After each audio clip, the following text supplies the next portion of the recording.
Chapter 1. The Earring. "Come out o' the gutter, ye nickum," cried in harsh, half-masculine voice a woman standing on the curbstone of a short, narrow, dirty lane at right angles to an important thoroughfare, itself none of the widest or cleanest. She was dressed in dark petticoat and print wrapper. One of her shoes was down at the heel and discovered a great hole in her stocking. Had her black hair been brushed and displayed, it would have revealed a thready glitter of grey, but all that was now visible of it was only 2 or 3 untidy tresses that dropped from under a cap of black net and green ribbons, which looked as if she had slept in it. Her face must have been handsome when it was young and fresh, but was now beginning to look tattooed, though whether the color was from without or from within, it would have been hard to determine. Her black eyes looked resolute, almost fierce, above her straight, well-formed nose. Yet evidently circumstance clave fast to her. She had never risen above it, and was now plainly subjected to it. About 30 yards from her, on the farther side of the main street, and just opposite the mouth of the lane, a child, apparently about 6, but in reality about 8, was down on his knees raking with both hands in the grey dirt of the kennel. At the woman's cry he lifted his head, ceased his search, raised himself, but without getting up, and looked at her. They were notable eyes, out of which he looked off, such a deep blue were they, and having such long lashes, but more notable far from their expression, the nature of which, although a certain witchery of confidence was at once discoverable, was not to be determined without the help of the whole face, whose diffused meaning seemed in them to deepen almost to speech. Whatever was at the heart of that expression, it was something that enticed question and might want investigation. The face, as well as the eyes, was lovely, not very clean, and not too regular for hope of a fine development, but chiefly remarkable from a general effect of something I can only call luminosity. The hair, which stuck out from his head in every direction, like a round fur cap, would have been of the red gold kind, had it not been sunburned into a sort of human hay. An odd creature altogether the child appeared, as, shaking the gutter drops from his little dirty hands, he gazed from his bare knees on the curbstone at the woman of rebuke. It was but for a moment. The next he was down, raking in the gutter again. The woman looked angry and took a step forward, but the sound of a sharp, imperative little bell behind her made her turn at once and re-enter the shop from which she had just issued, following a man whose pushing the door wider had set the bell ringing.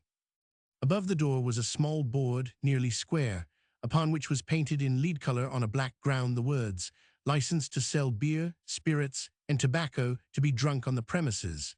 There was no other sign. "Them at likes my whuskey ill know I be sparin' my name," said Mistress Croll. As the day went on, she would have more and more customers, and in the evening on to midnight, her parlor would be well filled. Then she would be always at hand, and the spring of the bell would be turned aside from the impact of the opening door. Now the bell was needful to recall her from house affairs. "The lickin' at Crater his for clean dirt. He's been at it this hale half-hour," she murmured to herself as she poured from a black bottle into a pewter measure a gill of whiskey for the pale-faced toper who stood on the other side of the counter. Far gone in consumption, he could not get through the forenoon without his morning. "I wad like," she went on, as she replaced the bottle without having spoken a word to her customer, whose departure was now announced with the same boisterous alacrity as his arrival by the shriltoned bell, "I wad like, for his father's sake, honest man, to thraw Gibbie's lug. That lickin' for dirt I canna fathom nor bide." Meantime the boy's attention seemed entirely absorbed in the gutter. Whatever vehicle passed before him, whatever footsteps behind, he never lifted his head, but went creeping slowly on his knees along the curb, still searching down the flow of the sluggish, nearly motionless current. It was a grey morning towards the close of autumn. The days began and ended with a fog, but often between, as golden, a sunshine glorified the streets of the grey city as any that ripened purple grapes. Today the mist had lasted longer than usual, had risen instead of dispersing, but now it was thinning, and at length, like a slow blossoming of the skyflower, the sun came melting through the cloud. Between the gables of 2 houses, a ray fell upon the pavement and the gutter.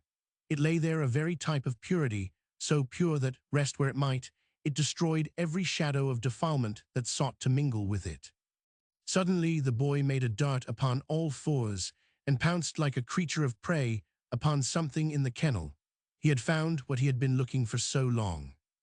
He sprang to his feet and bounded with it into the sun, rubbing it as he ran upon what he had for trousers, of which there was nothing below the knees but a few streamers, and nothing above the knees but the body of the garment, which had been, I will not say made for, but last worn by a boy 3 times his size. His feet, of course, were bare as well as his knees and legs, but though they were dirty, red, and rough, they were nicely shaped little legs, and the feet were dainty. The sunbeams he sought came down through the smoky air like a Jacob's ladder, and he stood at the foot of it like a little prodigal angel that wanted to go home again, but feared it was too much inclined for him to manage the ascent in the present condition of his wings, but all he did want was to see in the light of heaven what the gutter had yielded him. He held up his find in the radiance and regarded it admiringly. It was a little earring of amethyst-colored glass, and in the sun looked lovely. The boy was in an ecstasy over it. He rubbed it on his sleeve, sucked it to clear it from the last of the gutter, and held it up once more in the sun, where, for a few blissful moments, he contemplated it speechless.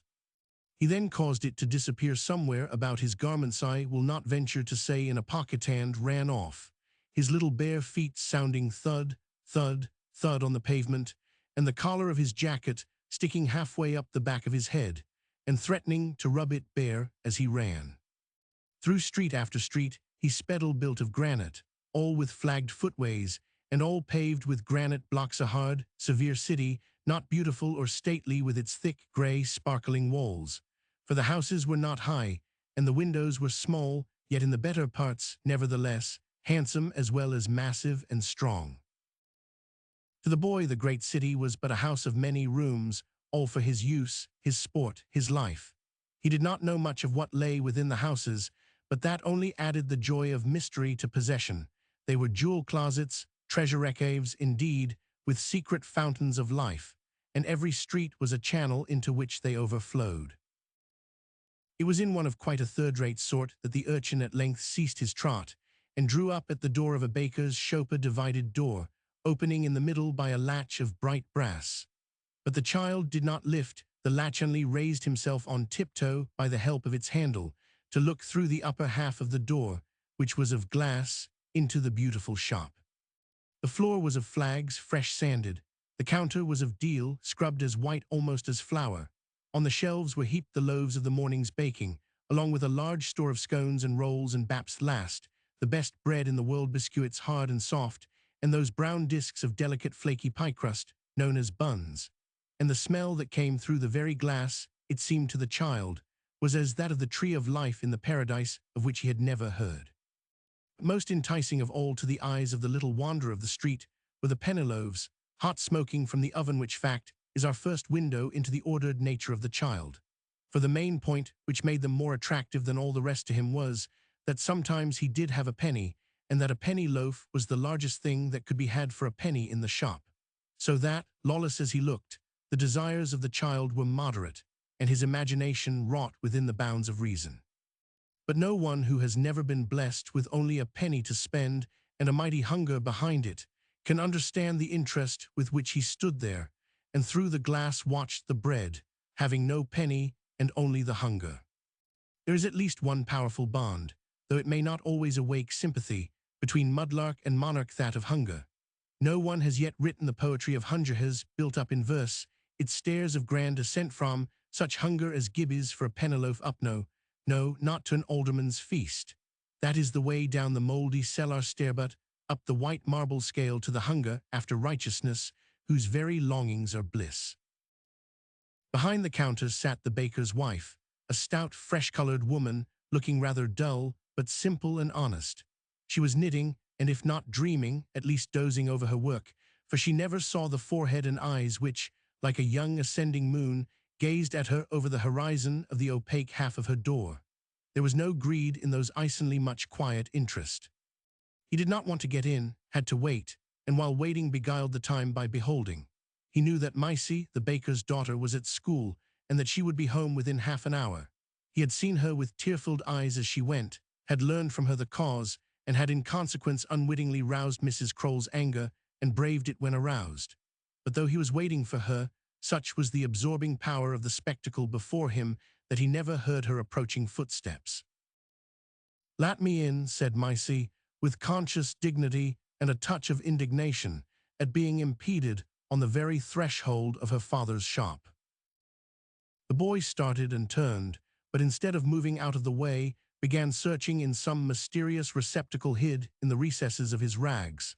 A look of anxiety once appeared, but the same moment it vanished, and he held out in his hand the little drop of amethystine splendor. Maisie's face changed, and she clutched it eagerly. "That's rall good o' ye, wee Gibbie," she cried. "Where did ye get it?" He pointed to the kennel and drew back from the door. "I thank ye," she said heartily, and pressing down the thumbstall of the latch, went in. "Was that your Colagwyn, why, Maisie?" asked her mother, somewhat severely, but without lifting her eyes from her wires.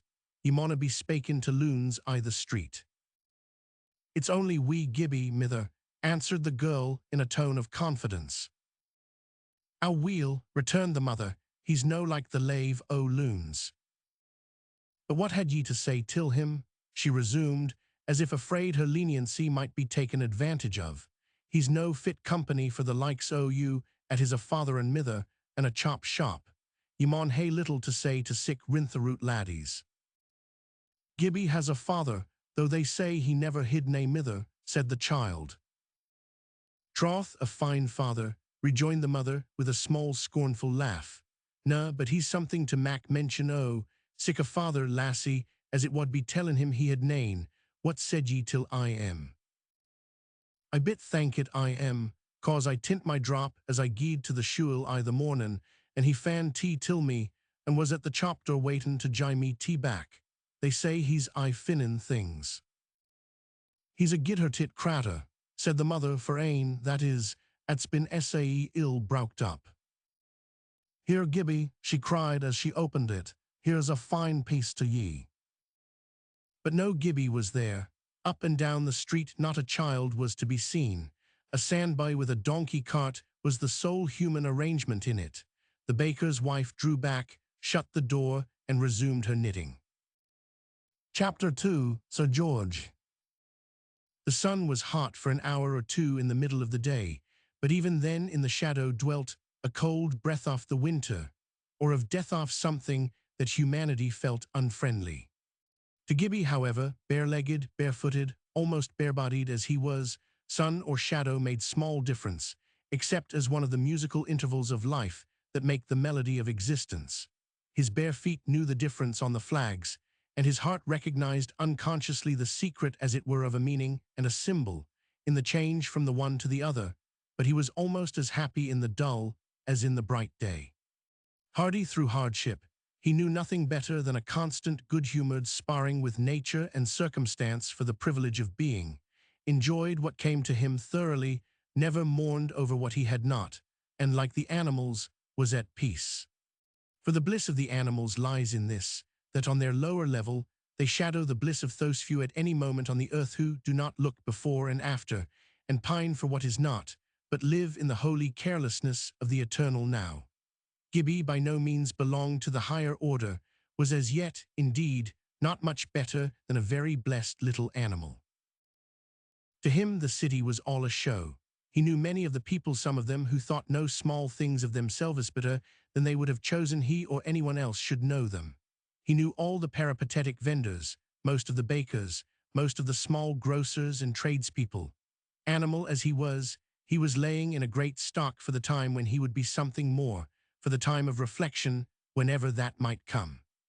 Chiefly, his experience was a wonderful provision for the future perception of character, for now he knew to a nicety how any one of his large acquaintance would behave to him in circumstances within the scope of that experience. If any such little vagabond rises in the scale of creation, he carries with him from the street an amount of material serving to the knowledge of human nature, human need, human aims, human relations in the business of life, such as hardly another can possess. Even the poet, greatly wise in virtue of his sympathy, will scarcely understand a given human condition so well as the man whose vital tentacles have been in contact with it for years. When Gibbie was not looking in at a shop window or turning on one heel to take in all at a sweep, he was oftenest seen trotting. Seldom he walked. A gentle trot was one of his natural modes of being. And though this day he had been on the trot all the sunshine through, nevertheless, when the sun was going down, there was wee Gibbie upon the trot in the chilling and darkening streets. He had not had much to eat. He had been very near having a penny loaf. Half a cookie, which a stormy child had thrown away to ease his temper, had done further and perhaps better service in easing Gibbie's hunger. The greengrocer woman at the entrance of the court where his father lived, a good way down the same street in which he had found the lost earring, had given him a small yellow turniptoe Gibbie nearly as welcome as an apple. A fishwife from Finstone, with a creel on her back, had given him all his hands could hold of the seaweed called dulse, presumably not from its sweetness, although it is good eating. She had added to the gift a small crab, but that he had carried to the seashore and set free because it was alive. These, the half-cookie, the turnip, and the dulse, with the smell of the baker's bread, was all he had had. It had been rather one of his meager days, but it is wonderful upon how little those rare natures capable of making the most of things will live and thrive. There is a great deal more to be got out of things than is generally got out of them, whether the thing be a chapter of the Bible or a yellow turnip, and the marvel is that those who use the most material should so often be those that show the least result in strength or character. A superstitious, priest-ridden Catholic may, in the kingdom of heaven, be high beyond sight of one who counts himself the broadest of English churchmen. Truly Gibbie got no fat out of his food, but he got what was far better. What he carried I can hardly say under or in, but along with those rags of his, was all muscle small, but hard and healthy, and knotting up like whipcord. There are all degrees of health in poverty as well as in riches, and Gibbie's health was splendid. His senses also were marvelously acute. I have already hinted at his gift for finding things. His eyes were sharp, quick, and roving, and then they went near the ground was such a little fellow. His success, however, not all these considerations could well account for, and he was regarded as born with a special luck in finding. I doubt if sufficient weight was given to the fact that, even when he was not so turning his mind, it strayed in that direction, whence, if any object cast its reflected rays on his retina, those rays never failed to reach his mind also. On one occasion he picked up the pocketbook a gentleman had just dropped, and in mingled fun and delight was trying to put it in its owner's pocket unseen, when he collared him, and had it not been for the testimony of a young woman who, coming behind, had seen the whole, would have handed him over to the police. After all, he remained in doubt. The thing seemed so incredible. He did give him a penny, however, which Gibbie at once spent upon a loaf. It was not from any notions of honesty, knew nothing about it, that he always did what he could to restore the things he found. The habit came from quite another cause. When he had no clue to the owner, he carried the thing found to his father, who generally let it lie a while, and at length, if it was of nature convertible, turned it into drink. While Gibbie thus lived in the streets like a townsparrow, as like a human bird, without storehouse or barn as boy, could well bear human father of him, would all day be sitting in a certain dark court, as hard at work as an aching head and a bloodless system would afford. The said court was off the narrowest part of a long, poverty-stricken street, bearing a name of evil omen, for it was called the Widdy-hilled place of the gallows. It was entered by a low archway in the middle of an old house, around which yet clung a musty fame of departed grandeur and ancient note. In the court, against a wing of the same house, rose an outside stair leading to the first floor. Under the stair was a rickety wooden shed, and in the shed sat the father of Gibbie and cobbled boots and shoes as long as, at this time of the year, the light lasted. Up that stair, and two more inside the house, he went to his lodging, for he slept in the garret.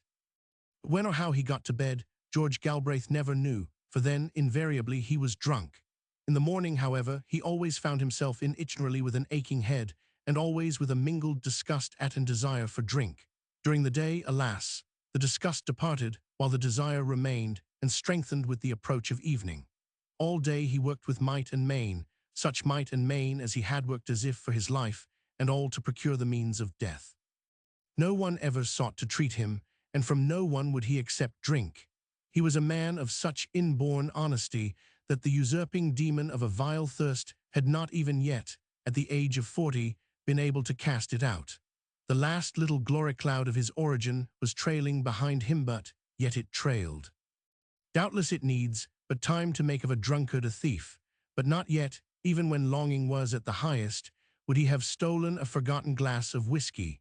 And still, often in spite of sickness and aches innumerable, George labored that he might have wherewith to make himself drunk honestly.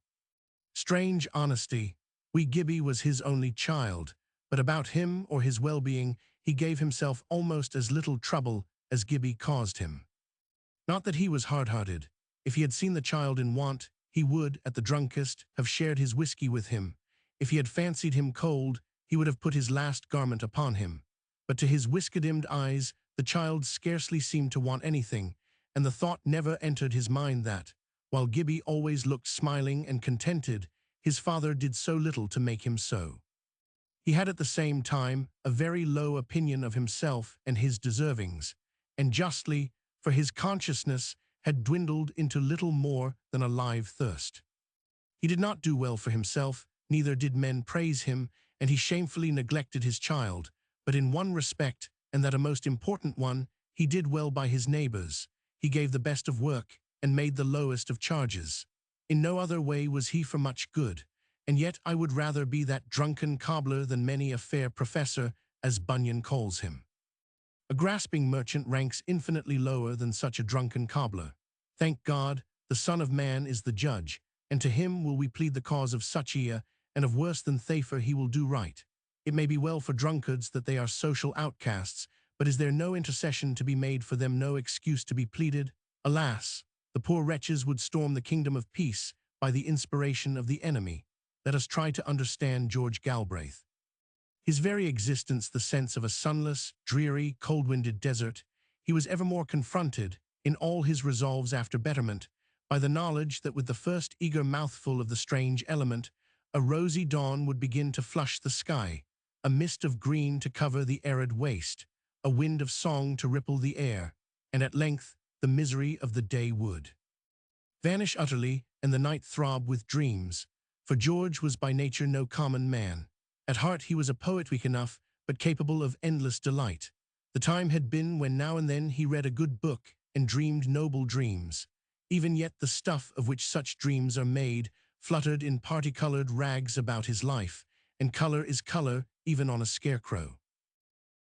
He had had a good mother, and his father was a man of some character, both intellectually and socially. Now and then, it is too true, he had terrible bouts of drinking, but all the time between he was perfectly sober. He had given his son more than a fair education, and George, for his part, had trotted through the curriculum of Elphinstone College not altogether without distinction. But beyond this, his father had entirely neglected his future, not even revealing to him the fact of which indeed he was himself, but dimly aware that from willful oversight on his part and design on that of others, his property had all but entirely slipped from his possession. While his father was yet alive, George married the daughter of a small laird in a neighboring county, a woman of some education and great natural refinement. He took her home to the ancient family house in the city same in which he now occupied a garret, and under whose outer stair he now cobbled shoes.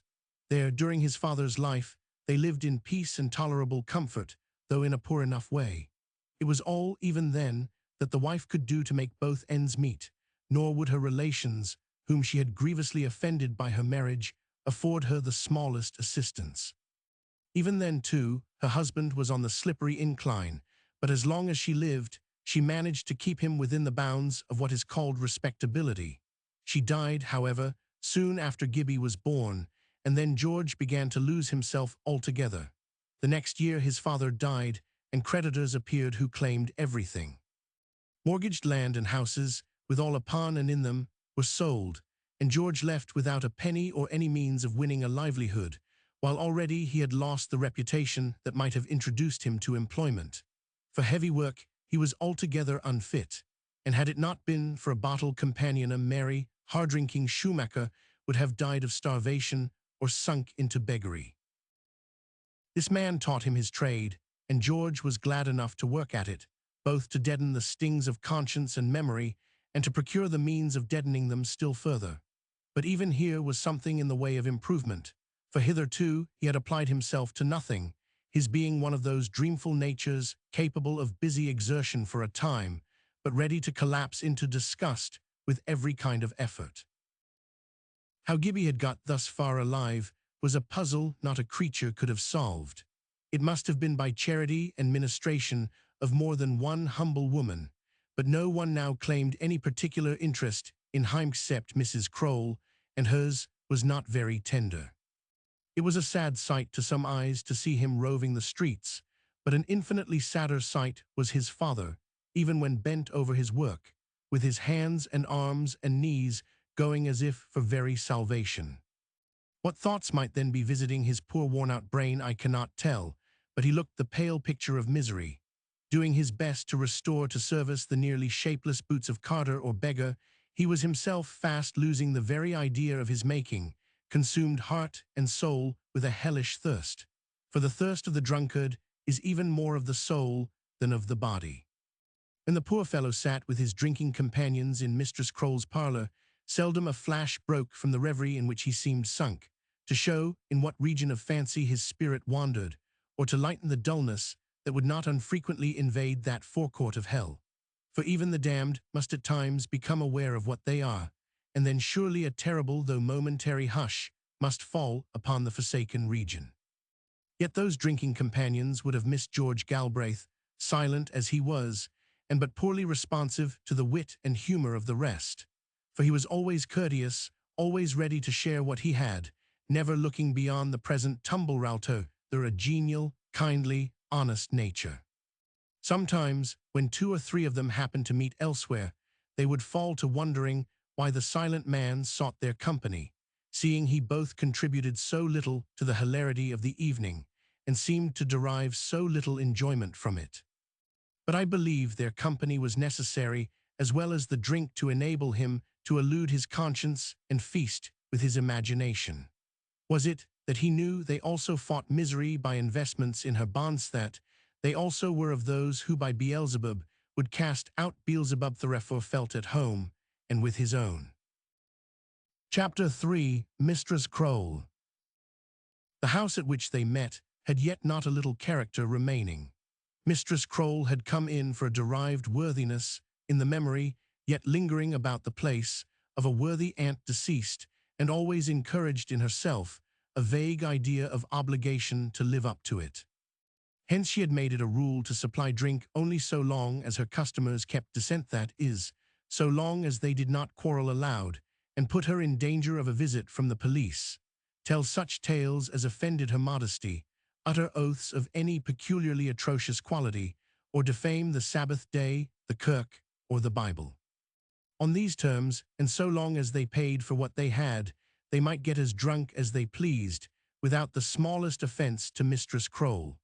But if the least unquestionable infringement of her rules occurred, she would pounce upon the shameless one with sudden and sharp reproof. I doubt not that, so doing, she cherished a hope of recommending herself above, and making deposits in view of a coming balance sheet. The result for this life so far was, that, by these claims to respectability, she had gathered a clientele of douce, well-disposed drunkards, who rarely gave her any trouble so long as they were in the house, though sometimes she had reason to be anxious about the fate of individuals of them after they left it. Another peculiarity in her government was that she would rarely give drink to a woman. "Na, she would say, what has a woman to do why strong drink? Let the men do as they like, we canna help them." She made exception in behalf of her personal friends, and for herself was in the way of sipping privately on account of her trouble, she said, by which she meant some complaint, speaking of it as if it were generally known, although of the nature of it nobody had an idea.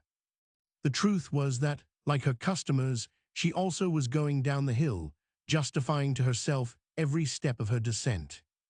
Until lately, she had been in the way of going regularly to church, and she did go occasionally yet, and always took the yearly sacrament, but the only result seemed to be that she abounded the more in finding justifications, or, where they were not to be had, excuses, for all she 999.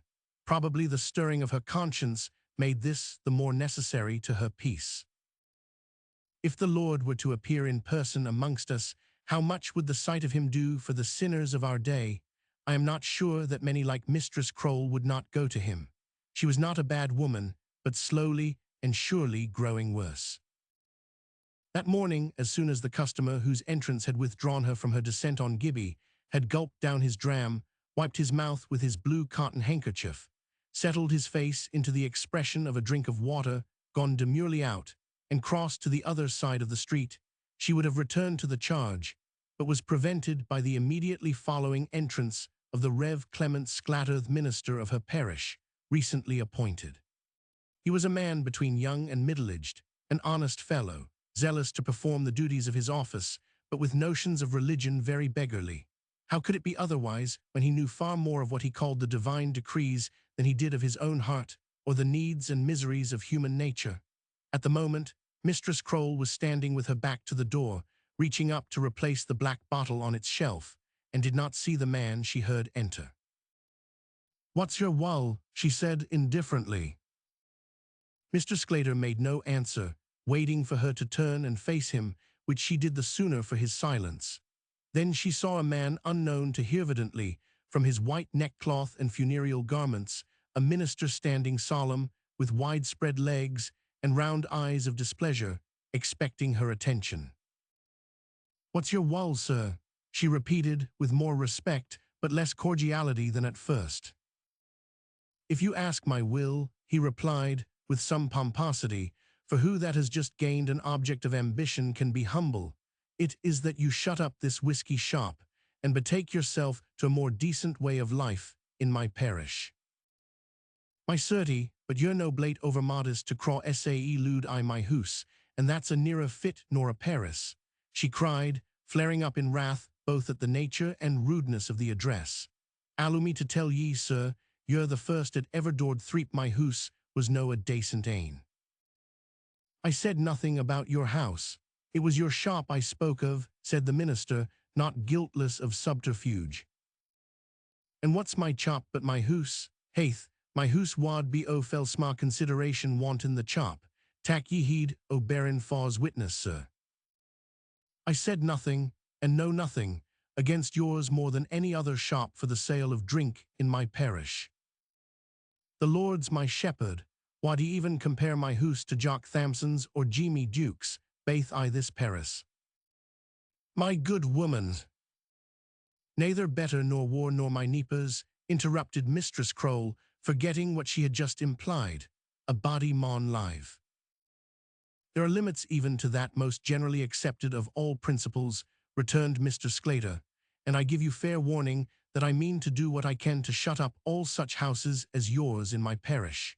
I tell you of it, not from the least hope that you will anticipate me by closing, but merely that no one may say I did anything in an underhand fashion."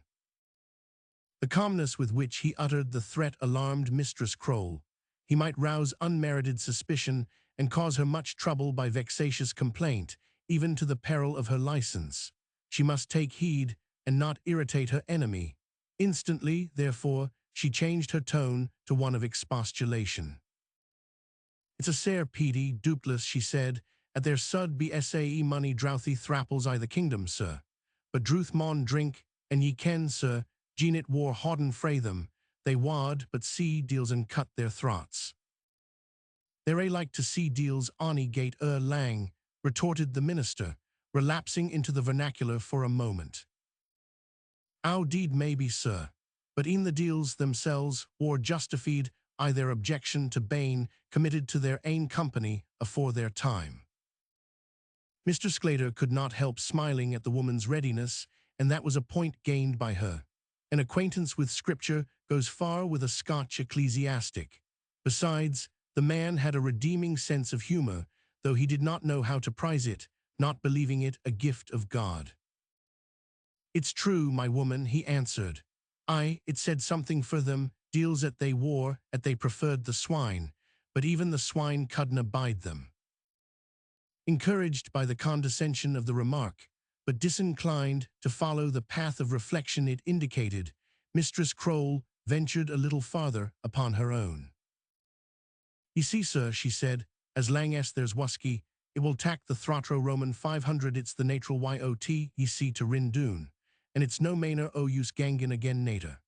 Sae, allo in the thing maun be, yell hey till allo likewise, and it's a troth I am tellin ye, sir, at its o nae sma consequence to the tune at the drucken craters sud, fill themselves wy dacencian, that's what I see till. Gang na to the magistrate, sir, but as soon as ye hae gotten testimony wid testimony though, sirat, there's been disorder or immorality I my hoose, come ye to me, and ill jye ye my hand to paper on tea this minute, at ill jye up my chop, and lee your parison may ye soon get a better I my place. Sir, I am like a mither to the pure bodies, and gene ye drive them to Jock Thamson's or Jimmy Duke's, it'll be just likes of in the word, I dinna intend tea for swearin' guid kens, I say, it'll just be damnin them afore their time, like the pure deals. Hetch, but it'll come soon enoch, and there ae muckle to be pitied." "And when those victims of your vile ministrations," said the clergyman, again mounting his wooden horse, and setting it rocking, "find themselves where there will be no whiskey to refresh them, where do you think you will be, Mistress Croll?" "Where the Lord wills," answered the woman, "where that may be, I confess I am whiles laith to think. Only gene I was you, Maester Sclater, I wad think twice afore I made ill war. But hear me, Mistress Croll, it's not your besotted customers only I have to care for. Your soul is as precious in my sight as any of which I shall have to render an account." "As Mistress Bonneman's, for instance," suggested Mrs. Croll interrogatively, and with just the least trace of pawkiness in the tone. The city, large as it was yet not large enough to prevent a portion of the private affairs of individuals from coming to be treated as public property, and Mrs. Bonneman was a handsome and rich young widow, the rumor of whose acceptableness to Mr. Sclater had reached Mistress Croll's ear before ever she had seen the minister himself. An unmistakable shadow of confusion crossed his countenance, whereupon, with consideration both for herself and him, the woman made haste to go on, as if she had but chosen her instance at merest random. "Na, sir, what my soul may be in the eyes o' my Maker, I hae ill tellin," she said, "but dinna ye threep upo me at its o the same value I your eyes as the soul o sic a fine, bonny, winsome leddy as yon. In troth," she added, and shook her head mournfully, "I hinna had sae money privileges, and maybe it'll be seen till and me passed o'er a ween easier nor some folk." "I wouldn't have you build too much upon that, Mistress Croll," said Mr. Sclater, glad to follow the talk down another turning, but considerably more afraid of rousing the woman than he had been before. The remark drove her behind the categorical stockade of her religious merits. "I pay my wy," she said, with modest firmness. "I put my penny, and whiles my saxpence, intil the plate at the door when I gang to the kirkin. I was just thinkin' I wad win there the morn's nisht at fairest, when I turned and saw ye standin' there, sir, and little I thoucht, but that's neither here nor there, I am thinkin'. I tell as few lies as I can, I never swear, nor tak the name o' the Lord in vain, anger me at likes. I sell neething but the best whuskey, I never hae but broth to my dinner upo the Lord's day, and broth canna brack the Sabbath, simmerin' away upo the bar o' the grate, and haudin' no lass frae the kirk. I confess, gene ye wull be sparin' at I. Dinna read my Buick sae aften as maybe I sud. But deed, sir, though I says tea at sud haud my tongue, ye hae war folk I your Paris nor Benji Croll's widow. And gene ye wanna hae a drap to weet your ain wussel for the holy work ye hae afore ye the morn's mornin', I maun gang and mak my bed, for the lass is laid up by a belt thoom, and I maun a lat. A thing gang to dirt and green brie, though I am sure it's ral kin o ye to come to loik efter me, and that's mair nor Maester Rennie, honest gentleman, ever did me the favour o' the time he ministered the Paris. I hinna an ill name why them at kens me, sir, that I can say why a clean conscience, and ye may ken me weel gene ye wull. And there's just I thing mair, sir, I gie ye my Bible word, at never, Gene I saw sign o repentance or turn in yupo ain o them at pits their legs aineth my table wad ye loik until the parlour, sir. No, as I was sayin', never did I sin I keep it hoose, and never wad I set mysel to quench the smock in flax. I wad hae no man's death, soul or body, lie at my door. Well, well, Mistress Croll, said the minister, somewhat dazed by the cataract he had brought upon his brain, and rather perplexed what to say in reply with any hope of reaching her, I don't doubt a word of what you tell me, but you know works cannot save us. Our best righteousness is but as filthy rags. It's weel I ken that, Mr. Sclater, and I am sure ill be glad to see ye, sir, ony time ye wad dee me the favor to loik in as ye're passin' by. It'll be none to your shame, sir, for mine's an honest hoose. I'll do that, Mistress Croll, answered the minister, glad to escape. But mind, he added, I don't give up my point for all that, and I hope you will think over what I have been saying to you on that seriously. With these words, he left the shop rather hurriedly, in evident dread of a reply. Mistress Croll turned to the shelves behind her, took again the bottle she had replaced, poured out a large half-glass of whiskey, and tossed it off. She had been compelled to think and talk of things unpleasant, and it had put her, as she said, in a trimmel. She was but one of the many who get the fuel of their life in, at the wrong door, their comfort from the world side of the universe. I cannot tell whether Mr. Sclater or she was the farther from the central heat. The woman had the advantage in this, that she had to expend all her force on mere self-justification and had no energy left for vainglory. It was with a sad sigh she set about the work of the house, nor would it have comforted her much to assure her that hers was a better defense than any distiller in the country could make. Even the whiskey itself gave her little relief. It seemed to scald both stomach and conscience, and she vowed never to take it again. But alas, this time is never the time for self-denial, it is always the next time. Abstinence is so much more pleasant to contemplate upon the other side of indulgence. Yet the struggles after betterment that many a drunkard has made in vain would, had his aim been high enough, have saved his soul from death and turned the charnel of his life into a temple. Abject as he is, foiled and despised, such a one may not yet be half so contemptible as many a sock-hunted respectable member of society, who looks down on him from a height too lofty even for scorn. It is not the first and the last only, of whom many will have to change places, but those as well that come everywhere between. Chapter 4. The Parlour. The day went on and went out, its short autumnal brightness quenched in a chilly fog. All along the Widdiehill, the gas was alight in the low-browed dingy shops. To the well-to-do citizen hastening home to the topmost business of the day, his dinner, these looked the abodes of unlovely poverty and mean struggle. Even to those behind their counters, in their back parlours, and in their rooms above, everything about them looked common to most of them, save the owners, wearisome. But to yon pale-faced student, gliding in the glow of his red gown, through the grey mist, back to his lodging, and peeping in at every open door as he passes, they are so full of mystery that gladly would he yield all he has gathered from books, for one genuine glance of insight into the vital movement of the hearts and households of which those open shops are the sole outward and visible signs. Each house is to him a nest of human birds, over which brood the eternal wings of love and purpose. Only such different birds are hatched from the same nest.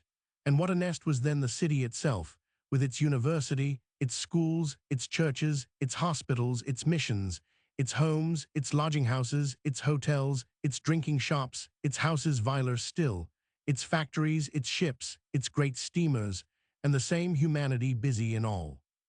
Here the sickly lady walking in the panoply of love, unharmed through the horrors of vicious suffering.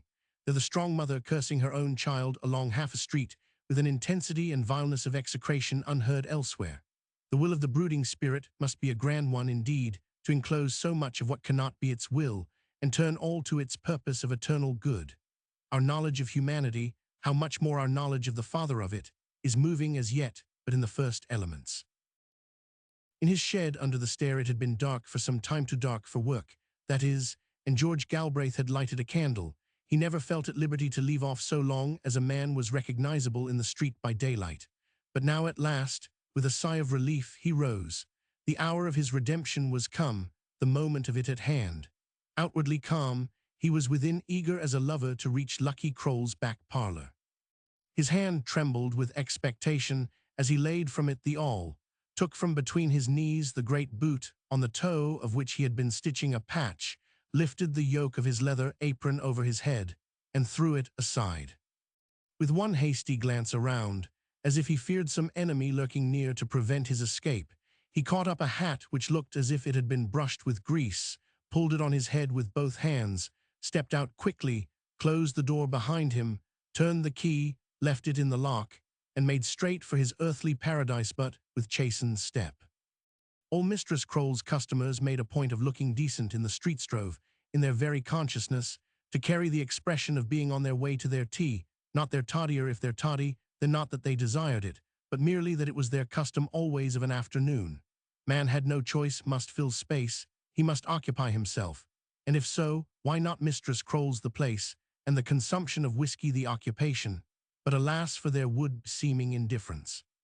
Everybody in the lane, almost in the Widdiehill, knew every one of them, and knew him for what he was, knew that every drop of toddy he drank was to him as to a miser his counted sovereign, knew that, as the hart for the waterbrooks, so thirsted his soul ever after another tumbler, that he made haste to swallow the last drops of the present, that he might behold the plenitude of the next steaming before him, that, like the miser, he always understated the amount of the treasure he had secured, because the less he acknowledged, the more he thought he could claim.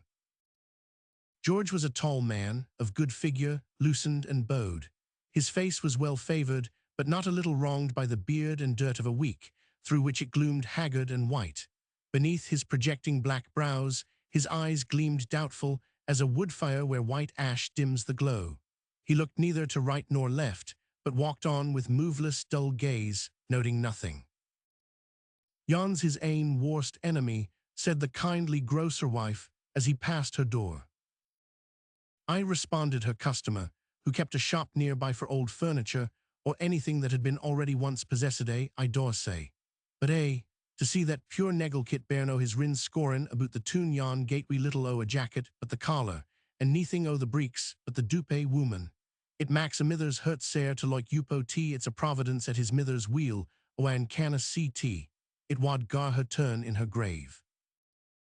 George was the first arrival at Mistress Kroll's that night. He opened the door of the shop like a thief, and glided softly into the dim parlor, where the candles were not yet lit. There was light enough, however, from the busy little fire in the grate to show the clean sanded floor which it crossed with flickering shadows, the colored prints and cases of stuffed birds on the walls, the full-rigged bark suspended from the center of the ceiling, and, chief of all shows of heaven or earth, the black bottle on the table, with the tumblers, each holding its ladle and its wine-glass turned bottom upwards. Nor must I omit a part without which the rest could not have been, a holeth kettle of water that sat on the hob, softly crooning. Compared with the place where George had been at work all day, this was indeed an earthly paradise, nor was the presence and appearance of Mistress Kroll an insignificant element in the paradisial character of the place. She was now in a clean white cap with blue ribbons. Her hair was neatly divided and drawn back from her forehead.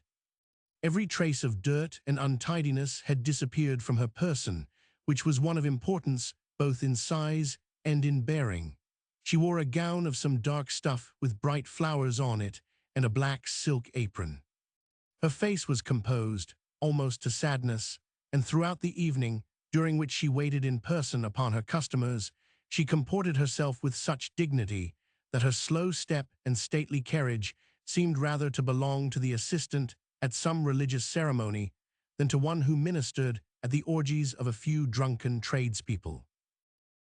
She was seated on the horsehair sofa in the fire twilight, waiting for customers, when the face of Galbraith came peering round the door-cheek.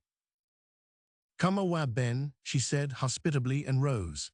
But as she did so, she added with a little change of tone, "But I am thinking ye maun hae forgotten, Sir George. This is Saturday nicht, ye ken, and gene it war to be Sunday morning afore ye wan to your bed. It wadna be the first time, and ye michtna be up ere enouch to get yourself shaved afore kirk time. She knew as well as George himself that never by any chance did he go to church. But it was her custom, as I fancy it is that of some other bulwarks of society and pillars of the church, for the sake of example, I presume, to make not unfrequent allusion to certain observances, moral, religious, or sanatory, as if they were laws that everybody kept. Galbraith lifted his hand, black and embossed with cobbler's wax, and rubbed it thoughtfully over his chin. He accepted the fiction offered him. It was but the well-known prologue to a hebdomadal passage between them. What if he did not intend going to church the next day? Was that any reason why he should not look a little tidier when his hard week's work was over, and his nightly habit was turned into the comparatively harmless indulgence of a Saturday, in sure hope of the day of rest behind? "Troth, I didna min at it was Saturday," he answered. "I wuss I had pitten on a clean sark, and washen my face. But I es just gang o'er to the barber's and get a scrape, and maybe some o' them, ill be here, or I come back." Mistress Croll knew perfectly that there was no clean shirt in George's garret. She knew also that the shirt he then wore, which probably, in consideration of her maid's festered hand, she would wash for him herself, was one of her late husband's which she had given him. But George's speech was one of those forms of sound words held fast by all who frequented Mistress Croll's parlor, and by herself estimated at more than their worth. The woman had a genuine regard for Galbraith. Neither the character nor fate of one of the rest gave her a moment's trouble, but in her secret mind she deplored that George should drink so inordinately and so utterly neglect his child as to let him spend his life in the streets. She comforted herself, however, with the reflection that, seeing he would drink, he drank with no bad companion strength at all events, where what natural wickedness might be in them was suppressed by the sternness of her rule. Were he to leave her fold for a fold in very truth, and not a sty, it appeared to her and wander away to Jock Thamson's or Jimmy Duke's, he would be drawn into loud and indecorous talk, probably into quarrel and uproar. In a few minutes George returned, an odd contrast visible between the upper and lower halves of his face. Hearing his approach, she met him at the door. "New, Sir George," she said, "just gang up to my room and hae a wash, and pit on the sark yell sea lion upo the bed. Sign come doon, and hae your tumbler comfortable." George's whole soul was bent upon his drink, but he obeyed as if she had been twice his mother. By the time he had finished his toilet, the usual company was assembled, and he appeared amongst them in all the respectability of a clean shirt, and what purity besides the general adhesiveness of his trade material would yield to a single ablution long delayed. They welcomed him all, with nod or grin or merry word, in individual fashion, as each sat measuring out his whiskey, or pounding at the slow-dissolving sugar, or tasting the mixture with critical soul seated between tongue and palate. The conversation was for some time very dull, with a strong tendency to the censorious. For in their circle, not only were the claims of respectability silently admitted, but the conduct of this and that man of their acquaintance, or of public note, was pronounced upon with understood reference to those claims, no, with smile of incredulity or pity, now with headshake regretful or condemnatory, and this all the time that each was doing his best to reduce himself to a condition in which the word conduct could no longer have meaning in reference to him. All of them, as did their hostess, addressed Galbraith as Sir George, and he accepted the title with a certain unassuming dignity. For, if it was not universally known in the city, it was known to the best lawyers in it, that he was a baronet by direct derivation from the hand of King James VI. The fire burned cheerfully, and the kettle making many journeys between it and the table, things gradually grew more lively. Stories were told, often without any point, but not therefore without effect. Reminiscences, sorely pulpy and broken at the edges, were offered and accepted with a laughter in which sober ears might have detected a strangely alien sound, and adventures were related in which truth was no necessary element to reception. In the case of the postman, for instance, who had been dismissed for losing a bag of letters the week before, not one of those present believed a word he said. Yet as he happened to be endowed with a small stock of genuine humor, His stories were regarded with much the same favour as if they had been authentic. But the revival scarcely reached Sir George. He said little or nothing, but between his slow gulps of toddy, sat looking vacantly into his glass. It is true he smiled absently now and then when the others laughed, but that was only for manners. Doubtless he was seeing somewhere the saddest of all visions things that might have been. The wretched craving of the lower organs stilled, and something spared for his brain. I believe the chief joy his drink gave him lay in the power once more to feel himself a gentleman. The washed hands, the shaven face, the clean shirt, had something to do with it, no doubt, but the necromantic whiskey had far more. What faded ghosts of ancestral dignity and worth and story the evil potion called up in the mind of Sir George, who himself hung ready to fall, the last, or all but the last, mildewed fruit of the tree of Galbraith. Ah! If this one and that of his ancestors had but lived to his conscience, and with some thought of those that were to come after him, he would not have transmitted to poor Sir George, in horrible addition to moral weakness, that physical proclivity which had now grown to such a hideous craving. To the miserable wretch himself, it seemed that he could no more keep from drinking whiskey than he could from breathing air. Chapter 5. Gibbie's Calling. I am not sure that his father's neglect was not on the whole better for Gibbie than would have been the kindness of such a father persistently embodying itself.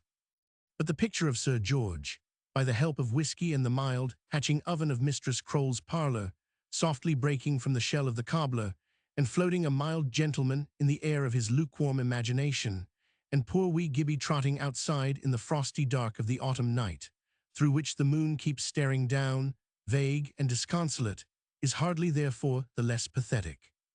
Under the window of the parlour, where the light of revel shone radiant through a red curtain, he would stand listening for a moment, then, darting off a few yards suddenly and swiftly like a scared bird, fall at once into his own steady trot up the lane and down, till he reached the window again, where again he would stand and listen. Whether he made this departure and returned 20 or 100 times in a night, he nor anyone else could have told. Sometimes he would for a change extend his trot along the Widdy Hill, sometimes along the parallel Vennel, but never far from Jink Lane and its glowing window. Never moth-haunted lamp so persistently. Ever as he ran, up this pavement and down that, on the soft-sounding soles of his bare feet, the smile on the boy's face grew more and more sleepy, but still he smiled and still he trotted, still paused at the window and still started afresh. He was not so much to be pitied as my reader may think. Never in his life had he yet pitied himself. The thought of hardship or wrong had not occurred to him.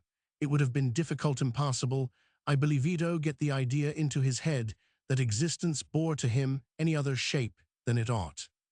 Things were with him as they had always been, and whence was he to take a fresh start and question what had been from the beginning? Had any authority interfered with a decree that Gibbie should no more scour the midnight streets, no more pass and repass that farshining splendour of red, then indeed would bitter, though inarticulate, complaint have burst from his bosom. But there was no evil power to issue such a command, and Gibbie's peace was not invaded. It was now late, and those streets were empty. Neither carriage nor cart, wheelbarrow nor truck, went any more bumping and clattering over their stones. They were well lighted with gas, but most of the bordering houses were dark. Now and then a single footfarer passed with loud, hollow-sounding boots along the pavement, or two girls would come laughing along, their merriment echoing rude in the wide stillness. A cold wind, a small, forsaken, solitary wind, moist with a thin fog, seemed as well as wee Gibbie to be roaming the night, for it met him at various corners and from all directions. But it had nothing to do and nowhere to go, and there it was not like Gibbie, the business of whose life was even now upon him, the mightiest hope of whose conscious being was now awake. All he expected, or ever desired to discover, by listening at the window, was simply whether there were yet signs of the company's breaking up, and his conclusions on that point were never mistaken. How he arrived at them, it would be hard to say. Seldom had he there heard the voice of his father, still seldomer anything beyond its tone. This night, however, as the time drew near when they must go, lest the Sabbath should be broken in Mistress Croale's decent house, and Gibbie stood once more on tiptoe, with his head just on the level of the windowsill, he heard his father utter two words. Up doorside came to him through the window, in the voice he loved, plain and distinct. The words conveyed to him nothing at all. The mere hearing of them made them memorable. For the time, however, he forgot them, for by indications best known to himself, he perceived that the company was on the point of separating, and from that moment did not take his eyes off the door until he heard the first sounds of its opening. As, however, it was always hard for Gibbie to stand still, and especially hard on a midnight so cold that his feet threatened to grow indistinguishable from the slabs of the pavement, he was driven, in order not to lose sight of it, to practice the art, already cultivated by him to a crab-like perfection, of running first backwards, then forwards with scarcely superior speed. But it was not long ere the much-expected sound of Mistress Croale's voice heralded the hour for patience to blossom into possession. The voice was neither loud nor harsh, but clear and firm. The noise that followed was both loud and strident. Voices had a part in it, but the movement of chairs and feet and the sudden contact of different portions of the body with walls and tables had a larger. The guests were obeying the voice of their hostess all in one like a flock of sheep, but it was poor shepherd work to turn them out of the fold at midnight. Gibbie bounded up and stood still as a statue at the very door-cheek, until he heard Mistress Croale's hand upon the lock, when he bolted, trembling with eagerness, into the entry of a court a few houses nearer to the Widdiehill. One after one, the pitiable company issued from its paradise, and each stumbled away, too far gone for leave-taking. Most of them passed Gibbie where he stood, but he took no heed. His father was always the last and the least capable. But often as he left her door, never did it close behind him, until with her own eyes Mistress Croale had seen Gibbie dart like an imp out of the quarto, take him in charge, and all the weary way home hover, not very like a guardian angel, but not the less one in truth, around the unstable equilibrium of his father's tall and swaying form. And thereupon commenced a series of marvelous gymnastics on the part of wee Gibbie. Imagine a small boy with a gigantic top, which 6 times his own size he keeps erect on its peg, not by whipping it round, but by running round it himself, unfailingly applying, at the very spot and at the very moment, the precise measure of impact necessary to counterbalance its perpetual tendency to fall in one direction or another, so that the two have all the air of a single invention, such an invention as one might meet with in an ancient clock, contrived when men had time to mingle play with earnest, and you will have in your mind's eye a real likeness of Sir George attended, any midnight in the week, by his son Gilbert. Home the big one staggered, reeled, gyrated, and tumbled. Round and round him went the little one, now behind, now before, now on this side, now on that, his feet never more than touching the ground, but dancing about like those of a prize-fighter, his little arms up and his hands well forward, like flying buttresses. And such indeed they were, buttresses which flew and flew all about a universally leaning tower. They propped it here, they propped it there. With wonderful judgment and skill and graduation of force they applied themselves, and with perfect success. Not once, for the last year and a half, during which time wee Gibbie had been the nightly guide of Sir George's homeward steps, had the self-disabled mass fallen prostrate in the gutter, there to snore out the night. The first special difficulty, that of turning the corner of Jink Lane and the Widdiehill, successfully overcome, the twain went reeling and revolving along the street, much like a whirlwind that had half forgotten the laws of gyration, until at length it spun into the court, and up to the foot of the outside stair over the baronet's workshop. Then commenced the real struggle of the evening for Gibbie, and for his father too, though the latter was aware of it only in the momentary and evanescent flashes of such enlightenment as made him just capable of yielding to the pushes and pulls of the former. All up the outside and the 2 inside stairs, his waking and sleeping were as the alternate tic-tac of a pendulum, but Gibbie stuck to his business like a man, and his resolution and perseverance were at length, as always, crowned with victory. The house in which lords and ladies had often reposed was now filled with very humble folk, who were all asleep when Gibbie and his father entered, but the noise they made in ascending caused no great disturbance of their rest, for if any of them were roused for a moment, It was but to recognize at once the cause of the tumult, and with the remark, "It's only wee Gibbie luggin' hame Sir George," to turn on the other side and fall asleep again. Arrived at last at the garret door, which stood wide open, Gibbie had small need of light in the nearly pitch darkness of the place, for there was positively nothing to stumble over or against between the door and the ancient four-post bed, which was all of his father's house that remained to Sir George. With heavy shuffling feet, the drunkard lumbered laboriously bedward, and the bare posts and crazy frame groaned and creaked as he fell upon the ochaff that lay waiting him in place of the vanished luxury of feathers. Wee Gibbie flew at his legs, nor rested until, the one after the other, he had got them on the bed.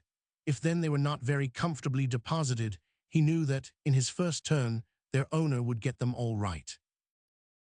And now rose the culmen of Gibbie's day. Its cycle, rounded through regions of banishment, returned to its notice of bliss. In triumph, he spread over his sleeping father his dead mother's old plaid of Gordon tartan, all the bedding they had, and without a moment's further delay no shoes even to put off crept under it, and nestled close upon the bosom of his unconscious parent. A victory more, another day ended with success, his father safe and all his own, the canopy of the darkness and the plaid over them as if they were the only two in the universe. His father unable to leave Himhais for whole dark hours to come. It was Gibbie's paradise now. His heaven was his father's bosom, to which he clung as no infant yet ever clung to his mother's. He never thought to pity himself that the embrace was all on his side, that no answering pressure came back from the prostrate form. He never said to himself, "My father is a drunkard, but I must make the best of it. He is all I have." He clung to his one possession and clung. This was his father all in all to him. What must be the bliss of such a heart off any heart when it comes to know that there is a father of fathers, yea, a father of fatherhood, a father who never slumbers nor sleeps, but holds all the sleeping in his ever-waking bosom, whose wakefulness is the sole fountain of their slumber.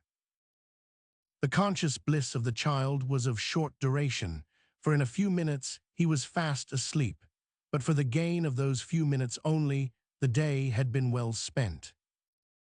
Chapter 6. A Sunday at Home. Such were the events of every night, and such had they been since Gibbie first assumed this office of guardian time, so long in proportion to his life, that it seemed to him as one of the laws of existence that fathers got drunk, and Gibbies took care of them. But Saturday night was always one of special bliss, for then the joy to come spread its arms beneath and around the present delight.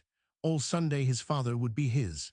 On that happiest day of all the week, he never set his foot out of doors, except to run twice to Mistress Croll's, once to fetch the dinner which she supplied from her own table, and for which Sir George regularly paid in advance on Saturday before commencing his potations.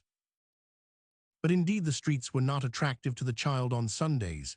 There were no shops open, and the people in their Sunday clothes, many of them with their faces studiously settled into masks intended to express righteousness, were far less interesting, because less alive than the same people in their workday attire, in their shops, or seated at their stalls, or driving their carts, and looking thoroughly human. As to going to church himself, such an idea had never entered his head. He had not once for a moment imagined that anybody would like him to go to church, that such as he ever went to church, that church was at all a place to which Gibbies with fathers to look after should have any desire to go. As to what church-going meant, he had not the vaguest idea. It had not even waked the glimmer of a question in his mind. All he knew was that people went to church on Sundays. It was another of the laws of existence, the reason of which he knew no more than why his father went every night to Jink Lane and got drunk. George, however, although he had taught his son nothing, was not without religion, and had notions of duty in respect of the Sabbath. Not even with the prize of whiskey in view would he have consented to earn a sovereign on that day by the lightest of work. Gibbie was awake some time before his father, and lay revelling in love's bliss of proximity. At length Sir George, the merest bubble of nature, awoke, and pushed him from him. The child got up at once, but only to stand by the bedside. He said no word, did not even think an impatient thought, yet his father seemed to feel that he was waiting for him. After 2 or 3 huge yawns, he spread out his arms, but unable to stretch himself, yawned again, rolled himself off the bed, and crept feebly across the room to an empty chest that stood under the skylight. There he seated himself, and for half an hour sat motionless, a perfect type of dilapidation, moral and physical, while a little way off stood Gibbie, looking on, like one awaiting a resurrection. At length he seemed to come to himself, the expected sign of which was that he reached down his hand towards the meeting of roof and floor, and took up a tiny last with a half-made boot upon it. At sight of it in his father's hands, Gibbie clapped his with delightin' old delight, renewed every Sunday since he could remember. That boot was for him, and this being the second, the pair would be finished before night. By slow degrees of revival, with many pauses between, George got to work. He wanted no breakfast, and made no inquiry of Gibbie whether he had had any. But what cared Gibbie about breakfast? With his father all to himself, and that father working away at a new boot for him, who had never had a pair of any sort upon his feet, since the woolen ones he wore in his mother's lap, breakfast or no breakfast was much the same to him. It could never have occurred to him that it was his father's part to provide him with breakfast. If he was to have none, it was Sunday that was to blame. There was no use in going to look for any when the shops were all shut, and everybody either at church or closed in domestic penetralia or out for a walk. More than contented, therefore, while busily his father wedded welt and sole with stitches infrangible, Gibbie sat on the floor, preparing waxed ends, carefully sticking in the hog's bristle, and rolling the combination, with quite professional aptitude, between the flat of his hand and what of trouser leg he had left, gazing eagerly between at the advancing masterpiece. Occasionally the triumph of expectation would exceed his control, when he would spring from the floor, and caper and strut about like a pigeon soft as a shadow, for he knew his father could not bear noise in the morninga behind his back, execute a pantomimic dumb show of delight, in which he seemed with difficulty to restrain himself from jumping upon him, and hugging him in his ecstasy. Oh, best of parents, working thus even on a Sunday for his Gibbie, when everybody else was at church enjoying himself. But Gibbie never dared hug his father except when he was drunk, he could hardly have told. Relieved by his dumb show, he would return, quiet as an aged grimalkin, and again deposit himself on the floor near his father, where he could see his busy hands. All this time Sir George never spoke a word. Incredible as it may seem, however, he was continually, off and on, trying his hardest to think of some Sunday lesson to give his child. Many of those that knew the boy regarded him as a sort of idiot, drawing the conclusion from Gibbie's practical honesty and his too evident love for his kind. It was incredible that a child should be poor, unselfish, loving, and not deficient in intellect. His father knew him better, yet he often quieted his conscience in regard to his education, with the reflection that not much could be done for him. Still, every now and then he would think perhaps he ought to do something. Who could tell, but the child might be damned for not understanding the plan of salvation. In brooding over the matter this morning, as well as his headache would permit, he came to the resolution, as he had often done before, to buy a shorter catechism. The boy could not learn it, but he would keep reading it to him, and something might stick. Even now perhaps he could begin the course by recalling some of the questions and answers that had been the plague of his life every Saturday at school. He set his recollection to work, therefore, in the lumber-room of his memory, and again sent it back to the task, but could find nothing belonging to the catechism except the first question with its answer, and a few incoherent fragments of others. Moreover, he found his mind so confused and incapable of continuous or concentrated effort that he could not even keep man's chief end and the rosined end between his fingers from twisting up together in the most extraordinary manner. Yet if the child but had the question, he might get some good of it. The hour might come when he would say, "My father taught me that, who could tell?" And he knew he had the words correct, wherever he had dropped their meaning. For the sake of Gibbie's immortal part, therefore, he would repeat the answer to that first, most momentous of questions, over and over as he worked, in the hope of insinuating something, could not say what, into the small mental pocket of the innocent. The first, therefore, and almost the only words which Gibbie heard from his father's lips that morning, were these: dozens of times repeated man's chief end is to glorify God and to enjoy him forever. But so far was Gibbie from perceiving in them any meaning, that even with his father's pronunciation of chief end as chifen, they roused in his mind no sense or suspicion of obscurity. The words stuck there, notwithstanding, but Gibbie was years a man before he found out what a chifen was. Where was the great matter? How many who have learned their catechism and deplore the ignorance of others make the least effort to place their chief end even in the direction of that of their creation? Is it not the constant thwarting of their aims, the rendering of their desires futile and their ends a mockery, that alone prevents them and their lives from proving an absolute failure? Sir George, with his inveterate, consuming thirst for whiskey, was but the type of all who would gain their bliss after the scheme of their own fancies, instead of the scheme of their existence, who would build their house after their own childish willfulness instead of the ground plan of their being. How was Sir George to glorify the God whom he could honestly thank for nothing but whiskey, the soul of his gifts that he prized?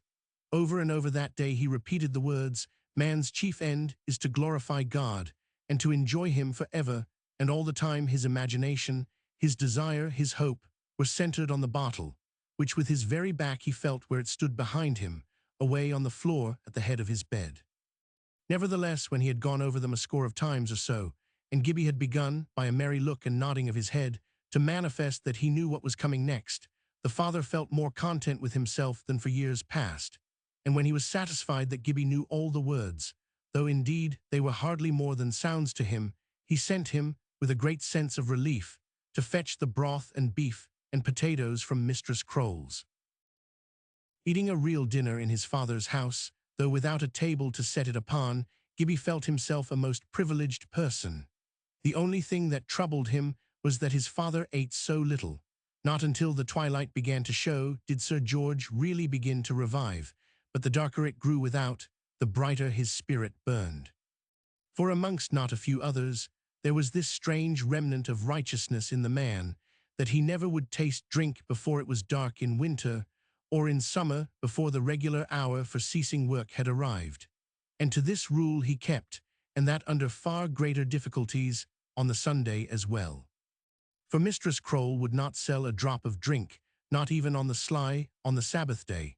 She would fain have some stake in the hidden kingdom, and George, who had not a Sunday stomach he could assume for the day any more than a Sunday coat, was thereby driven to provide his whiskey and that day drink it at home, when, with the bottle so near him, and the sense that he had not to go out to find his relief, his resolution was indeed sorely tried, but he felt that to yield would be to cut his last cable and be swept on the lee shore of utter ruin.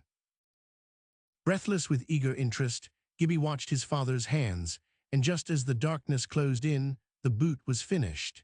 His father rose, and Gibbie, glowing with delight, sprang upon the seat he had left, while his father knelt upon the floor to try upon the unaccustomed foot the result from which he had just drawn the last. Ah, pity, pity, but even Gibbie might by this time have learned to foresee it. 3 times already had the same thing happened. The boot would not go on the foot. The real cause of the failure it were useless to inquire. Sir George said that, Sunday being the only day he could give to the boots, before he could finish them, Gibbie's feet had always outgrown the measure.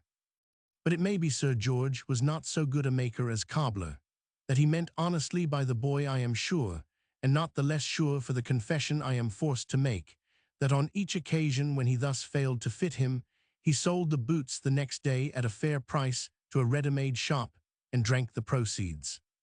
A stranger thing still was, that, although Gibbie had never yet worn boot or shoe, his father's conscience was greatly relieved by the knowledge that he spent his Sundays in making boots for him. Had he been an ordinary child, and given him trouble, he would possibly have hated him. As it was, he had a great though sadly inoperative affection for the boy, which was an endless good to them both. After many bootless trials, bootless the feet must remain, and George, laying the failure down in despair, rose from his knees and left Gibbie seated on the chest more like a king discrowned than a beggar unshod. And like a king the little beggar bore his pain. He heaved one sigh, and a slow moisture gathered in his eyes, but it did not overflow. 1 minute only he sat and hugged his desolation, then, missing his father, jumped off the box to find him. He sat on the edge of the bed, looking infinitely more disconsolate than Gibbie felt, his head and hands hanging down, a picture of utter dejection. Gibbie bounded to him, climbed on the bed, and nearly strangled him in the sharp embrace of his little arms. Sir George took him on his knees and kissed him, and the tears rose in his dull eyes. He got up with him, carried him to the box, placed him on it once more, and fetched a piece of brown paper from under the bed. From this he tore carefully several slips, with which he then proceeded to take a most thoughtful measurement of the baffling foot. He was far more to be pitied than Gibbie, who would not have worn the boots an hour had they been the best fit in shoedom. The soles of his feet were very nearly equal in resistance to leather, and at least until the snow and hard frost came, he was better without boots.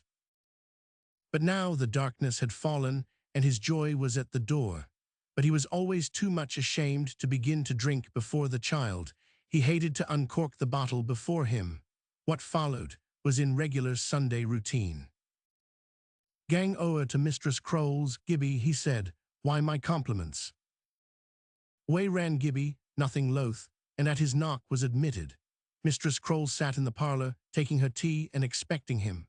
She was always kind to the child. She could not help feeling that no small part of what ought to be spent on him came to her, and on Sundays, therefore, partly for his sake, partly for her own, she always gave him his nominally tea, really blue sittermilk with as much dry bread as he could eat, and a bit of buttered toast from her plate to finish off with. As he ate, he stood at the other side of the table. He looked so miserable in her eyes that even before her servant, she was ashamed to have him sit with her. But Gibbie was quite content, never thought of sitting, and ate in gladness every now and then, looking up with loving, grateful eyes, which must have gone right to the woman's heart, had it not been for a vague sense she had of being all the time his enemy, and that, although she spent much time in persuading herself that she did her best both for his father and him. When he returned, greatly refreshed, and the boots all but forgotten, he found his father, as he knew he would, already started on the business of the evening. He had drawn the chest, the only seat in the room, to the side of the bed, against which he leaned his back. A penny candle was burning in a stone blacking bottle on the chimney-piece, and on the floor beside the chest stood the bottle of whiskey, a jug of water, a stoneware mug, and a wineglass. There was no fire and no kettle, whence his drinking was sad, as became the Scotch Sabbath in distinction from the Jewish. There, however, was the drink, and thereby his soul could livia expand her mouldy wings.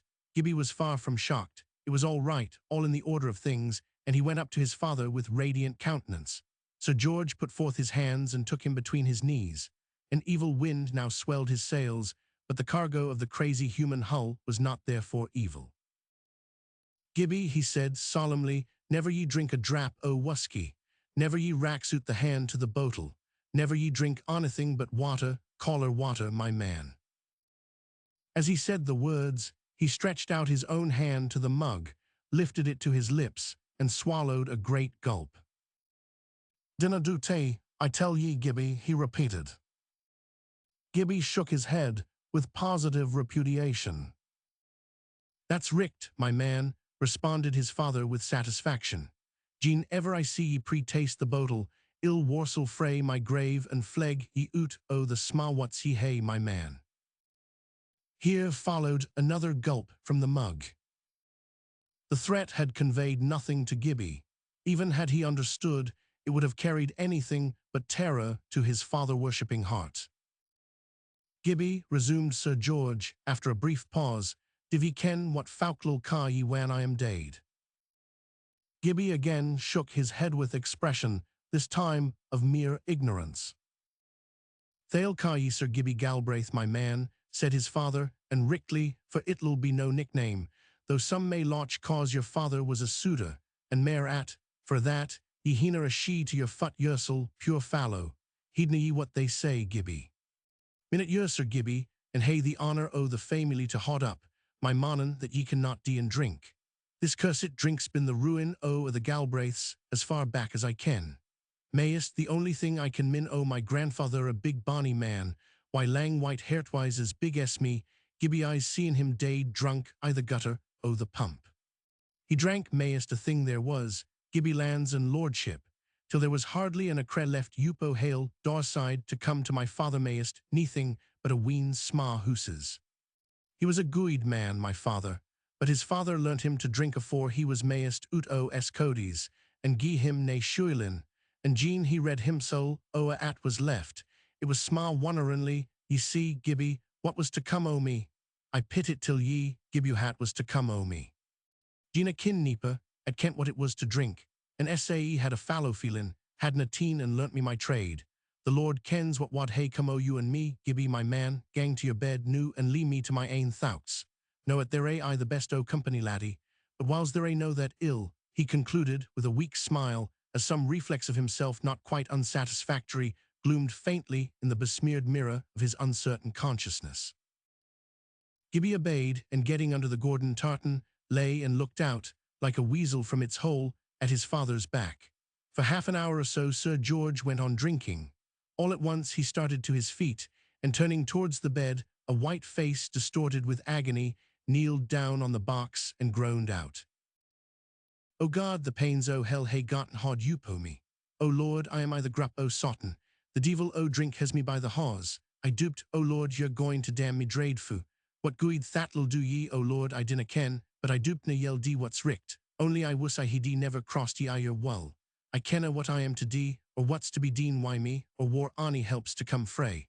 I hae tried and tried to master the drink, but I was wummelled. For ye see, Lord, kennin a thing as ye dee, at until I hae a drap my skin, I canna even think. I canna min the sangs I used to sing, or the prayers my mither learnt me sittin' yupo her lap. Till I hae swallowed a mufu or twa, things like sae off you like, at I am fit to cut my throat, and sign ants I'm begun, there's nae mair thought o endeavourin to behod withhold, till I canna drink a drap mair. O God, what guard ye mac things at wad mac wusky, when ye kenned it wad mac sick a beast o me. He paused, stretched down his hand to the floor, lifted the mug, and drank a huge mouthful, then with a cough that sounded apologetic, set it down and recommenced. O Lord, I duped there's nae hoop for me, for the vera river o the water o life, wadna be guid to me wantin' a drap frae the botle, until tea it's the why a his it drinks. It's no at we're drunkards, Lord o na, it's no that, Lord, it's only at we canna dee wantin' the drink. We're sair drinkers, I maun confess, but no just drunkards, Lord. I'm no drunk the new, I ken what I am sayin', and it's sair troth, but I couldna hae prate a word to your lordship, gin I hadna had a jugie or twa first. O Lord, deliver me frae the poor o sotten, O Lord, I canna help mysel. Dinna send me to the ill place. He loot the deal's gang until the swine lat me tea. With this frightful petition, his utterance began to grow indistinct. Then he fell forward upon the bed, groaning, and his voice died gradually away. Gibbie had listened to all he said, but the awe of hearing his father talk to one unseen made his soul very still, and when he ceased he fell asleep. Alas for the human soul inhabiting a drinkful brain, it is a human soul still, and wretched in the midst of all that whiskey can do for it. From the pit of hell it cries out, so long as there is that which can sin, it is a man. And the prayer of misery carries its own justification when the sober petitions of the self-righteous and the unkind are rejected.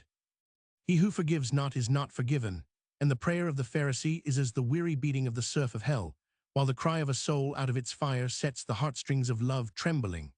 There are sins which men must leave behind them, and sins which they must carry with them. Society scouts the drunkard because he is loathsome, and it matters nothing whether society be right or wrong, while it cherishes in its very bosom vices, which are, to the God-born thing we call the soul, yet worse poisons. Drunkards and sinners, hard as it may be for them to enter into the kingdom of heaven, must yet be easier to save than the man whose position, reputation, money, engross his heart and his care, who seeks the praise of men and not the praise of God. When I am more of a Christian, I shall have learnt to be sorrier for the man whose end is money or social standing than for the drunkard. But now my heart, recoiling from the one, is sore for the other, for the agony, the helplessness, the degradation, the nightmare struggle, the wrongs and cruelties committed, the duties neglected, the sickening ruin of mind and heart. So often, too, the drunkard is originally a style of man immeasurably nobler than the moneymaker, Compare a Coleridge, Samuel Taylor, or Hartley with no, that man has not yet passed to his account. God has in his universe furnaces for the refining of gold, as well as for the burning of chaff and tares and fruitless branches, and however they may have offended, it is the elder brother who is the judge of all the younger ones. Gibbie slept some time. When he woke, it was pitch dark, and he was not lying on his father's bosom. He felt about with his hands till he found his father's head. Then he got up and tried to rouse him, and failing, to get him on to the bed. But in that too he was sadly unsuccessful. What with the darkness and the weight of him, the result of the boy's best endeavour was that Sir George half slipped, half rolled down upon the box, and from that to the floor. Assured then of his own helplessness, wee Gibbie dragged the miserable bolster from the bed, and got it under his father's head, then covered him with the plaid, and creeping under it, laid himself on his father's bosom, where soon he slept again.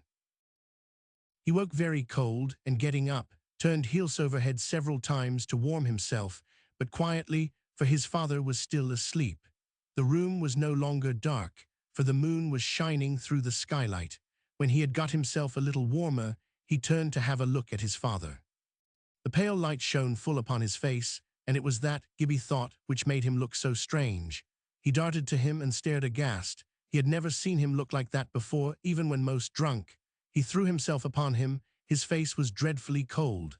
He pulled and shook him in fear, could not have told of what, but he would not wake. He was gone to see what God could do for him there, for whom nothing more could be done here. But Gibbie did not know anything about death, and went on trying to wake him. At last he observed that, although his mouth was wide open, the breath did not come from it. Thereupon his heart began to fail him, but when he lifted an eyelid and saw what was under it, the house rang with the despairing shriek of the little orphan. Chapter 7. The Town Sparrow. This too will pass is a Persian word. I should like it better if it were this too shall pass. Gibbie's agony passed, for God is not the God of the dead but of the living.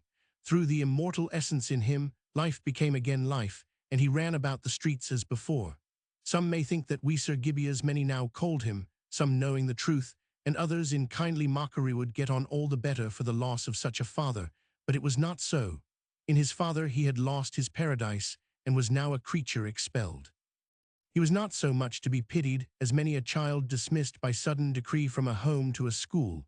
But the streets, and the people, and the shops, the horses and the dogs, even the pennyloaves, though he was hungry, had lost half their precious delight, when his father was no longer in the accessible background, the heart of the blissful city. As to food and clothing, he did neither much better nor any worse than before. People were kind as usual, and kindness was to Gibbie the very milk of Mother Nature. Whose the hand that proffered it, or what the form it took, he cared no more than a stray kitten cares whether the milk set down to it be in a blue saucer or a white, but he always made the right return. The first thing a kindness deserves is acceptance, the next is transmission. Gibbie gave both, without thinking much about either. For he never had taken, and indeed never learned to take, a thought about what he should eat, or what he should drink, or wherewithal he should be clothed, a fault rendering him, in the eyes of the economist of this world, utterly unworthy of a place in it. There is a world, however, and one pretty closely mixed up with this, though it never shows itself to one who has no place in it, the birds of whose air have neither storehouse nor barn, but are just such thoughtless cherubs, thoughtless for themselves, that isses wee Sir Gibbie. It would be useless to attempt convincing the mere economist that this great city was a little better, a little happier, a little merrier, for the presence in it of the child, because he would not, even if convinced of the fact, recognize the gain. But I venture the assertion to him that the conduct of not one of its inhabitants was the worse for the example of Gibbie's apparent idleness, and that not one of the poor women who now and then presented the small baronet with a penny, or a bit of bread, or scrap of meat, or a pair of old trouser shoes, nobody gave him, and he neither desired nor needed any, ever felt the poorer for the gift, or complained that she should be so taxed. Positively or negatively, then, everybody was good to him, and Gibbie felt it. But what could make up for the loss of his paradise, the bosom of a father? Drunken father as he was, I know of nothing that can or ought to make up for such a loss, except that which can restore it the bosom of the Father of fathers. He roamed the streets, as all his life before, the whole of the day and part of the night. He took what was given him and picked up what he found. There were some who would gladly have brought him within the bounds of an ordered life. He soon drove them to despair, however, for the streets had been his nursery, and nothing could keep him out of them. But the sparrow and the rook are just as respectable in reality, though not in the eyes of the henwife, as the egg-laying fowl or the dirt-gobbling duck, and however Gibbie's habits might shock the ladies of Mr. Sclater's congregation who sought to civilize him, the boy was no more about mischief in the streets at midnight than they were in their beds. They collected enough for his behoof to board him for a year with an old woman who kept a school, and they did get him to sleep one night in her house. But in the morning, when she would not let him run out, brought him into the schoolroom, her kitchen, and began to teach him to write, Gibbie failed to see the good of it. He must have space, change, adventure, air, or life was not worth the name to him.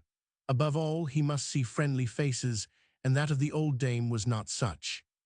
But he desired to be friendly with her, and once, as she leaned over him, put up his hand, not a very clean one. I am bound to give her the advantage of my confessing stroke her cheek.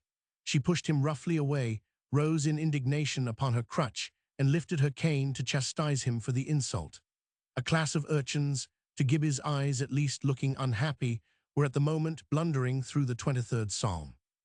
Ever after, even when now Sir Gilbert more than understood the great song, the words, thy rod and thy staff, like the spell of a necromancer, would still call up the figure of the dame irate, in her horn spectacles and her black-ribboned cap, leaning with one arm on her crutch, and with the other uplifting what was with her no mere symbol of authority. Like a shell from a mortar, he departed from the house. She hobbled to the door after him, but his diminutive figure many yards away, his little bare legs misty with swiftness as he ran, was the last she ever saw of him, and her pupils had a bad time of it the rest of the day. He never even entered the street again in which she lived. Thus, after one night's brief interval of respectability, he was again a rover of the city, a flitting insect that lighted here and there, and spread wings of departure the moment a fresh desire awoke. It would be difficult to say where he slept, in summer anywhere, in winter where he could find warmth. Like animals better clad than he, yet like him able to endure cold, he revelled in mere heat when he could come by it. Sometimes he stood at the back of a baker's oven, for he knew all the haunts of heat about the city. Sometimes he buried himself in the sid's husks of oats, lying ready to feed the kiln of a meal mill. Sometimes he lay by the furnace of the steam engine of the waterworks. One man employed there, when his time was at night, always made a bed for Gibbie. He had lost his own only child, and this one of nobodies was a comfort to him. Even those who looked upon wandering as wicked only scolded into the sweet upturned face, pouring gall into a cup of wine too full to receive a drop of it, and did not hand him over to the police. Useless verily that would have been, for the police would as soon have thought of taking up a town sparrow as Gibbie, and would only have laughed at the idea. They knew Gibbie's merits better than any of those good people imagined his faults. It requires either wisdom or large experience to know that a child is not necessarily wicked even if born and brought up in a far viler entourage than was Gibbie. The merits the police recognized in him were mainly two, neither of small consequence in their eyes. The first, the negative, yet more important one, that of utter harmlessness. The second, and positive one, a passion and power for rendering help, taking notable shape chiefly in two ways, upon both of which I have already more than touched. The first was the peculiar faculty now pretty generally known as his great gift, some his great luck, others called it for finding things lost. It was no wonder the town crier had sought his acquaintance, and when secured, had cultivated it neither a difficult task, for the boy, ever since he could remember, had been in the habit, as often as he saw the crier or heard his tuck of drum in the distance, of joining him and following, until he had acquainted himself with all particulars concerning everything proclaimed as missing. The moment he had mastered the facts announced, he would dart away to search, and not unfrequently to return with the things sought.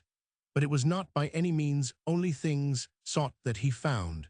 he continued to come upon things of which he had no simulacrum in his fantasy.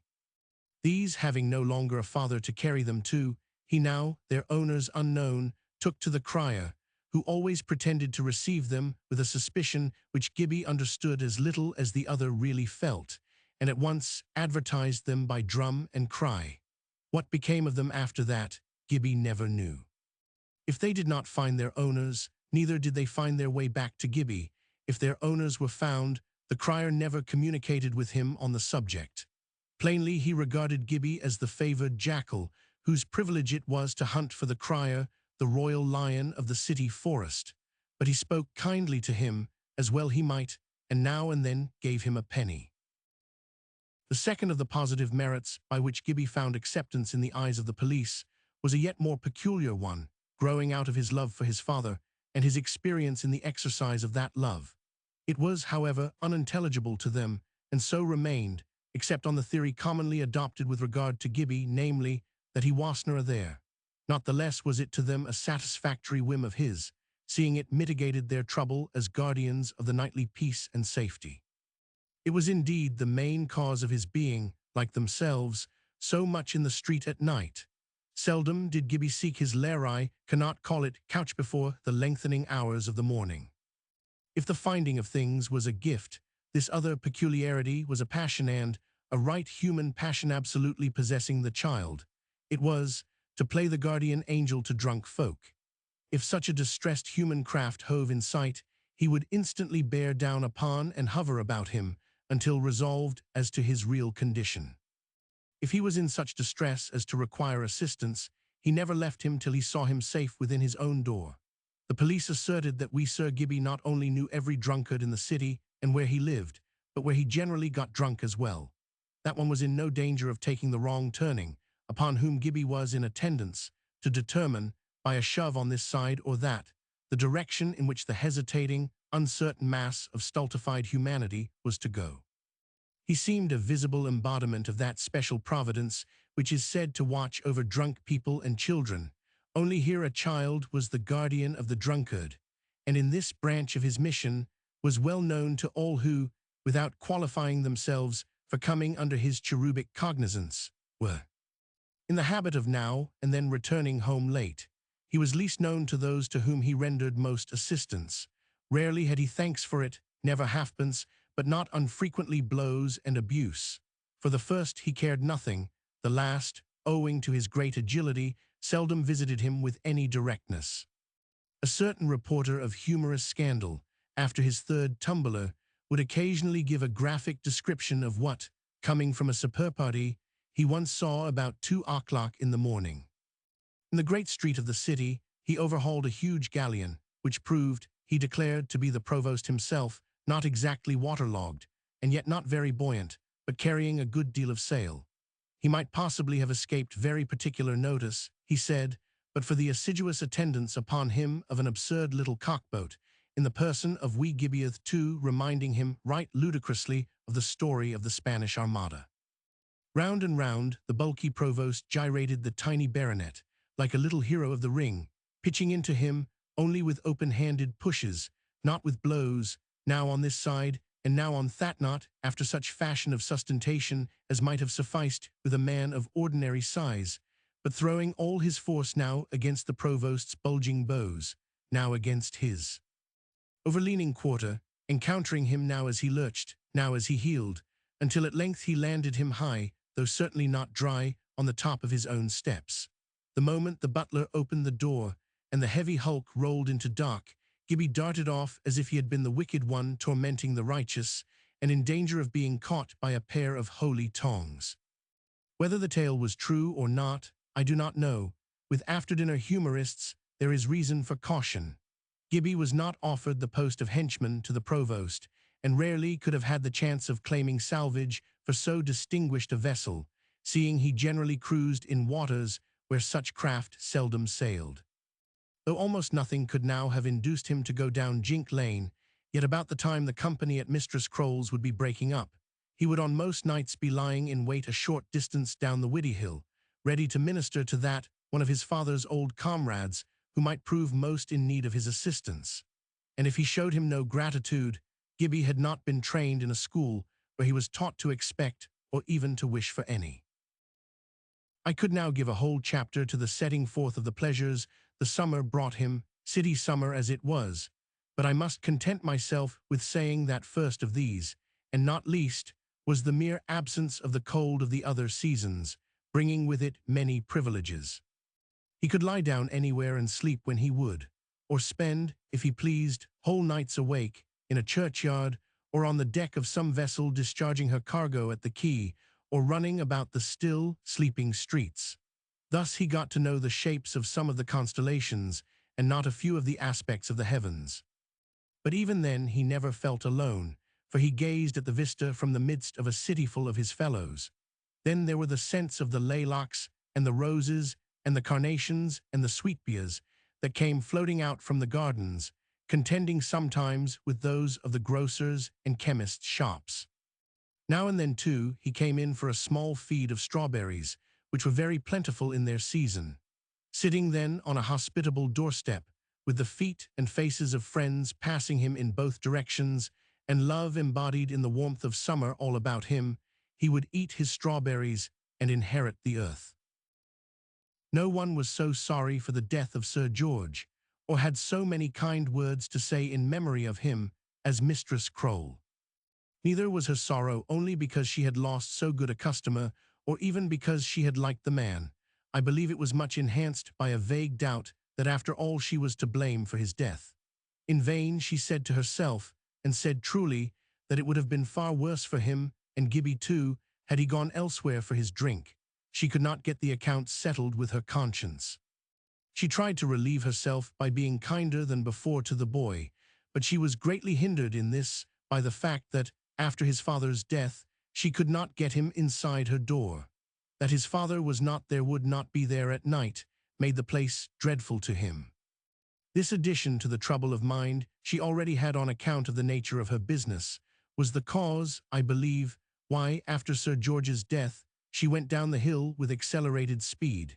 She sipped more frequently from her own bottle, soon came to tasting with her customers, and after that her descent was rapid. She no longer refused drink to women, though for a time she always gave it under protest. She winked at card-playing, she grew generally more lax in her administration, and by degrees a mist of evil fame began to gather about her house. Thereupon her enemy, as she considered him, the Rev. Clement Sclater, felt himself justified in moving more energetically for the withdrawal of her license, which, with the support of outraged neighbours, he found no difficulty in effecting. She therefore flitted to another parish, and opened a worse house in a worse region of the city, the river bank, namely, some little distance above the quay, not too far to be within easy range of sailors, and the people employed about the vessels loading or discharging cargo. It pretended to be only a lodging house, and had no license for the sale of strong drink, but nevertheless, one way and another, a great deal was drunk in the house, and as always, card-playing and sometimes worse things were going on, getting more vigorous ever as the daylight waned. Frequent quarrels and occasional bloodshed was the consequence. For some time, however, nothing very serious brought the place immediately within the conscious ken of the magistrates. In the second winter after his father's death, Gibbie, wandering everywhere about the city, encountered Lucky Croll in the neighbourhood of her new abode.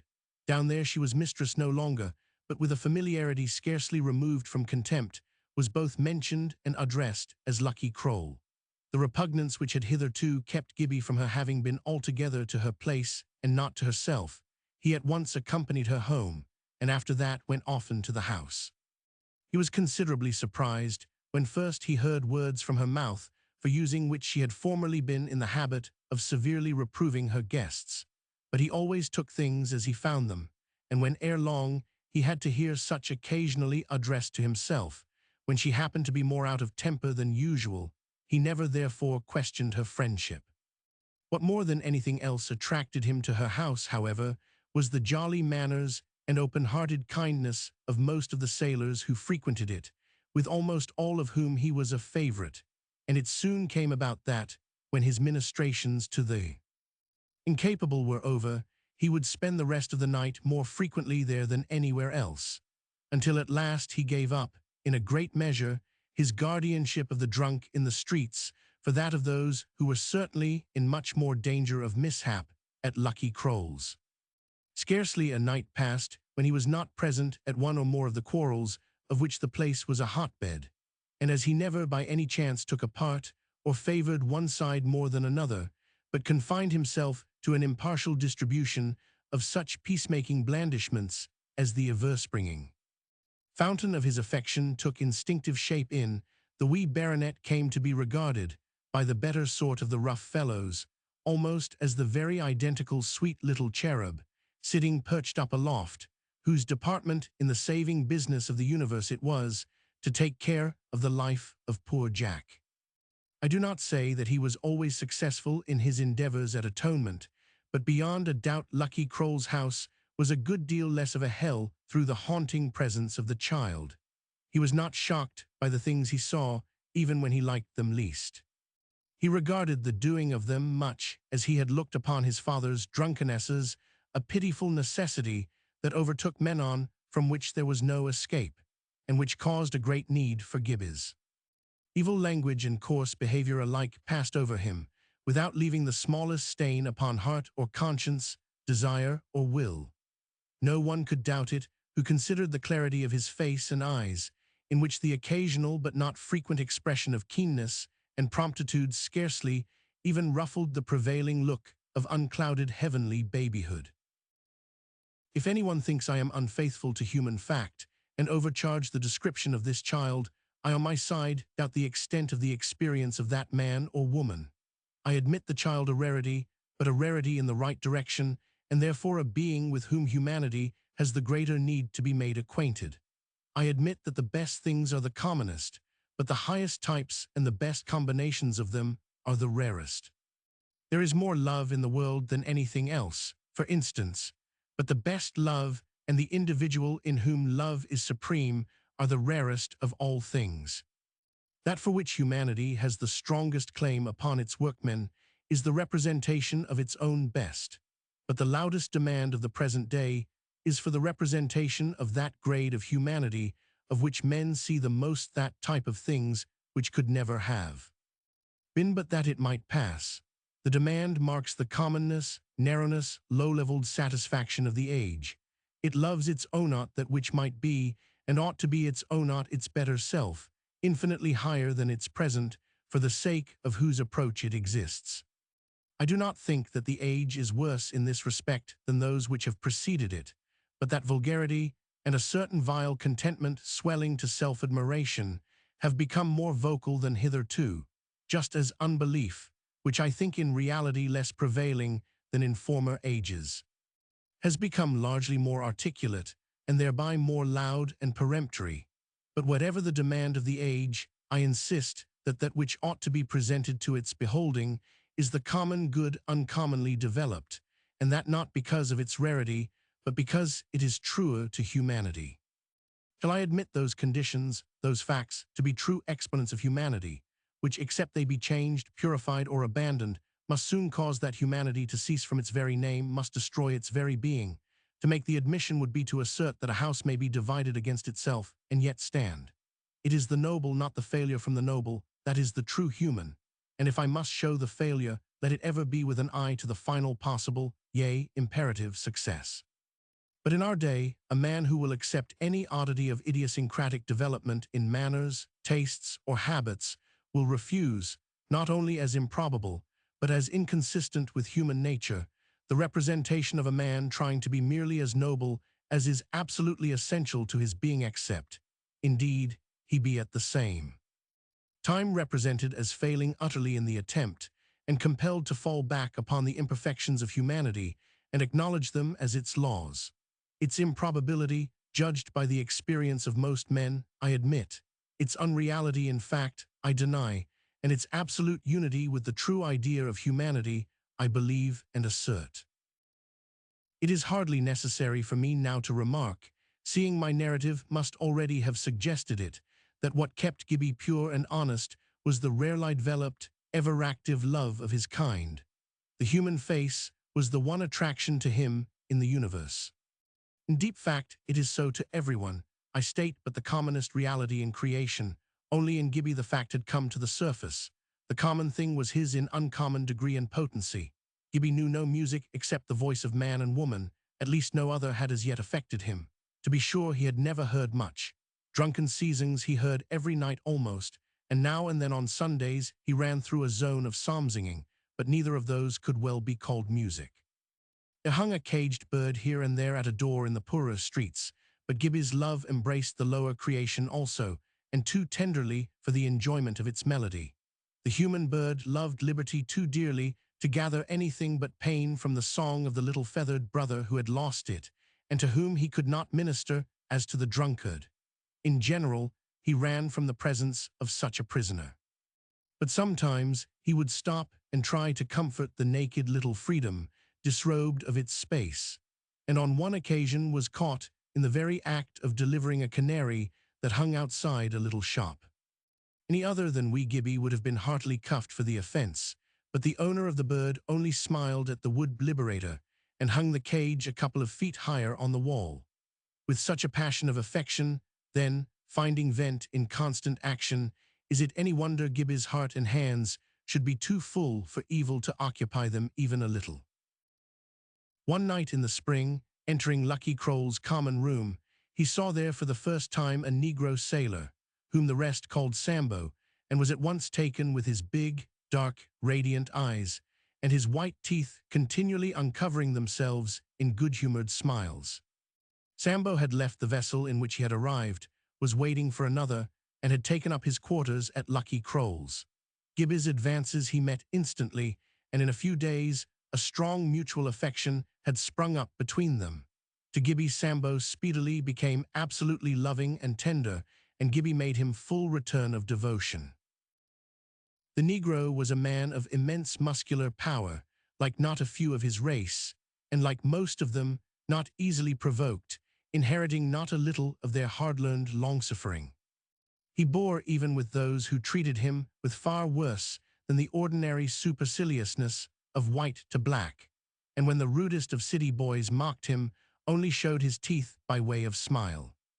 The ill-conditioned among Lucky Croale's customers and lodgers were constantly taking advantage of his good nature and presuming upon his forbearance, but so long as they confined themselves to mere insolence or even barefaced cheating, he endured with marvelous temper. It was possible, however, to go too far even with him. One night Sambo was looking on at a game of cards in which all the rest in the room were engaged. Happening to laugh at some turn it took, one of them, a Malay who was losing, was offended and abused him. Others objected to his having fun without risking money and required him to join in the game. This for some reason or other he declined, and when the whole party at length insisted, positively refused. Thereupon they all took umbrage, nor did most of them make many steps of the ascent from displeasure to indignation, wrath, revenge, and then ensued a row. Gibbie had been sitting all the time on his friend's knee, every now and then stroking his black face, in which, as insult followed insult, the sunny blood kept slowly rising, making the balls of his eyes and his teeth look still whiter. At length a savage from Greenock threw a tumbler at him. Sambo, quick as a lizard, covered his face with his arm. The tumbler, falling from it, struck Gibbie on the head not severely, but hard enough to make him utter a little cry. At that sound, the latent fierceness came wide awake in Sambo.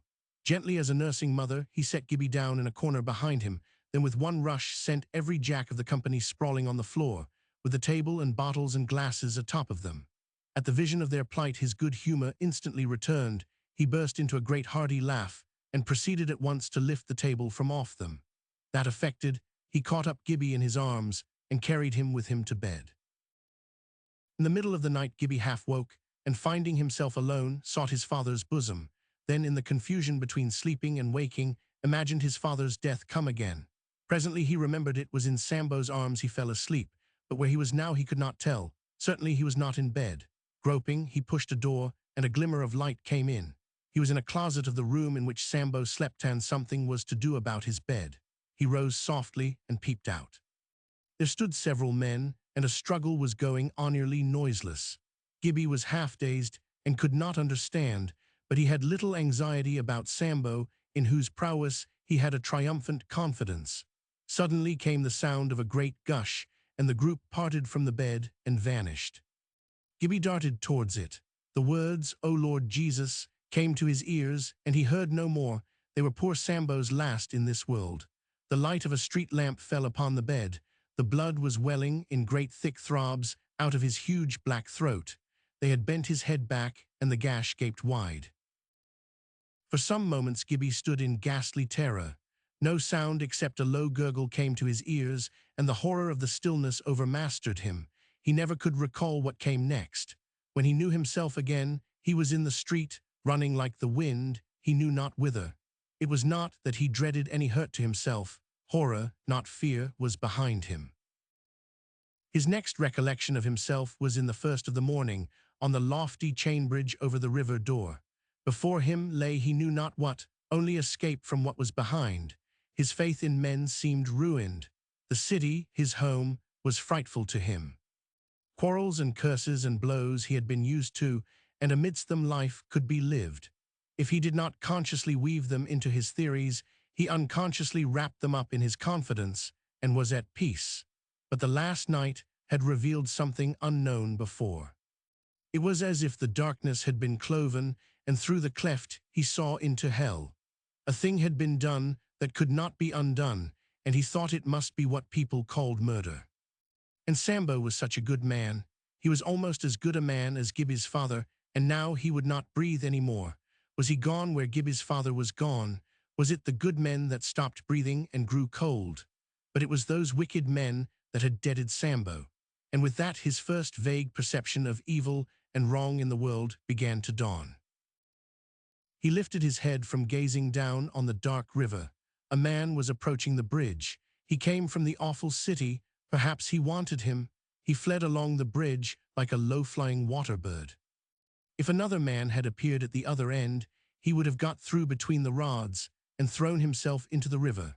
But there was no one to oppose his escape, and after following the road a little way up the river, he turned aside into a thicket of shrubs on the nearly precipitous bank, and sat down to recover the breath he had lost more from dismay than exertion.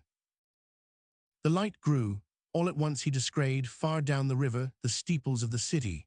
Alas, alas, there lay poor black Sambo, so dear to wee Sir Gibbie, motionless and covered with blood.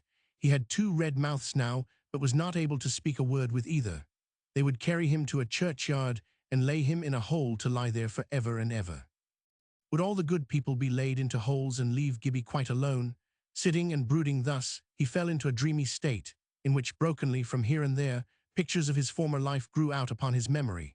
Suddenly, plainer than all the rest, came the last time he stood under Mistress Croale's window, waiting to help his father home. The same instant, back to the ear of his mind, came his father's 2 words, as he had heard them through the window up Daurside. Up Daurside, here he was upon Daurside a little way up too. He would go farther up. He rose and went on, while the great river kept flowing the other way, dark and terrible, down to the very door inside which lay Sambo with the huge gape in his big throat. Meantime the murder came to the knowledge of the police, Mistress Croale herself giving the information, and all in the house were arrested. In the course of their examination, it came out that wee Sir Gibbie had gone to bed with the murdered man and was now nowhere to be found. Either they had murdered him too, or carried him off. The news spread, and the whole city was in commotion about his fate. It was credible enough that persons capable of committing such a crime on such an inoffensive person, as the testimony showed poor Sambo, would be capable also of throwing the life of a child after that of the man to protect their own. The city was searched from end to end, from side to side, and from cellar to garret. Not a trace of him was to be found, but, indeed, Gibbie had always been easier to find than to trace, for he had no belongings of any sort to betray him. No one dreamed of his having fled straight to the country, and search was confined to the city. The murderers were at length discovered, tried, and executed. They protested their innocence with regard to the child, and therein nothing appeared against them beyond the fact that he was missing. The result, so far as concerned Gibbie, was that the talk of the city, where almost everyone knew him, was turned, in his absence, upon his history. and from the confused mass of hearsay that reached him, Mr. Sclater set himself to discover and verify the facts. For this purpose he burrowed about in the neighborhoods Gibbie had chiefly frequented, and was so far successful as to satisfy himself that Gibbie, if he was alive, was Sir Gilbert Galbraith, Baronet. But his own lawyer was able to assure him that not an inch of property remained anywhere attached to the title. There were indeed relations of the boy's mother, who were of some small consequence in a neighboring county, also one in business in Glasgow or its neighborhood, reported wealthy, but these had entirely disowned her because of her marriage. All Mr. Sclater discovered besides was in a lumber room next the garret in which Sir George died, a box of papers, a glance at whose contents showed that they must at least prove a great deal of which he was already certain from other sources. Few of them had to do with the house in which they were found, still known as the Old House o' Galbraith, but most of them referred to property in land, and many were of ancient date.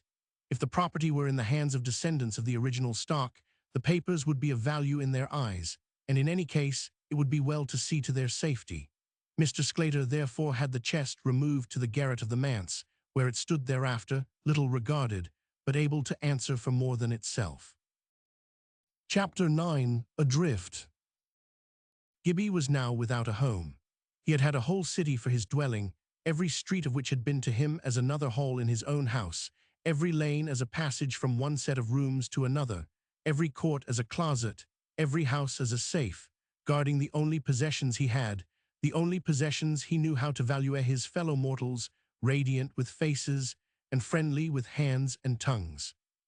Great as was his delight in freedom, a delight he reveled in from morning to night, and sometimes from night to morning, he had never had a notion of it that reached beyond the city. He never longed for larger space, for wider outlook. Space and outlook he had skyward and seaward when he would, but even into these regions he had never yet desired to go. His world was the world of men. The presence of many was his greater room. His people themselves were his world. He had no idea of freedom in dissociation with human faces and voices and eyes. But now he had left all these, and as he ran from them, a red pall seemed settling down behind him, wrapping up and hiding away his country, his home. For the first time in his life, the fatherless, motherless, brotherless, sisterless stray of the streets felt himself alone. The sensation was an awful one. He had lost so many, and had not one left. That gash in Sambo's black throat had slain a whole cityful. His loneliness grew upon him, until again he darted aside from the road into the bush, this time to hide from the spectre of the desert the no man. Deprived of human countenances, the face of creation was a mask without eyes, and liberty a mere negation. Not that Gibbie had ever thought about liberty, he had only enjoyed. Not that he had ever thought about human faces, he had only loved them and lived upon their smiles. Gibbie wadna need to gang to haven, said Mysie, the baker's daughter, to her mother one night, as they walked home from a merrymaking. What for that, lassie? Returned her mother. Cause he wad be miserable war there was nae drunk folk, answered Mysie. And now it seemed to the poor, shocked, heart-wounded creature as if the human face were just the one thing he could no more look upon. One haunted him, the black one, with the white, staring eyes, the mouth in its throat, and the white, grinning teeth. It was a cold, fresh morning, cloudy and changeful towards the end of April. It had rained and would rain again, it might snow. Heavy, undefined clouds with saffron breaks and borders hung about the east, but what was going to happen there at least he did not think. He did not know east from west, and I doubt whether, although he had often seen the sun set, he had ever seen him rise. Yet even to him, city creature as he was, it was plain something was going to happen there. And happen it did presently, and that with a splendor that for a moment blinded Gibbie. For just at the horizon there was a long horizontal slip of blue sky, and through that crack, the topmost arc of the rising sun shot suddenly 1,000 arrows of radiance into the brain of the boy. But the too much light scorched there a blackness instantly, and to the soul of Gibbie it was the blackness of the room from which he had fled, and upon it out came the white eyeballs and the brilliant teeth of his dead Sambo, and the red burst from his throat that answered the knife of the Malay. He shrieked and struck with his hands against the sun from which came the terrible vision.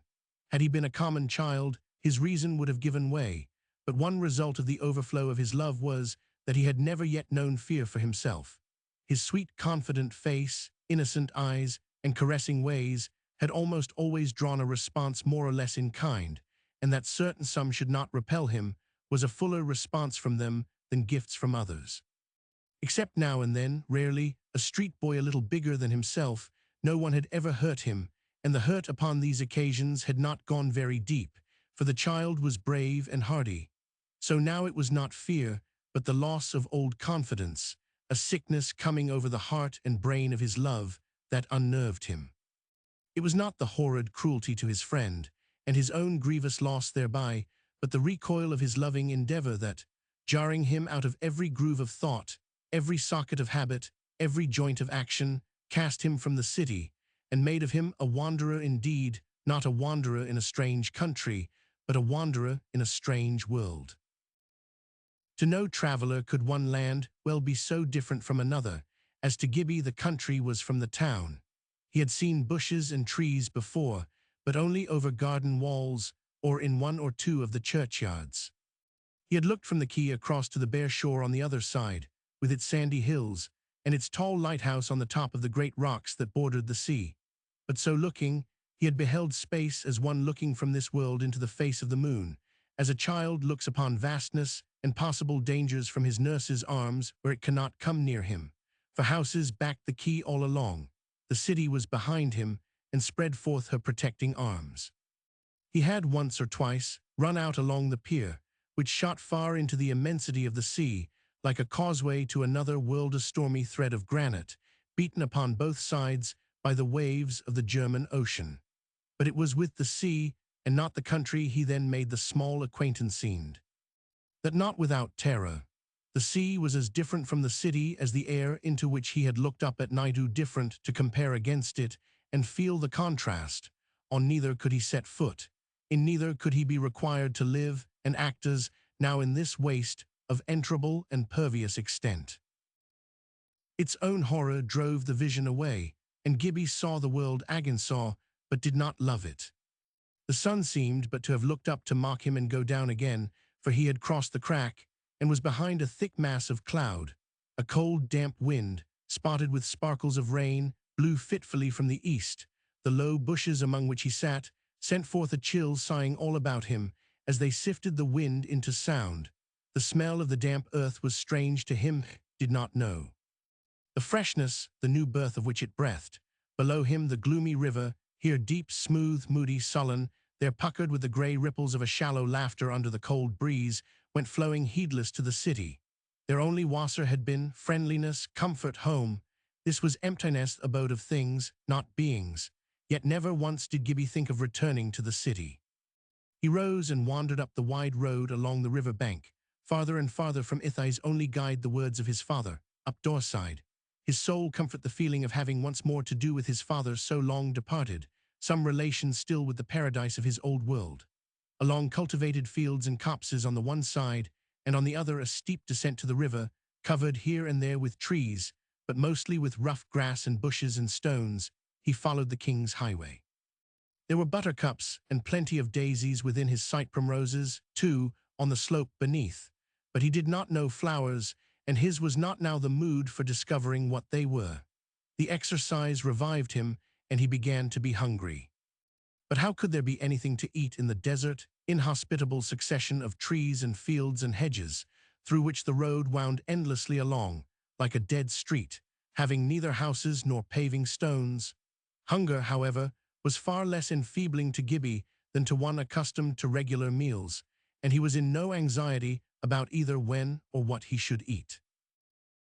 The morning advanced, and by and by he began to meet a fellow creature now and then upon the road. But at sight of everyone, a feeling rose in him such as he had never had towards human being before. They seemed somehow of a different kind from those in the town, and they did not look friendly as they passed. He did not know that he presented to them a very different countenance from that which his fellow citizens had always seen him wear, for the mingled and conflicting emotions of his spirit had sent out upon it an expression which, accompanied by the misery of his garments, might well, to the superficial or inexperienced observer, convey the idea that he was a fugitive and guilty. He was so uncomfortable at length from the way the people he met scrutinized him that, when he saw anyone coming, he would instantly turn aside and take the covert of thicket or hedge or stone wall until the bearer of eyes had passed. His accustomed trot, which he kept up for several hours, made him look the more suspicious, but his feet, hardened from very infancy as they were, soon found the difference between the smooth flags and the sharp stones of the road, and before noon he was walking at quite a sober, although still active, pace. Doubtless it slackened the sooner that he knew no goal, no end to his wandering. Up Doorside was the one vague notion he had of his calling, his destiny, and with his short, quick step, his progress was considerable. He passed house after house, farm after farm, but never in the way of asking for anything, though as little in the way of refusing. He went nearer none of them than the road led him. Besides, the houses were very unlike those in the city, and not at all attractive to him. He came at length to a field, sloping to the road, which was covered with leaves like some he had often seen in the market. They drew him, and as there was but a low and imperfect hedge between, he got over and found it was a crop of small yellow turnips. He gathered as many as he could carry and ate them as he went along. Happily no agricultural person encountered him for some distance, though Gibbie knew no special cause to congratulate himself upon that, having not the slightest conscience of offence in what he 999. His notions of property were all associated with well-known visible or neighboring owners, and in the city he would never have dreamed of touching anything that was not given him, except it lay plainly a lost thing. But here, where everything was so different, and he saw none of the signs of ownership to which he was accustomed, the idea of property did not come to him. Here everything looked lost, or on the same category with the chips and parings and crusts that were thrown out in the city and became common property. Besides, the love which had hitherto rendered covetousness impossible had here no object whose presence might have suggested a doubt, to supply in a measure the lack of knowledge. Hunger, instead, was busy in his world. I trust there were few farmers along the road who would have found fault with him for taking one or two, but none, I suspect, would have liked to see him with all the turnips he could carry, eating them like a very rabbit. They were too near a city to look upon such a spectacle with indifference. Gibbie made no attempt to hide his spoil. Whatever could have given birth to the sense that caution would be necessary would have prevented him from taking it. While yet busy, he came upon a little girl feeding a cow by the roadside. She saw how he ate the turnips, and offered him a bit of oatmeal bannock. He received it gladly, and with beaming eyes offered her a turnip. She refused it with some indignation. Gibbie, disappointed, but not ungrateful, resumed his tramp, eating his bannock. He came soon after to a little stream that ran into the great river. For a few moments he eyed it very doubtfully, thinking it must, like the kennels along the sides of the streets, be far too dirty to drink of, but the way it sparkled and sang most unscientific reason soon satisfied him, and he drank and was refreshed. He had still 2 turnips left, but after the bannock he did not seem to want them, and stowed them in the ends of the sleeves of his jacket, folded back into great cuffs. All day the cold spring weather continued, with more of the past winter in it than of the coming summer. The sun would shine out for a few moments, with a grey, weary, old light, then retreat as if he had tried, but really could not. Once came a slight fall of snow, which, however, melted the moment it touched the earth. The wind kept blowing cheerlessly by fits, and the world seemed growing tired of the same thing over again so often. At length the air began to grow dusk. Then first, fears of the darkness, to Gibbie utterly unknown before, and only born of the preceding night, began to make him aware of their existence in the human world. They seemed to rise up from his lonely heart. They seemed to descend upon him out of the thickening air. They seemed to catch at his breath and gather behind him as he went. But happily, before it was quite dark, and while yet he could distinguish between objects, he came to the gate of a farmyard. It waked in him the hope of finding some place where he could sleep warmer than in the road, and he clambered over it. Nearest of the buildings to the gate stood an open shed, and he could see the shafts of carts projecting from it. Perhaps in one of those carts, or under it, he might find a place that would serve him to sleep in. He did not yet know what facilities for repose the country affords. But just as he entered the shed, he spied at the farther corner of it, outside, a wooden structure like a small house, and through the arched door of it saw the floor covered with nice-looking straw. He suspected it to be a dog's kennel, and presently the chain lying beside it, with a collar at the end, satisfied him it was. The dog was absent, and it looked altogether enticing. He crept in, got under as much of the straw as he could heap over him, and fell fast asleep. In a few minutes, as it seemed to him, he was roused by the great voice of a dog in conversation with a boy. The boy seemed, by the sound of the chain, to be fastening the collar on the dog's neck, and presently left him. The dog, which had been on the rampage the whole afternoon, immediately turned to creep in and rest till supper time, presenting to Gibbie, who had drawn himself up at the back of the kennel, the intelligent countenance of a large Newfoundland. Now Gibbie had been honored with the acquaintance of many dogs, and the friendship of most of them, for a lover of humanity can hardly fail to be a lover of caninity. Even among dogs, however, there are ungracious individuals, and Gibbie had once or twice been bitten by quadrupedal worshippers of the respectable. Hence, with the sight of the owner of the dwelling, it dawned upon him that he must be startled to find a stranger in his house, and might, regarding him as an intruder rather than a guest, worry him before he had time to explain himself. He darted forward therefore to get out, but had scarcely reached the door, when the dog put in his nose, ready to follow with all he was and had. Gibbie, thereupon, began a loud barking, as much as to say, "Here I am, please do nothing without reflection." The dog started back in extreme astonishment, his ears erect, and a keen look of question on his sagacious visage. What strange animal, speaking like, and yet so unlike, an orthodox dog, could have got into his very chamber? Gibbie, amused at the dog's fright, and assured by his looks that he was both a good-natured and reasonable animal, burst into a fit of merry laughter as loud as his previous barking, and a good deal more musical. The dog evidently liked it better, and took it as a challenge to play. After a series of sharp bursts of barking, his eyes flashing straight in at the door, and his ears lifted up like two plumes on the top of them, he darted into the kennel, and began poking his nose into his visitor. Gibbie fell to patting and kissing and hugging him as if he had been a humanas. Who can tell but he was glad of any companion that belonged to the region of the light, and they were friends at once. Mankind had disappointed him, but here was a dog. Gibbie was not the one to refuse mercies which yet he would not have been content to pray for. Both were tired, however, for both had been active that day, and a few minutes of mingled wrestling and endearment, to which, perhaps, the narrowness of their playground gave a speedier conclusion, contented both, after which they lay side by side in peace, Gibbie with his head on the dog's back, and the dog every now and then turning his head over his shoulder to lick Gibbie's face. Again he was waked by approaching steps, and the same moment the dog darted from under him, and with much rattle out of the kennel, in front of which he stood and whined, expectant. It was not quite dark, for the clouds had drifted away, and the stars were shining, so that, when he put out his head, he was able to see the dim form of a woman setting down something before the diginto, which he instantly plunged his nose and began gobbling. The sound stirred up all the latent hunger in Gibbie, and he leaped out, eager to have a share.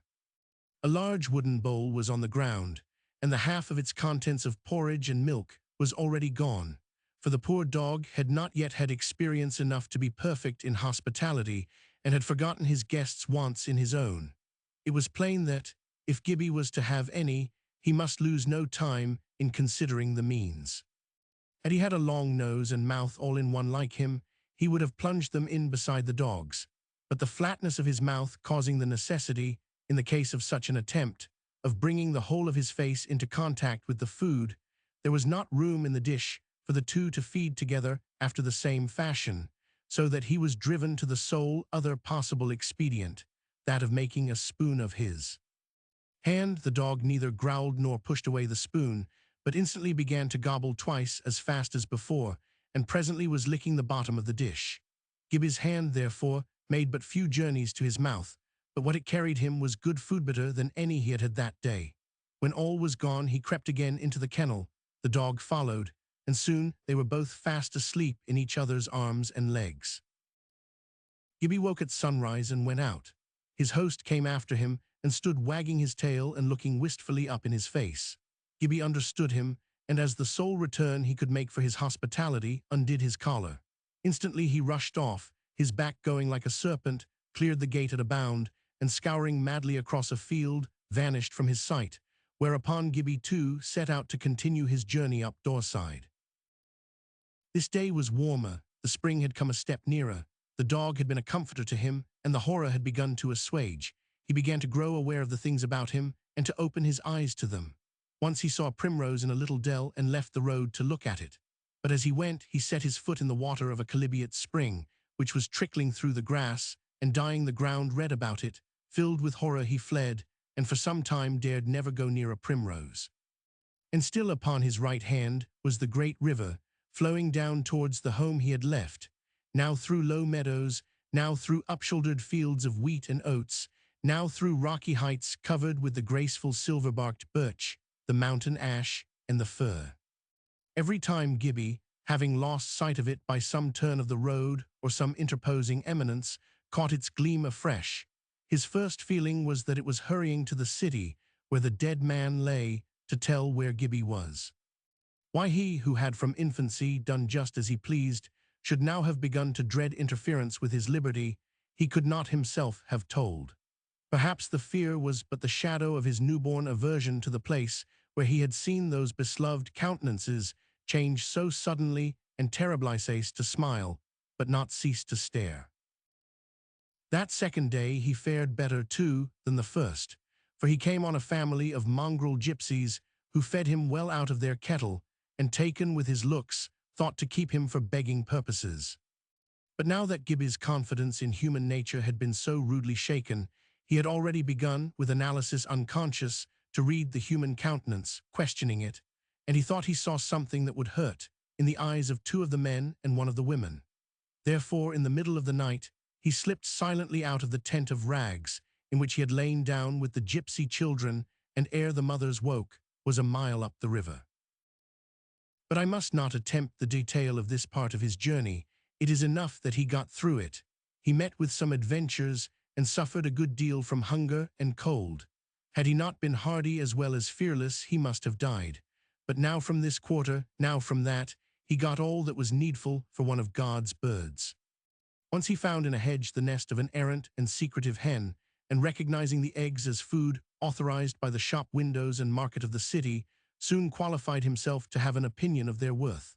Another time he came upon a girl milking a cow in a shed, and his astonishment at the marvels of the process was such that he forgot even the hunger that was rendering him faint. He had often seen cows in the city, but had never suspected what they were capable of. When the girl caught sight of him, staring with open mouth, she was taken with such a fit of laughter that the cow, which was ill-tempered, kicked out and overturned the pail. Now, because of her troublesomeness, this cow was not milked beside the rest, and the shed where she stood was used for farm implements only. The floor of it was the earth, beaten hard and worn into hollows. When the milk settled in one of these, Gibbie saw that it was lost to the girl and found to him. Undeterred by the astounding nature of the spring from which he had just seen it flow, he threw himself down and drank like a calf. Her laughter ended, the girl was troubled. She would be scolded for her clumsiness in allowing Hawkie to kick over the pail, but the eagerness of the boy after the milk troubled her more. She told him to wait, and running to the house, returned with 2 large pieces of oatcake, which she gave him. Thus, one way and another, food came to Gibbie. Drink was to be had in almost any hollow. Sleep was scattered everywhere over the world. For warmth, only motion and a seasoned skin were necessary. The latter Gibbie had, the former, already a habit learned in the streets, had now become almost a passion. Chapter 10. The Barn. By this time Gibbie had got well up towards the roots of the hills of Gormgarnet, and the river had dwindled greatly. He was no longer afraid of it, but would lie for hours listening to its murmurs over its pebbly bed, and sometimes even sleep in the hollows of its banks or below the willows that overhung it. Every here and there, a brown rivulet from some peat bog on a hill, brown and clear, like smoke crystals molten together, flowed into it, and when he had lost it, guided him back to his guide. Farm after farm he passed, here one widely bordering a valley stream, there another stretching its skirts up the hillsides, till they were lost in mere heather, where the sheep wandered about, cropping what stray grass blades and other eatables they could find. Lower down he had passed through small towns and large villages. Here, farms and cottages, with an occasional countrysat and little village of low thatched houses, made up the abodes of men. By this time he had become greatly reconciled to the loneliness of nature, and no more was afraid in her solitary presence. At the same time his heart had begun to ache and long after the communion of his kind. For not once since he set out that seemed months where it was only weeks, had he had an opportunity of doing anything for anybody except, indeed, unfastening the dog's collar, and not to be able to help was to Gibbie like being dead. Everybody, down to the dogs, had been doing for him, and what was to become of him? It was a state altogether of servitude into which he had fallen. May had now set in, but up here among the hills she was May by courtesy only, or if she was May, she would never be might. She was, indeed, only April with her showers and sunshine, her tearful, childish laughter and again the frown, and the despair irremediable. Nay, as if she still kept up a secret correspondence with her cousin March, banished for his rudeness, she would not very seldom shake from her skirts a snow storm, and oftener the dancing hail. Then out would come the sun behind her, and laugh, and say I could not help that, but here I am all the same, coming to you as fast as I can. The green crops were growing darker, and the trees were all getting out their nets to catch carbon. The lambs were frolicking, and in sheltered places the flowers were turning the earth into a firmament, and now a mere daisy was enough to delight the heart of Gibbie. His joy in humanity so suddenly checked, and his thirst for it left unslaked, he had begun to see the human look in the face of the commonest flowers, to love the trusting stare of the daisy, that gold-hearted boy, and the gentle despondency of the girl Harebell. Dreaming of her mother, the azure, the wind, of which he had scarce thought as he met it roaming the streets like himself, was now a friend of his solitude, bringing him sweet odors, alive with the souls of bees, and cooling with bliss the heat of the long walk. Even when it blew cold along the waste moss, waving the heads of the cotton grass, the only live thing visible, it was a lover, and kissed him on the forehead. Not that Gibbie knew what a kiss was, any more than he knew about the souls of bees. He did not remember ever having been kissed. In that granite city, the women were not much given to kissing children, even their own, but if they had been, who of them would have thought of kissing Gibbie? The baker's wife, kind as she always was to him, would have thought it defilement to press her lips to those of the beggar child. And how is any child to thrive without kisses? The first caresses Gibbie ever knew as such were given him by Mother Nature herself. It was only, however, by degrees, though indeed rapid degrees, that he became capable of them. In the first part of his journey he was stunned, stupid, lost in change, distracted between a suddenly vanished past and a future slow dawning in the present. He felt little beyond hunger, and that vague urging up doorside, with occasional shoots of pleasure from kindness, mostly of woman and dog. He was less shy of the country people by this time, but he did not care to seek them. He thought them not nearly so friendly and good as the town people, forgetting that those knew him and these did not. To Gibbie, an introduction was the last thing necessary for anyone who wore a face, and he could not understand why they looked at him so. Whatever is capable of aspiring must be troubled that it may wake and aspire than troubled still, that it may hold fast, be itself, and aspire still. One evening his path vanished between twilight and moonrise, and just as it became dark, he found himself at a rough gate, through which he saw a field. There was a pretty tall hedge on each side of the gate, and he was now a sufficiently experienced traveler to conclude that he was not far from some human abode. He climbed the gate and found himself in a field of clover.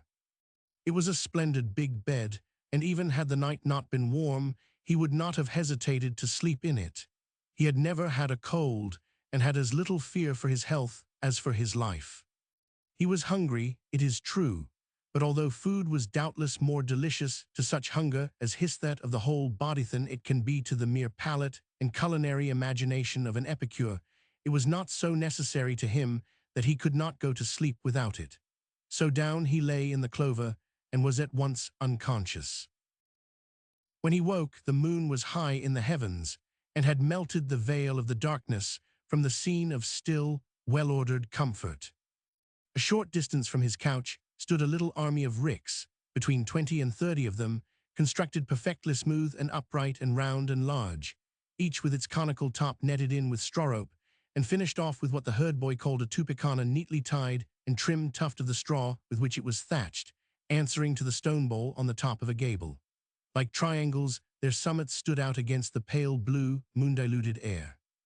They were treasure recaves, hollowed out of space, and stored with the best of ammunition against the armies of hunger and want. But Gibbie, though he had seen many of them, did not know what they were.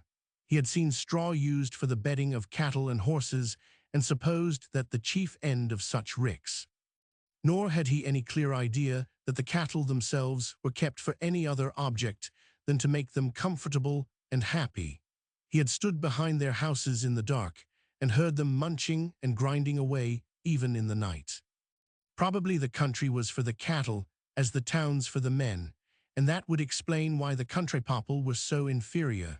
While he stood gazing, a wind arose behind the hills and came blowing down some glen that opened northwards.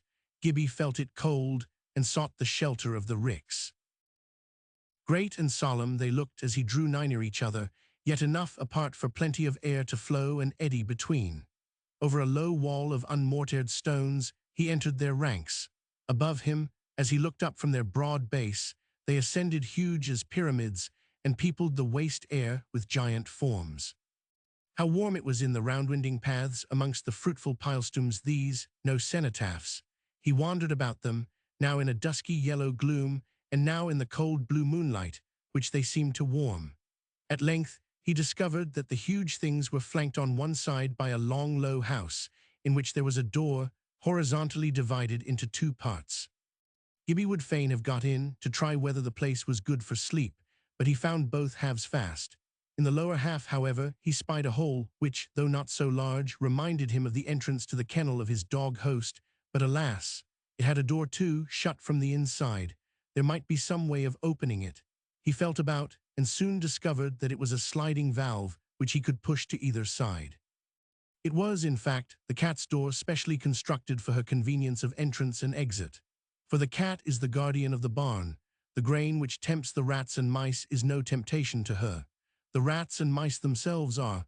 Upon them she executes justice, and remains herself an incorruptible, because untempted, therefore a respectable member of the farm community. Only the dairy door must be kept shut.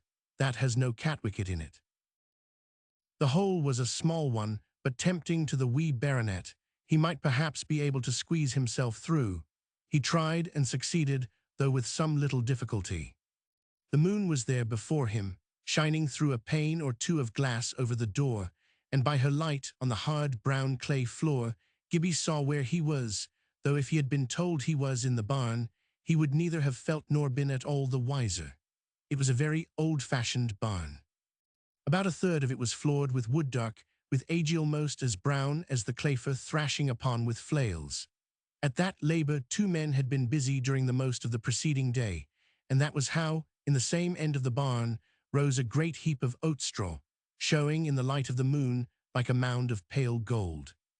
Had Gibbie had any education in the marvellous, he might now, in the midnight and moonlight, have well imagined himself in some treasure house of the gnomes. What he saw in the other corner was still liker gold, and was indeed greater than gold, for it was lifeth heap, namely, of corn threshed from the straw. Gibbie recognized this as what he had seen given to horses. But now the temptation to sleep, with such facilities presented, was overpowering, and took from him all desire to examine further. He shot into the middle of the loose heap of straw, and vanished from the glimpses of the moon, burrowing like a mole. In the heart of the golden warmth, he lay so dry and comfortable that, notwithstanding his hunger had waked with him, he was presently in a faster sleep than before. And indeed, what more luxurious bed, or what bed conducive to softer slumber, was there in the world to find? The moving moon went down the sky, the cold wind softened and grew still, the stars swelled out larger, the rats came, and then came puss, and the rats went with a scuffle and patter. The pagan grey came in like a sleepwalker, and made the barn dreary as a dull dream. Then the horses began to fidget with their big feet, the cattle to low with their great trombone throats, and the cocks to crow as if to give warning for the last time against the devil, the world, and the flesh. The men in the adjoining chamber woke, yawned, stretched themselves mightily, and rose. The godlike sun rose after them, and entering the barn with them, drove out the grey. And through it all, the orphan lay warm in God's keeping and his nest of straw, like the butterfly of a huge chrysalis. When at length Gibbie became once more aware of existence, it was through a stormy invasion of the still realm of sleep. The blows of two flails fell persistent and quick-flowing, first on the thick head of the sheaf of oats untied and cast down before them, then grew louder and more deafening as the oats flew and the chaff fluttered, and the straw flattened and broke and thinned and spread until at last they thundered in great hard blows on the wooden floor. It was the first of these last blows that shook Gibbie awake. What they were or indicated he could not tell. He wormed himself softly round in the straw to look out and see. Now whether it was that sleep was yet heavy upon him and bewildered his eyes, or that his imagination had in dreams been busy with foregone horrors, I cannot tell. But as he peered through the meshes of the crossing and blinding straws, what he seemed to see was the body of an old man with dishevelled hair, whom, prostrate on the ground, they were beating to death with great sticks. His tongue clave to the roof of his mouth, not a sound could he utter, not a finger could he move. He had no choice but to lie still and witness the fierce enormity. But it is good that we are compelled to see some things, life amongst the rest, to what we call the end of them. By degrees Gibbie's sight cleared, the old man faded away, and what was left of him he could see to be only an armful of straw. The next sheaf they threw down, he perceived, under their blows, the corn flying out of it, and began to understand a little. When it was finished, the corn that had flown dancing from its home, like hail from its cloud, was swept aside to the common heap, and the straw tossed up on the mound that harboured Gibbie. It was well that the man with the pitchfork did not spy his eyes peering out from the midst of the straw. He might have taken him for some wild creature and driven the prongs into him. As it was, Gibbie did not altogether like the look of him, and lay still as a stone. Then another sheaf was unbound and cast on the floor, and the blows of the flails began again. It went on thus for an hour and a half, and Gibbie, although he dropped asleep several times, was nearly stupid with the noise. The men at length, however, swept up the corn and tossed up the straw for the last time, and went out. Gibbie, judging by his own desires, thought they must have gone to eat, but did not follow them, having generally been ordered away the moment he was seen in a farmyard. He crept out, however, and began to look about him first of all for something he could eat. The oats looked the most likely, and he took a mouthful for a trial. He ground at them severely, but hungry as he was, he failed to find oats good for food. Their hard husks, their dryness, their instability, all slipping past each other at every attempt to crush them with his teeth, together foiled him utterly. He must search farther. Looking round him afresh, he saw an open loft, and climbing on the heap in which he had slept, managed to reach it. It was at the height of the walls, and the couples of the roof rose immediately from it. At the farther end was a heap of hay, which he took for another kind of straw. Then he spied something he knew. A row of cheeses lay on a shelf, suspended from the rafters, ripening. Gibbie knew them well from the shop windows, knew they were cheeses, and good to eat, though whence, and how they came he did not know, his impression being that they grew in the fields like the turnips. He had still the notion uncorrected, that things in the country belonged to nobody in particular, and were mostly for the use of animals, with which, since he became a wanderer, he had almost come to class himself. He was very hungry. He pounced upon a cheese and lifted it between his two hands. It smelled good, but felt very hard. That was no matter. What else were teeth made strong and sharp for? He tried them on one of the round edges, and nibbling actively, soon got through to the softer body of the cheese. But he had not got much farther when he heard the men returning, and desisted, afraid of being discovered by the noise he made. The readiest way to conceal himself was to lie down flat on the loft, and he did so just where he could see the threshing floor over the edge of it by lifting his head. This, however, he scarcely ventured to do, and all he could see as he lay was the tip of the swing bar of one of the flails, ever as it reached the highest point of its ascent.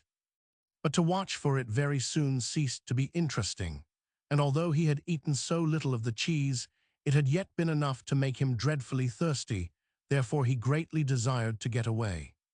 But he dared not go down. With their sticks, those men might knock him over in a moment. So he lay there thinking of the poor little hedgehog he had seen on the road as he came, how he stood watching it, and wishing he had a suit made all of great pins, which he could set up when he pleased, and how the driver of a cart, catching sight of him at the foot of the hedge, gave him a blow with his whip, and poor fellow, notwithstanding his clothes of pins, that one blow of a whip was too much for him, there seemed nothing in the world but killing. At length he could, unoccupied with something else, bear his thirst no longer, and squirming round on the floor, crept softly towards the other end of the loft, to see what was to be seen there. He found that the heap of hay was not in the loft at all. It filled a small chamber in the stable, in fact, and when Gibbie clambered upon it, what should he see below him on the other side but a beautiful white horse, eating some of the same sort of stuff he was now lying upon. Beyond he could see the backs of more horses, but they were very different, big and clumsy, and not white. They were all eating, and this was their food on which he lay. He wished he too could eat it and tried, but found it even less satisfactory than the oats, for it nearly choked him, and set him coughing so that he was in considerable danger of betraying his presence to the men in the barn. How did the horses manage to get such dry stuff down their throats? But the cheese was dry too, and he could eat that. No doubt the cheese as well as the fine straw was there for the horses. He would like to see the beautiful white creature down there eat a bit of it, but with all his big teeth he did not think he could manage a whole cheese, and how to get a piece broken off for him, with those men there, he could not devise. It would want a long-handled hammer like those with which he had seen men breaking stones on the road. A door opened beyond, and a man came in and led two of the horses out, leaving the door open. Gibbie clambered down from the top of the hay into the stall beside the white horse and ran out. He was almost in the fields, had not even a fence to cross.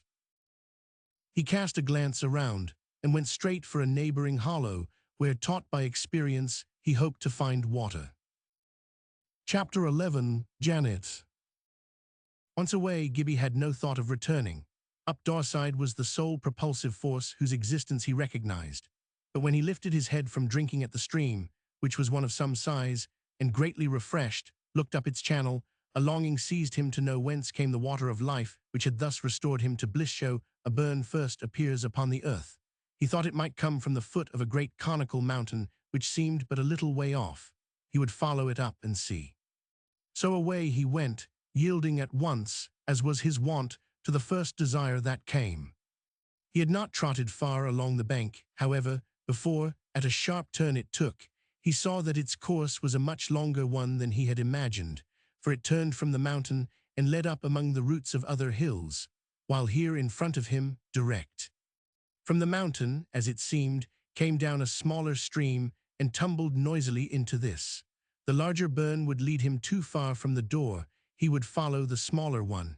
He found a wide, shallow place, crossed the larger, and went up the side of the smaller. Doubly free after his imprisonment of the morning, Gibbie sped joyously along. Already nature, her largeness, her openness, her loveliness, her changefulness, her oneness in change, had begun to heal the child's heart and comfort him in his disappointment with his kind. The stream he was now ascending ran along a claw of the mountain, which claw was covered with almost a forest of pine, protecting little colonies of less hardy timber. Its heavy green was varied with the pale delicate fringes of the fresh foliage of the larches, filling the air with aromatic breath. In the midst of their soft tufts, each tuft buttoned with a brown spot, hung the rich brown knobs and tassels of last year's cones. But the trees were all on the opposite side of the stream and appeared to be mostly on the other side of a wall. Where Gibbie was, the mountain route was chiefly of rock, interspersed with heather. A little way up the stream, he came to a bridge over it, closed at the farther end by iron gates between pillars, each surmounted by a wolf's head in stone. Over the gate on each side leaned a rowan tree, with trunk and branches aged and gnarled amidst their fresh foliage. He crossed the burn to look through the gate, and pressed his face between the bars to get a better sight of a tame rabbit that had got out of its hutch. It sat like a druid white with age, in the midst of a gravel drive, much overgrown with moss, that led through a young larch wood, with here and there an ancient tree, lonely amidst the youth of its companions. Suddenly from the wood, a large spaniel came bounding upon the rabbit. Gibbie gave a shriek, and the rabbit made one white flash into the wood, with the dog after him. He turned away sad at heart. Ilka crater at can, he said to himself, ates ilka crater at canna. It was his first generalization, but not many years passed before he supplemented it with a conclusion. But the man at wad be a man, he mauneth. Resuming his journey of investigation, he trotted along the bank of the burn, farther and farther up, until he could trot no more, but must go clambering over great stones, or sinking to the knees in bog, patches of it red with iron, from which he would turn away with a shudder. Sometimes he walked in the water, along the bed of the burn itself. Sometimes he had to scramble up its steep side to pass one of the many little cataracts of its descent. Here and there a small silver birch, or a mountain ash, or a stunted fir tree, looking like a wizard child, hung over the stream. Its banks were mainly of rock and heather, but now and then a small patch of cultivation intervened. Gibbie had no thought that he was gradually leaving the abodes of men behind him. He knew no reason why in ascending things should change and be no longer as in plainer ways. For what he knew, there might be farm after farm, up and up forever, to the gates of heaven. But it would no longer have troubled him greatly to leave all houses behind him for a season. Great Purple Foxglove could do much now, just at this phase of his story, to make him forget not the human face divine, but the loss of it. A lark aloft in the blue, from whose heart, as from a fountain whose roots were lost in the air, its natural source issued not a stream, but an ever-spreading lake of song, was now more to him than the memory of any human voice he had ever heard, except his father's and Sambo's. But he was not yet quite out and away from the dwellings of his kind. I may as well now make the attempt to give some idea of Gibbie's appearance, as he showed after so long wandering. Of dress he had hardly enough left to carry the name. Shoes, of course, he had none. Of the shape of trousers there remained nothing, except the division before and behind in the short petticoat to which they were reduced, and those rudimentary divisions were lost in the multitude of rents of equal apparent significance. He had never, so far as he knew, had a shirt upon his body, and his sole other garment was a jacket, so much too large for him, that to retain the use of his hands he had folded back the sleeves quite to his elbows. Thus reversed they became pockets, the only ones he had, and in them he stowed whatever provisions were given him, of which he could not make immediate use, porridge and sowens and mashed potatoes included. They served him, in fact, like the first of the stomachs of those animals which have more than one, concerning which animals, by the way, I should much like to know what they were in Pythagoras' time. His head had plentiful protection in his own natural croftbed, never either had or required any other. That would have been of the gold order, had not a great part of its color been sunburnt, rained, and frozen out of it. Always it pointed, as if surcharged with electric fluid, crowning him with a wildness which was in amusing contrast with the placidity of his countenance. Perhaps the resulting queerness in the expression of the little vagrant, a look as if he had been hunted till his body and soul were nearly ruffled asunder, and had already parted company in aim and interest, might have been the first thing to strike a careless observer.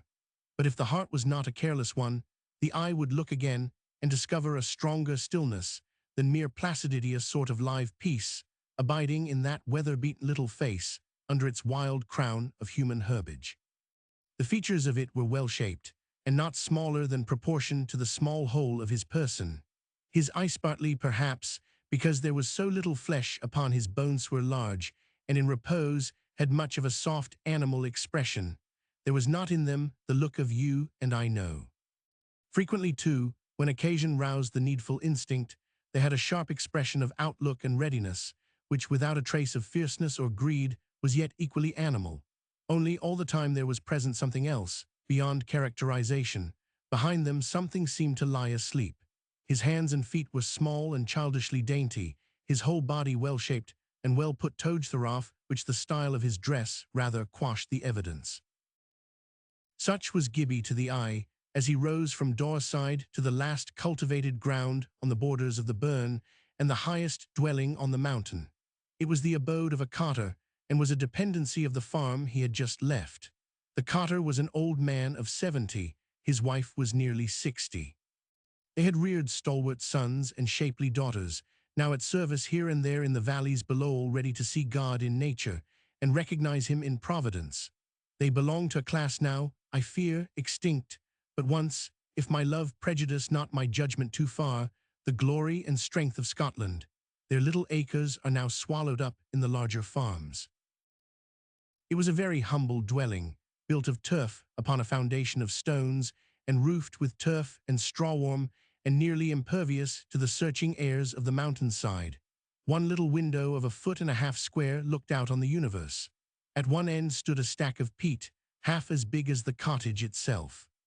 All around it were huge rocks, some of them peaks whose masses went down to the very central fires, others only fragments that had rolled from above.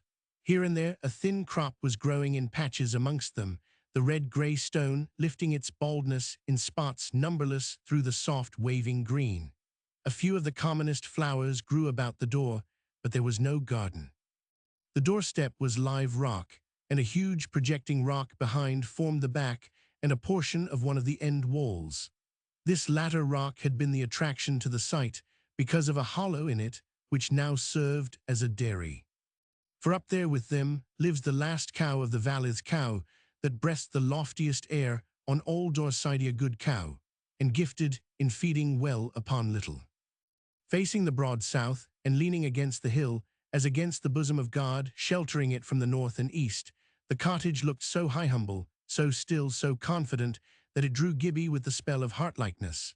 He knocked at the old, weather-beaten, shrunk and rent, but well-patched door. A voice, alive with the soft vibrations of thought and feeling, answered. "Come ye was in, where ye be." Gibbie pulled the string that came through a hole in the door, so lifting the latch, and entered. A woman sat on a creepie, her face turned over her shoulder to see who came. It was a grey face, with good simple features and clear grey eyes. The plentiful hair that grew low on her forehead was half grey, mostly covered by a white cap with frills. A clean wrapper and apron, both of blue print, over a blue wincey petticoat, blue stockings, and strong shoes completed her dress. A book lay on her lap. Always when she had finished her morning's work and made her house tidy, she sat down to have her comfort, as she called it. The moment she saw Gibbie, she rose. Had he been the angel Gabriel, come to tell her she was wanted at the throne, her attention could not have been more immediate or thorough. She was rather a little woman, and carried herself straight and light. Ye pure outcast," she said, in the pitying voice of a mother, "who cam ye here sick a hiked? Cratter, ye hae left the world ahin ye. What wad ye hae here? I hae neething." Receiving no answer, but one of the child's betwitching smiles, she stood for a moment regarding him, not in mere silence, but with a look of dumbness. She was a mother. One who is mother only to her own children is not a mother. She is only a woman who has borne children, but here was one of God's mothers. Loneliness and silence, and constant homely familiarity with the vast simplicities of nature, assist much in the development of the deeper and more wonderful faculties of perception. The perceptions themselves may take this or that shape according to the education, may even embody themselves fantastically, yet be no less perceptions. Now the very moment before Gibbie entered, she had been reading the words of the Lord. "Inasmuch as ye have done it unto one of the least of these my brethren, ye have done it unto me." And with her heart full of them, she lifted her eyes and saw Gibbie. For one moment, with the quick flashing response of the childlike imagination of the Celt, she fancied she saw the Lord himself. Another woman might have made a more serious mistake and seen there only a child. Often had Janet pondered, as she sat alone on the great mountain, while Robert was with the sheep, or she lay awake by his side at night, with the wind howling about the cottage, whether the Lord might not sometimes take a lonely walk to look after such solitary sheep of his. Flock as they, and let them know he had not lost sight of them, for all the ups and downs of the hills. There stood the child, and whether he was the Lord or not, he was evidently hungry. Ah, who could tell but the Lord was actually hungry in every one of his hungering little ones. In the meantime only it was but thought time, not clock time. Gibbie stood motionless in the middle of the floor, smiling his innocent smile, asking for nothing, hinting at nothing, but resting his wild, calm eyes, with a sense of safety and mother presence, upon the grey, thoughtful face of the gazing woman. Her awe deepened. It seemed to descend upon her and fold her in, as with a mantle. Involuntarily she bowed her head, and stepping to him took him by the hand, and led him to the stool she had left. There she made him sit, while she brought forward her table, white with scrubbing, took from a hole in the wall and set upon it a platter of oat cakes, carried a wooden bowl to her dairy in the rock through a whitewashed door, and bringing it back filled, half with cream half with milk, set that also on the table. Then she placed a chair before it, and said, "Sit ye doon and tak. Gin ye wore the Lord himsel, my bonny man, and ye may be for aught I ken, for ye like pure and despised enouch, I cud jine nae better, for it's a I hae to offer yesep it micht be an egg," she added, correcting herself, and turned and went out. Presently she came back with a look of success, carrying 2 eggs, which, having raked out a quantity, she buried in the hot ashes of the peats and left in front of the hearth to roast, while Gibbie went on eating the thick oat cake, sweet and substantial, and drinking such milk as the wildest imagination of town boy could never suggest. It was indeed angel's food, such as would have pleased the Lord himself after a hard day with axe and saw and plane, so good and simple and strong was it. Janet resumed her seat on the low 3-legged stool, and took her knitting that he might feel neither that he was watched as he ate, nor that she was waiting for him to finish. Every other moment she gave a glance at the stranger she had taken in, but never a word he spoke, and the sense of mystery grew upon her. Presently came a great bounce and scramble. The latch jumped up, the door flew open, and after a moment's pause, in came a sheep-doga splendid thoroughbred collie, carrying in his mouth a tiny, long-legged lamb, which he dropped half dead in the woman's lap. It was a late lamb, born of a mother which had been sold from the hill, but had found her way back from a great distance, in order that her coming young one might have the privilege of being yeaned on the same spot where she had herself awaked to existence. Another moment, and her embar was heard approaching the door. She trotted in, and going up to Janet, stood contemplating the consequences of her maternal ambition. Her udder was full, but the lamb was too weak to suck. Janet rose, and going to the side of the room, opened the door of what might have seemed an old press, but was a bed. Folding back the counterpane, she laid the lamb in the bed and covered it over. Then she got a cop, a wooden dish like a large saucer, and into it milked the ewe. Next she carried the cop to the bed, but what means she there used to enable the lamb to drink, the boy could not see, though his busy eyes and loving heart would gladly have taken in all. In the meantime the collie, having done his duty by the lamb, and perhaps forgotten it, sat on his tail, and stared with his 2 brave, trusting eyes at the little beggar that sat in the master's chair and ate of the fat of the land. Oscar was a gentleman, and had never gone to school, therefore neither fancied nor had been taught that rags make an essential distinction and ought to be barked at. Gibbie was a stranger, and therefore as a stranger Oscar gave him welcomano, and then stooping to lick the little brown feet that had wandered so far. Like all wild creatures, Gibbie ate fast, and had finished everything set before him ere the woman had done feeding the lamb. Without a notion of the rudeness of it, his heart full of gentle gratitude, he rose and left the cottage. When Janet turned from her shepherding, there sat Oscar looking up at the empty chair. "What's come o' the laddie?" she said to the dog, who answered with a low whine, half regretful, half interrogative. It may be he was only asking, like Esau, if there was no residuum of blessing for him also, but perhaps he too was puzzled what to conclude about the boy. Janet hastened to the door, but already Gibbie's nimble feet, refreshed to the point of every toe with the food he had just swallowed, had borne him far up the hill, behind the cottage, so that she could not get a glimpse of him. Thoughtfully she returned, and thoughtfully removed the remnants of the meal. She would then have resumed her Bible, but her hospitality had rendered it necessary that she should put on her girdle not a cincture of leather upon her body, but a disk of iron on the fire to bake thereon cakes ere her husband's return. It was a simple enough process, for the oatmeal wanted nothing but water and fire, but her joints had not yet got rid of the winter's rheumatism, and the labor of the baking was the hardest part of the sacrifice of her hospitality. To many it is easy to give what they have, but the offering of weariness and pain is never easy. They are indeed a true salt to salt sacrifices withal. That it was the last of her meal, till her youngest boy should bring her a bag on his back from the mill the next Saturday, made no point in her trouble. When at last she had done, and put the things away, and swept up the hearth, she milked the ewe, sent her out to nibble, took her Bible, and sat down once more to read. The lamb lay at her feet, with his little head projecting from the folds of her new flannel petticoat, and every time her eye fell from the book upon the lamb, she felt as if somehow the lamb was the boy that had eaten of her bread and drunk of her milk. After she had read a while, there came a change, and the lamb seemed the Lord himself, both lamb and shepherd, who had come to claim her hospitality. Then, divinely invaded with the dread lest in the fancy she should forget the reality, she kneeled down and prayed to the friend of Martha and Mary and Lazarus to come, as he had said, and sup with her indeed. Not for years and years had Janet been to church. She had long been unable to walk so far, and having no book but the best, and no help to understand it but the highest, her faith was simple, strong, real, all-pervading.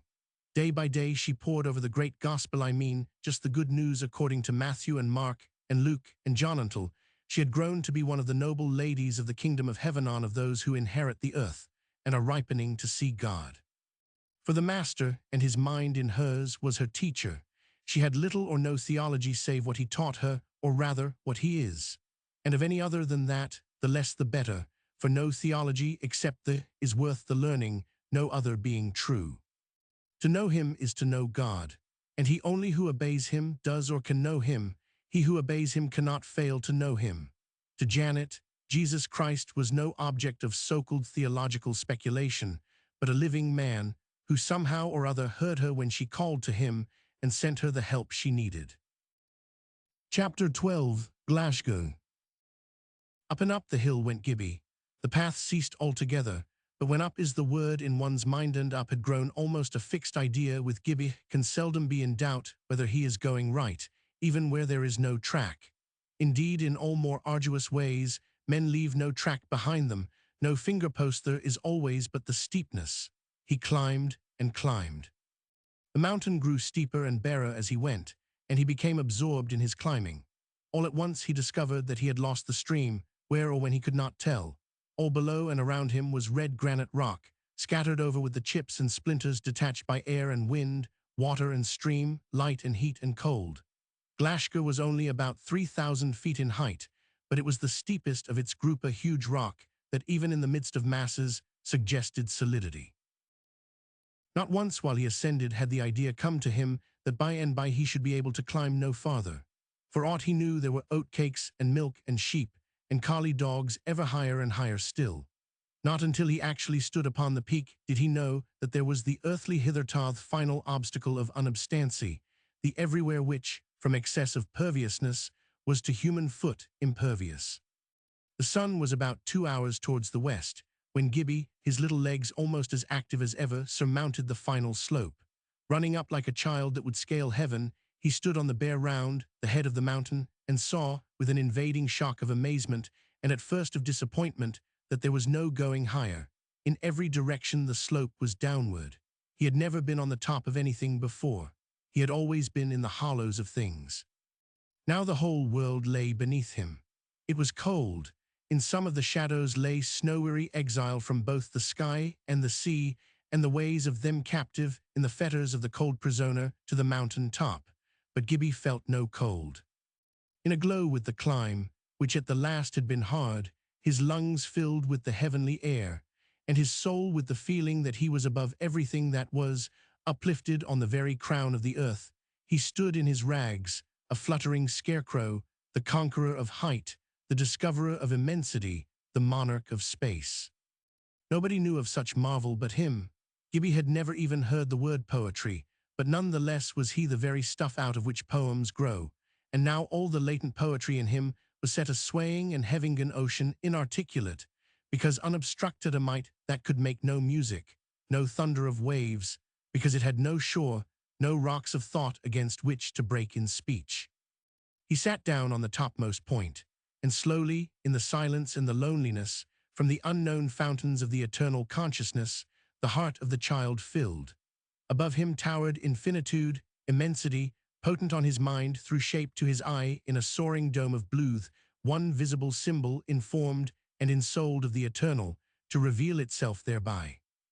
In it, center and life, lorded the great sun, beginning to cast shadows to the south and east from the endless heaps of the world that lifted themselves in all directions.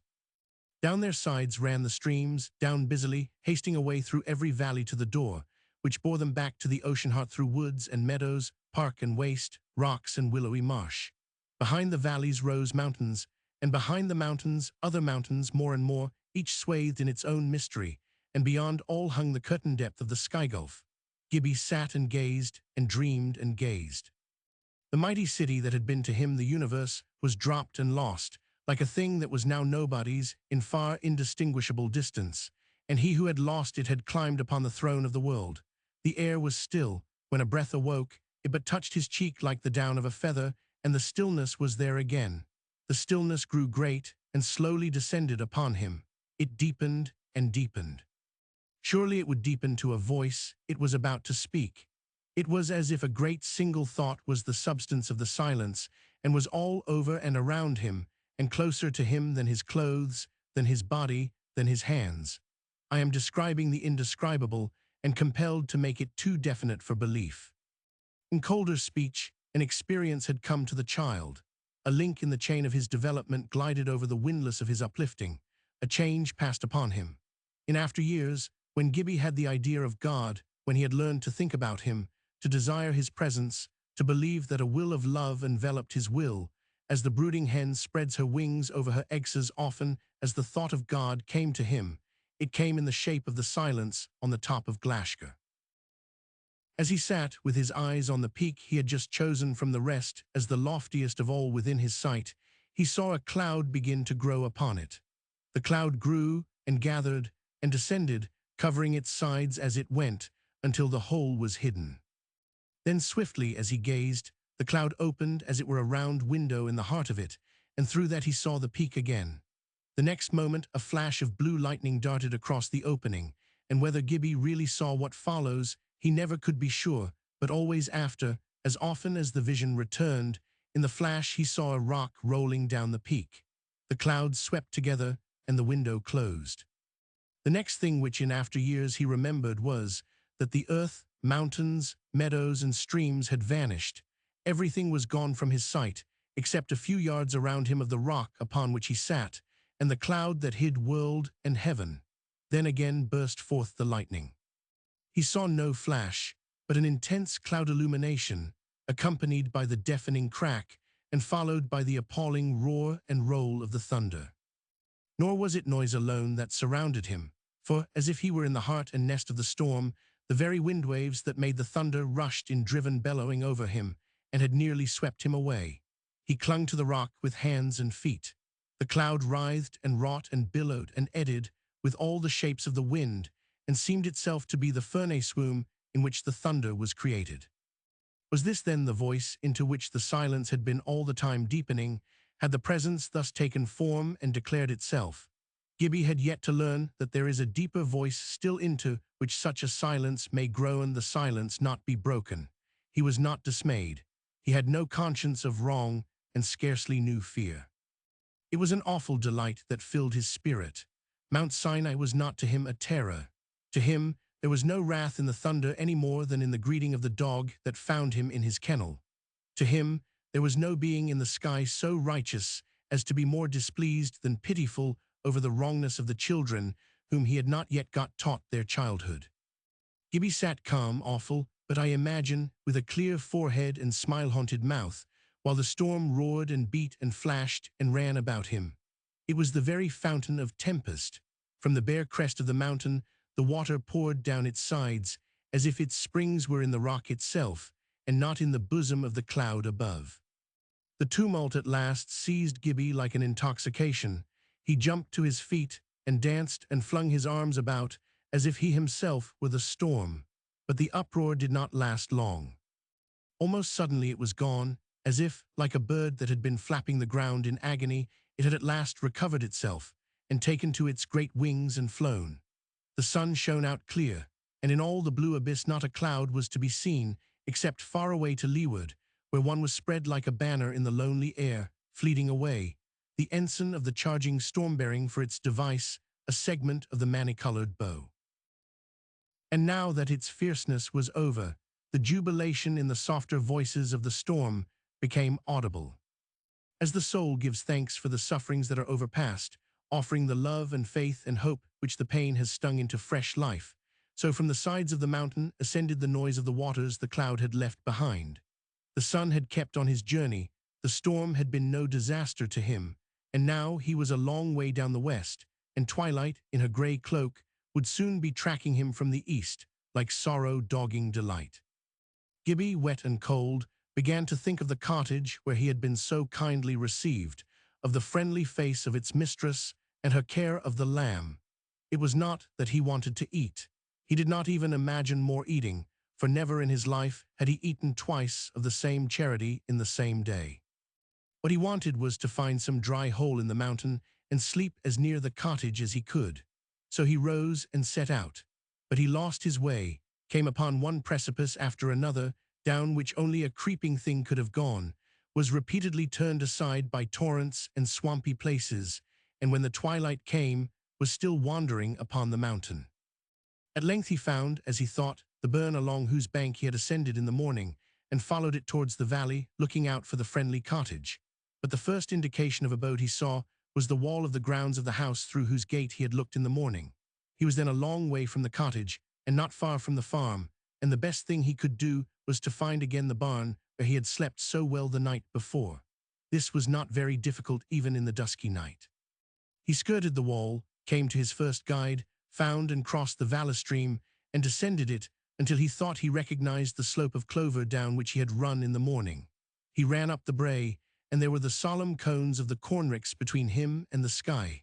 A minute more and he had crept through the cat-hole and was feeling about in the dark barn. Happily the heap of straw was not yet removed. Gibbie shot into it like a mole and burrowed to the very center, there coiled himself up, and imagined himself lying in the heart of the rock on which he sat during the storm, and listening to the thunder winds over his head.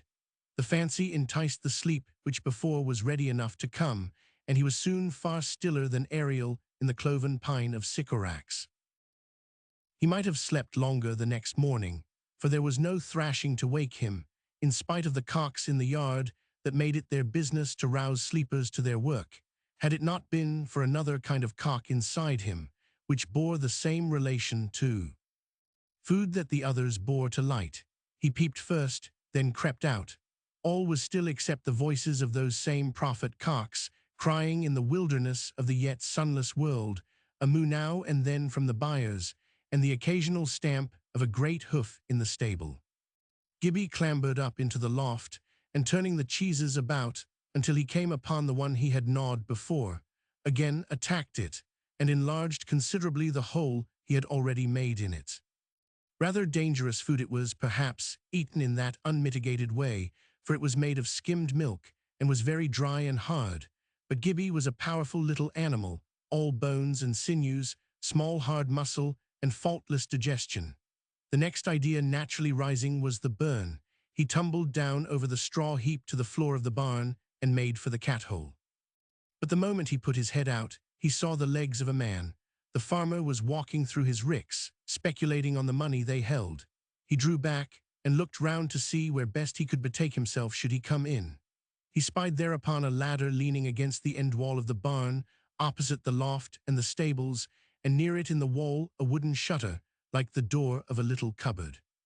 He got up the ladder, and opening the shutter, which was fastened only with a button, found a hole in the wall, through which, popping his head too carelessly, he knocked from a shelf some piece of pottery, which fell with a great crash on a paved floor.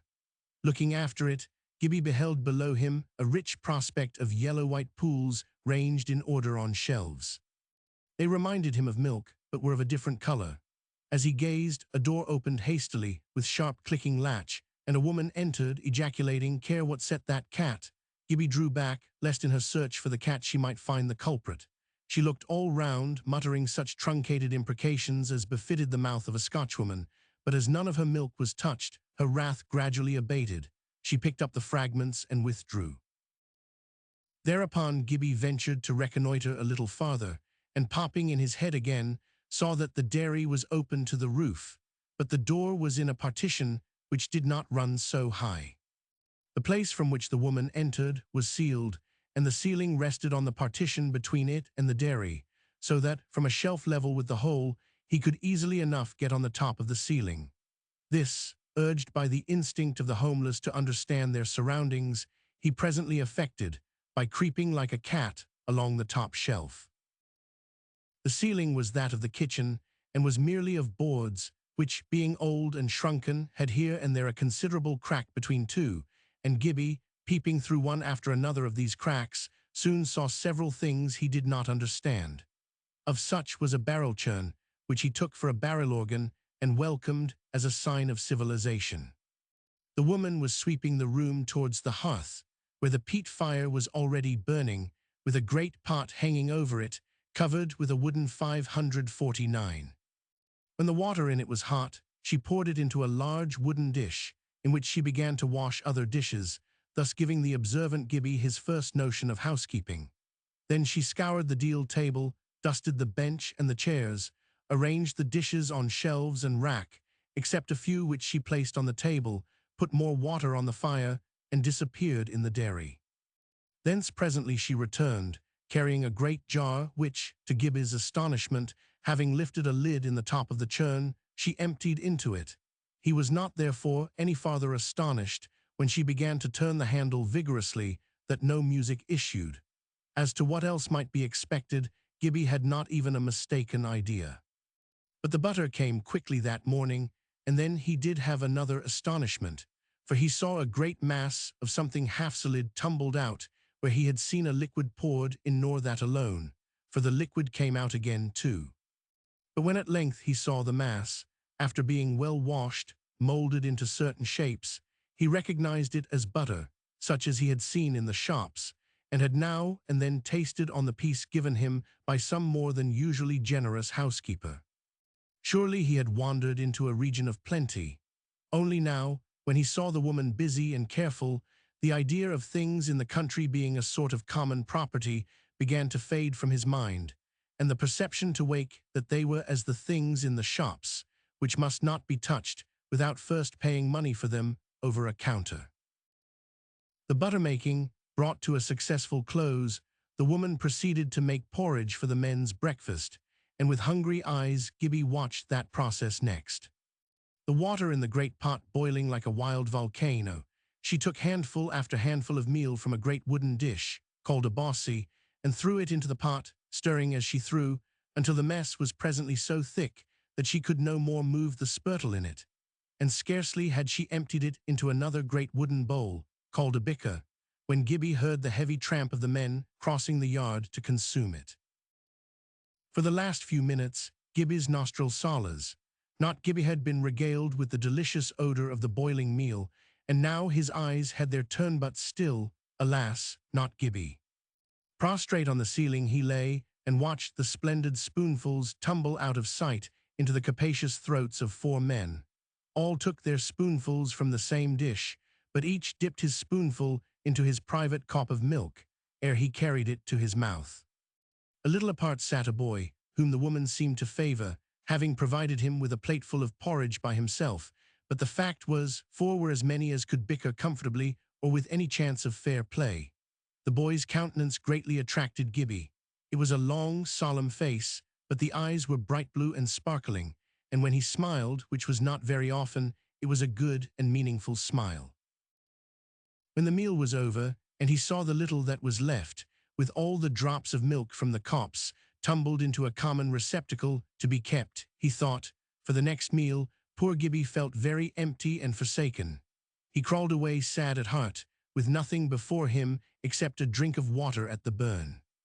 He might have gone to the door of the house, in the hope of a bit of cake, But now that he had seen something of the doings in the house and of the people who lived in Eata's soon, that is, as he had looked embodied ownership in the face, began to be aware of its claims, and the cheese he had eaten to lie heavy upon his spiritual stomach. He had done that which he would not have done before leaving the city. Carefully he crept across the ceiling, his head hanging, like a dog scolded of his master, carefully along the shelf of the dairy, and through the opening in the wall, quickly down the ladder, and through the cat-hole in the barn door.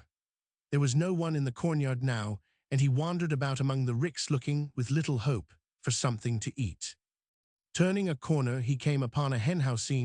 There was a crowd of hens and half-grown chickens about the very dish into which he had seen the remnants of the breakfast thrown, all pecking billfuls out of it. As I may have said before, he always felt at liberty to share with the animals, partly, I suppose, because he saw they had no scrupulosity or ceremony amongst themselves. So he dipped his hand into the dish. Why should not the bird of the air now and then peck with the more respectable of the barn door, if only to learn his inferiority? Greatly refreshed, he got up from among the hens, scrambled over the dry stone wall, and trotted away to the burn. Chapter 14. Horny. It was now time he should resume his journey up Dawside, and he set out to follow the burn that he might regain the river. It led him into a fine meadow where a number of cattle were feeding. The meadow was not fenced, little more than marked off, indeed, upon one side, from a field of growing corn, by a low wall of earth, covered with moss and grass and flowers.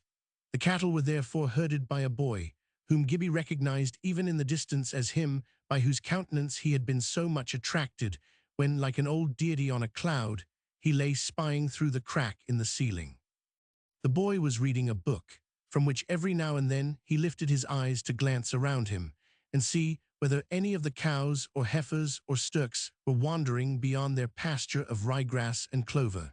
Having them all before him, therefore no occasion to look behind, he did not see Gibbie approaching.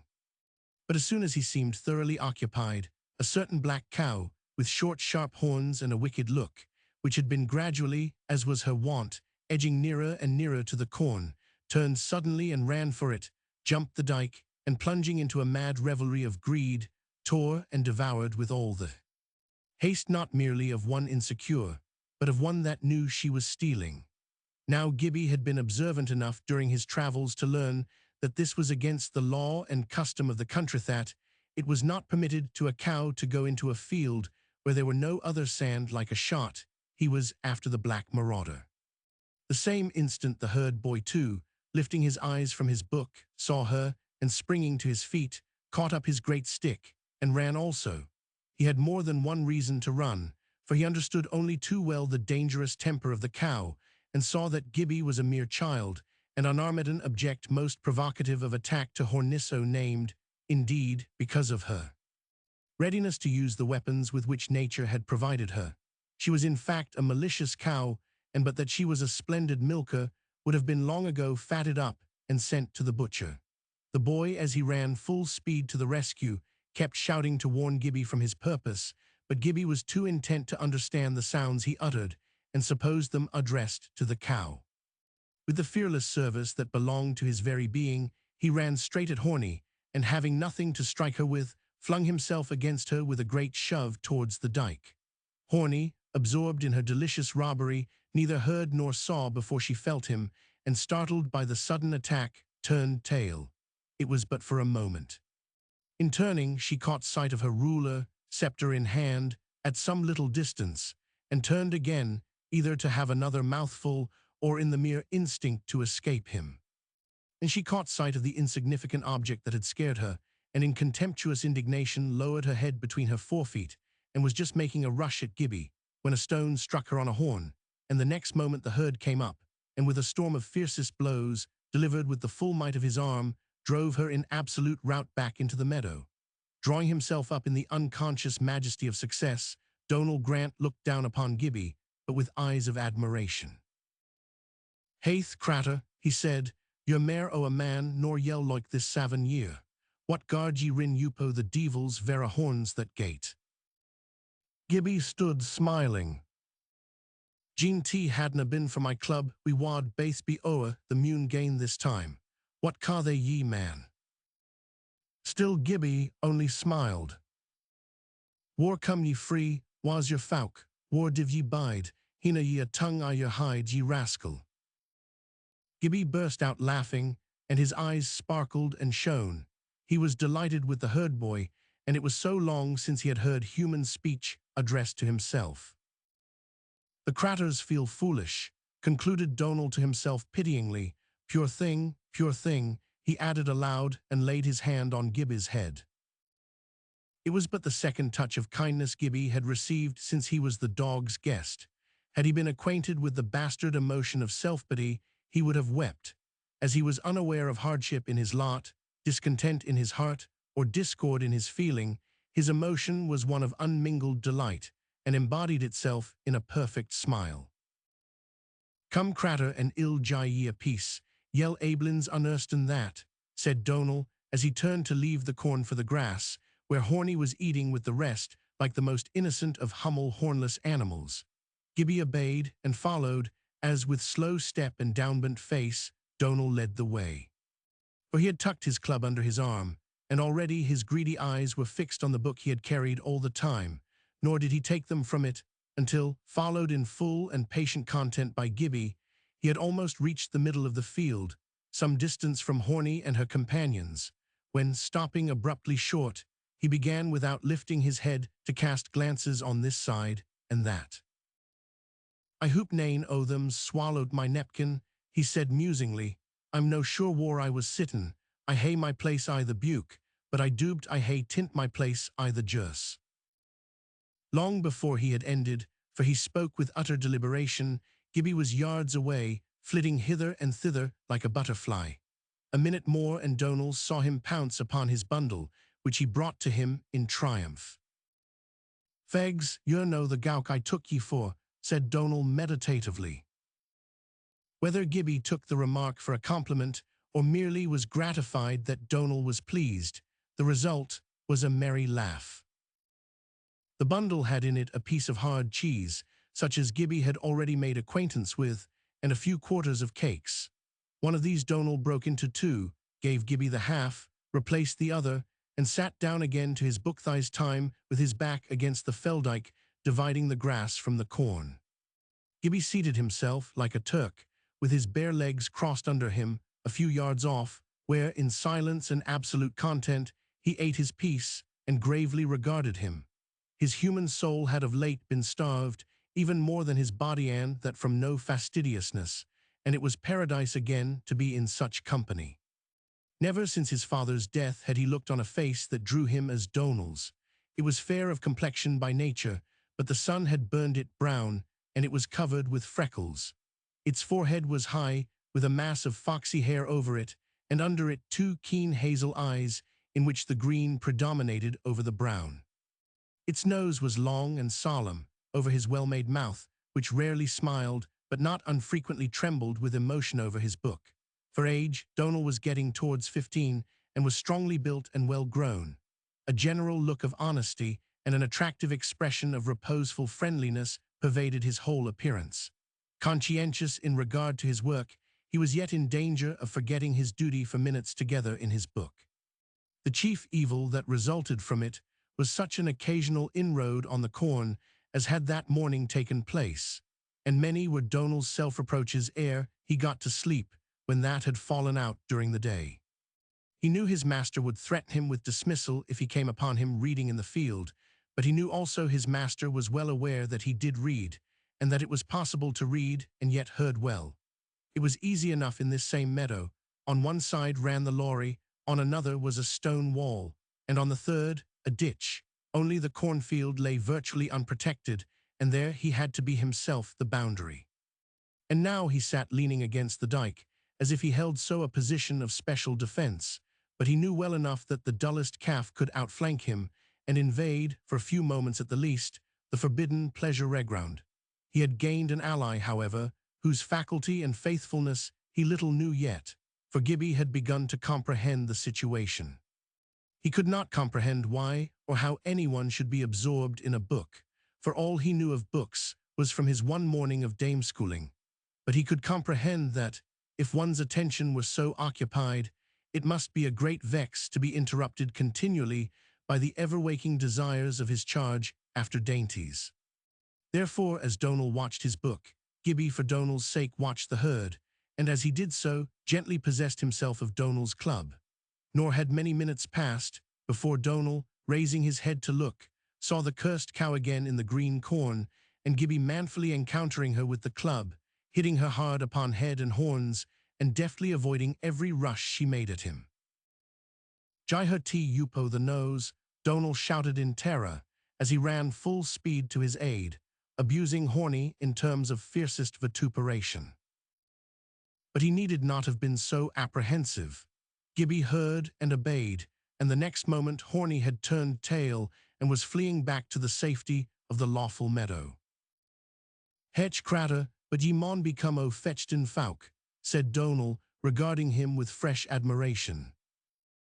Gibbie laughed, but he had been sorely put to it, and the big drops were coursing fast down his sweet face. Donal took the club from him, and rushing at Horny, belaboured her well, and drove her quite to the other side of the field. He then returned and resumed his book, while Gibbie again sat down nearby and watched both Donal and his Chargith keeper of both herd and cattle.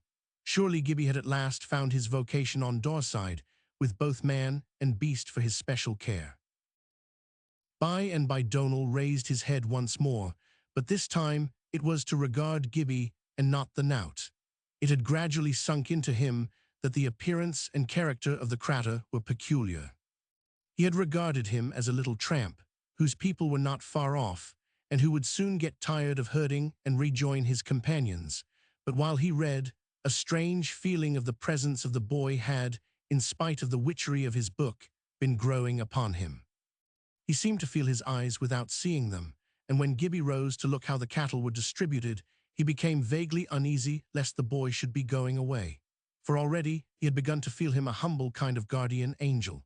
He had already that day, through him, enjoyed a longer spell of his book than any day since he had been heard at the mains of Glashruach, and now the desire had come to regard him more closely. For a minute or two he sat and gazed at him. Gibbie gazed at him in return, and in his eyes the herd boy looked the very type of power and gentleness.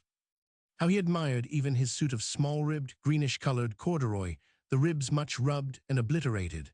Then his jacket had round brass buttons, his trousers had patches instead of holes at the knees, their short legs revealed warm woolen stockings, and his shoes had their soles full of great broad-headed iron tacks, while on his head he had a small round blue bonnet with a red tuft. The little outcast, on the other hand, with his loving face and pure clear eyes, bidding fair to be naked altogether before long, woke in Donal a divine pity, a tenderness like that nestling at the heart of womanhood. The neglected creature could surely have no mother to shield him from frost and wind and rain. But a strange thing was that out of this pitiful tenderness seemed to grow, like its blossom, another unlike feeling, namely, that he was in the presence of a being of some order superior to his own, one to whom he would have to listen if he spoke, who knew more than he would tell. But then Donal was a Celt, and might be a poet, and the sweet stillness of the child's atmosphere made things bud in his imagination. My reader must think how vastly, in all his poverty, Donal was Gibbie's superior in the social scale.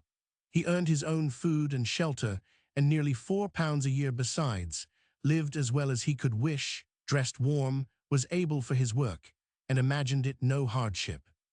Then he had a father and mother whom he went to see every Saturday, and of whom he was as proud as son could be, father who was the priest of the family and fed sheep, a mother who was the prophetess, and kept the house ever an open refuge for her children.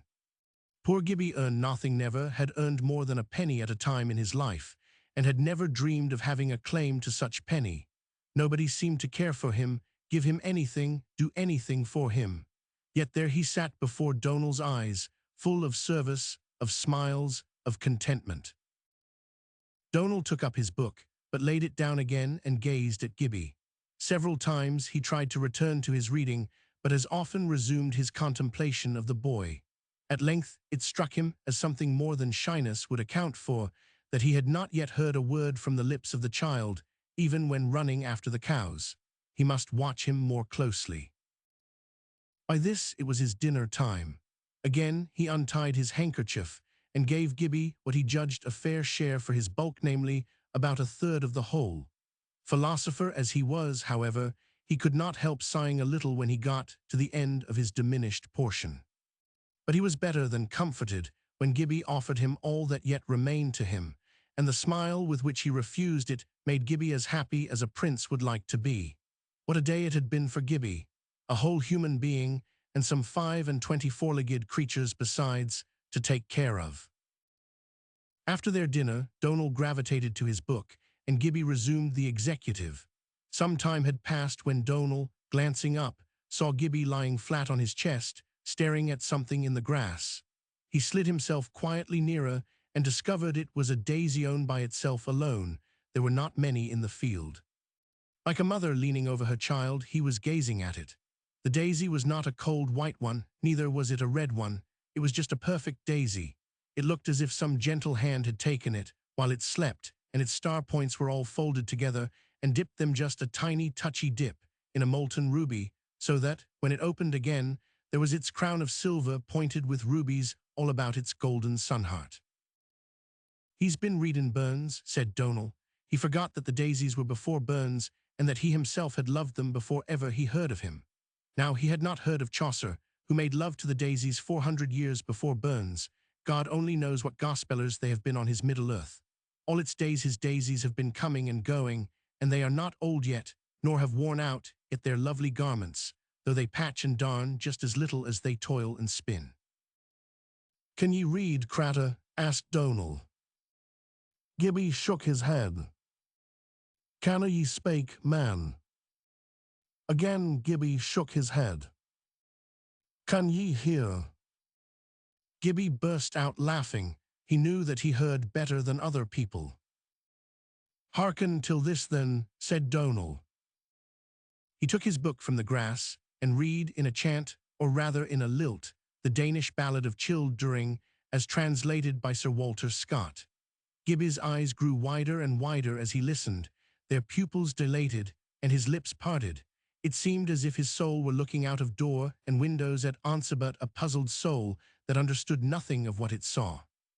Yet plainly, either the sounds or the thought matter vaguely operative beyond the line where intelligence begins, or it may be the sparkle of individual word or phrase islanded in a chaos of rhythmic motion, wrought somehow upon him, for his attention was fixed as by a spell. When Donald ceased, he remained open-mouthed and motionless for a time. Then, drawing himself slidingly over the grass to Donald's feet, he raised his head and peeped above his knees at the book. A moment only he gazed, and drew back with a hungry sigh. He had seen nothing in the book like what Donald had been drawing from Ita's, if one should look into the well of which he had just drunk, and see there nothing but dry pebbles and sand. The wind blew gentle, the sun shone bright, all nature closed softly round the two, and the soul whose children they were was nearer than the one to the other, nearer than sun or wind or daisy or chilled during. To his amazement, Donald saw the tears gathering in Gibbie's eyes. He was as one who gazes into the abyss of God's will, sees only the abyss, cannot see the will, and weeps. The child in whom neither cold nor hunger nor nakedness nor loneliness could move a throb of self-pity was moved to tears that a loveliness, to him strange and unintelligible, had passed away, and he had no power to call it back. "Wa'd you like to hear tea again?" asked Donald, more than half understanding him instinctively. Gibbie's face answered with a flash, and Donald read the poem again, and Gibbie's delight returned greater than before, for now something like a dawn began to appear among the cloudy words. Donald read it a third time and closed the book, for it was almost the hour for driving the cattle home.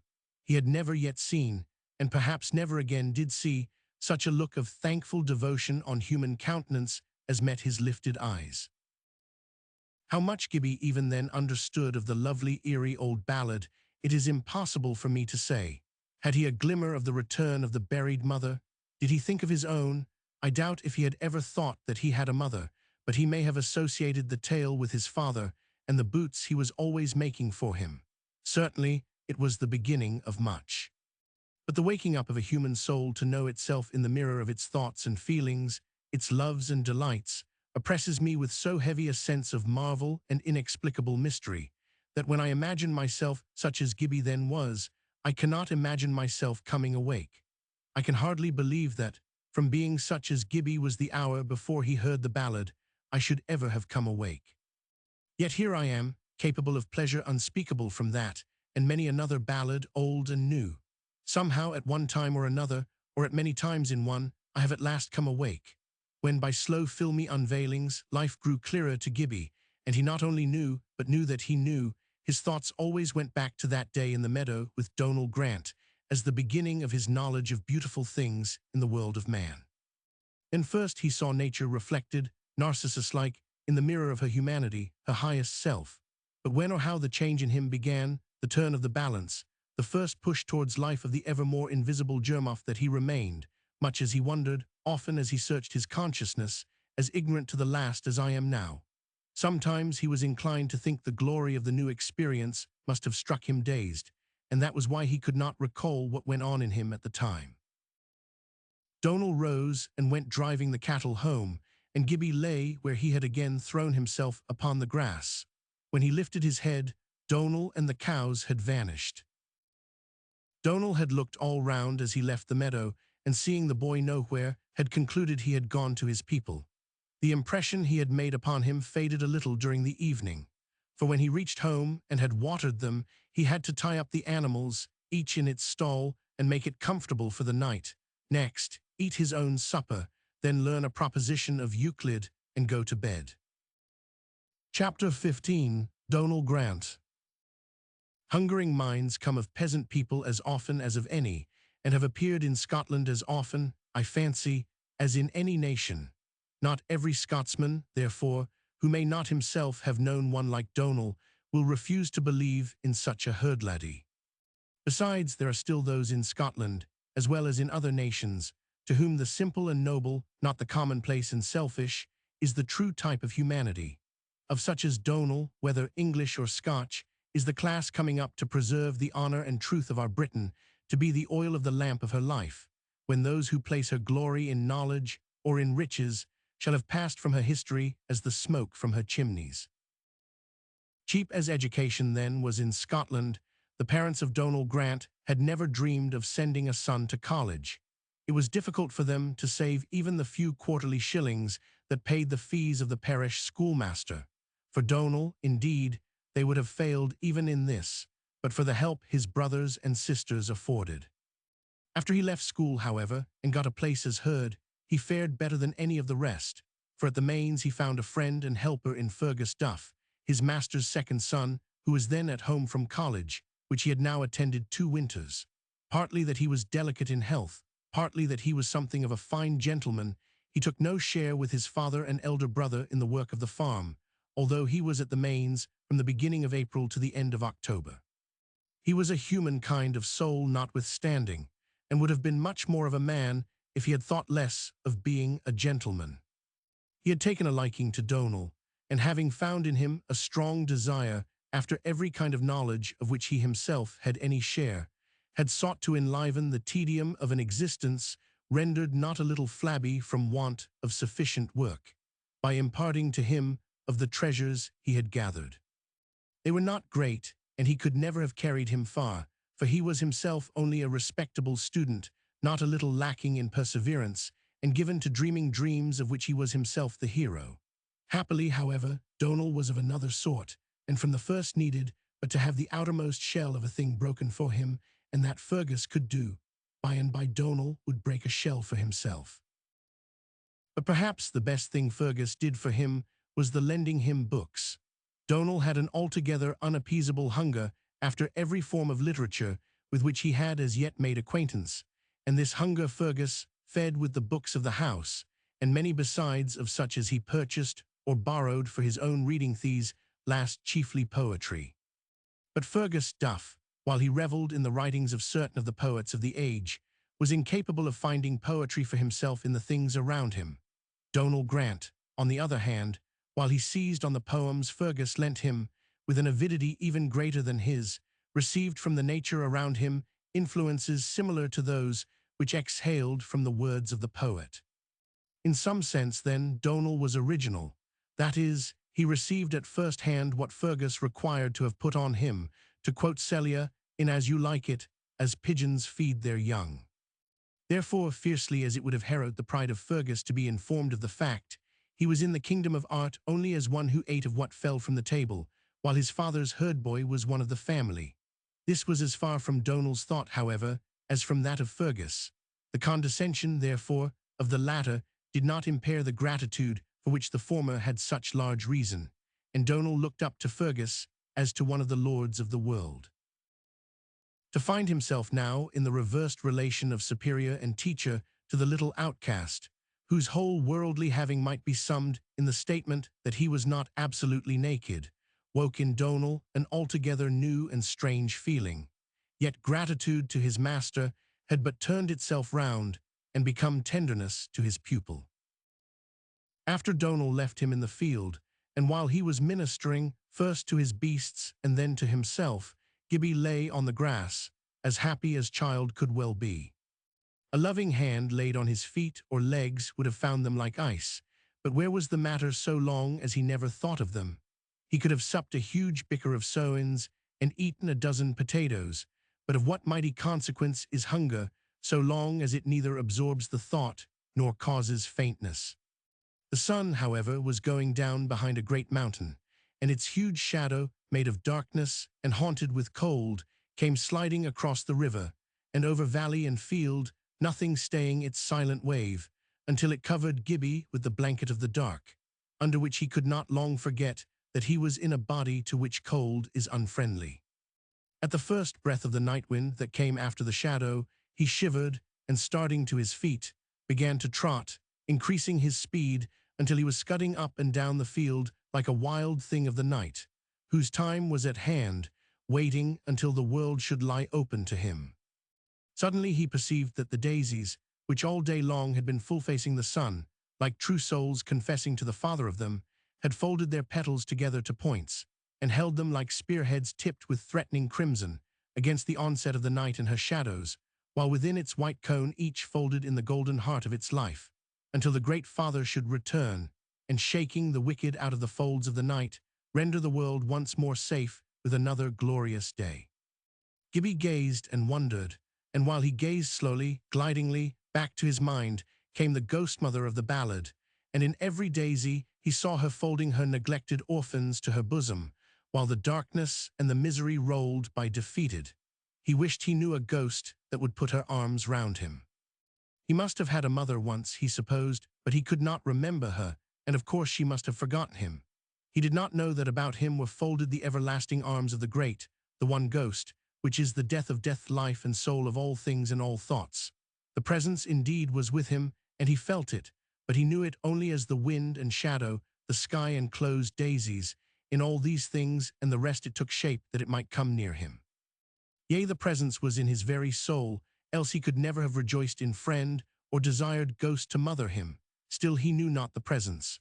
But it was drawing nearer and nearer to his knowledge, even in sun and air and night and cloud, in beast and flower and herd-boy, until at last it would reveal itself to him, in him, as life himself. Then the man would know that in which the child had rejoiced. The stars came out, to Gibbie the heavenly herd, feeding at night, and gathering gold in the blue pastures. He saw them, looking up from the grass where he had thrown himself to gaze more closely at the daisies, and the sleep that pressed down his eyelids seemed to descend from the spaces between the stars. But it was too cold that night to sleep in the fields when he knew where to find warmth. Like a fox into his hole, the child would creep into the corner where God had stored sleep for him. Back he went to the barn, gently trotting, and wormed himself through the cat-hole.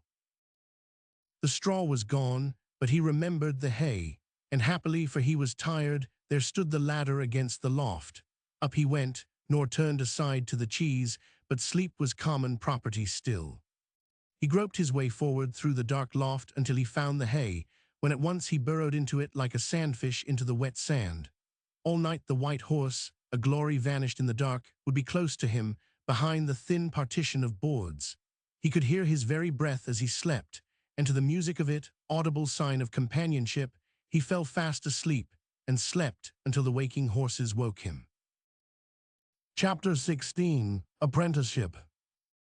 He scrambled out on the top of the hay and looked down on the beautiful creature below him, dawning radiant again with the morning, as it issued undimmed from the black bosom of the night. He was not, perhaps, just so well groomed as white steed might be. It was not a stable where they kept a bluebeg for their grey horses, but to Gibbie's eyes he was so pure that he began, for the first time in his life, to doubt whether he was himself quite as clean as he ought to be. He did not know, but he would make an experiment for information when he got down to the burn. Meantime, was there nothing he could do for the splendid creature? From above, leaning over, he filled his rack with hay, but he had eaten so much grass the night before that he would not look at it, and Gibbie was disappointed. What should he do next? The thing he would like best would be to look through the ceiling again and watch the woman at her work. Then, too, he would again smell the boiling porridge and the burning of the little sprinkles of meal that fell into the fire. He dragged, therefore, the ladder to the opposite end of the barn, and gradually, with no little effort, raised it against the wall. Carefully he crept through the hole, and softly round the shelf, the dangerous part of the pass, and so on to the ceiling, whence he peeped once more down into the kitchen. His precautions had been so far unnecessary, for as yet it lay unvisited, as witnessed by its disorder. Suddenly came to Gibbie the thought that here was a chance for him a path back to the world. Rendered daring by the eagerness of his hope, he got again upon the shelf, and with every precaution lest he should even touch a milk-pan, descended by the lower shelves to the floor. There finding the door only latched, he entered the kitchen, and proceeded to do everything he had seen the woman do, as nearly in her style as he could. He swept the floor and dusted the seats, the window-sill, the table, with an apron he found left on a chair, then arranged everything tidily, roused the rested fire, and had just concluded that the only way to get the great pot full of water upon it would be to hang first the pot on the chain, and then fill it with the water, when his sharp ears caught sounds and then heard approaching feet. He darted into the dairy, and in a few seconds, for he was getting used to the thing now, had clambered upon the ceiling, and was lying flat across the joists, with his eyes to the most commanding crack he had discovered. He was anxious to know how his service would be received. When Jean Mavourche was the farmer's half-sister opened the door, she stopped short and stared. The kitchen was not as she had left it the night before. She concluded she must be mistaken, for who could have touched it, and entered. Then it became plain beyond dispute that the floor had been swept, the table wiped, the place redd up, and the fire roused. "Hoots, I maun hae been walking I my sleep," said Jean to herself aloud. "Or maybe that guid laddie Donald Grant's been willin' to gie me a helping hand for mither's sake, honest woman. The laddie's guid enouch for onything, Jean twore to mak a minister o'." Eagerly, greedily, Gibbie now watched her every motion, and bent upon learning, nothing escaped him. He would do much better next morning. At length the men came in to breakfast, and he thought to enjoy the sight. But alas, it wrought so with his hunger as to make him feel sick, and he crept away to the barn. He would gladly have lain down in the hay for a while, but that would require the ladder, and he did not now feel able to move it. On the floor of the barn he was not safe, and he got out of it into the cornyard, where he sought the hen-house. But there was no food there yet, and he must not linger near, for if he were discovered, they would drive him away, and he would lose Donald Grant. He had not seen him at breakfast, for indeed he seldom, during the summer, had a meal except supper in the house. Gibbie, therefore, as he could not eat, ran to the burn and drank, but had no heart that morning for his projected inquiry into the state of his person. He must go to Donald. The sight of him would help him to bear his hunger. The first indication Donald had of his proximity was the rush of Hornie past him in flight out of the corn. Gibbie was pursuing her with stones for lack of a stick. Thoroughly ashamed of himself, Donald threw his book from him and ran to meet Gibbie. "Ye mauna fling stands, cratur," he said. "Haith, it's no for me to fin faut, though," he added, "sittin' readin' Buicks like a gowket I am, and Latin the beasts rin wull ammo the corn, at's weel paid to haud them out o' tea. I am clean affronted wy mysel, cratur." Gibbie's response was to set off at full speed for the place where Donald had been sitting. He was back in a moment with the book, which he pressed into Donald's hand, while from the other he withdrew his club. This he brandished aloft once or twice, then starting at a steady trot, speedily circled the herd, and returned to his adopted masternly to start again, however, and attack Horny, whom he drove from the cornside of the meadow right over to the other. She was already afraid of him. After watching him for a time, Donald came to the conclusion that he could not do more than the cratur if he had as many eyes as Argus, and gave not even one of them to his book. He therefore left all to Gibbie, and did not once look up for a whole hour. Everything went just as it should, and not once, all that day, did Horny again get a mouthful of the grain. It was rather a heavy morning for Gibbie, though, who had eaten nothing, and every time he came near Donald, saw the handkerchief bulging in the grass, which a little girl had brought and left for him. But he was a rare one both at waiting and at going without. At last, however, Donald either grew hungry of himself, or was moved by certain understood relations between the sun and the necessities of his mortal frame, for he laid down his book, called out to Gibbie, "Cratur, it's dinner time," and took his bundle. Gibbie drew near with sparkling eyes. There was no selfishness in his hunger, for at the worst pass he had ever reached, he would have shared what he had with another, but he looked so eager that Donald, who himself knew nothing of want, perceived that he was ravenous, and made haste to undo the knots of the handkerchief, which Mistress Jean appeared that day to have tied with more than ordinary vigor, ere she entrusted the bundle to the foreman's daughter. When the last knot yielded, he gazed with astonishment at the amount and variety of provision disclosed. "Losh," he exclaimed, "the mistress maun hae kenned there was 2 os." He little thought that what she had given him beyond the usual supply was an acknowledgment of services rendered by those same hands into which he now delivered a share, on the ground of other service altogether. It is not always, even where there is no mistake as to the person who has deserved it, that the reward reaches the doer so directly. Before the day was over, Donald gave his helper more and other pay for his service.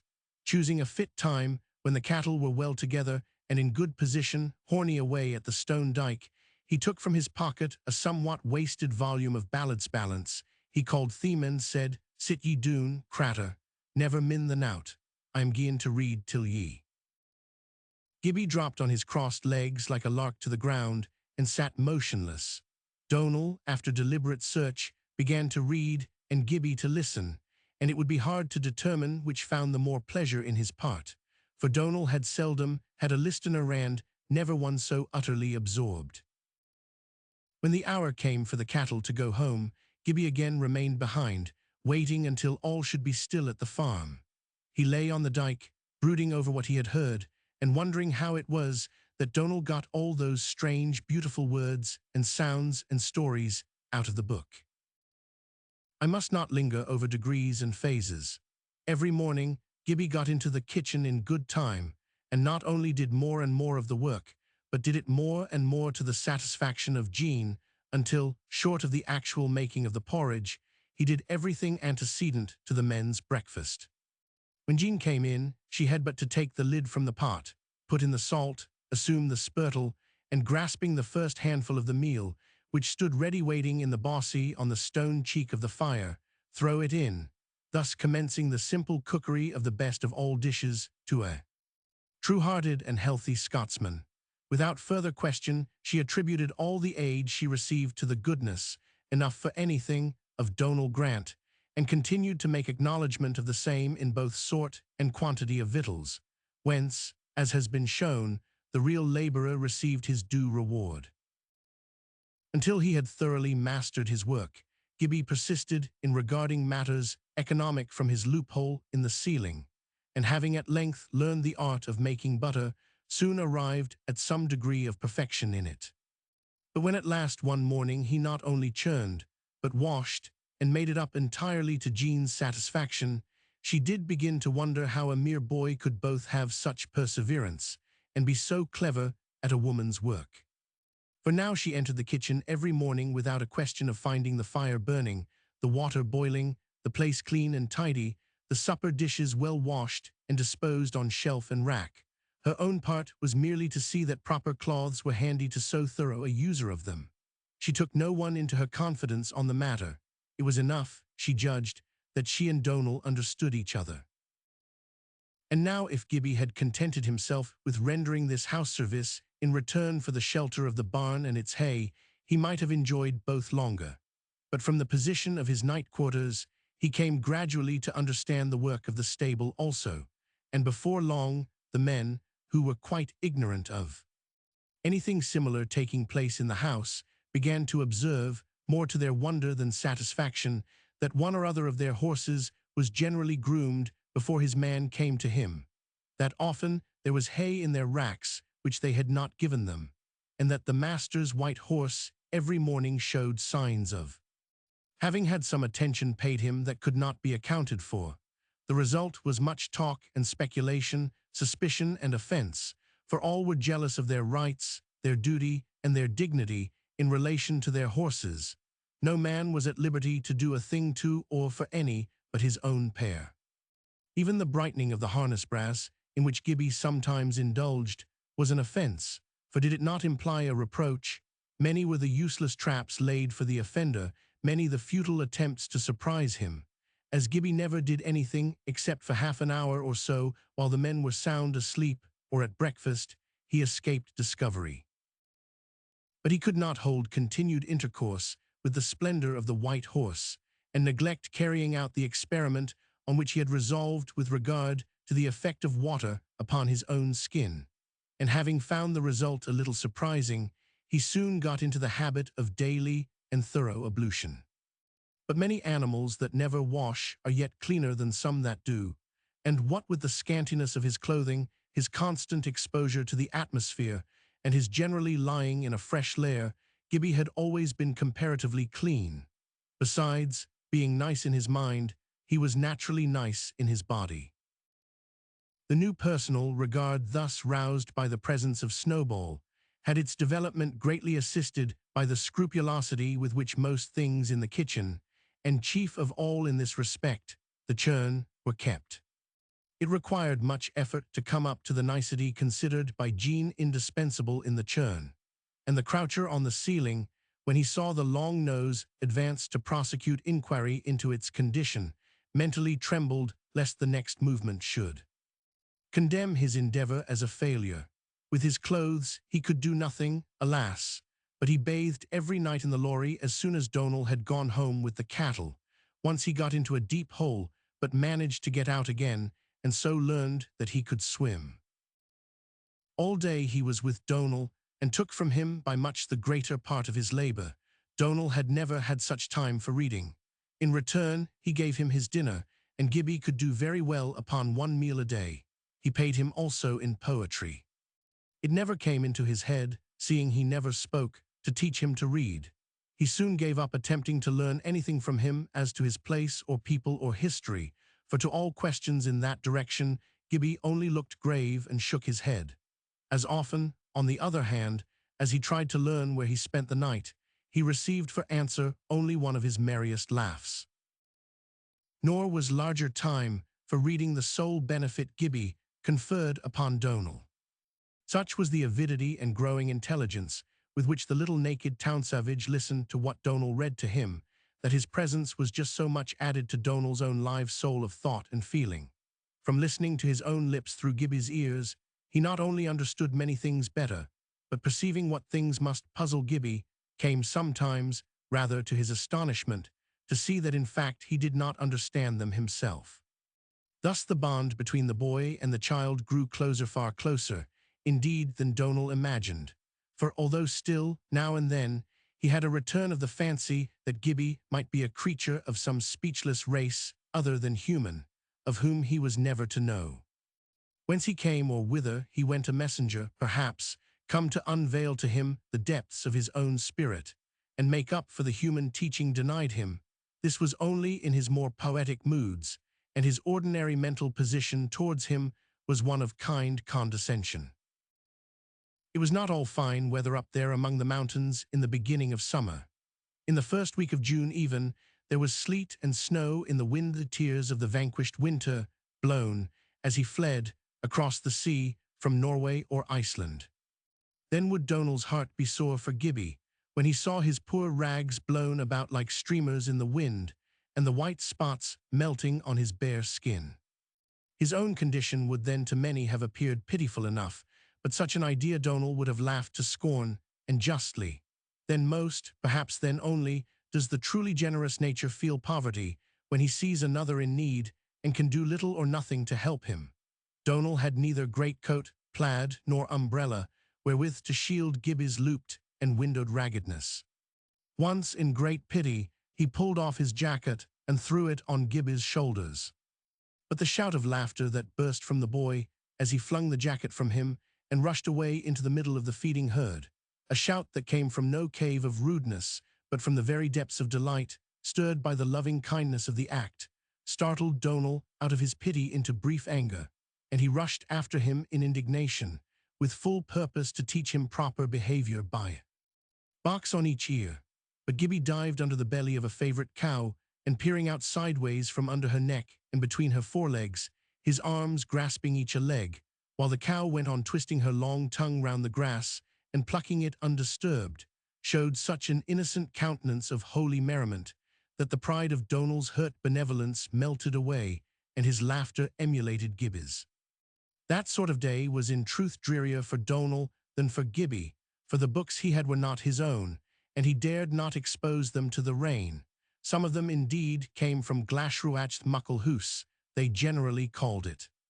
When he left him, it was to wander disconsolately about the field, while Gibbie, sheltered under a whole cow, defied the chill and the sleet, and had no books of which to miss the use.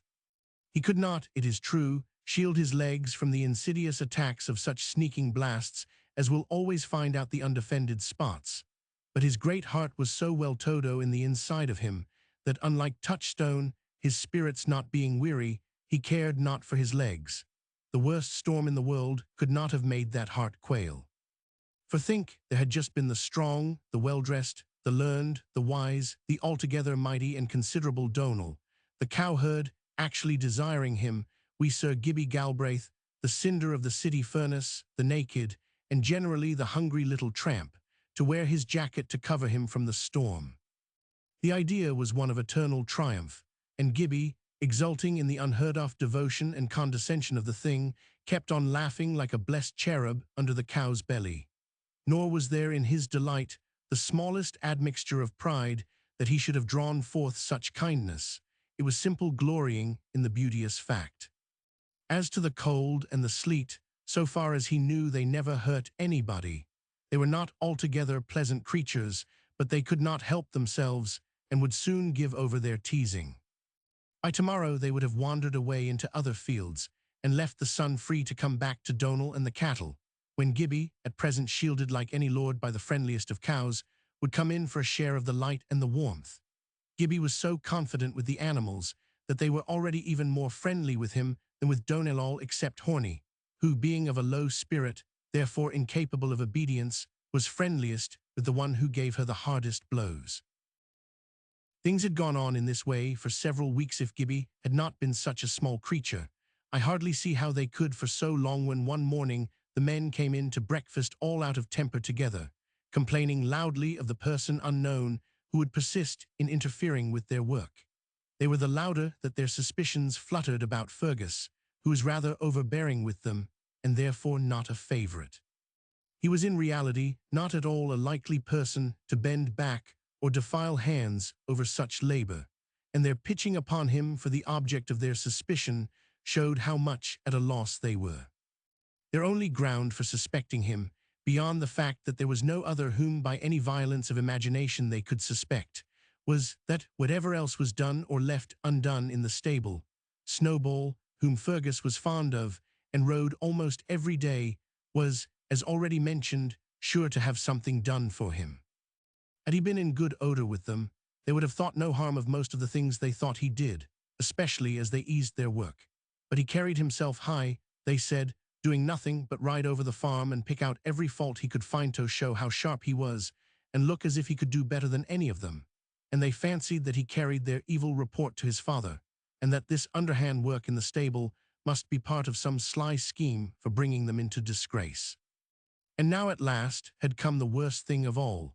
Gibbie had discovered the corn bin, and having no notion but that everything in the stable was for the delectation of the horses, had been feeding them largely with oats, a delicacy with which, in the plenty of other provisions, they were very sparingly supplied, and the consequences had begun to show themselves in the increased unruliness of the more wayward amongst them. Gibbie had long given up resorting to the ceiling and remained in utter ignorance of the storm that was brewing because of him. The same day brought things nearly to a crisis, for the overt snowball, proving too much for Fergus' horsemanship, came rushing home at a fierce gallop without him, having indeed left him in a ditch by the roadside. The remark thereupon made by the men in his hearing, that it was his own fault, led him to ask questions, when he came gradually to know what they attributed to him, and was indignant at the imputation of such an employment of his mornings to one who had his studies to attend to. Scarcely a wise line of defense, where the truth would have been more credible as well as convincing, namely, that at the time when those works of supererogation could alone be effected, he lay as lost a creature as ever sleep could make of a man. In the evening, Jean sought a word with Donal, and expressed her surprise that he should be able to do everybody's work about the place, warning him it would be said he did it at the expense of his own. But what could he mean, she said, by wasting the good corn to put devilry into the horses? Donal stared in utter bewilderment. He knew perfectly that to the men's suspicion of him was as impossible as of one of themselves. Did he not sleep in the same chamber with them? Could it be allusion to the way he spent his time when out with the cattle that Mistress Jean intended? He was so confused, looked so guilty as well as astray, and answered so far from any point in Jean's mind, that she at last became altogether bewildered also, out of which chaos of common void gradually dawned on her mind the conviction that she had been wasting both thanks and material recognition of service, where she was under no obligation. Her first feeling thereupon was, not unnaturally however unreasonably, one of resentment, as if Donal, in not doing her the kindness her fancy had been attributing to him, had all the time been doing her an injury. But the boy's honest bearing and her own good sense made her, almost at once, dismiss the absurdity. Then came anew the question, utterly unanswerable. No, who could it be that did not only all her morning work, but with a passion for labor insatiable, part of that of the men also? She knew her nephew better than to imagine for a moment, with the men, it could be he.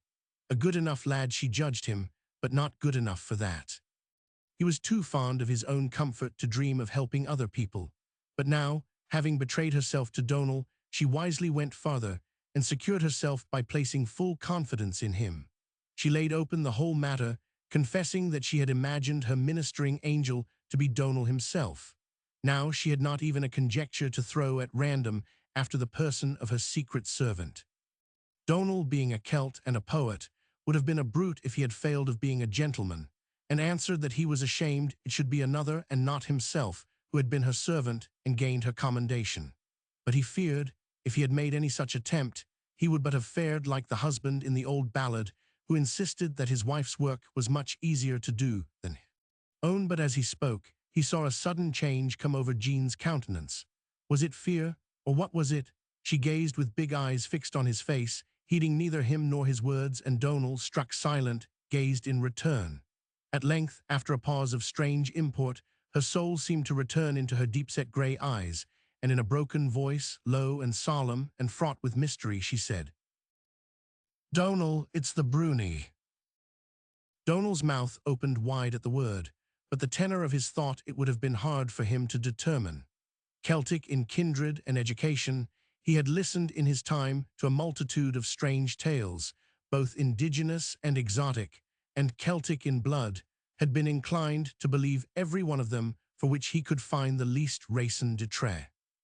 But at school he had been taught that such stories deserved nothing better than mockery, that to believe them was contrary to religion, and a mark of such weakness as involved blame. Nevertheless, when he heard the word broonie issue from a face with such an expression as Jean's then wore, his heart seemed to give a gape in his bosom, and it rushed back upon his memory how he had heard certain old people talk of the brownie that used, when their mothers and grandmothers were young, to haunt the mains of Glashruach. His mother did not believe such things, but she believed nothing but her New Testament.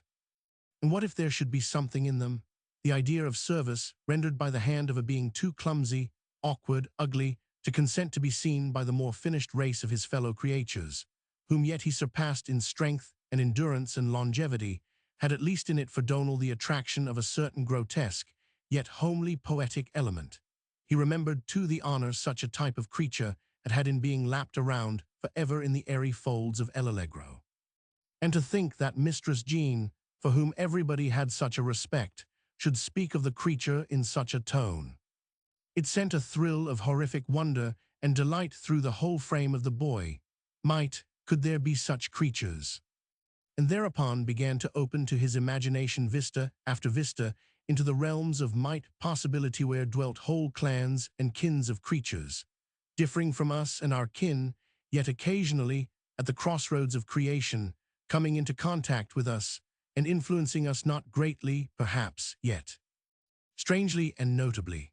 Not once did the real brownie occur to him, the small, naked Gibbie, far more marvelous and admirable than any brownie of legendary fable or fact, whether celebrated in rude old Scots ballad for his tealess feat, or designated in noble English poem of perfect art as lubber fiend of hairy length.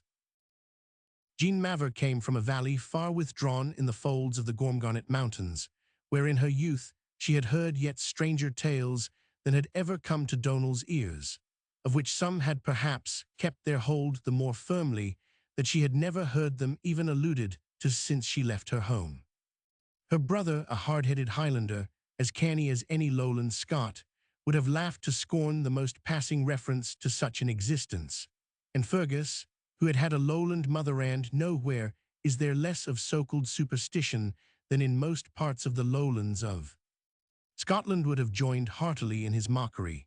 For the cowherd, however, as I say, the idea had no small attraction, and his stare was the reflection of Mistress Jean's own, for the soul is a live mirror, at once receiving into its centre and reflecting from its surface. "Div ye raily think it, mem?" said Donal at last. "Think what?" retorted Jean sharply, jealous instantly of being compromised, and perhaps not certain that she had spoken aloud. "Div ye raily think it there is sic craters as brunies, Mistress Jean?" said Donal. "Wha kens what there is and what there isna," returned Jean. She was not going to commit herself either way. Even had she imagined herself above believing such things, she would not have dared to say so, for there was a time still near in her memory, though unknown to any now upon the farm except her brother, when the mains of Glashruach was the talk of Dawside because of certain inexplicable nightly disorders that fell out there.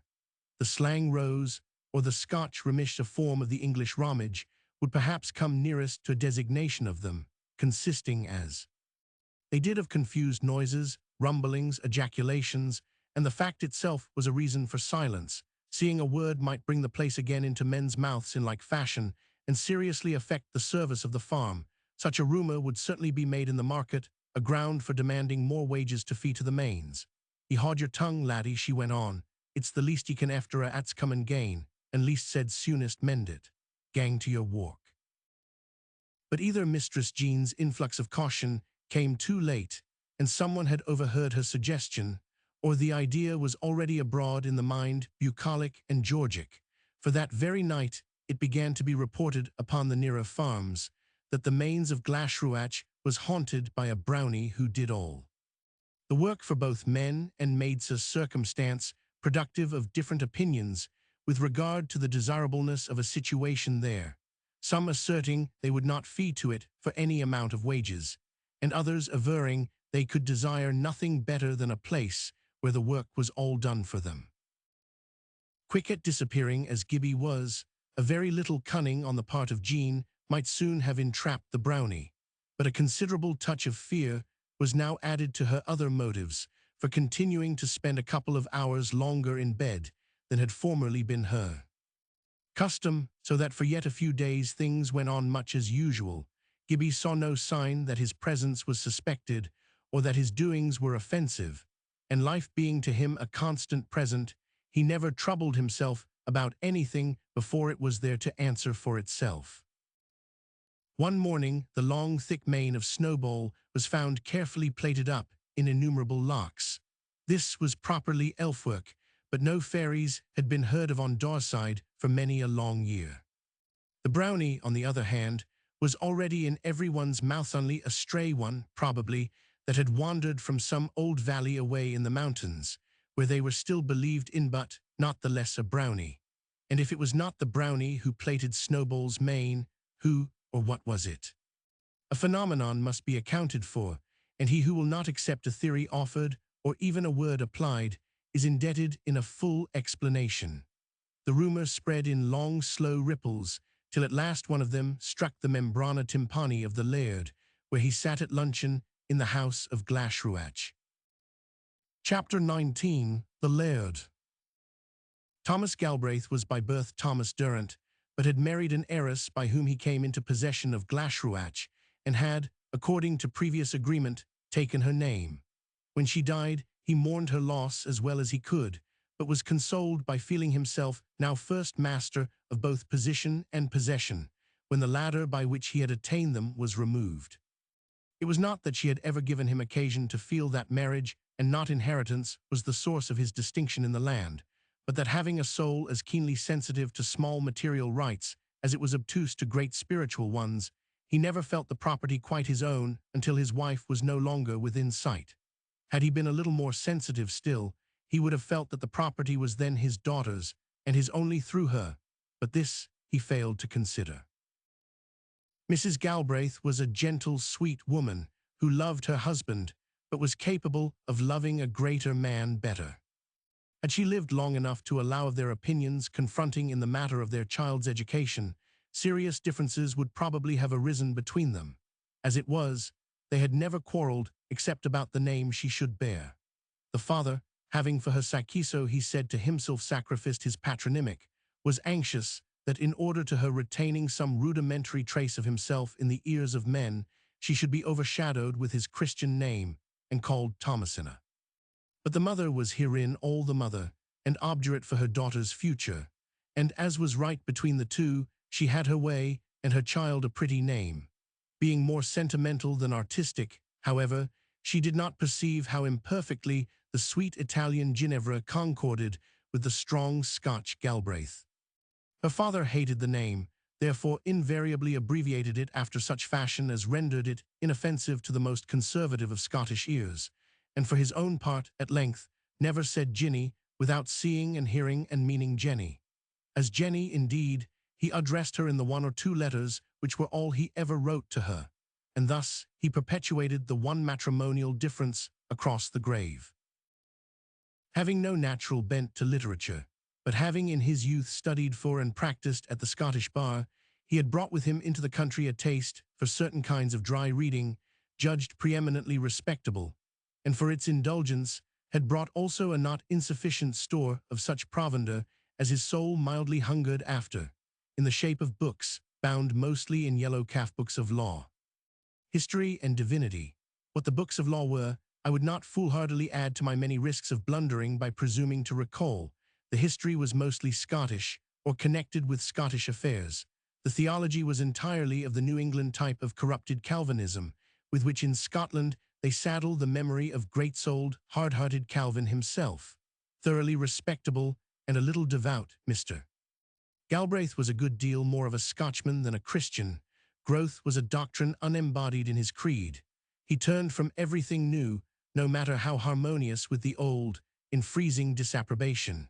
He recognized no element in God or nature which could not be reasoned about after the forms of the Scotch philosophy. He would not have said an Episcopalian could not be saved, for at the bar he had known more than one good lawyer of the Episcopal party, but to say a Roman Catholic would not necessarily be damned would to his judgment have revealed at once the impending fate of the rash. Certes, in religion he regarded everything not only as settled but as understood, but seemed aware of no call in relation to truth, but to bark at anyone who showed the least anxiety to discover it. What truth he held himself, he held as a sack holds corn knot, even as a worm holds earth.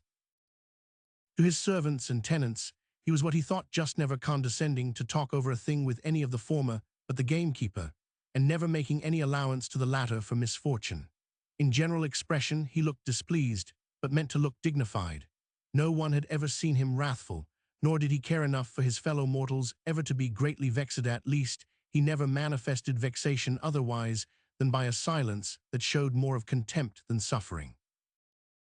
In person, he was very tall and very thin, with a head much too small for his height, a narrow forehead, above which the brown hair looked like a wig, pale blue, ill-set eyes that seemed too large for their sockets, consequently tumbled about a little, and were never at once brought to focus, a large but soft-looking nose, a loose-lipped mouth, and very little chin. He always looked as if consciously trying to keep himself together. He wore his shirt collar unusually high, yet out of it far shot his long neck, notwithstanding the smallness of which, his words always seemed to come from a throat much too big for them. He had greatly the look of a hen, proud of her maternal experiences, and silent from conceit of what she could say if she would. So much better would he have done as an underling than as a ruler's, a journeyman, even than a master, that to know him was almost to disbelieve in the good of what is generally called education. His learning seemed to have taken the wrong fermentation and turned to folly instead of wisdom. But he did not do much harm, for he had a great respect for his respectability. Perhaps if he had been a craftsman, he might even have done more harm making rickety wheelbarrows, asthmatic pumps, ill-fitting window frames, or boots with a lurking divorce in each welt. He had no turn for farming, and therefore let all his land, yet liked to interfere, and as much as possible kept a personal jurisdiction. There was one thing, however, which, if it did not throw the laird into a passion-nothing, as I have said, did that brought him nearer to the outer verge of displeasure than any other, and that was anything whatever to which he could affix the name of superstition. The indignation of better men than the laird with even a confessedly harmless superstition is sometimes very amusing, and it was a point of Mr. Galbraith's poverty-stricken religion to denounce all superstitions, however diverse in character, with equal severity. To believe in the second sight, for instance, or in any form of life as having the slightest relation to this world, except that of men, that of animals, and that of vegetables, was with him wicked, antagonistic to the Church of Scotland, and inconsistent with her perfect doctrine. The very word ghost would bring upon his face an expression he meant for withering scorn, and indeed it withered his face, rendering it yet more unpleasant to behold. Coming to the benighted country, then, with all the gathered wisdom of Edinburgh in his gallinaceous cranium, and what he counted a vast experience of worldly affairs besides, he brought with him also the firm resolve to be the death of superstition, at least upon his own property. He was not only unaware, but incapable of becoming aware, that he professed to believe a number of things, any one of which was infinitely more hostile to the truth of the universe than all the fancies and fables of a countryside handed down from grandmother to grandchild. When therefore, within a year of his settling at Glashruach, there arose a loud talk of the Mains, his best farm, as haunted by presences making all kinds of tumultuous noises, and even throwing utensils bodily about, he was nearer the borders of a rage, although he kept, as became a gentleman, a calm exterior, than ever he had been in his life. For were not ignorant clodhoppers asserting as facts what he knew never could take place? At once he set himself, with all his experience as a lawyer to aid him, to discover the buffooning authors of the mischief. Where there were deeds there were doers, and where there were doers they were discoverable. But his endeavors, uninterrupted for the space of 3 weeks, after which the disturbances ceased, proved so utterly without result, that he could never bear the smallest allusion to the hateful business. For he had not only been unhorsed, but by his dearest hobby. He was seated with a game pie in front of him, over the top of which Ginevra was visible. The girl never sat nearer her father at meals than the whole length of the table, where she occupied her mother's place. She was a solemn-looking child, of 8 or 9, dressed in a brown merino frock of the plainest description. Her hair, which was nearly of the same color as her frock, was done up in 2 triple plaits, which hung down her back and were tied at the tips with black ribbon. To the first glance, She did not look a very interesting or attractive child, but looked at twice, she was sure to draw the eyes a third time. She was undeniably like her father, and that was much against her at first sight, but it required only a little acquaintance with her face to remove the prejudice, for in its composed, almost resigned expression, every feature of her father's seemed comparatively finished and settled into harmony with the rest. Its chaos was subdued, and not a little of the original underlying design brought out. The nose was firm, the mouth modeled, the chin larger, the eyes a little smaller and full of life and feeling. The longer it was regarded by any seeing eye, the child's countenance showed fuller of promise, or at least of hope. Gradually the look would appear in it of a latent sensitive anxiety, then would dawn a glimmer of longing question, and then all at once it would slip back into the original ordinary look, which, without seeming attractive, had yet attracted. Her father was never harsh to her, yet she looked rather frightened at him. But then he was cold, very cold, and most children would rather be struck and kissed alternately than neither. And the bond cannot be very close between father and child when the father has forsaken his childhood. The bond between any two is the one in the other. It is the father in the child, and the child in the father, that reach to each other eternal hands. It troubled Ginevra greatly that, when she asked herself whether she loved her father better than anybody else, as she believed she ought, she became immediately doubtful whether she loved him at all. She was eating porridge and milk. With spoon arrested in mid-passage, she stopped suddenly and said, "Papa, what's a broonie?" "I have told you, Jenny, that you are never to talk broad Scotch in my presence," returned her father. "I would lay several commands upon you, were it not that I fear tempting you to disobey me, but I will have no vulgarity in the dining-room." His words came out slowly, and sounded as if each was a bullet wrapped round with cotton wool to make it fit the barrel. Ginevra looked perplexed for a moment. "Should I say brownie, Papa?" she asked. "How can I tell you what you should call a creature that has no existence?" rejoined her father. "If it be a creature, Papa, it must have a name," retorted the little logician with great solemnity. Mr. Galbraith was not pleased, for although the logic was good, it was against him. "What foolish person has been insinuating such contemptible superstition into your silly head?" he asked. "Tell me, child," he continued, "that I may put a stop to it at once." He was rising to ring the bell, that he might give the orders consequent on the information he expected. He would have asked Mammon to dinner in black clothes and a white tie, but on superstition in the loveliest garb would have loosed all the dogs of Glashruach to hunt her from the property. Her next words, however, arrested him, and just as she ended, the butler came in with fresh toast. "They say," said Ginevra, anxious to avoid the forbidden Scotch, therefore stumbling sadly in her utterance, "there's a Bruna Brownie at the Mains, who disadoes all the work." "What is the meaning of this, Joseph?" said Mr. Galbraith, turning from her to the butler with the air of rebuke which was almost habitual to him, a good deal heightened. "The meaning o' what, sir?"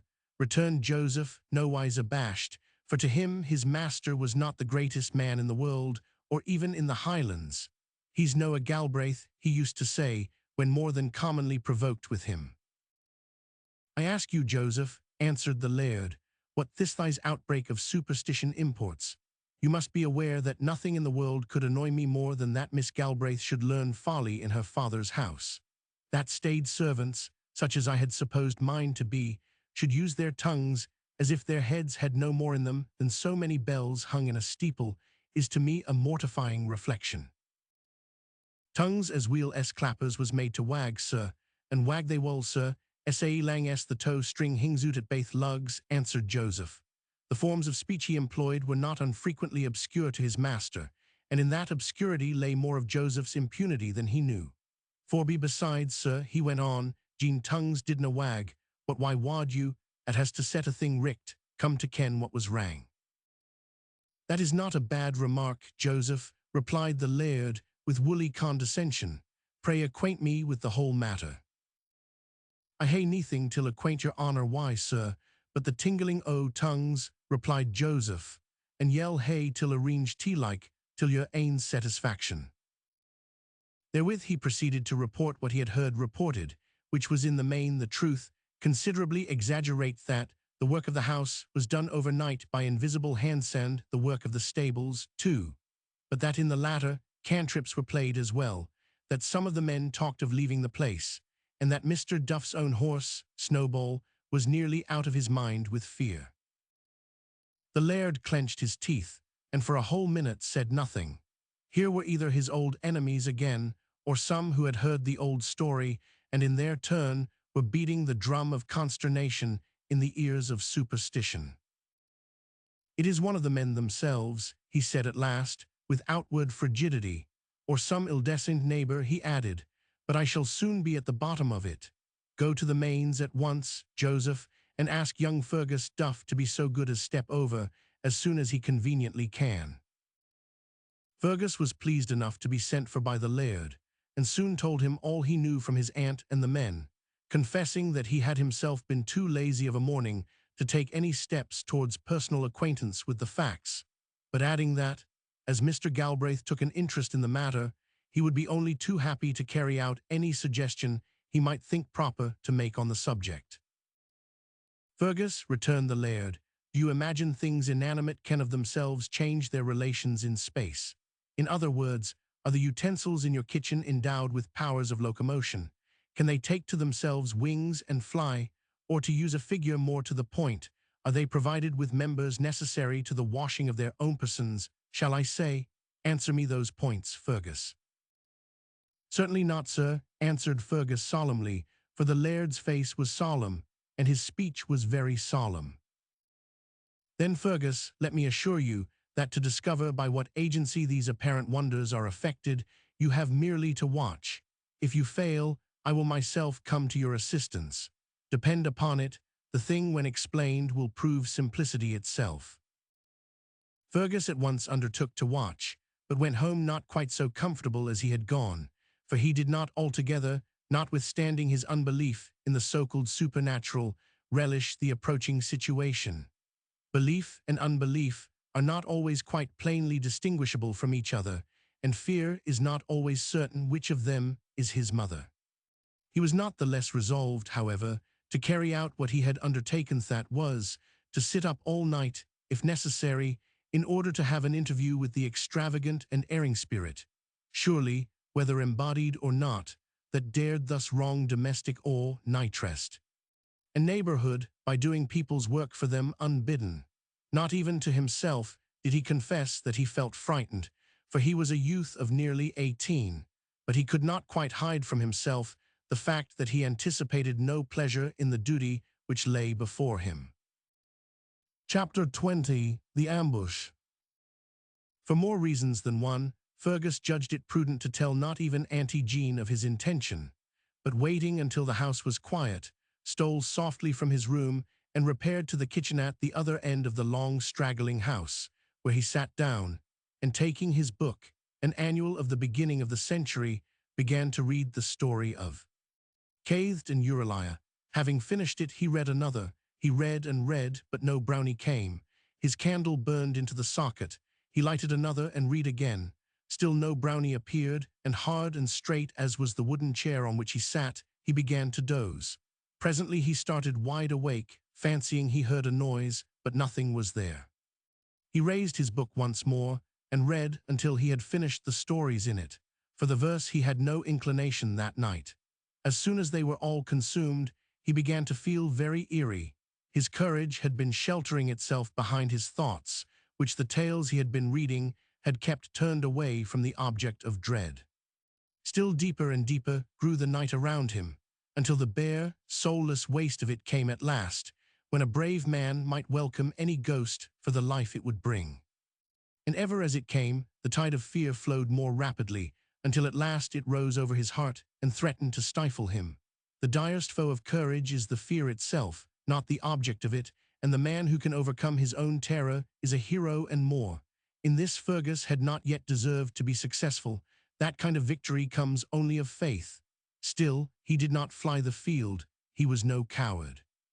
At the same time, prizing courage, scorning fear, and indeed disbelieving in every nocturnal object of terror except robbers, he came at last to such an all but abandonment of dread that he dared not look over his shoulder, lest he should see the brownie standing at his back. He would rather be seized from behind and strangled in his hairy grasp than turn and die of the seeing. The night was dark, no moon and many clouds. Not a sound came from the close. The cattle, the horses, the pigs, the cocks and hens, the very cats and rats seemed asleep. There was not a rustle in the thatch, a creak in the couples. It was well, for the slightest noise would have brought his heart into his mouth, and he would have been in great danger of scaring the household, and forever disgracing himself with a shriek. Yet he longed to hear something stir. Oh, for the stamp of a horse from the stable, or the low of a cow from the byre. But they were all under the brownie's spell, and he was coming toeless feet, and thumbed but fingerless hands, as if he was made with stockings and Hummel mittens. Was it the want of toes that made him able to come and go so quietly? Another hour crept by, when lo, a mighty sun-trumpet blew in the throat of the black cock. Fergus sprang to his feet. With the start it gave him, but the next moment gladness rushed up in his heart. The morning was on its way. And foe to superstition as he was, and much as he had mocked at Donal for what he counted some of his tendencies in that direction, he began instantly to comfort himself with the old belief that all things of the darkness flee from the crowing of the cock. The same moment his courage began to return, and the next he was laughing at his terrors, more foolish than when he felt them, seeing he was the same man of fear as before, and the same circumstances would wrap him in the same garment of dire apprehension. In his folly, he imagined himself quite ready to watch the next night without even repugnance, for it was the morning, not the night, that came first. When the grey of the dawn appeared, he said to himself he would lie down on the bench a while. He was so tired of sitting, he would not sleep. He lay down, and in a moment was asleep. The light grew and grew, and the brownie came, a different brownie, indeed, from the one he had pictured, with the daintest-shaped hands and feet coming out of the midst of rags, and with no hair except roughly parted curls over the face of a cherub. The combing of Snowball's mane and tail had taught Gibbie to use the same comb upon his own thatch. But as soon as he opened the door of the dairy, he was warned by the loud breathing of the sleeper, and looking about, espied him on the bench behind the table, and swiftly retreated. The same instant Fergus woke, stretched himself, saw it was broad daylight, and with his brain muddled by fatigue and sleep combined, crawled shivering to bed. Then in came the brownie again, and when Jean Mavor entered, there was her work done as usual. Fergus was hours late for breakfast, and when he went into the common room, found his aunt alone there. "Weel, auntie," he said, "I think I flegget your broonie. Did ye that, man? I han sign ye set tea, and did the work yoursel to save your auntie Jean's old banes." "Na, I was ower tired for that. Essay wad ye hae been yoursel, Jean ye had sitten up and nisht." "Wha did it then?" "Ow, just yoursel, I am thinkin', auntie." "Never a finger o' mine was laid till tea, Fergus. Jean ye flegget I broonie another cam, for there's the work done, the same as ever." "Damn the cratto," cried Fergus. Wisht, laddie, he's maybe hearin' ye this minute, and Jean he binna, there's ane at is, and likes na swearin'." "I beg your pardon, auntie, but it's just provokin'," returned Fergus, and therewith recounted the tale of his night's watch, omitting mention only of his feelings throughout the vigil. As soon as he had had his breakfast, he went to carry his report to Glashruach. The laird was vexed, and told him he must sleep well before night and watch to better purpose.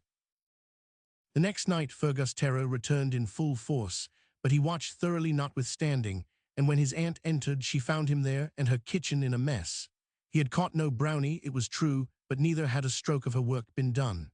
The floor was unswept, not a dish had been washed. It was churning day, but the cream stood in the jar in the dairy, not the butter in the pan on the kitchen dresser. Jean could not quite see the good or the gain of it. She had begun to feel like a lady, she said to herself, and now she must tuck up her sleeves and set to work as before. It was a come-down in the world, and she did not like it. She conned her nephew little thanks, and not being in the habit of dissembling let him feel the same. He crept to bed rather mortified. When he woke from a long sleep, he found no meal waiting him and had to content himself with cakes and milk before setting out for the muckle hoose. There was a large wooden press in the kitchen, standing out from the wall. This with the next wall made a little recess in which there was just room for a chair, and in that recess Fergus seated himself in the easiest chair he could get into it. He then opened wide the door of the press, and it covered him entirely. This night would have been the dreariest of all for him, the laird having insisted that he should watch in the dark, had he not speedily fallen fast asleep, and slept all night so well that he woke at the first noise Gibbie made. It was broad clear morning, but his heart beat so loud and fast with apprehension and curiosity mingled, that for a few moments Fergus dare not stir, but sat listening breathless to the movement beside him, none the less appalling that it was so quiet. Recovering himself a little, he cautiously moved the door of the press and peeped out. He saw nothing so frightful as he had, in spite of himself, anticipated, but was not therefore, perhaps, the less astonished. The dread brownie of his idea shrunk to a tiny ragged urchin, with a wonderful head of hair, azure eyes, and deft hands, noiselessly bustling about on bare feet. He watched him at his leisure, watched him keenly, assured that any moment he could spring upon him. As he watched, his wonder sank, and he grew disappointed at the collapsing of the lubber fiend into a poor half-naked child upon whom both his courage and his fear had been wasted.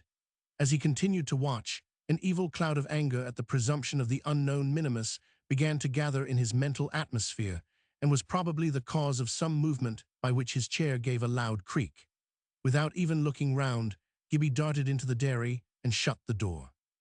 Instantly Fergus was after him, but only in time to see the vanishing of his last heel through the hole in the wall, and that way Fergus was much too large to follow him. He rushed from the house and across the corner of the yard to the barn door.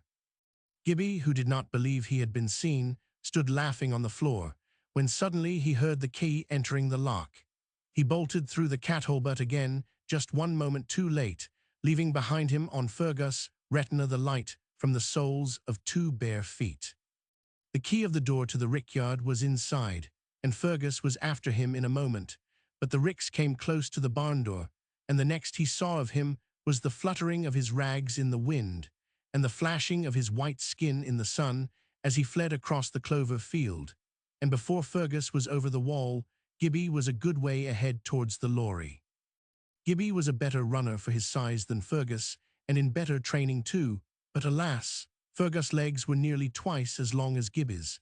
The little one reached the lorry first, and dashing across it, ran up the side of the Glashburn with a vague idea of Glashgar in his head. Fergus behind him was growing more and more angry as he gained upon him, but felt his breath failing him. Just at the bridge to the iron gate to Glashruach, he caught him at last, and sunk on the parapet exhausted. The smile with which Gibbie, too much out of breath to laugh, confessed himself vanquished, would have disarmed one harder-hearted than Fergus, had he not lost his temper in the dread of losing his labour, and the answer Gibbie received to his smile was a box on the ear that bewildered him. He looked pitifully in his captor's face, the smile not yet faded from his, only to receive a box on the other ear, which, though a contrary and similar both at once, was not a cure, and the water gathered in his eyes. Fergus, a little eased in his temper by the infliction, and in his breath by the wall of the bridge, began to ply him with questions, but no answer following, his wrath rose again, and again he boxed both his ears without better result. Then came the question, what was he to do with the redoubted Brownie, now that he had him? He was ashamed to show himself as the captor of such a miserable culprit, but the little rascal deserved punishment, and the laird would require him at his hands. He turned upon his prisoner and told him he was an impudent rascal. Gibbie had recovered again, and was able once more to smile a little. He had been guilty of burglary, said Fergus, and Gibbie smiled.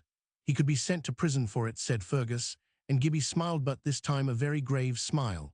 Fergus took him by the collar, which amounted to nearly a third part of the jacket, and shook him till he had half torn that third from the other two, then opened the gate, and holding him by the back of the neck, walked him up the drive, every now and then giving him a fierce shake that jarred his teeth. Thus, over the old gravel, mossy and damp and grassy, and cool to his little bare feet, between rowan and birk and pine and larch, like a malefactor, and looking every inch the outcast he was, did Sir Gilbert Galbraith approach the house of his ancestors for the first time. Individually, wee Gibbie was anything but a prodigal. It had never been possible to him to be one. But none the less was he the type and result and representative of his prodigal race. In him now once more looking upon the house they had lost by their vices and weaknesses, and in him now beginning to reap the benefits of punishment. But of vice and loss, of house and fathers and punishment, Gibbie had no smallest cognition. His history was about him and in him, yet of it all he suspected nothing. It would have made little difference to him if he had known it all. He would none the less have accepted everything that came, just as part of the story in which he found himself. Chapter 21. The Punishment. The house he was approaching had a little the look of a prison. Of the more ancient portion the windows were very small, and every corner had a turret with a conical cap-roof. That part was all rough-cast, therefore grey, as if with age. The more modern part was built of all kinds of hard stone, roughly cloven or blasted from the mountain and its boulders. Granite red and grey, blue whinstone, yellow ironstone were all mingled anyhow, fitness of size and shape alone regarded in their conjunctions, but the result as to colour was rather pleasing than otherwise, and Gibbie regarded it with some admiration. Nor, although he had received from Fergus such convincing proof that he was regarded as a culprit, had he any dread of evil awaiting him. The highest embodiment of the law with which he had acquaintance was the police, and from not one of them in all the city had he ever had a harsh word. His conscience was as void of offence as ever it had been, and the law consequently, notwithstanding the threats of Fergus, had for him no terrors. The laird was an early riser, and therefore regarded the mere getting up early as a virtue altogether irrespective of how the time, thus redeemed, as he called it, was spent. This morning, as it turned out, it would have been better spent in sleep. He was talking to his gamekeeper, a heavy-browed man, by the coach-house door, when Fergus appeared holding the dwindled brownie by the huge collar of his tatters. A more innocent-looking malefactor sure never appeared before awful justice, only he was in rags, and there are others besides dogs whose judgments go by appearance. Mr. Galbraith was one of them, and smiled a grim, an ugly smile. "So this is your vaunted brownie, Mr. Duff," he said, and stood looking down upon Gibbie, as if in his small person he saw superstition at the point of death, mocked thither by the arrows of his contemptuous wit. "It's all the brownie I could lay hands on, sir," answered Fergus. "I took him in the act." "Boy," said the laird, rolling his eyes, more unsteady than usual with indignation, in the direction of Gibbie, "what have you to say for yourself?" Gibbie had no say and nothing to say that his questioner could either have understood or believed. The truth from his lips would but have presented him a lying hypocrite to the wisdom of his judge. As it was, he smiled, looking up fearless in the face of the magistrate, so awful in his own esteem. "What is your name?" asked the laird, speaking yet more sternly. Gibbie still smiled and was silent, looking straight in his questioner's eyes. He dreaded nothing from the laird. Fergus had beaten him, but Fergus he classed with the bigger boys who had occasionally treated him roughly. This was a man, and men, except they were foreign sailors or drunk, were never unkind. He had no idea of his silence causing annoyance. Everybody in the city had known he could not answer, and now when Fergus and the laird persisted in questioning him, he thought they were making kindly game of him, and smiled the more. Nor was there much about Mr. Galbraith to rouse a suspicion of the contrary, for he made a great virtue of keeping his temper when most he caused other people to lose theirs. "I see the young vagabond is as impertinent as he is vicious," he said at last, finding that to no interrogation could he draw forth any other response than a smile. "Here, Angus," and he turned to the gamekeeper, "take him into the coach-house and teach him a little behaviour. A touch or two of the whip will find his tongue for him." Angus seized the little gentleman by the neck, as if he had been a polecat, and at arm's length walked him unresistingly into the coach-house. There, with one vigorous tug, he tore the jacket from his back, and his only other garment, dependent thereupon by some device known only to Gibbie, fell from him, and he stood in helpless nakedness, smiling still. He had never done anything shameful, therefore had no acquaintance with shame.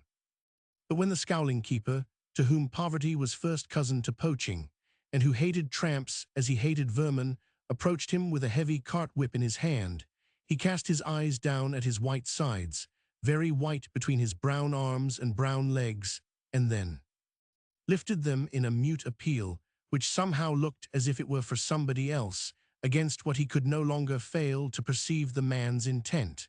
But he had no notion of what the thing threatened amounted to. He had had few hard blows in his time, and had never felt a whip. "He deals glore," cried the fellow, clenching the cruel teeth of one who loved not his brother. "I lat ye ken what comes o' bracken into honest hooses, and talkin' what's no your ain." A vision of the gnawed cheese, which he had never touched since the idea of its being property awoke in him, rose before Gibbie's mental eyes, and inwardly he bowed to the punishment. But the look he had fixed on Angus was not without effect, for the man was a father, though a severe one, and was not all a brute. He turned and changed the cart-whip for a gig one with a broken shaft, which lay near. It was well for himself that he did so, for the other would probably have killed Gibbie. When the blow fell, the child shivered all over, his face turned white, and without uttering even a moan, he doubled up and dropped senseless. A swollen cincture, like a red snake, had risen all round his waist, and from one spot in it the blood was oozing. It looked as if the lash had cut him in two. The blow had stung his heart, and it had ceased to beat, but the gamekeeper understood vagrants. The young blackguard was only shamming. "Up why ye devil, or I escar ye," he said from between his teeth, lifting the whip for a second blow. Just as the stroke fell, marking him from the nape all down the spine, so that he now bore upon his back in red the sign the ass carries in black, a piercing shriek assailed Angus' ears, and his arm, which had mechanically raised itself for a third blow, hung arrested. Same moment, in at the coach-house door shot Ginevra, as white as Gibbie. She darted to where he lay, and there stood over him, arms rigid and hands clenched hard, shivering as he had shivered, and sending from her body shriek after shriek, as if her very soul were the breath of which her cries were fashioned. It was as if the woman's heart in her felt, its roots torn from their home in the bosom of God, and quivering in agony, and confronted by the stare of an eternal impossibility, shrieked against Satan. "Gang awa, missy," cried Angus, who had respect to this child, though he had not yet learned to respect childhood. "He's a coarse cratur, and maun hae whoops." But Ginevra was deaf to his evil charming. She stopped her cries, however, to help Gibbie up, and took one of his hands to raise him. But his arm hung limp and motionless. She let it go, it dropped like a stick, and again she began to shriek. Angus laid his hand on her shoulder. She turned on him, and opening her mouth wide, screamed at him like a wild animal, with all the hatred of mingled love and fear, then threw herself on the boy and covered his body with her own. Angus, stooping to remove her, saw Gibbie's face and became uncomfortable. He's dead, You've killed him, Angus. You're an ill man," she cried fiercely. "I hate ye. Ill tell on ye. Ill tell my papa." "Hoots wished, missy," said Angus. "It was by your papa's ain orders I gie him the whoop, and he weel deserved it forby. And gene ye dinna gang awa, and be a guid young leddy, I'll jye I am mair yet." "Ill tell God," shrieked Ginevra with fresh energy of defensive love and wrath. Again he sought to remove her, but she clung so, with both legs and arms, to the insensible Gibbie, that he could but lift both together, and had to leave her alone. "Gene ye door to touch I am again, Angus, I'll bite ye," she screamed, in a passage wildly crescendo. The Laird and Fergus had walked away together, perhaps neither of them quite comfortable at the orders given, but the one too self-sufficient to recall them, and the other too submissive to interfere. They heard the cries, nevertheless, and had they known them for Ginevra's, would have rushed to the spot. But fierce emotion had so utterly changed her voice and, indeed, she had never in her life cried out before that they took them for Gibbies, and supposed the whip had had the desired effect, and loosed his tongue. As to the rest of the household, which would by this time have been all gathered in the coach-house, the laird had taken his stand where he could intercept them. He would not have the execution of the decrees of justice interfered with. But Ginevra's shrieks brought Gibbie to himself. Faintly he opened his eyes and stared, stupid with growing pain, at the tear-blurred face beside him. In the confusion of his thoughts, he fancied the pain he felt was Ginevra's, not his, and sought to comfort her, stroking her cheek with feeble hand and putting up his mouth to kiss her. But Angus, utterly scandalized at the proceeding, and restored to energy by seeing that the boy was alive, caught her up suddenly and carried her off struggling, writhing, and scratching like a cat. Indeed, she bit his arm, and that severely, but the man never even told his wife. Little Missy was a queen, and little Gibbie was a vermin, but he was ashamed to let the mother of his children know that the former had bitten him for the sake of the latter. The moment she thus disappeared, Gibbie began to apprehend that she was suffering for him, not he for her. His whole body bore testimony to frightful abuse. This was some horrible place inhabited by men such as those that killed Sambo. He must fly, but would they hurt the little girl? He thought Notch was at home. He started to spring to his feet, but fell back almost powerless, then tried more cautiously and got up wearily, for the pain and the terrible shock seemed to have taken the strength out of every limb. Once on his feet, he could scarcely stoop to pick up his remnant of trousers without again falling, and the effort made him groan with distress. He was in the act of trying in vain to stand on one foot, so as to get the other into the garment, when he fancied he heard the step of his executioner, returning doubtless to resume his torture. He dropped the rag and darted out of the door, forgetting aches and stiffness and agony. All naked as he was, he fled like the wind, unseen, or at least unrecognized, of any eye. Fergus did catch a glimpse of something white that flashed across a vista through the neighboring wood, but he took it for a white peacock, of which there were 2 or 3 about the place. The 3 men were disgusted with the little wretch when they found that he had actually fled into the open day without his clothes. Poor Gibbie, it was such a small difference. It needed as little change to make a savage as an angel of him. All depended on the eyes that saw him. He ran he knew not whither, feeling nothing but the desire first to get into some covert and then to run farther. His first rush was for the shrubbery, his next across the little park to the wood beyond. He did not feel the wind of his running on his bare skin. He did not feel the hunger that had made him so unable to bear the lash. On and on he ran, fancying ever he heard the cruel Angus behind him. If a dry twig snapped, he thought it was the crack of the whip, and a small wind that rose suddenly in the top of a pine seemed the hiss with which it was about to descend upon him. He ran and ran, but still there seemed nothing between him and his persecutors. He felt no safety. At length he came where a high wall joining some water formed a boundary. The water was a brook from the mountain, here widened and deepened into a still pool. He had been once out of his depth before. He threw himself in and swam straight across. Ever after that, swimming seemed to him as natural as walking. Then first awoke a faint sense of safety, for on the other side he was knee-deep in heather. He was on the wild hill, with miles on miles of cover. Here the unman could not catch him. It must be the same that Donald pointed out to him one day at a distance. He had a gun, and Donald said he had once shot a poacher and killed him.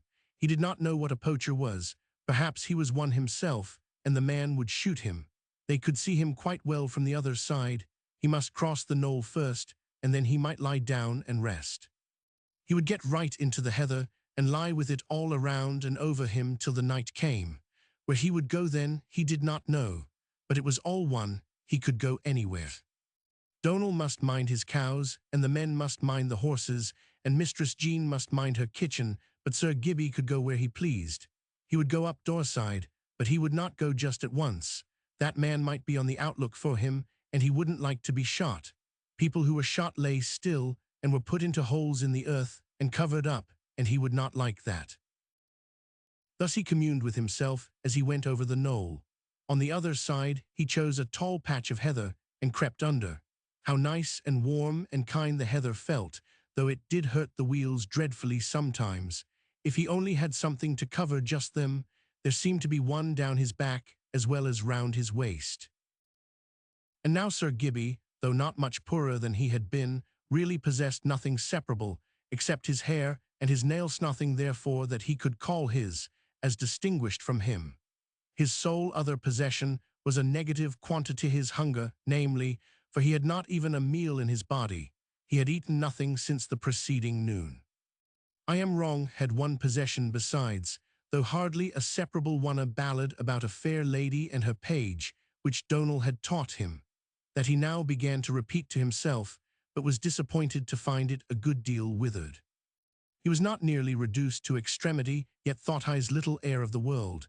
In his body he had splendid health, in his heart a great courage, and in his soul an ever-throbbing love.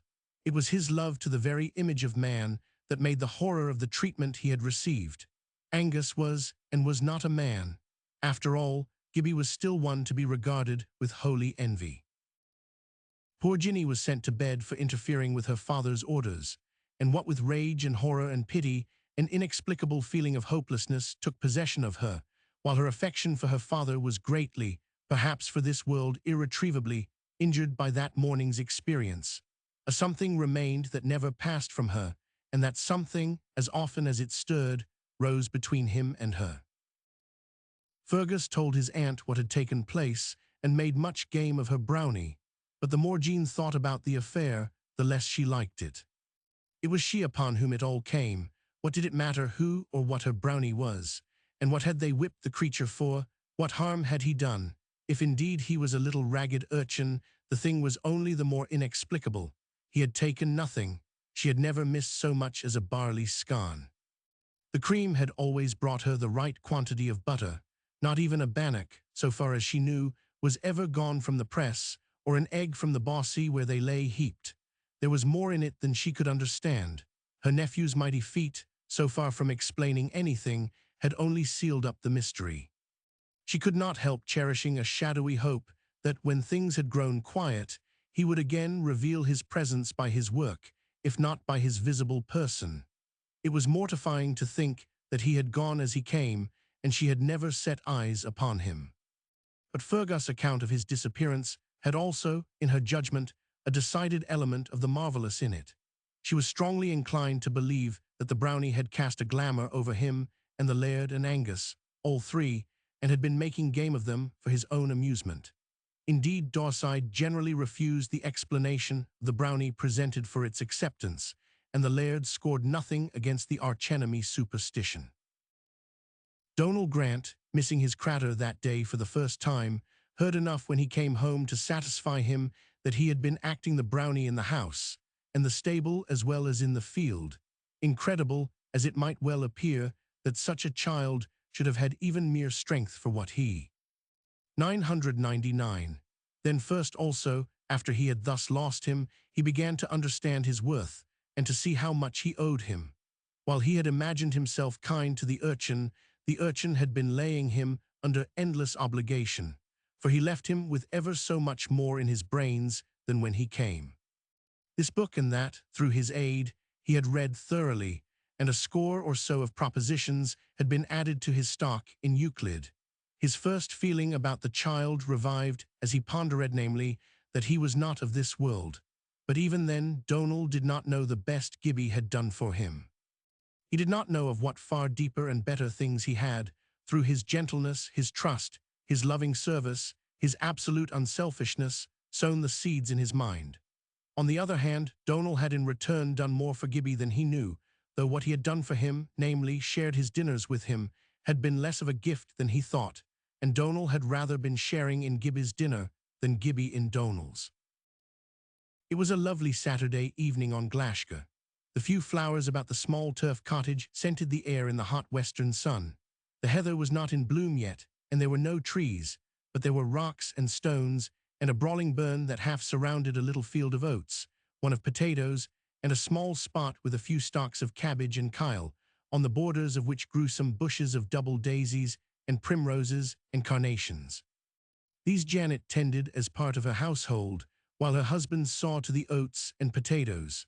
Robert had charge of the few sheep on the mountain which belonged to the farmer at the Mains, and for his trouble had the cottage and the land, most of which he had himself reclaimed. He had also a certain allowance of meal, which was paid in portions, as corn went from the farm to the 1099. If they happened to fall short, the miller would always advance them as much as they needed, repaying himself and, not very strictly, next time the corn was sent from the Mains. They were never in any want, and never had any money, except what their children brought them out of their small wages. But that was plenty for their every need, nor had they the faintest feeling that they were persons to be pitied. It was very cold up there in winter, to be sure, and they both suffered from rheumatism. But they had no debt, no fear, much love, and between them, this being mostly Janet's, a large hope for what lay on the other side of death. As to the rheumatism, that was necessary, Janet said, to teach them patience, for they had no other trouble. They were indeed growing old, but neither had begun to feel age a burden yet, and when it should prove such, they had a daughter prepared to give up service and go home to help them. Their thoughts about themselves were nearly lost in their thoughts about each other, their children, and their friends. Janet's main care was her old man, and Robert turned to Janet as the one stay of his life, next to the God in whom he trusted. He did not think so much about God as she. He was not able, nor did he read so much of his Bible, but she often read to him, and when any of his children were there of an evening, he always took the book. While Janet prayed at home, his closet was the mountainside, where he would kneel in the heather and pray to him who saw unseen, the King eternal, immortal, invisible, the only wise God. The sheep took no heed of him, but sometimes when he rose from his knees and saw Oscar gazing at him with deepest regard, he would feel a little as if he had not quite entered enough into his closet, and would wonder what the dog was thinking. All day from the mountain and sky and preaching burns, from the sheep and his dog, from winter storms, spring sun and winds, or summer warmth and glow, but more than all, when he went home, from the presence and influence of his wife, came to him somehow who can explain how, spiritual nourishment and vital growth. One great thing in it was that he kept growing wiser and better without knowing it. If St. Paul had to give up judging his own self, perhaps Robert Grant might get through without ever beginning it. He loved life, but if he had been asked why, he might not have found a ready answer. He loved his wife just because she was Janet. Blithely he left his cottage in the morning, deep breathing the mountain air, as if it were his first in the blissful world, and all day the essential bliss of being was his. But the immediate hope of his heart was not the heavenly city. It was his home and his old woman, and her talk of what she had found in her Bible that day, strangely mingled even to confusion with his faith in God, was his absolute trust in his wifey, a confidence not very different in kind from the faith which so many Christians place in the mother of our Lord. To Robert, Janet was one who knew one who was far ben with the Father of lights. She perceived his intentions, understood his words, did his will, dwelt in the secret place of the Most High. When Janet entered into the kingdom of her Father, she would see that he was not left outside. He was as sure of her love to himself as he was of God's love to her, and was certain she could never be content without her old man. He was himself a dull soul, he thought, and could not expect the great God to take much notice of him, but he would allow Janet to look after him. He had a vague conviction that he would not be very hard to save, for he knew himself ready to do whatever was required of him. None of all this was plain to his consciousness, however, or I dare say he would have begun at once to combat the feeling. His sole anxiety, on the other hand, was neither about life nor death, about this world nor the next, but that his children should be honest and honorable, fear God, and keep his commandments. Around them, all and each, the thoughts of father and mother were constantly hovering as if to watch them and ward off evil. Almost from the day, now many years ago, when, because of distance and difficulty, she ceased to go to church, Janet had taken to her New Testament in a new fashion. She possessed an instinctive power of discriminating character, which had its root and growth in the simplicity of her own. She had always been a student of those phases of humanity that came within her ken. She had a large share of that interest in her fellows and their affairs, which is the very bloom upon ripe humanity. With these qualifications, and the interpretative light afforded by her own calm, practical way of living, she came to understand men and their actions, especially where the latter differed from what might ordinarily have been expected, in a marvelous way. Her faculty amounted almost to sympathetic contact with the very humanity. When therefore she found herself in this remote spot, where she could see so little of her kind, she began, she hardly knew by what initiation, to turn her study upon the story of our Lord's life. Nor was it long before it possessed her utterly, so that she concentrated upon it all the light and power of vision she had gathered from her experience of humanity. It ought not therefore to be wonderful how much she now understood of the true humanity, with what simple directness she knew what many of the words of the Son of Man meant, and perceived many of the germs of his individual actions. Hence, it followed naturally that the thought of him, and the hope of one day seeing him, became her one informing idea. She was now such another as those women who ministered to him on the earth. A certain gentle indifference she allowed to things considered important, the neighbors attributed to weakness of character and called softness, while the honesty, energy, and directness with which she acted upon insights they did not possess, they attributed to intellectual derangement. She was o'er easy, they said, when the talk had been of prudence or worldly prospect. She was o'er hard, they said, when the question had been of right and wrong.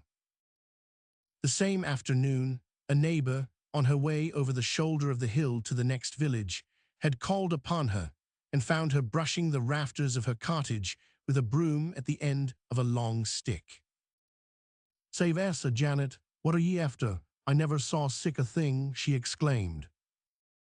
"I kenna who I never thowt o' sick a thing afore," answered Janet, leaning her broom against the wall and dusting a chair for her visitor. "But this morning, when my man and me was sitting at our breakfast, there cam sick a clap o' thunner, at it jist guard the bit hoosey trimmel, and doon fell a snot o' soot, until the very spune at my man was carrying till honest moo. That couldna be as things wore in tenet, ye ken, say what was to be said but set them richt. Ow weel, but ye micht hae waited till Donal cam hame. He wad hae doon tea in half the time, and no raxed his jints." "I couldna pit it aff," answered Janet. "Wha kenned when the Lord micht come? He canna come at cockcrow in the day, but he may be here afore nisht." "Weel, I essawa," said her visitor, rising. "I am going o'er to the toon to buy a few hanks o' worset to wave a pair o' stockings to my man. Good day to ye, Janet. What neist, I wonner," she added to herself as she left the house. The woman's clean demented.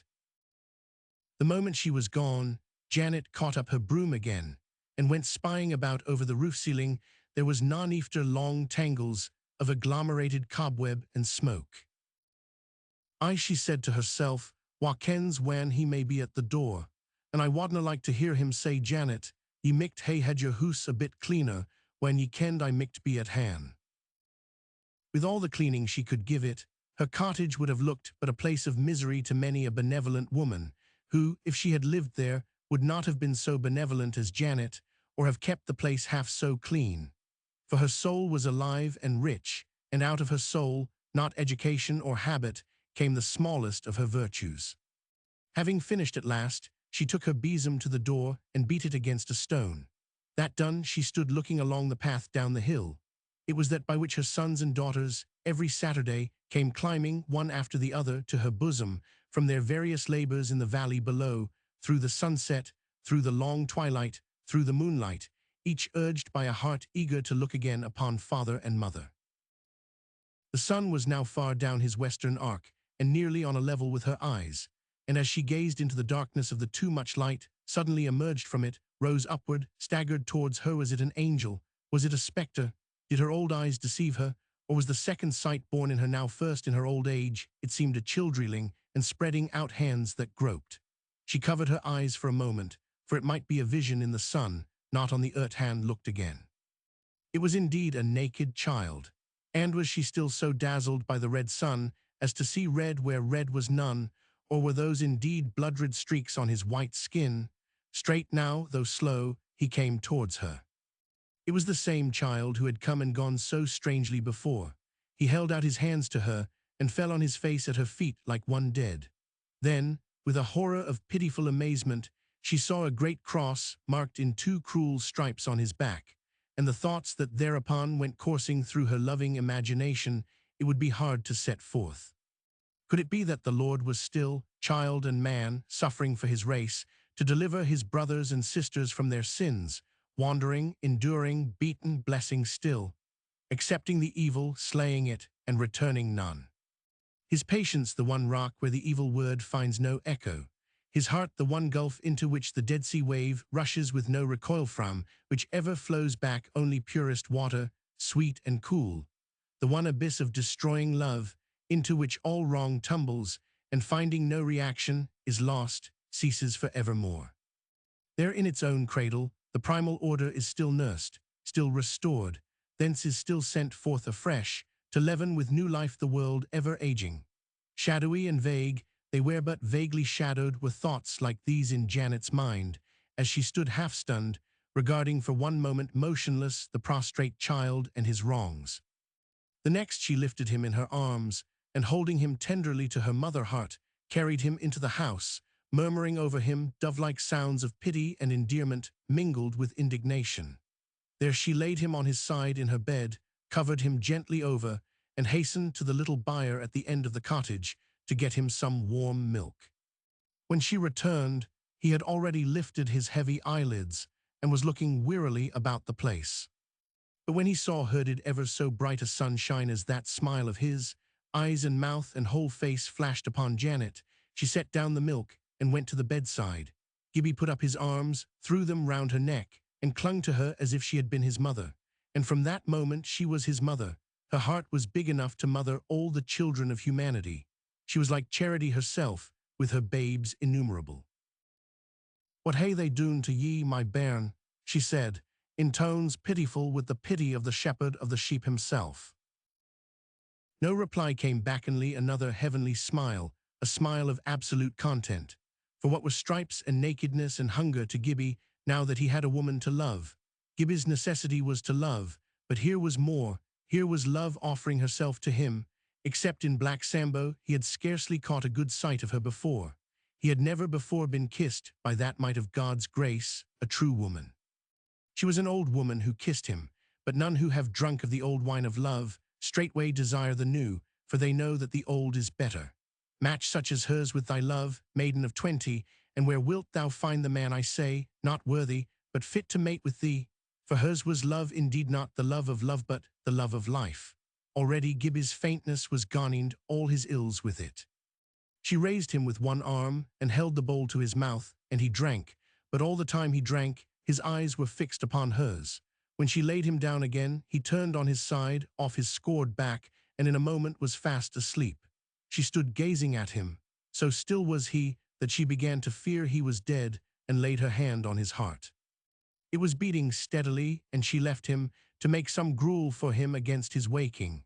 Her soul was glad, for she was ministering to her master, not the less in his own self, that it was in the person of one of his little ones. Gruel, as such a one makes it, is no common fare, but delicate enough for a queen.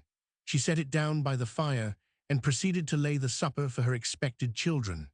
The clean yellow-white table of soft, smooth fur needed no cloth, only horn spoons and wooden cops. At length a hand came to the latch, and mother and daughter greeted as mother and daughter only can. Then came a son, and mother and son greeted as mother and son only can. They kept on arriving singly to the number of 6 daughters and 4 sons, the youngest some little time after the rest. Each as he or she came, Janet took to the bed, and showed her 7th child where he slept. Each time she showed him, to secure like pity with her own, she turned down the bedclothes and revealed the little back, smitten with the eternal memorial of the divine perfection. The women wept. The young men were furious, each after his fashion. "God damn the rascal that did it," cried one of them, clenching his teeth and forgetting himself quite in the rage of the moment. "Laddie, tack back the word," said his mother calmly. "Gene ye dinna forgy your enemies, ye'll no be forgyin' yoursel." "That's some hard, mither," answered the offender with an attempted smile. Hard, she echoed. It may well be hard, for it canna be helpit. What wad be the use o' forgien ye, or who could it win at ye, or what wad ye care for tea, or mac o' tea, carryin' a hell o' hate I your vera hurt. For Jean God be love, hell mon be hate. My bairn, them at winna forgy their enemies, carries sick a nest o' devilry I their ain bosoms. At the vera spirit o' God himsel canna win in, till tea for banes scomfished why smell and rake. Muckle guid wad ony pardon dee to sick, but ants lat them unerston at he canna forgy them, and maybe they'll be flate, and turn again the sotten at's I them. Weel, but he's no my enemy, said the youth. Know your enemy, returned his mother. Know your enemy, and sair serve a bairn like that, my certie, but he's the enemy o' the hale race o' mankin. He trespasses unco sair again me, I am weel sure o' that.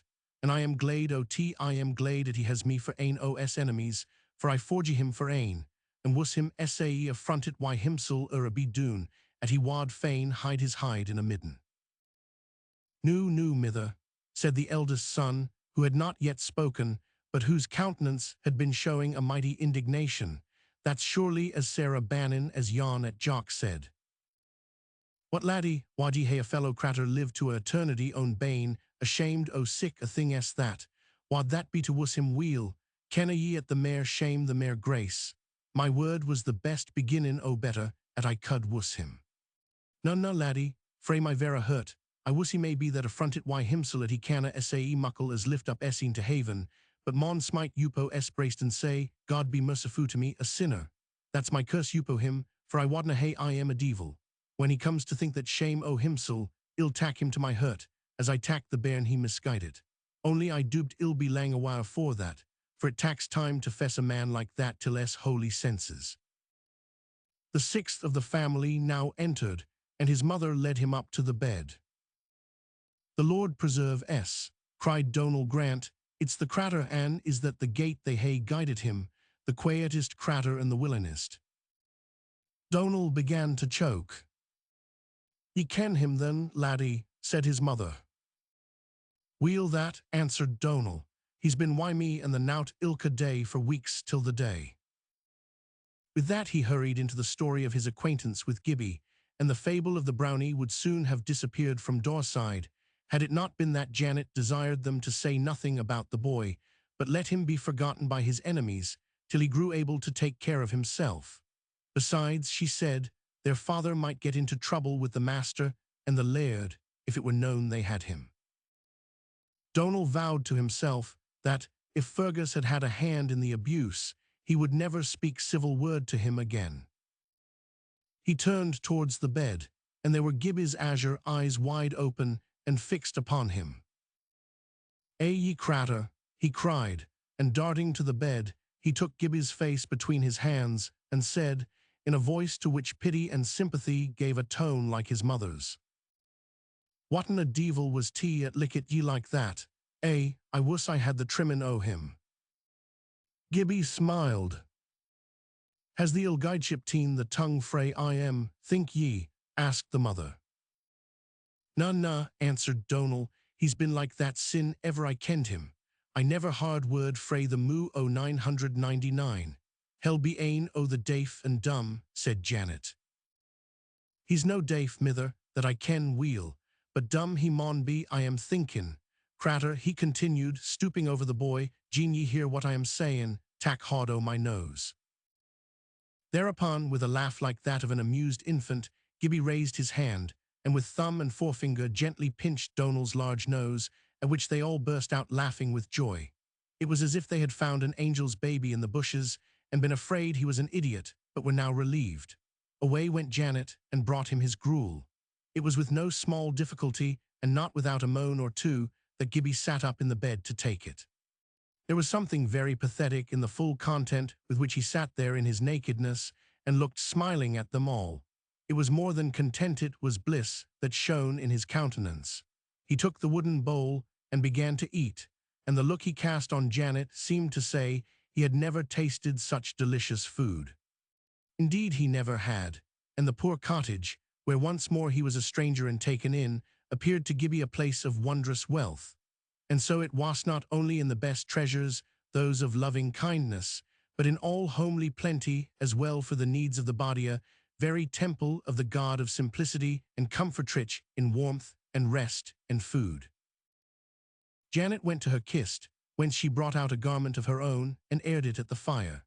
It had no lace at the neck or cuffs, no embroidery down the front, but when she put it on him, amid the tearful laughter of the women, and had tied it round his waist with a piece of list that had served as a garter, it made a dress most becoming in their eyes, and gave Gibbie indescribable pleasure from its whiteness and its coolness to his inflamed skin. They had just finished clothing him thus, when the goodman came home, and the mother's narration had to be given afresh, with Donal's notes explanatory and completive. As the latter reported the doings of the imagined brownie, and the commotion they had caused at the mains and along Dawside, Gibbie's countenance flashed with pleasure and fun, and at last he broke into such a peal of laughter as had never, for pure merriment, been heard before so high on Glashgar. All joined involuntarily in the laugh of the old man, who had been listening with his grey eyebrows knit, and hanging like bosky precipices over the tarns of his deep-set eyes, taking in every word, but uttering not one. When at last his wife showed him the child's back, he lifted his two hands and moved them slowly up and down, as in pitiful appeal for man against man to the sire of the race. But still he said not a word. As to utterance of what lay in the deep soul of him, the old man, except sometimes to his wife, was nearly as dumb as Gibbie himself. They sat down to their homely meal. Simplest things will carry the result of honest attention as plainly as more elaborate dishes, and which it might be well to consider, they will carry no more than they are worth. Of Janet's supper it is enough to say that it was such as became her heart. In the judgment of all her guests, the porridge was such as none could make but mother, the milk such as none but mother's cow could yield, the cakes such as she only could bake. Gibbie sat in the bed like a king on his throne, gazing on his kingdom. For he that loves has, as no one else has, it is the divine possession.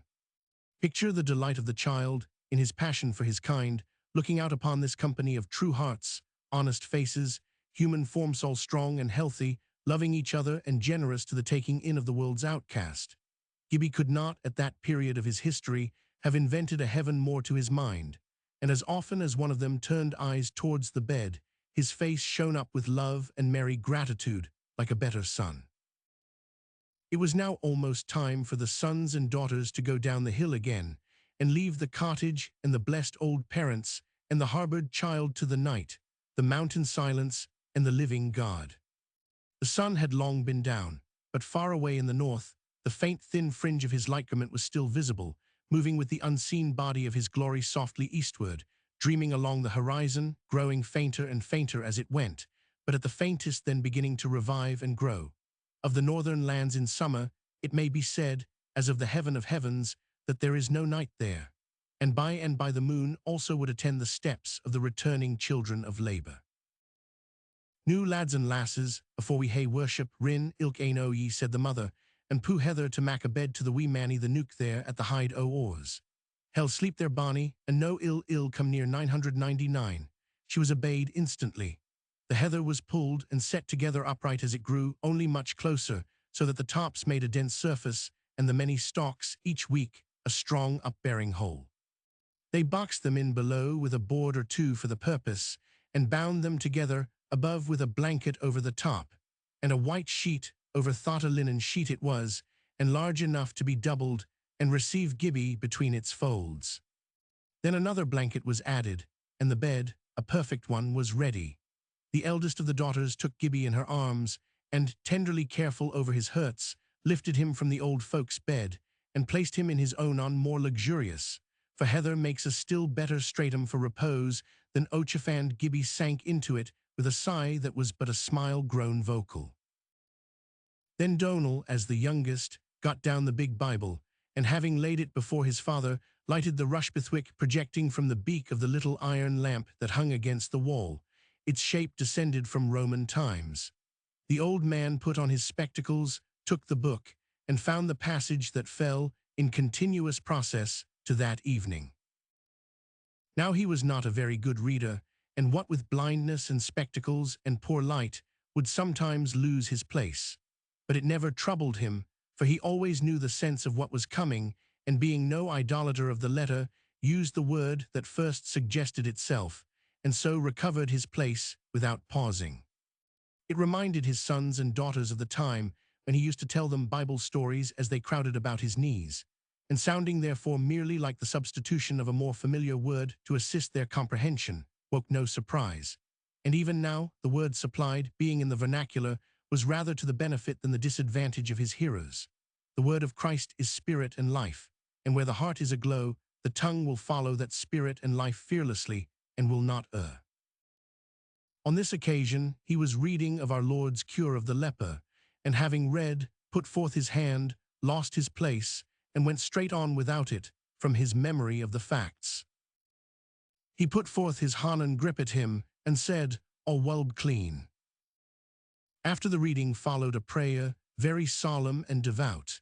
It was then only, when before God, with his wife by his side, and his family around him, that the old man became articulate. He would scarcely have been so then, and would have floundered greatly in the marshes of his mental chaos, but for the stepping stones of certain theological forms and phrases, which were of endless service to him in that they helped him to utter what in him was far better, and so realize more to himself his own feelings. Those forms and phrases would have shocked any devout Christian who had not been brought up in the same school, but they did him little harm, for he saw only the good that was in them, and indeed did not understand them save in so far as they worded that lifting up of the heart after which he was ever striving. By the time the prayer was over, Gibbie was fast asleep again. What it all meant he had not an idea, and the sound lulled him a service often so rendered in lieu of that intended. When he woke next, from the aching of his stripes, the cottage was dark. The old people were fast asleep. A hairy thing lay by his side, which without the least fear he examined by palpation and found to be a dog, whereupon he fell fast asleep again, if possible happier than ever. And while the cottage was thus quiet, the brothers and sisters were still tramping along the moonlight paths of Doorside. They had all set out together, but at one point after another there had been a parting, and now they were on 6 different roads, each drawing nearer to the labor of the new week. The first opportunity Donal had, he questioned Fergus as to his share in the elusage of Gibbie.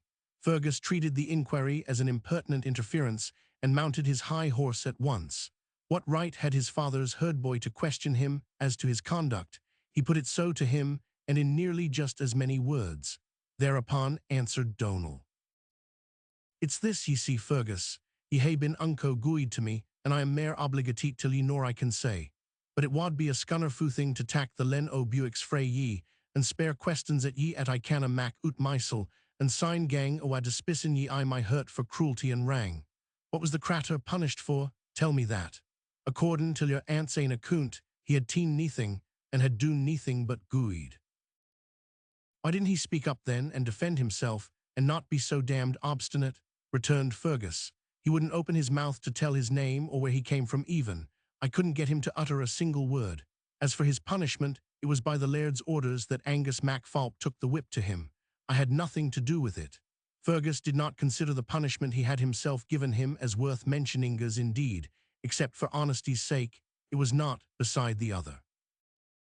"We'll ill be a man some day, and Angus ll hae to saddle wy me," said Donal through his clenched teeth.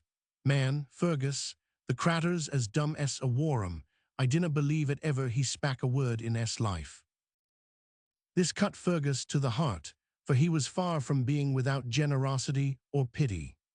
How many things a man who is not awake to side strenuously with the good in him against the evil, who is not on his guard lest himself should mislead himself, may do, of which he will one day be bitterly ashamed. A trite remark, it may be, but reader, that will make the thing itself no easier to bear, should you ever come to know you have done a thing of the sort. I fear, however, from what I know of Fergus afterwards, that he now, instead of seeking about to make some amends, turned the strength that should have gone in that direction to the justifying of himself to himself in what he had done. Anyhow, he was far too proud to confess to Donal that he had done wrong, too much offended at being rebuked by one he counted so immeasurably his inferior, to do the right thing his rebuke set before him. What did the mighty business matter? the little rascal was nothing but a tramp, and if he didn't deserve his punishment this time, he had deserved it 100 times without having it, and would 10,000 times again. So reasoned Fergus, while the feeling grew upon Donal that the cratur was of some superior race game from some other and nobler world. I would remind my reader that Donal was a Celt, with a nature open to every fancy of love or own of the same breed with the foolish Galatians, and like them ready to be bewitched, but bearing a heart that welcomed the light with glad, rebound loved the lovely, nor loved it only, but turned towards it with desire to become like it. Fergus, too, was a Celt in the main, but was spoiled by the paltry ambition of being distinguished. He was not in love with loveliness, but in love with praise. He saw not a little of what was good and noble, and would fain be such, but mainly that men might regard him for his goodness and nobility. Hence his practical notion of the good was weak, and of the noble paltry. His one desire in doing anything was to be approved of or admired in the same approved of in the opinions he held, in the plans he pursued, in the doctrines he taught, admired in the poems in which he went halting after Byron, and in the eloquence with which he meant one day to astonish great congregations.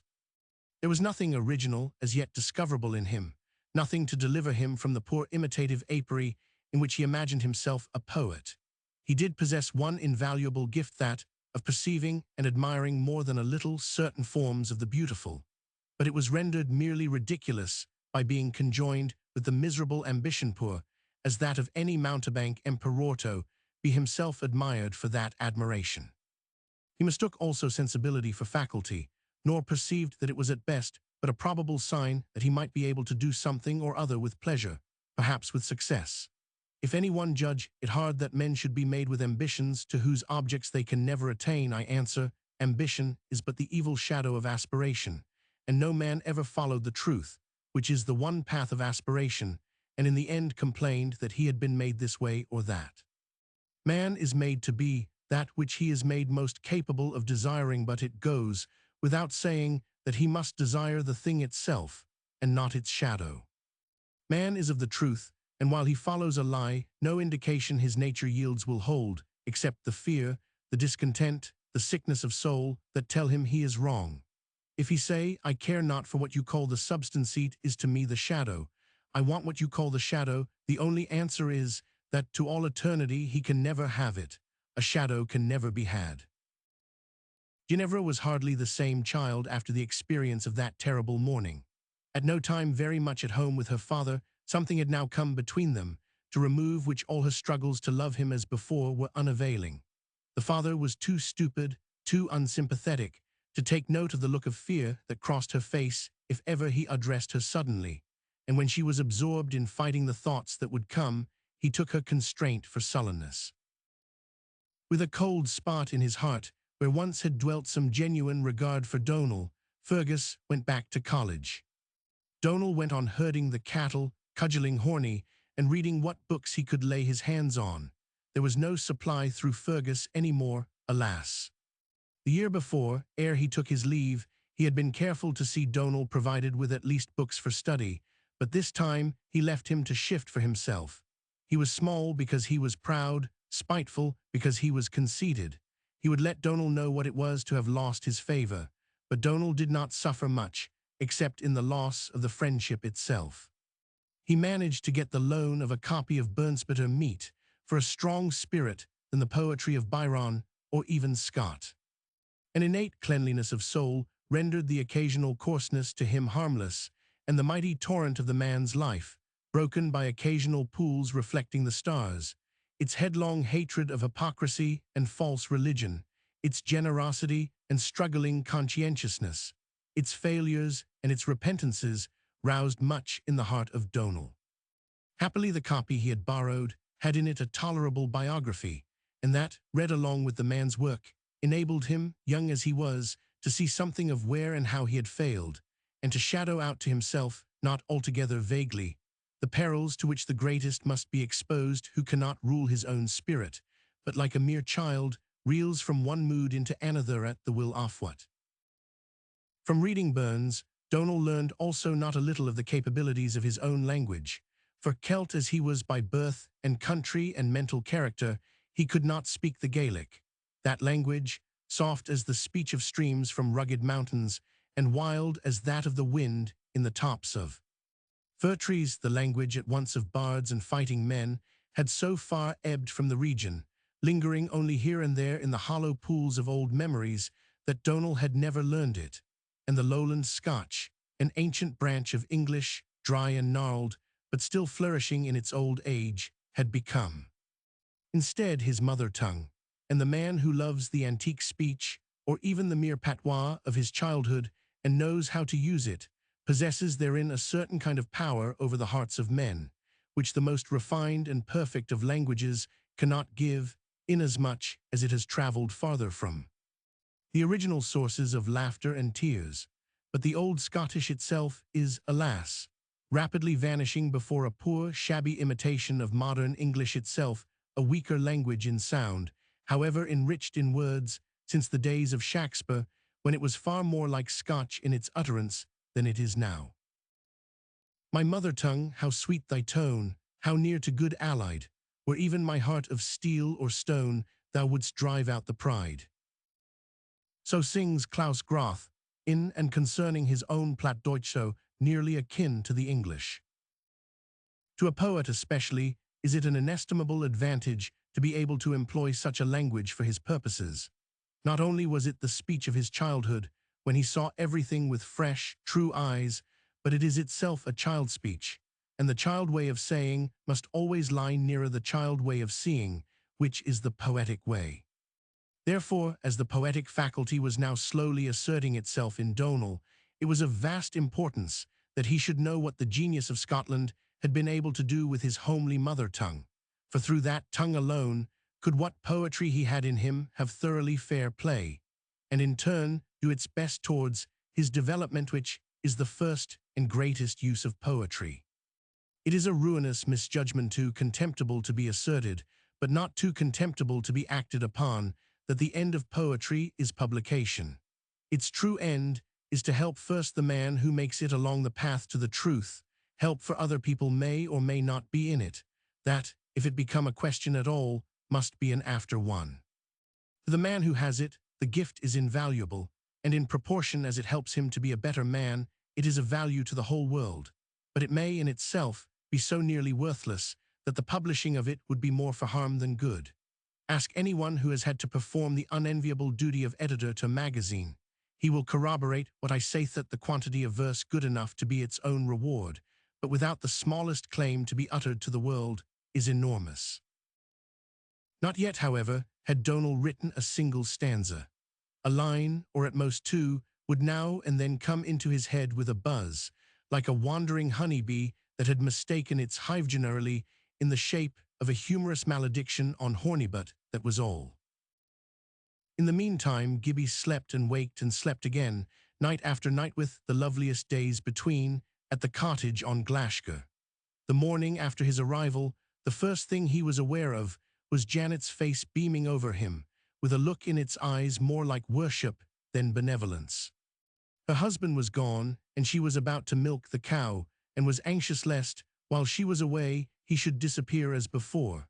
But the light that rushed into his eyes was in full response to that which kindled the light in hers, and her misgiving vanished. He could not love her like that and leave her. She gave him his breakfast of porridge and milk, and went to her cow. When she came back, she found everything tidy in the cottage, the floor swept, every dish washed and set aside, and Gibbie was examining an old shoe of Robert's to see whether he could not mend it. Janet, having therefore leisure, proceeded at once with joy to the construction of a garment she had been devising for him. The design was simple and its execution easy. Taking a blue wincey petticoat of her own, drawing it in round his waist, and tying it over the chemise which was his only garment, she found, as she had expected, that its hem reached his feet. She partly divided it up the middle, before and behind, and had but to backstitch 2 short seams, and there was a pair of sailor-like trousers, as tidy as comfortable. Gibbie was delighted with them. True, they had no pockets, but then he had nothing to put in pockets, and one might come to think of that as an advantage. Gibbie, indeed, had never had pockets, for the pockets of the garments he had had were always worn out before they reached him. Then Janet thought about a cap, but considering him a moment critically and seeing how his hair stood out like thatch eaves round his head, she concluded with herself, there maun be some men as weel as women folk, I am thinking, was hairs gene them for a coverin, and betook herself instead to her New Testament. Gibbie stood by as she read in silence, gazing with delight, for he thought it must be a book of ballads like Donald's that she was reading. But Janet found his presence, his unresting attitude, and his gaze discomposing. To worship freely, one must be alone or else with fellow worshippers, and reading and worshipping were often so mingled with Janet as to form but one mental consciousness. She looked up therefore from her book and said, "Can ye read, laddie?" Gibbie shook his head. "Sit ye doon then, and I read till ye." Gibbie obeyed more than willingly, expecting to hear some ancient Scots tale of love or chivalry. Instead, it was one of those love-awful, gloriousad chapters in the end of the Gospel of John, over which hangs the darkest cloud of human sorrow, shot through and through with the radiance of light eternal, essential, invincible. Whether it was the uncertain response to Janet's tone merely, or to truth too loud to be heard, save as a thrill of some chord in his own spirit, having its one end indeed twisted around an earthly peg, but the other looped to a tailpiece far in the unknown, I cannot tell. It may have been that the name now and then recurring brought to his mind the last words of poor Sambo. Anyhow, when Janet looked up, she saw the tears rolling down the child's face. At the same time, from the expression of his countenance, she judged that his understanding had grasped nothing. She turned therefore to the parable of the prodigal son and read it. Even that had not a few words and phrases unknown to Gibbie, but he did not fail to catch the drift of the perfect story. For had not Gibbie himself had a father to whose bosom he went home every night? Let but love be the interpreter, and what most wretched type will not serve the turn for the carriage of profoundest truth? The prodigal's lowest degradation Gibbie did not understand, but Janet saw the expression of the boy's face alter with every tone of the tale, through all the gamut between the swine's trough and the arms of the father. Then at last he burst not into tears. Gibbie was not much acquainted with weeping, but into a laugh of loud triumph. He clapped his hands, and in a shiver of ecstasy stood like a stork upon one leg, as if so much of him was all that could be spared for this lower world, and screwed himself together. Janet was well satisfied with her experiment. Most Scotch women, and more than most Scotch men, would have rebuked him for laughing, but Janet knew in herself a certain tension of delight, which nothing served to relieve but a wild laughter of holiest gladness, and never in tears of deepest emotion did her heart appeal more directly to its God. It is the heart that is not yet sure of its God that is afraid to laugh in his presence. Thus had Gibbie his first lesson in the only thing worth learning, in that which, to be learned at all, demands the united energy of heart and soul and strength and mind, and from that day he went on learning it. I cannot tell how, or what were the slow stages by which his mind budded and swelled until it burst into the flower of humanity, the knowledge of God. I cannot tell the shape of the door by which the Lord entered into that house and took everlasting possession of it. I cannot even tell in what shape he appeared himself in Gibbie's thoughts, for the Lord can take any shape that is human. I only know it was not any unhuman shape of earthly theology that he bore to Gibbie, when he saw him with that inward eye, which is the bliss of solitude. For happily Janet never suspected how utter was Gibbie's ignorance. She never dreamed that he did not know what was generally said about Jesus Christ. She thought he must know as well as she the outlines of his story and the purpose of his life and death as commonly taught, and therefore never attempted explanations, for the sake of which she would probably have found herself driven to use terms and phrases which merely substitute that which is intelligible, because it appeals to what in us is low and is itself both low and false, for that which, if unintelligible, is so because of its grandeur and truth. Gibbie's ideas of God he got all from the mouth of theology himself, the Word of God, and to the theologian who will not be content with his teaching, the disciple of Jesus must just turn his back, that his face may be to his master. So teaching him only that which she loved, not that which she had been taught, Janet read to Gibbie of Jesus, talked to him of Jesus, dreamed to him about Jesus, until at length Gibbie did not think to watch, and knew nothing of the process by which it came about. His whole soul was full of the man, of his doings, of his words, of his thoughts, of his life. Jesus Christ was in him, he was possessed by him. Almost before he knew, he was trying to fashion his life after that of his master. Between the two, it was a sweet teaching, a sweet learning. Under Janet, Gibbie was saved the thousand agonies that befall the conscientious disciple, from the forcing upon him, as the thoughts and will of the eternal Father of our spirits, of the ill-expressed and worse understood experiences, the crude conjectures, the vulgar imaginations of wood teachers of the multitude. Containing truth enough to save those of sufficiently low development to receive such teaching without disgust, it contains falsehood enough, but for the Spirit of God, to ruin all nobler, I mean all childlike natures, utterly, and many such it has gone far to ruin, driving them even to a madness in which they have died. Jesus alone knows the Father and can reveal him. Janet studied only Jesus, and as a man knows his friend, so she, only infinitely better, knew her more than friend her Lord and her God. Do I speak of a poor Scotch peasant woman too largely for the reader whose test of truth is the notion of probability he draws from his own experience? Let me put one question to make the real probability clearer. Should it be any wonder, if Christ be indeed the natural Lord of every man, woman, and child, that a simple, capable nature, laying itself entirely open to him and his influences, should understand him?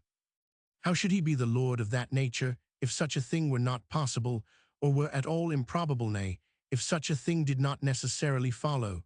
Among women, was it not always to peasant women that heavenly messages came? See Revelation culminate in Elizabeth and Mary, the mothers of John the Baptist and Jesus. Think how much fitter that it should be so, that they to whom the word of God comes should be women bred in the dignity of a natural life, and familiarity with the large ways of the earth, women of simple and few wants, without distraction, and with time for reflection compelled to reflection, indeed, from the enduring presence of an unsullied consciousness. For wherever there is a humble, thoughtful nature, into that nature the divine consciousness, that is, the Spirit of God, presses as into its own place. Holy women are to be found everywhere, but the prophetess is not so likely to be found in the city as in the hill country. Whatever Janet then might, perhaps I do not know, have imagined it her duty to say to Gibbie had she surmised his ignorance, having long ceased to trouble her own head, she had now no inclination to trouble Gibbie's heart with what men call the plan of salvation. It was enough to her to find that he followed her master. Being in the light, she understood the light, and had no need of system, either true or false, to explain it to her. She lived by the word proceeding out of the mouth of God. When life begins to speculate upon itself, I suspect it has begun to die. And seldom has there been a fitter soul, one clearer from evil, from folly, from human devicia, purer cistern for such water of life as rose in the heart of Janet Grant to pour itself into, than the soul of Sir Gibbie. But I must not call any true soul a cistern. Wherever the water of life is received, it sinks and softens and hollows until it reaches, far down, the springs of life there also, that come straight from the eternal hills, and thenceforth there is in that soul a well of water springing up into everlasting life. From that very next day, then, after he was received into the cottage on Glashgar, Gibbie, as a matter of course, took upon him the work his hand could find to do, and Janet averred to her husband that never had any of her daughters been more useful to her. At the same time, however, she insisted that Robert should take the boy out with him. She would not have him do woman's work, especially work for which she was herself perfectly able. She had not come to her years, she said, to learn idle set, and the boy would save Robert many a weary step among the hills. He canna spake to the dog, objected Robert, giving utterance to the first difficulty that suggested itself. The dog canna spake himsel, returned Janet, and the wonder is he can unerston, wha kens, but he may come full nigher ane at speechless like himsel. He jai the cratur the chance, and I warren hell mac himsel plain to the dog. He just try 999. Tell ye him to tell the dog SAE and SAE and see what LL come OT. Robert made the experiment, and it proved satisfactory. As soon as he had received Robert's orders, Gibbie claimed Oscar's attention. The dog looked up in his face, noted every glance and gesture, and partly from sympathetic instinct, that gift lying so near the very essence of life, partly from observation of the state of affairs in respect of the sheep, divined with certainty what the duty required of him was, and was off like a shot. The twa dumb craters unerston ain't anither better, nor I unerston either o' them, said Robert to his wife when they came home. And now indeed it was a blessed time for Gibbie. It had been pleasant down in the valley, with the cattle and Donal, and foul weather sometimes, but now it was the full glow of summer. The sweet keen air of the mountain bathed him as he ran, entered into him, filled him with life like the new wine of the kingdom of God, and the whole world rose in its glory around him. Surely it is not the outspread sea, however the sight of its storms and its laboring ships may enhance the sense of safety to the onlooker, but the outspread land of peace and plenty, with its nestling houses, its well-stocked yards, its cattle feeding in the meadows, and its men and horses at labor in the fields, that gives the deepest delight to the heart of the poet. Gibbie was one of the meek, and inherited the earth. Throned on the mountain, he beheld the multiform goings-on of life, and in love possessed the whole. He was of the poet kind also, and now that he was a shepherd, saw everything with shepherd eyes. One moment to his fancy, the great sun above played the shepherd to the world, the winds were the dogs, and the men and women the sheep. The next, in higher mood, he would remember the good shepherd of whom Janet had read to him, and pat the head of the collie that lay beside him. Oscar, too, was a shepherd and no hireling. He fed the sheep, he turned them from danger and barrenness, and he barked well. I am the dumb dog, said Gibbie to himself, not knowing that he was really a copy in small of the good shepherd, but maybe there may be mair, nor I gate o' barkin.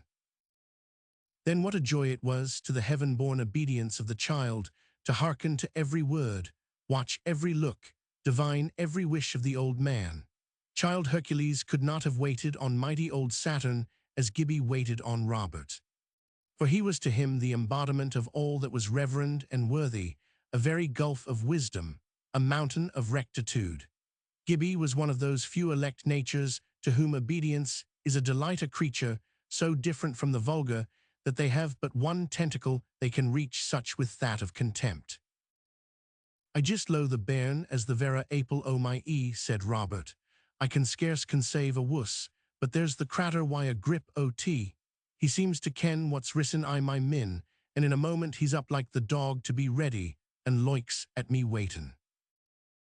Nor was it long before the town-bred child grew to love the heavens almost as dearly as the earth.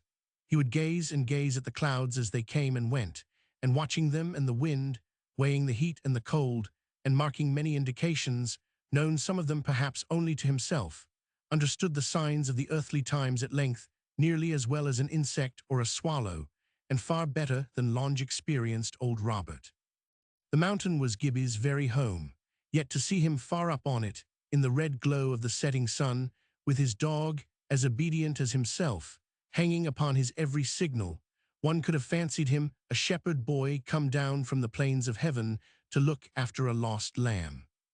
Often, when the two old people were in bed and asleep, Gibbie would be out watching the moon risiated, still as ruined god of Egypt, on a stone of the mountainside, islanded in space, nothing alive and visible near him, perhaps not even a solitary night wind blowing and ceasing like the breath of a man's life, and the awfully silent moon sliding up from the hollow of a valley below. If there be indeed a one spirit, ever awake and aware, should it be hard to believe that that spirit should then hold common thought with a little spirit of its own? If the nightly mountain was the prayer closet of him who said he would be with his disciples to the end of the world, can it be folly to think he would hold talk with such a child, alone under the heaven, in the presence of the Father of both? Gibbie never thought about himself, therefore was there wide room for the entrance of the Spirit. Does the questioning thought arise to my reader, how could a man be conscious of bliss without the thought of himself? I answer the doubt. When a man turns to look at himself, that moment the glow of the loftiest bliss begins to fade, The pulsing fireflies throb paler in the passionate night. An unseen vapor steams up from the marsh and dims the star-crowded sky and the azure sea. And the next moment, the very bliss itself looks as if it had never been more than a phosphorescent gleam summer lightning of the brain. For then the man sees himself, but in his own dim mirror, whereas ere he turned to look in that, he knew himself in the absolute clarity of God's present thought outbodying him. The shoots of glad consciousness that come to the obedient man surpass in bliss whole days and years of such ravined rapture as he gains whose weariness is ever spurring the sides of his intent towards the ever-retreating goal of his desires. I'm a traitor even to myself if I would live without my life. But I withhold my pen, for vain were the fancy, by treatise or sermon or poem or tale, to persuade a man to forget himself. He cannot if he would. Sooner will he forget the presence of a raging tooth. There is no forgetting of ourselves, but in the finding of our deeper, our true self, God's idea of us when he devised us, Christ in us. Nothing but that self can displace the false, greedy, whining self of which most of us are so fond and proud. And that self no man can find for himself. Seeing of himself, he does not even know what to search for. But as many as received him, to them gave he power to become the sons of God. Then there was the delight, fresh every week, of the Saturday gathering of the brothers and sisters, whom Gibbie could hardly have loved more had they been of his own immediate kin. Dearest of all was Donal, whose greeting-wheel cratter was heavenly in Gibbie's ears. Donal would have had him go down and spend a day every now and then with him and the knout, as in old time so soon the times grow old to the young, but Janet would not hear of it, until the foolish tale of the brownie should have quite blown over. But I wuss, she added, as she said so, I cud win at something aboot his folk, or even war he cam frae, or what they cad him. Never I word has the cratur spoken. Ye sud learn him to read, mither, said Donal. Who wad I do that, laddie? I wad hae to learn him to spake first, returned Janet. Lat him come doon to me, and ill try my hand, said Donal. Janet, notwithstanding, persisted in her refusal for the present. By Donal's words set thinking of the matter, however, she now pondered the question day after day, how she might teach him to read, and at last the idea dawned upon her to substitute writing for speech. She took the shorter catechism, which in those days had always an alphabet as janitor to the gates of its mysterious who, with the catechism as a consequence even dimly foreboded, would even have learned it, and showed Gibbie the letters, naming each several times and going over them repeatedly. Then she gave him Donal's school slate with a skletpike and said, "Nu, mac a muckle a cratter." Gibbie did so, and well too. She found that already he knew about half the letters. He's no fool, she said to herself in triumph. The other half soon followed, and she then began to show him words not in the Catechism, but in the New Testament. Having told him what any word was, and led him to consider the letters composing it, she would desire him to make it on the slate, and he would do so with tolerable accuracy. She was not very severe about the spelling, if only it was plain he knew the word. Ere long, he began to devise short ways of making the letters, and soon wrote with remarkable facility in a character modified from the printed letters. When at length Janet saw him take the book by himself and sit pondering over it, she had not a doubt he was understanding it, and her heart leapt for joy.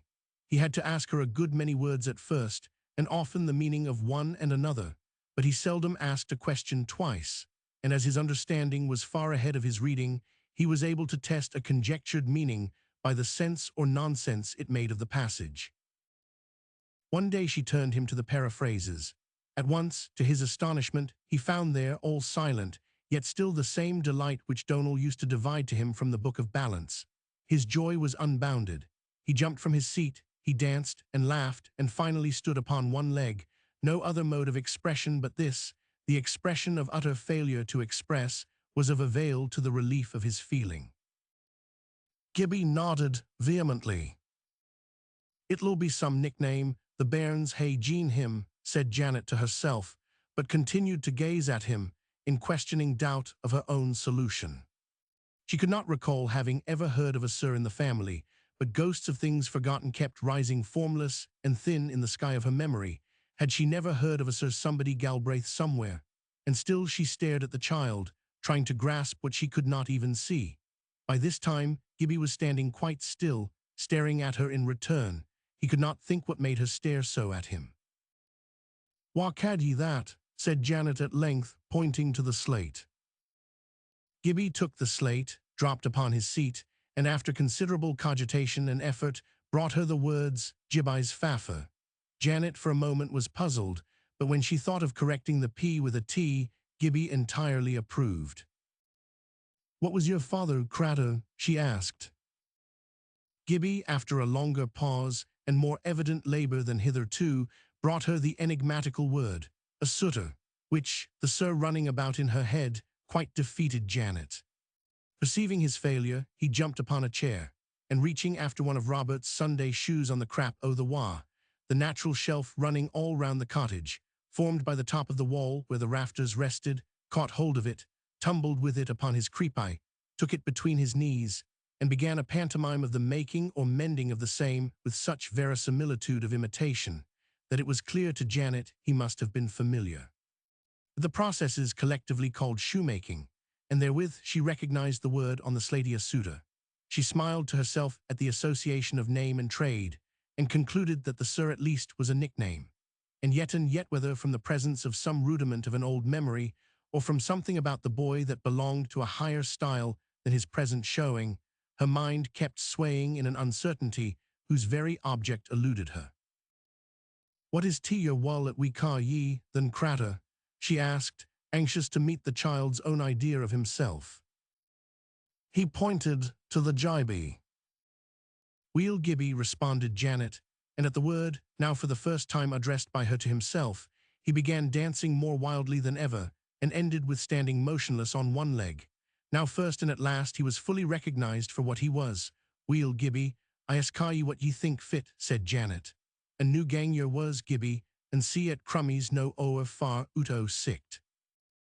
From that hour, Gibbie had his name from the whole family, his Christian name only. However, Robert and Janet, having agreed it, would be wise to avoid whatever might possibly bring the boy again under the notice of the laird. The latter half of his name they laid aside for him, as parents do a dangerous or overvaluable gift to a child. Chapter 25. Rumours. Almost from the first moment of his being domiciled on Glashgar, what with the good food, the fine exercise, the exquisite air, and his great happiness, Gibbie began to grow, and he took to growing so fast that his legs soon shot far out of his wincey garment. But of all places, that was a small matter in Gormgarnet, where the kilt was as common as trousers. His wiry limbs grew larger without losing their firmness or elasticity.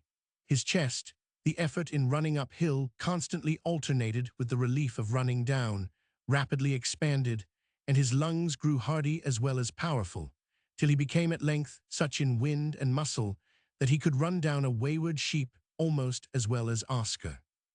And his nerve grew also with his body and strength, till his coolness and courage were splendid. Never, when the tide of his affairs ran most in the shallows, had Gibbie had much acquaintance with fears, but now he had forgotten the taste of them, and would have encountered a wild Highland bull alone on the mountain, as readily as tie Crummy up in her byre. One afternoon, Donal, having got a half holiday, by the help of a friend and the favour of Mistress Jean, came home to see his mother, and having greeted her, set out to find Gibbie. He had gone a long way, looking and calling without success, and had come in sight of a certain tiny loch, or tarn, that filled a hollow of the mountain. It was called the Dade Pot, and the old awe, amounting nearly to terror, with which in his childhood he had regarded it, returned upon him the moment he saw the dark gleam of it, nearly as strong as everin or indescribable, arising from mingled feelings of depth and darkness and lateral recesses and unknown serpent-like fishes. The pot, though small in surface, was truly of unknown depth, and had elements of dread about it telling upon far less active imaginations than Donal's. While he stood gazing at it, almost afraid to go nearer, a great splash that echoed from the steep rocks surrounding it brought his heart into his mouth, and immediately followed a loud barking, in which he recognized the voice of Oscar. Before he had well begun to think what it could mean, Gibbie appeared on the opposite side of the loch, high above its level, on the top of the rocks forming its basin. He began instantly a rapid descent towards the water, where the rocks were so steep, and the footing so precarious, that Oscar wisely remained at the top, nor attempted to follow him. Presently the dog caught sight of Donal, where he stood on a lower level, whence the water was comparatively easy of access, and starting off at full speed, joined him, with much demonstration of welcome. But he received little notice from Donal, whose gaze was fixed, with much wonder and more fear, on the descending Gibbie. Some 20 feet from the surface of the loch, he reached a point whence clearly, in Donal's judgment, there was no possibility of farther descent. But Donal was never more mistaken, for that instant Gibbie flashed from the face of the rock head foremost, like a fishing bird, into the lake. Donal gave a cry and ran to the edge of the water, accompanied by Oscar, who all the time had showed no anxiety, but had stood wagging his tail, and uttering now and then a little half-disappointed whine. Neither now were his motions as he ran other than those of frolic and expectancy.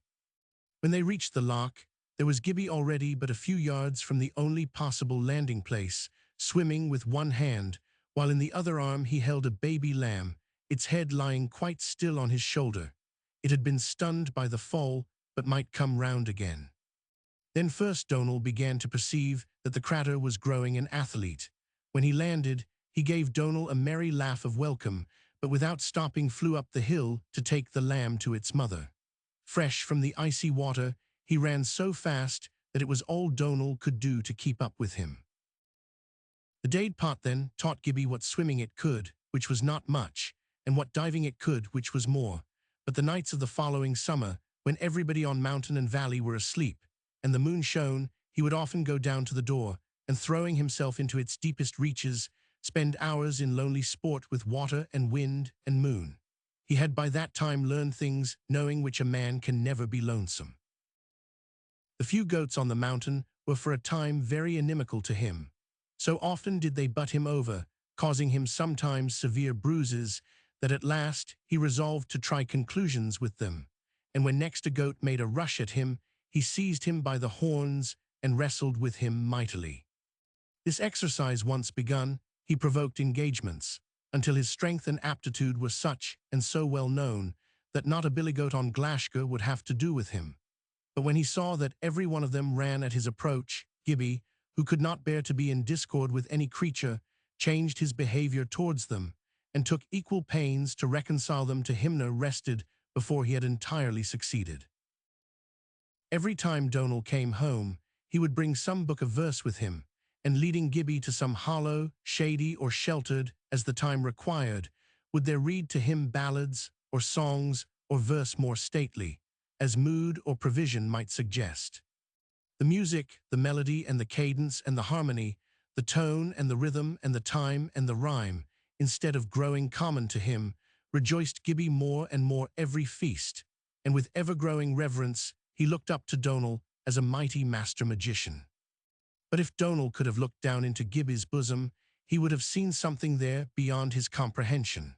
For Gibbie was already in the kingdom of heaven, and Donal would have to suffer before he would begin even to look about for the door by which a man may enter into it.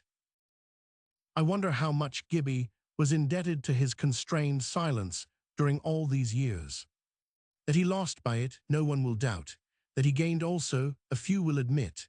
Though I should find it hard to say what and how great, I cannot doubt it bore an important part in the fostering of such thoughts and feelings and actions as were beyond the vision of Donal, poet.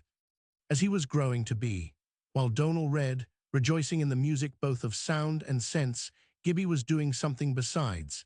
He was listening with the same ears and trying to see with the same eyes, which he brought to bear upon the things Janet taught him out of the book. Already those first weekly issues, lately commenced, of a popular literature had penetrated into the mountains of Gormgarnet. But whether Donal read Blind Harry from a thumbed old modern edition, or some new tale or neat poem from the Edinburgh press, Gibbie was always placing what he heard by the side, as it were, of what he knew, asking himself, in this case and that, what Jesus Christ would have done, or what he would require of a disciple. There must be one right way, he argued. Sometimes his innocence failed to see that no disciple of the Son of Man could, save by fearful failure, be in such circumstances as the tale or ballad represented. Whether successful or not in the individual inquiry, the boy's mind and heart and spirit, in this silent, unembarrassed brooding, as energetic as it was peaceful, expanded upwards when it failed to widen, and the widening would come after. Gifted, from the first of his being, with such a rare drawing to his kind, he saw his utmost affection dwarfed by the words and deeds of Jesus, beheld, more and more grand, the requirements made of a man who would love his fellows as Christ loved them. When he sank foiled from any endeavor to understand how a man was to behave in certain circumstances, these or those, he always took refuge in doing something and doing it better than before, leaped the more eagerly if Robert called him, spoke the more gently to Oscar, turned the sheep more careful not to scare Themas, if by instinct he perceived that the only hope of understanding lies in doing. He would cleave to the skirt when the hands seemed withdrawn. He would run to do the thing he had learned yesterday, when as yet he could find no answer to the question of today. Thus, as the weeks of solitude and love and thought and obedience glided by, the reality of Christ grew upon him, till he saw the very rocks and heather and the faces of the sheep like him, and felt his presence everywhere and ever coming nearer. Nor did his imagination aid only a little in the growth of his being. He would dream waking dreams about Jesus, gloriously childlike. He fancied he came down every now and then to see how things were going in the lower part of his kingdom, and that when he did so, he made use of Glashgar and its rocks for his stair, coming down its granite scale in the morning, and again, when he had ended his visit, going up in the evening by the same steps. Then high and fast would his heart beat at the thought that some day he might come upon his path just when he had passed, see the heather lifting its head from the trail of his garment, or more slowly out of the prints left by his feet, as he walked up the stairs of heaven, going back to his Father. Sometimes, when a sheep stopped feeding and looked up suddenly, he would fancy that Jesus had laid his hand on its head, and was now telling it that it must not mind being killed, for he had been killed, and it was all right. Although he could read the New Testament for himself now, he always preferred making acquaintance with any new portion of it first from the mouth of Janet. Her voice made the word more of a word to him, but the next time he read, it was sure to be what she had then read. She was his priestess. The opening of her Bible was the opening of a window in heaven. Her cottage was the porter's lodge to the temple. His very sheep were feeding on the Temple stairs. Smile at such fancies if you will, but think also whether they may not be within sight of the greatest of facts. Of all teachings, that which presents a far distant God is the nearest to absurdity. Either there is none, or he is nearer to every one of us than our nearest consciousness of self. An unapproachable divinity is the veriest of monsters, the most horrible of human imaginations. When the winter came, with its frost and snow, Gibbie saved Robert much suffering. At first Robert was unwilling to let him go out alone in stormy weather, but Janet believed that the child doing the old man's work would be specially protected. All through the hard time, therefore, Gibbie went and came, and no evil befell him. Neither did he suffer from the cold, for a sheep having died towards the end of the first autumn, Robert, in view of Gibbie's coming necessity, had begged of his master the skin, and dressed it with the wool upon it. And of this, between the three of them, they made a coat for him, so that he roamed the hill like a savage, in a garment of skin. It became, of course, before very long, well known about the country that Mr. Duff's crofters upon Glashgar had taken in, and were bringing up a foundling, some said an innocent, some said a wild boy who helped Robert with his sheep, and Janet with her cow, but could not speak a word of either Gaelic or English. By and by, strange stories came to be told of his exploits, representing him as gifted with bodily powers as much surpassing the common, as his mental faculties were assumed to be under the ordinary standard. The rumor concerning him swelled as well as spread, mainly from the love of the marvelous common in the region, I suppose, until, towards the end of his second year on Glashgar, the notion of Gibbie in the imaginations of the children of Daurside was that of an almost supernatural being who had dwelt upon, or rather who had haunted, Glashgar from time immemorial, and of whom they had been hearing all their lives. And although they had never heard anything bad of him, that he was wild, that he wore a hairy skin, that he could do more than any other boy dared attempt, that he was dumb, and that yet for. This also was said: sheep and dogs and cattle, and even the wild creatures of the mountain, could understand him perfectly. These statements were more than enough, acting on the suspicion and fear belonging to the savage in their own bosoms, to envelope the idea of him in a mist of dread, deepening to such horror in the case of the more timid and imaginative of them, that when the twilight began to gather about the cottages and farmhouses, the very mention of the Bisloon o Glashka was enough, and that for miles up and down the river, to send many of the children scouring like startled hares into the house. Gibbie, in his atmosphere of human grace and tenderness, little thought what clouds of foolish fancies, rising from the valleys below, had, by their distorting vapors, made of him an object of terror to those whom, at the very first sight, he would have loved and served. Amongst these, perhaps the most afraid of him were the children of the gamekeeper, for they lived on the very foot of the haunted hill, near the bridge and gate of Glashruach, and the laird himself happened one day to be witness of their fear. He inquired the cause, and yet again was his enlightened soul vexed by the persistency with which the shadows of superstition still hung about his lands. Had he been half as philosophical as he fancied himself, he might have seen that there was not necessarily a single film of superstition involved in the belief that a savage roamed a mountain which was all that Mistress Mac Fulp, depriving the rumour of its richer colouring, ventured to impart as the cause of her children's perturbation, but anything a hair's breadth out of the common was a thing hated of Thomas Galbraith's soul, and whatever another believed which he did not choose to believe, he set down at once as superstition. He held therefore immediate communication with his gamekeeper on the subject, who in his turn was scandalized that his children should have thus proved themselves unworthy of the privileges of their position, and given annoyance to the liberal soul of their master, and took care that both they and his wife should suffer in consequence. The expression of the man's face, as he listened to the laird's complaint, would not have been a pleasant sight to any lover of Gibbie, but it had not occurred either to master or man that the offensive being whose doubtful existence caused the scandal was the same towards whom they had once been guilty of such brutality, nor would their knowledge of the fact have been favourable to Gibbie. The same afternoon, the laird questioned his tenant of the Mains concerning his cottars, and was assured that better or more respectable people were not in all the region of Gormgarnet. When Robert became aware, chiefly through the representations of his wife and Donal, of Gibbie's gifts of other kinds than those revealed to himself by his good shepherding, he began to turn it over in his mind, and by referred the question to his wife, whether they ought not to send the boy to school, that he might learn the things he was so much more than ordinarily capable of learning. Janet would give no immediate opinion. She must think, she said, and she took 3 days to turn the matter over in her mind. Her questioning cogitation was to this effect: what need has a man to know anything but what the New Testament teaches him? Life was little to me before I began to understand its good news. Now it is more than good, it is grand.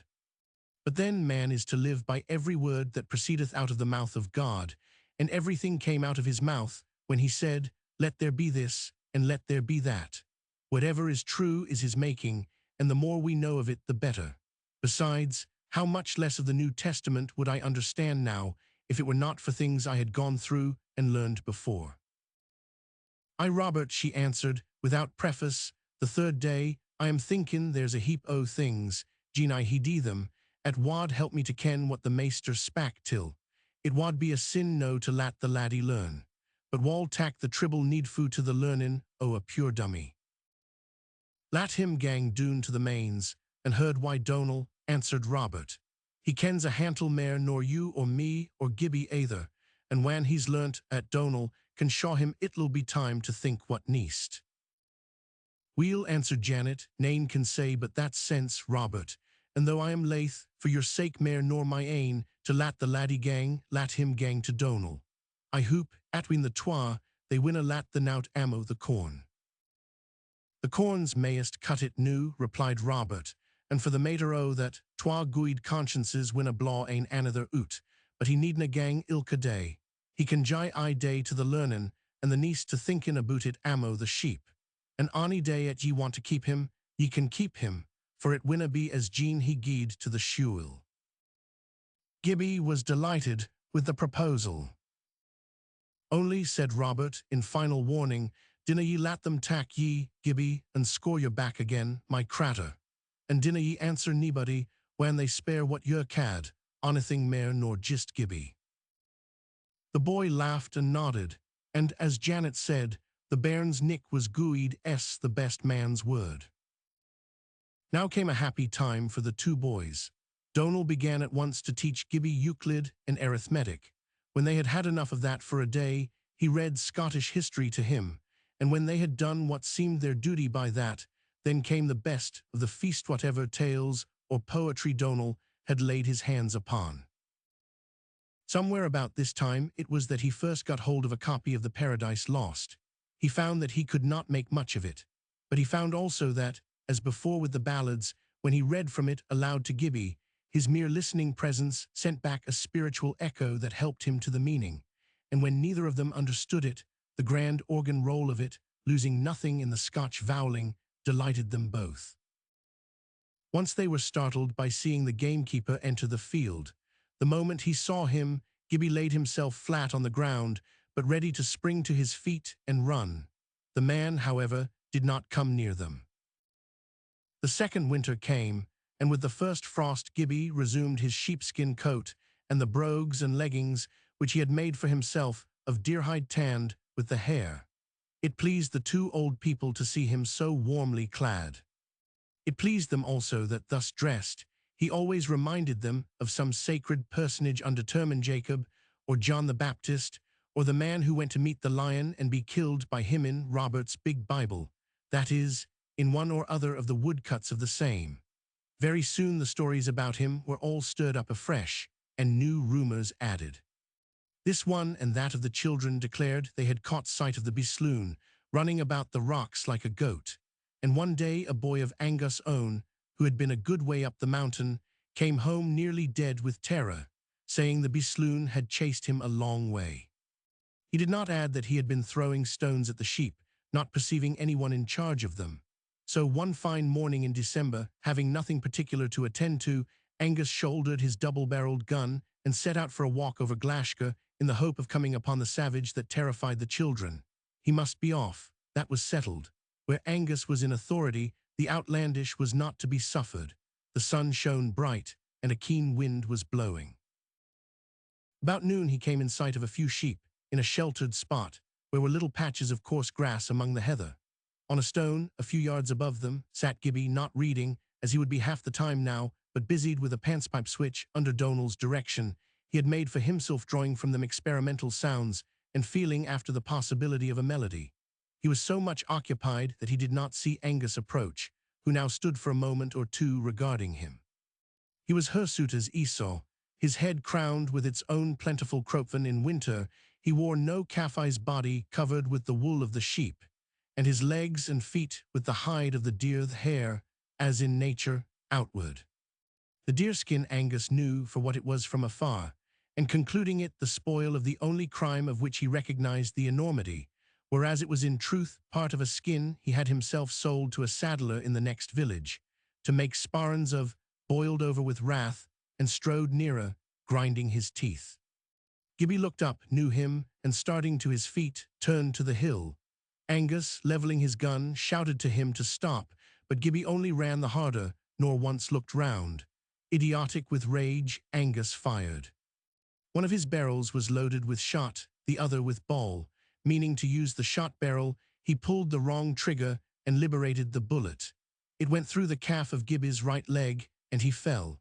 It had, however, passed between two muscles without injuring either greatly, and had severed no artery. The next moment he was on his feet again and running, nor did he yet feel pain.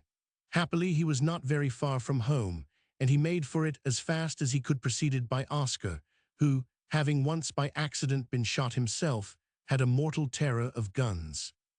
Maimed as Gibbie was, He could yet run a good deal faster uphill than the rascal who followed him. But long before he reached the cottage, the pain had arrived, and the nearer he got to it, the worse it grew. In spite of the anguish, however, he held on with determination. To be seized by Angus and dragged down to Glashruach would be far worse. Robert Grant was at home that day, suffering from rheumatism. He was seated in the Inglennook with his pipe in his mouth, and Janet was just taking the potatoes for their dinner off the fire when the door flew open and in stumbled Gibbie and fell on the floor.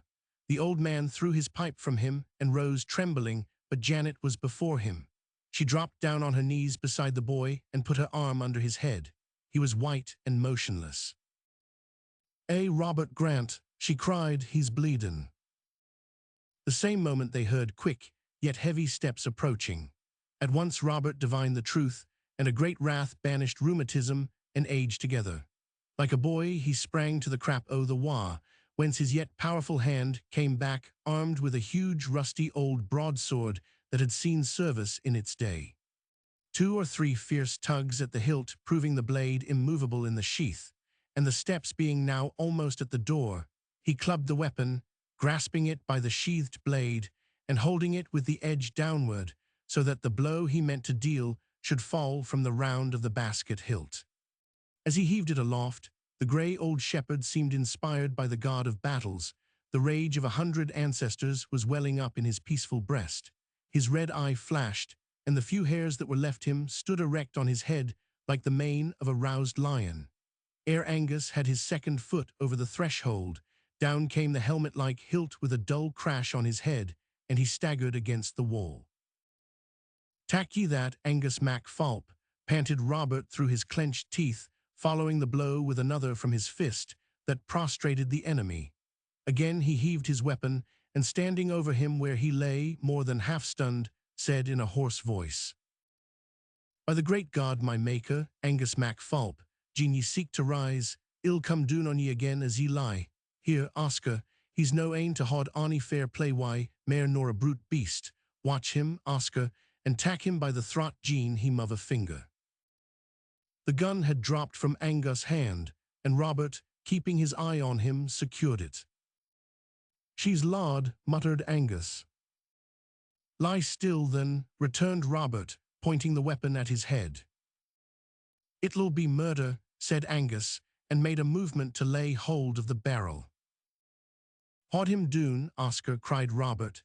The dog's paws were instantly on his chest, and his teeth grinning within an inch of his face. Angus vowed in his heart he would kill the beast on the first chance. "It wad be but bluid for bluid, Angus Mac Falp," he went on. "Yahoor's come, my man. That bairns is no the first bluid o' man ye hae shed, and it's time the scripture was fulfilled, and the hand o' man shed yours." "You're no going to kill me, Rob Grant," growled the fellow in growing fright. "I am going to see whether the surer winner be persuaded to hang ye," answered the shepherd. "This maun be putna stap till quiet, or ill brain ye and save him the trouble. Here, Janet, fess your pot o' pit otters. I am going to tomb the man's gun. Gin he door to muv, jist jai him the hail billin, Brian I the ill face o' I am. Gin ye lat him up hell kill only tak care and haud aff o' the dog, pure fallow. I wad lay the stock o' your murderin' gun I the fire Jean Twarna, at I reckon it's the laird's and no yours. You're no fit to be trusted wi' a gun. You're war nor a waver." So saying, he carried the weapon to the door, and in terror lest he might, through wrath or the pressure of dire necessity, use it against his foe, emptied its second barrel into the earth, and leaned it up against the wall outside. Janet obeyed her husband so far as to stand over Angus with the potato pot. How far she would have carried her obedience had he attempted to rise may remain a question. Doubtless, a brave man doing his duty would have scorned to yield himself thus, but right and wrong had met face to face, and the wrong had a righteous traitor in his citadel. When Robert returned and relieved her guard, Janet went back to Gibbie, whom she had drawn towards the fire. He lay almost insensible, but in vain Janet attempted to get a teaspoonful of whiskey between his lips. For as he grew older, his horror of it increased, and now, even when he was faint and but half conscious, his physical nature seemed to recoil from contact with it. It was with signs of disgust, rubbing his mouth with the back of each hand alternately that he first showed returning vitality. In a minute or two more, he was able to crawl to his bed in the corner, and then Janet proceeded to examine his wound. By this time his leg was much swollen, but the wound had almost stopped bleeding, and it was plain there was no bullet in it, for there were the two orifices. She washed it carefully and bound it up. Then Gibbie raised his head and looked somewhat anxiously round the room. "You're luikin after Angus," said Janet. "He's yoner yupo the floor, a twa yards frae ye. Dinna be flate, your father and Oscar hae him safe enouch is Warren." "Here, Janet," cried her husband, "gin ye be through why the bairn, I maun be going." "Hoots, Robert, you're no surely going to leave me and pure Gibbie at Monaster, either hoose or lanes why the murderin' man," returned Janet. "Deed o' my lass, just rin and fess the bit toe at ye hing your duds yupo at the washin, and well bin the feet and the hands o' 999. Janet obeyed and went. Angus, who had been quiet enough for the last 10 minutes, meditating and watching, began to swear furiously, but Robert paid no more heed than if he had not heard him stood calm and grim at his head, with the clubbed sword heaved over his shoulder. When she came back, by her husband's directions, she passed the rope repeatedly round the keeper's ankles, then several times between them, drawing the bouts tightly together, so that, instead of the two sharing one ring, each ankle had now, as it were, a close-fitting one for itself. Again and again, as she tied it, did Angus meditate a sudden spring, but the determined look of Robert, and his feeling memory of the blows he had so unsparingly delivered upon him, as well as the weakening effect of that he had received on his head, caused him to hesitate until it was altogether too late. When they began to bind his hands, however, he turned desperate and struck at both, cursing and raging. "Gin ye binna quiet, yes, taste the dog's teeth," said Robert. Angus reflected that he would have a better chance when he was left alone with Janet, and yielded. "Troth," Robert went on, as he continued his task, "I hae no pity left for ye, Angus Mac Fulp, and gin ye tie of ony mair ill lat at ye. I wad care no more to coat your harns nor I wad to kill a tod fox. To be hanged for tea, I wad be but prude. It's a fine thing to be hanged for a guid cause, but ye'll be hanged for an ill ane." New Janet fess a bunnel o' brackens frae the byre, and lay aineth es hide. We mauna be Sarah yupo him, nor the necessity laid yupo his. I es just trail him af o' the door, and a bit on to the fire, for hell be call wan he's quaitet doon, and sign ill awa and get word o' the shura. Scotland's come till a pretty pass, when they shot men wi' guns, as gin they wore wold cratters to be peelt and ate. Care what set him, he may weel be a keeper o' gem, for he's as ill a keeper o' es brither as auld Cain himsel. But he concluded, tying the last knot hard, well e'en what we can to keep the keeper. It was seldom Robert spoke at such length, but the provocation, the wrath, the conflict, and the victory had sent the blood rushing through his brain and loosed his tongue like strong drink. "Ye'll tak your dinner afore ye gang, Robert," said his wife. "Na, I can ate neething, ill tak a bannock I my pooch. Ye can jye my dinner to Angus, hell want hurtin' in for the Wuddy gallows." So saying, he put the bannock in his pocket, flung his broad blue bonnet upon his head, took his stick, and ordering Oscar to remain at home and watch the prisoner, set out for a walk of 5 miles, as if he had never known such a thing as rheumatism. He must find another magistrate than the laird. He would not trust him where his own gamekeeper, Angus Mac Fulp, was concerned. "Keep your yupo him, Janet," he said, turning in the doorway. "Dinna loes sicht o' him afore I come back why the constable. Dinna lippen, I es be back in 3 hours like." With these words, he turned finally and disappeared. The mortification of Angus as he lay thus trapped in the den of the Bisloon, at being taken and bound by an old man, a woman, and a collie dog, was extreme. He went over the whole affair again and again in his mind, ever with a fresh burst of fury. It was in vain he excused himself on the ground that the attack had been so sudden and treacherous, and the precautions taken so complete. He had proved himself an ass, and the whole country would ring with mockery of him. He had sense enough, too, to know that he was in a serious as well as ludicrous predicament. he had scarcely courage enough to contemplate the possible result. If he could but get his hands free, it would be easy to kill Oscar and disable Janet. For the idiot, he counted him nothing. He had better wait, however, until there should be no boiling liquid ready to her hand. Janet set out the dinner, peeled some potatoes, and approaching Angus, would have fed him.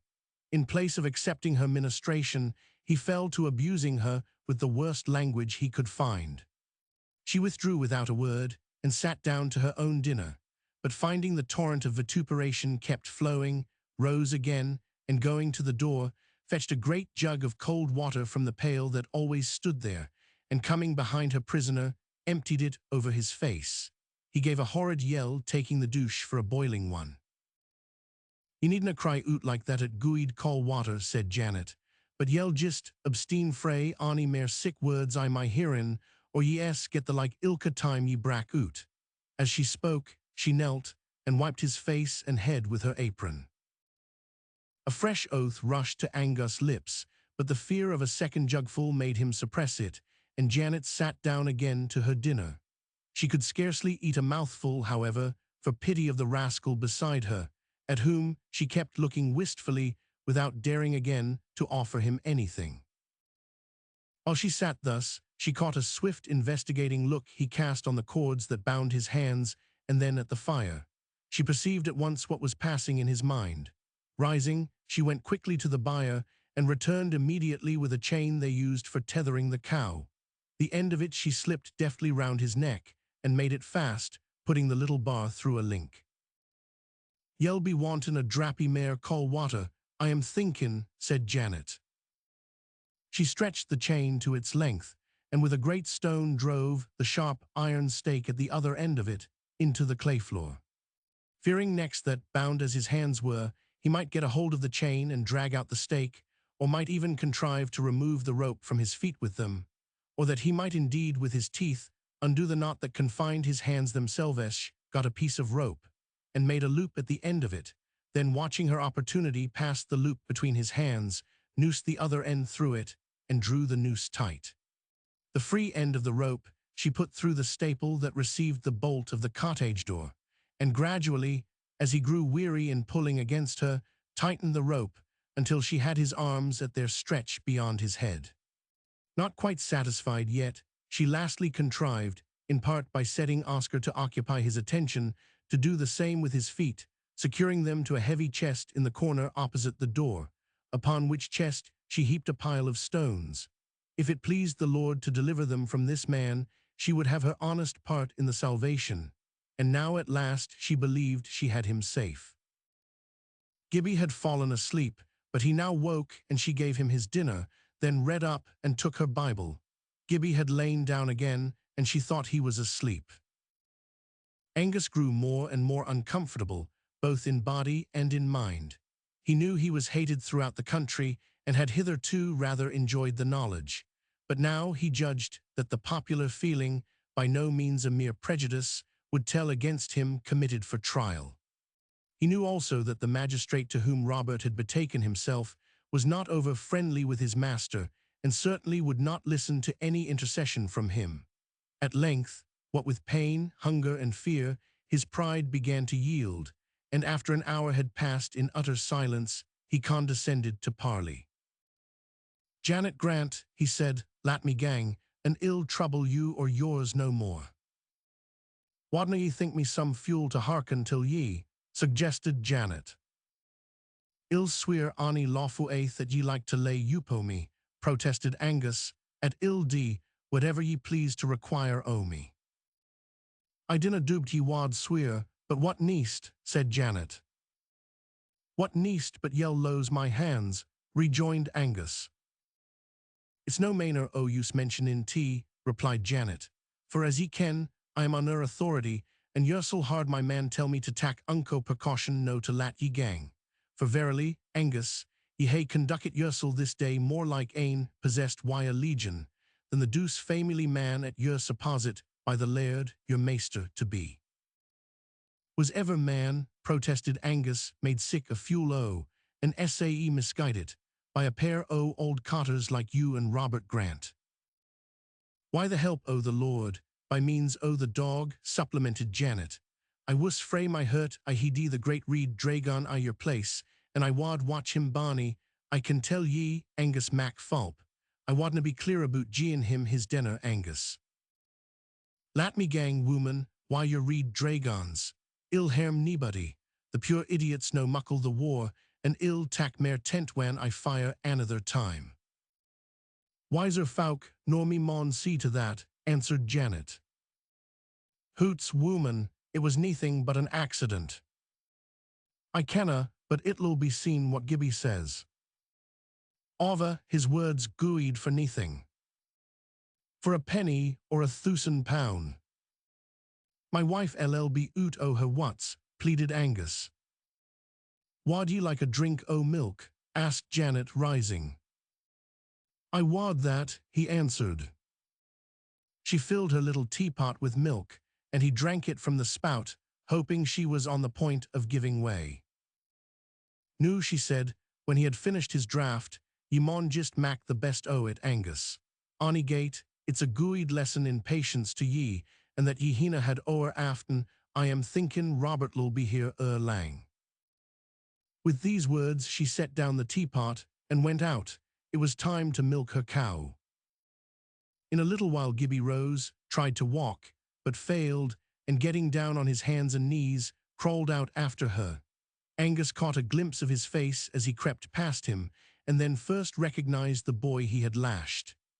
Not compunction, but an occasional pang of dread lest he should have been the cause of his death, and might come upon his body in one of his walks, had served so to fix his face in his memory, that now he had a near view of him, pale with suffering and loss of blood, and therefore more like his former self.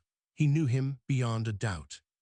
With a great shoot of terror, he concluded that the idiot had been lying there silently gloating over his revenge, waiting only till Janet should be out of sight, and was now gone after some instrument wherewith to take it. He pulled and tugged at his bonds, but only to find escape absolutely hopeless. In gathering horror, he lay moveless at last, but strained his hearing towards every sound.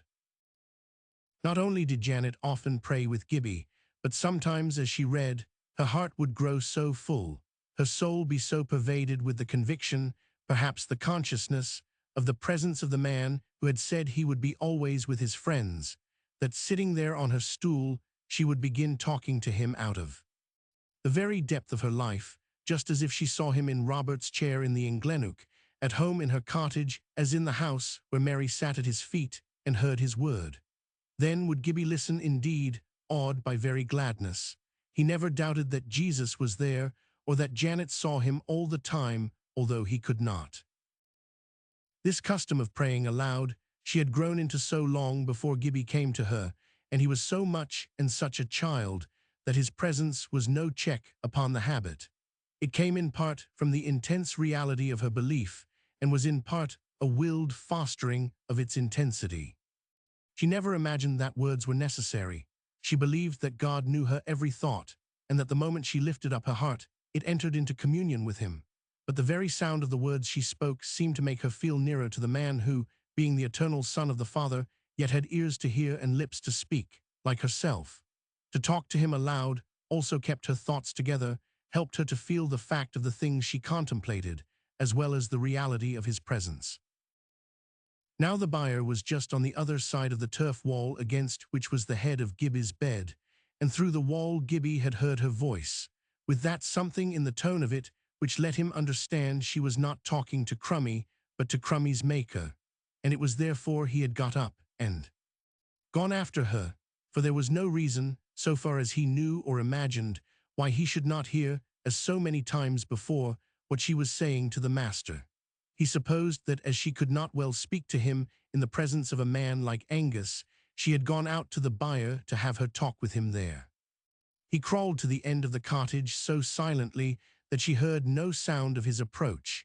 He would not go into the byre, for that might disturb her, for she would have to look up to know that it was only Gibbie. He would listen at the door. He found it wide open, and peeping in, saw Crummie chewing away, and Janet on her knees with her forehead leaning against the cow and her hands thrown up over her shoulder. She spoke in such a voice of troubled entreaty as he had never heard from her before, but which yet woke a strange vibration of memory in his deepest heart. Yes, it was his father's voice it reminded him of. So had he cried in prayer the last time he ever heard him speak. What she said was nearly this. O Lord, Jean ye wad, but say what ye wad hey Dean. When a body disna ken your wull, she's just driven to distraction. Thu knows, my maester, as weel as I can tell ye, a Jean ye said till me, that man's going to cut your throat. Tack the toes frae him, and lat him up. I wad rin to DT, it's no revenge, Lord. It's just 'at I dinna ken. The man's doon me no ill, sep as he's sair hurt at your bonny Gibbie. It's Gibbie 'at has to forgy I am, and sign me. But my man telt me no to lat him up, and who am I to be a wife sick as ye wad hey, O Lord, Jean I dinna dee as my man telt me. It wad ill befit me to lat my old Robert gang sae far wanton his dinner, a for nothing. What wad he think when he cam hame? Of course, Lord, Jean ye telt me that wad mak the differ, for your Robert's maester as weel as mine, and your wull wad satisfy him just as weel as me. I wad fain lat him gang pure chiel, but I dorna. Lord, convert him to the troth. Lord, lat him ken what hate is. But Lord, I wish ye wad tell me what to do. Thy wull's the beginnin' and mids and end o' a thing to me. I am wallen enuch to lat him gang, but he's Robert's prisoner and Gibbie's enemy. He's no my prisoner and no my enemy, and I dinna think I hae the richt. And wha kens, but he micht gang shotten mair folk yet, cause I loot him gang. But he canna shot a hair wanton thy wull, O Jesus, the Saviour o man and beast. An ill wad I like to hae a hand I the hangin' o 999. He may deserve tea, Lord, I dinna ken, but I am thinkin' he made him no sae weel tempered as my Robert, for instance. Here her voice ceased, and she fell a-moaning. Her trouble was echoed in dim pain from Gibbie's soul. That the prophetess who knew everything, the priestess who was at home in the very treasure house of the great king, should be thus abandoned to dire perplexity, was a dreadful, a bewildering fact. But now first, he understood the real state of the affair in the purport of the old man's absence. Also how he was himself potently concerned in the business. If the offense had been committed against Gibbie, then with Gibbie lay the power, therefore the duty of forgiveness. But verily Gibbie's merit and his grace were in inverse ratio. Few things were easier to him than to love his enemies, and his merit in obeying the commandment was small indeed. No enemy had as yet done him, in his immediate person, the wrong he could even imagine it hard to forgive. No sooner had Janet ceased than he was on his way back to the cottage. On its floor lay one who had to be waited upon with forgiveness. Wearied with futile struggles, Angus found himself compelled to abide his fate, and was lying quite still when Gibbie re-entered. The boy thought he was asleep, but on the contrary, he was watching his every motion, full of dread. Gibbie went hopping upon one foot to the hole in the wall where Janet kept the only knife she had. It was not there. He glanced round, but could not see it. There was no time to lose. Robert's returning steps might be heard any moment, and poor Angus might be hanged only for shooting Gibbie. He hopped up to him and examined the knots that tied his hands. They were drawn so tight in great measure by his own struggle sand, so difficult to reach from their position, that he saw it would take him a long time to undo them. Angus thought, with fresh horror, he was examining them to make sure they would hold, and was so absorbed in watching his movements that he even forgot to curse, which was the only thing left him. Gibbie looked round again for a moment, as if in doubt, then darted upon the tongs. There was no pocran, thrust them into the fire, caught up the asthmatic old bellows, and began to blow the peats. Angus saw the first action, heard the second, and a hideous dismay clutched his very heart. The savage fool was about to take his revenge in pinches with the red-hot tongs. He looked for no mercy, perhaps felt that he deserved none. Manhood held him silent until he saw him take the implement of torture from the fire, glowing not red but white-hot, when he uttered such a terrific yell that Gibbie dropped the tongshapilly, not the hot ensign his own bare foot, but caught them up again instantly and made a great hop to Angus. If Janet had heard that yell and came in, all would be spoilt. But the faithless keeper began to struggle so fiercely, writhing with every contortion and kicking with every inch left possible to him, that Gibbie hardly dared attempt anything for dread of burning him, while he sent yell after yell as fast as mill wheels strike. With a sudden thought, Gibbie sprang to the door and locked it, so that Janet should not get in, and Angus, hearing the bolt, was the more convinced that his purpose was cruel, and struggled and yelled, with his eyes fixed on the glowing tongs, now fast cooling in Gibbie's hand. If instead of glowering at the tongs, he had but lent one steadfast regard to the face of the boy whom he took for a demoniacal idiot, he would have seen his supposed devil smile the sweetest of human, troubled, pitiful smiles. Even then, I suspect, however, his eye being evil, he would have beheld in the smile only the joy of malice in the near prospect of a glut of revenge. In the meantime, Janet, in her perplexity, had, quite forgetful of the poor cow's necessities, abandoned Crummy, and wandered down the path as far as the shoulder her husband must cross ascending from the other side. Thither, a great rock intervening, so little of Angus' cries reached, that she heard nothing through the deafness of her absorbing appeal for direction to her shepherd, the master of men.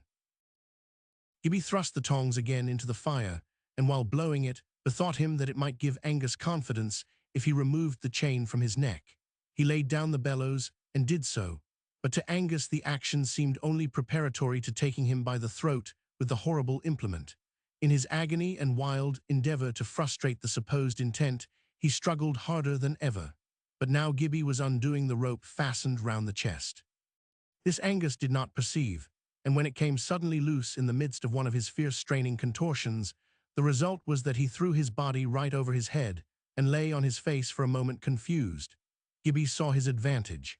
He snatched his clumsy tool out of the fire, seated himself on the corresponding part of Angus' person, and seizing with the tongs the rope between his feet, held on to both, in spite of his heaves and kicks. In the few moments that passed, while Gibbie burned through a round of the rope, Angus imagined a considerable number of pangs. But when Gibbie rose and hopped away, he discovered that his feet were at liberty, and scrambled up, his head dizzy and his body reeling. But such was then the sunshine of delight in Gibbie's countenance that even Angus stared at him for a moment only, however, with a vague reflection on the inconsequentiality of idiots, to which succeeded the impulse to take vengeance upon him for his sufferings. But Gibbie still had the tongs, and Angus' hands were still tied. He held them out to him. Gibbie pounced upon the knots with hands and teeth. They occupied him some little time, during which Angus was almost compelled to take better cognizance of the face of the savage, and dull as he was to the good things of human nature, he was yet in a measure subdued by what he there looked upon rather than perceived, while he could scarcely mistake the hearty ministration of his teeth and nails. The moment his hands were free, Gibbie looked up at him with a smile, and Angus did not even box his ears. Holding by the wall, Gibbie limped to the door and opened it. With a nod meant for thanks, the gamekeeper stepped out, took up his gun from where it leaned against the wall, and hurried away down the hill. A moment sooner, and he would have met Janet, but she had just entered the byre again to milk poor Crummy. When she came into the cottage, she stared with astonishment to see no Angus on the floor. Gibbie, who had lain down again in much pain, made signs that he had let him go, whereupon such a look of relief came over her countenance that he was filled with fresh gladness, and was if possible more satisfied still with what he had done. It was late before Robert returned alone, weary and disappointed. The magistrate was from home. He had waited for him as long as he dared, but at length, both because of his wife's unpleasant position and the danger to himself if he longer delayed his journey across the mountain, seeing it threatened a storm and there was no moon, he set out. That he too was relieved to find no Angus there, he did not attempt to conceal. The next day he went to see him, and told him that, to please Gibbie, he had consented to say nothing more about the affair.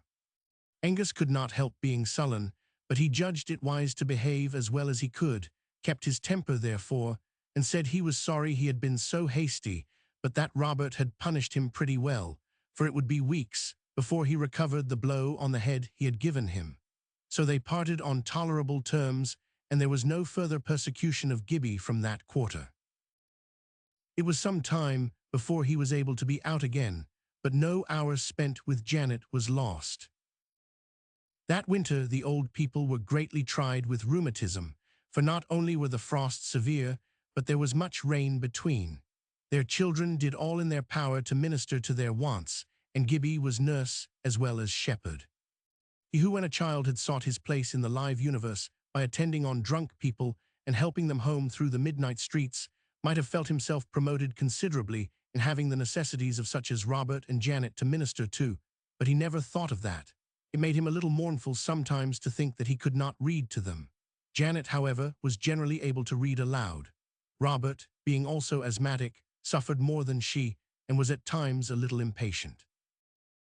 Gibbie still occupied his heather bed on the floor, and it was part of his business, as nurse, to keep up a good fire on the hearth. Peats, happily, were plentiful. Awake for this cause, he heard in the middle of one night the following dialogue between the husband and wife.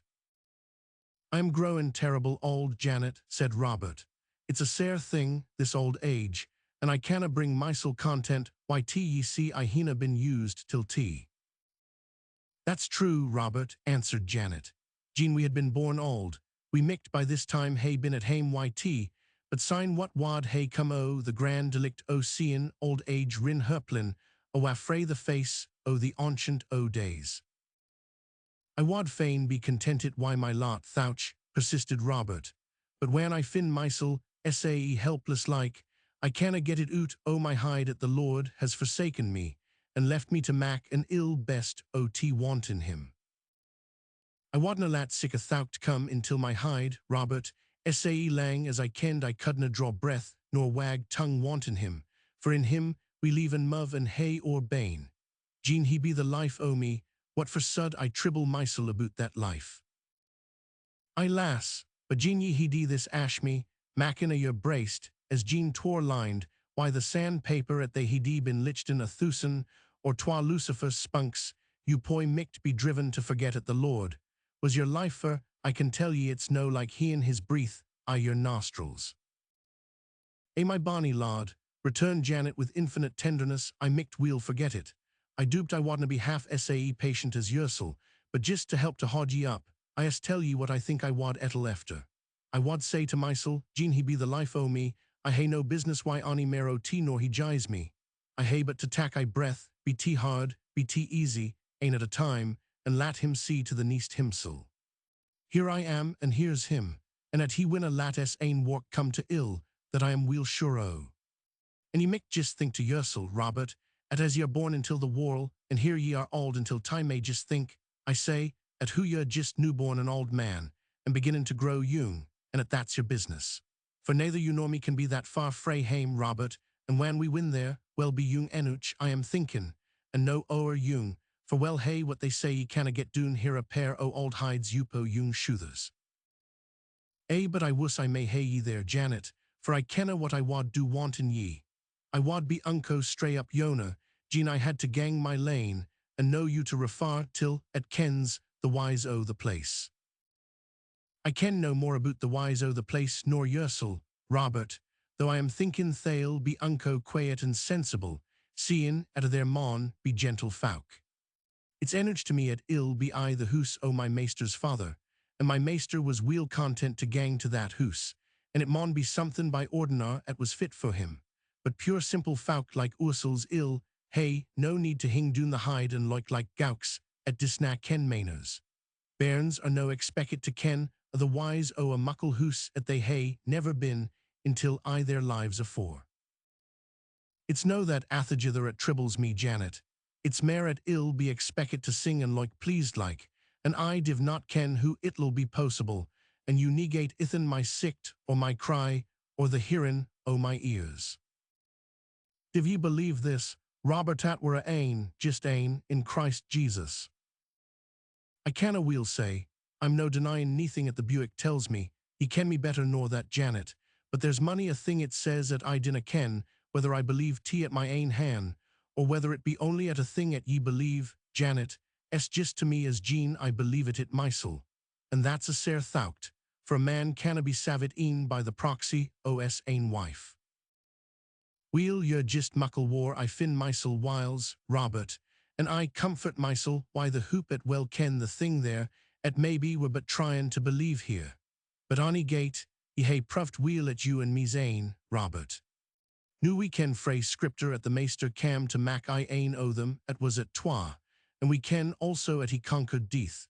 Sae he wad never lat death mak the ain at he had made ain until twar again. It's no reason to think it. For out I ken, what looks like a gangan awa may be a common nearer. And there may be wise o common nearer, till ain another up yoner at we ken neathing aboot doon here. There's that laddie, Gibbie, I canna but think at Jean he dee the tongue to spake, or even Jean he cud mak ony soon why sense, until tea, like singin say, he wad fin himsel nearer, till nor he can either knew. Wha kens but them at singin up there afore the throne, may sing so bonny, at either poor o their broth thoughts, their vera sangs may be like laders for them to come doon Yupo, and hing aboot them at they hae left ahin them, till the time comes for them to gang and join them either green pastures aboot the tree o life. More of like talk followed, but these words concerning a propinquation in song, although their meaning was not very clear, took such a hold of Gibbie that he heard nothing after, but fell asleep thinking about them. In the middle of the following night, Janet woke her husband. "Robert, Robert," she whispered in his ear, "hearken, I am thinking yon maun be some wee angel come doon to say, I ken ye, pure folk." Robert, scarce daring to draw his breath, listened with his heart in his mouth. From somewhere, apparently within the four walls of the cottage, came a low, lovely, sweet song, something like the piping of a big bird, something like a small human voice. "It canna be an angel," said Robert at length, "for it's singin' my nanny's awa." "And what for no an angel?" returned Janet. "Isna that just what ye micht be singin' yoursel, after what ye was sayin' last nisht? I am thinkin' there maun be a heap o' young angels up there, new dade, singin' my nanny's awa." "Hoots, Janet, ye ken there's neither marryin' nor geein' in marriage there." "Wha was sayin' onything aboot marryin' or geein' in marriage, Robert? Is that to say at you and me's to be no more to ain another nor ither folk? Nor it's no to say at, cause marriage is no the why o' the country, at there's to be neathing better I the place o' tea. What guard the maester say onything aboot it then? Just cause they plague wit him why sparrin'. He wad never hae opened his muanent it wasna ain o' his subjectsgian, it hadna been at a ween pride prinkit bukefolk it didna believe there was ony angels, or spirits o' ony kin, but said at a man ants dade was I an athagither dade, and yet pretended to believe in God himsel for that. Thought to bleck non plus the maester why sparrin' wilk, o savin' a pure body, t'ad been guard marry them, wad be the wife o when they gat up again. A body micht think it wad be left to hersel to say, suggested Robert. She had come through Enoch to hae some claim to be considered. "She maun hae been a richt guid ain," said Janet. "Jean ilk ain o' the savin' wad be wantin' her again. But I warran she kenned weel Enoch wilk o' them was her ain. But Robert, man, this is Jachinno at it's your white blame and it's no becomin', I duped, yupo sic a serious subject. And I am fearte, there, I thought as muckle, the wee sangies drappit it'll athagither, just as Jean the Laverock had fanted until ts nest. I duped well here nae mair o tea." As soon as he could hear what they were saying, Gibbie had stopped to listen, and now they had stopped also, and there was an end. For weeks he had been picking out tunes on his pantspipes. Also, he had lately discovered that, although he could not articulate, he could produce tones, and had taught himself to imitate the pipes. Now, to his delight, he had found that the noises he made were recognized as song by his father and mother. From that time he was often heard crooning to himself.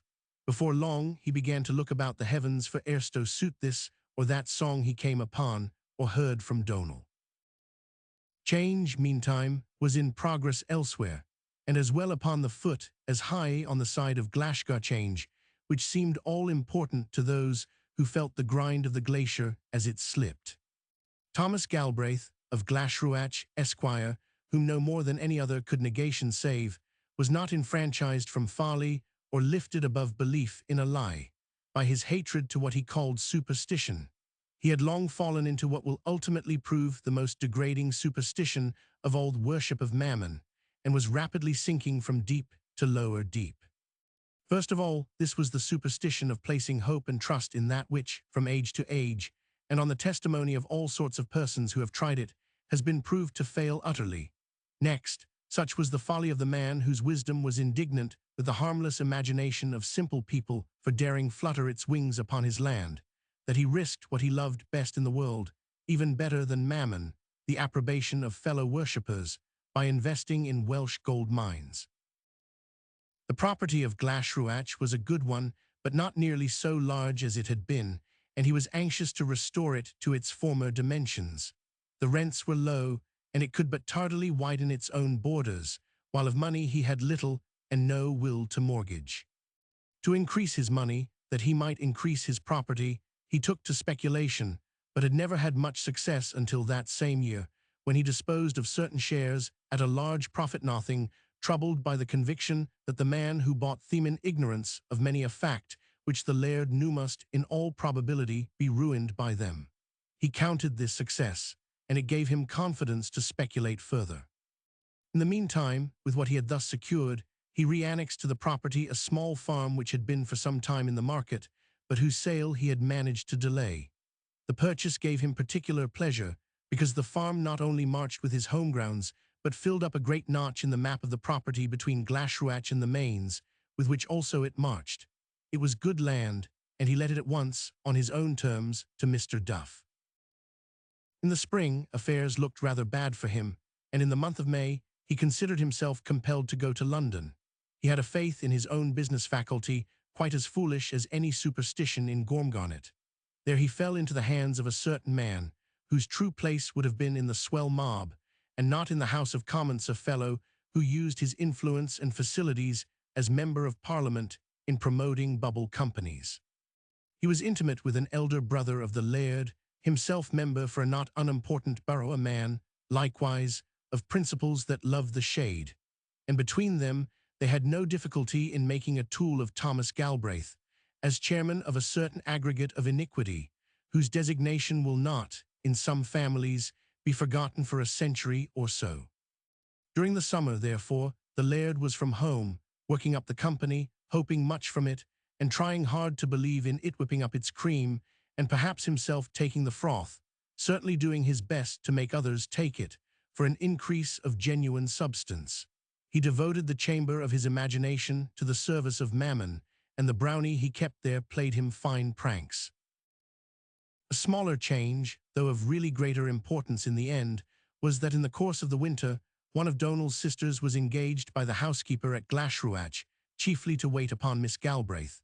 Ginevra was still a silent, simple, unconsciously retiring, and therewith dignified girl, in whom childhood and womanhood had begun to interchange hues, as it were with the play of colours in a dove's neck. Happy they in whom neither has a final victory, happy also all who have such women to love. At one moment Ginevra would draw herself up, bridle her grandmother would have called it with involuntary recoil from doubtful approach. The next, Ginny would burst out in a merry laugh at something in which only a child could have perceived the mirth-causing element. Then again, the woman would seem suddenly to re-enter and rebuke the child, for the sparkle would fade from her eyes, and she would look solemn and even a little sad. The people about the place loved her, but from the stillness on the general surface of her behavior, the far-away feeling she gave them, and the impossibility of divining how she was thinking except she chose to unbosom herself, they were all a little afraid of her as well. They did not acknowledge, even to themselves, that her evident conscientiousness bore no small part in causing that slight uneasiness of which they were aware in her presence. Possibly it roused in some of them such a dissatisfaction with themselves as gave the initiative to dislike of her. In the mind of her new maid, however, there was no strife, therefore no tendency to dislike. She was thoroughly well-meaning, like the rest of her family, and finding her little mistress dwell in the same atmosphere, the desire to be acceptable to her awoke at once and grew rapidly in her heart. She was the youngest of Janet's girls, about 4 years older than Donal, not clever, but as sweet as honest, and full of divine service. Always ready to think others better than herself, the moment she saw the still face of Ginevra, she took her for a little saint, and accepted her as a queen, whose will to her should be law. Ginevra, on her part, was taken with the healthy hue and honest eyes of the girl, and neither felt any dislike to her touching her hair, nor lost her temper when she was awkward and pulled it. Before the winter was over, The bond between them was strong. One principal duty required of Nissi her parents had named her after the mother of St. Paul's Timothy was to accompany her mistress every fine day to the manse, a mile and a half from Glashruach. For some time, Ginevra had been under the care of Miss Matcher, the daughter of the parish clergyman, an old gentleman of sober aspirations, to whom the last century was the Augustan age of English literature. He was genial, gentle, and a lover of his race, with much reverence for, and some faith in, a Scotch god, whose nature was summed up in a series of words beginning with omni, partly that the living was a poor one, and her father old and infirm, Miss Matcher, herself middle-aged, had undertaken the instruction of the little heiress, never doubting herself mistress of all it was necessary a lady should know. By nature she was romantic, but her romance had faded a good deal. Possibly had she read the new poets of her age, the vital flame of wonder and hope might have kept not a little of its original brightness in her heart, but under her father's guidance she had never got beyond the night thoughts and the course of time. Both intellectually and emotionally, therefore, Miss Matcher had withered instead of ripening. As to her spiritual carriage, she thought too much about being a lady to be thoroughly won. The utter graciousness of the ideal lady would blush to regard itself.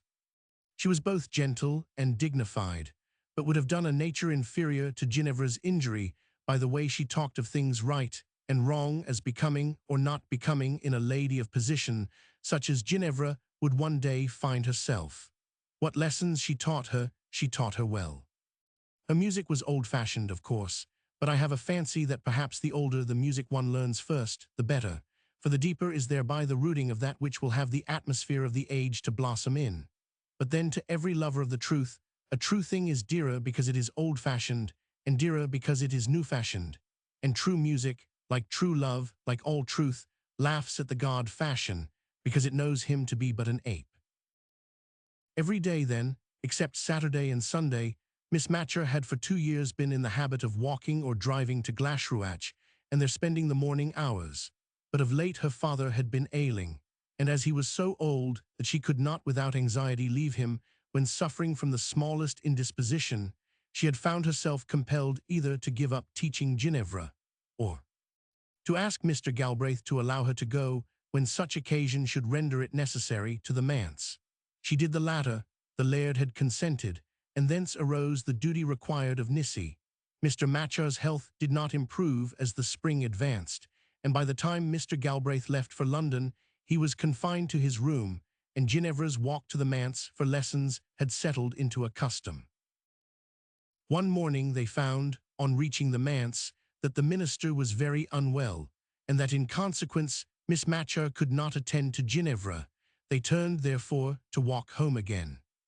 Now the manse, upon another route of Glashgar, was nearer than Glashruach to Nissi's home, and many a time as she went and came, did she lift longing eyes to the ridge that hid it from her view.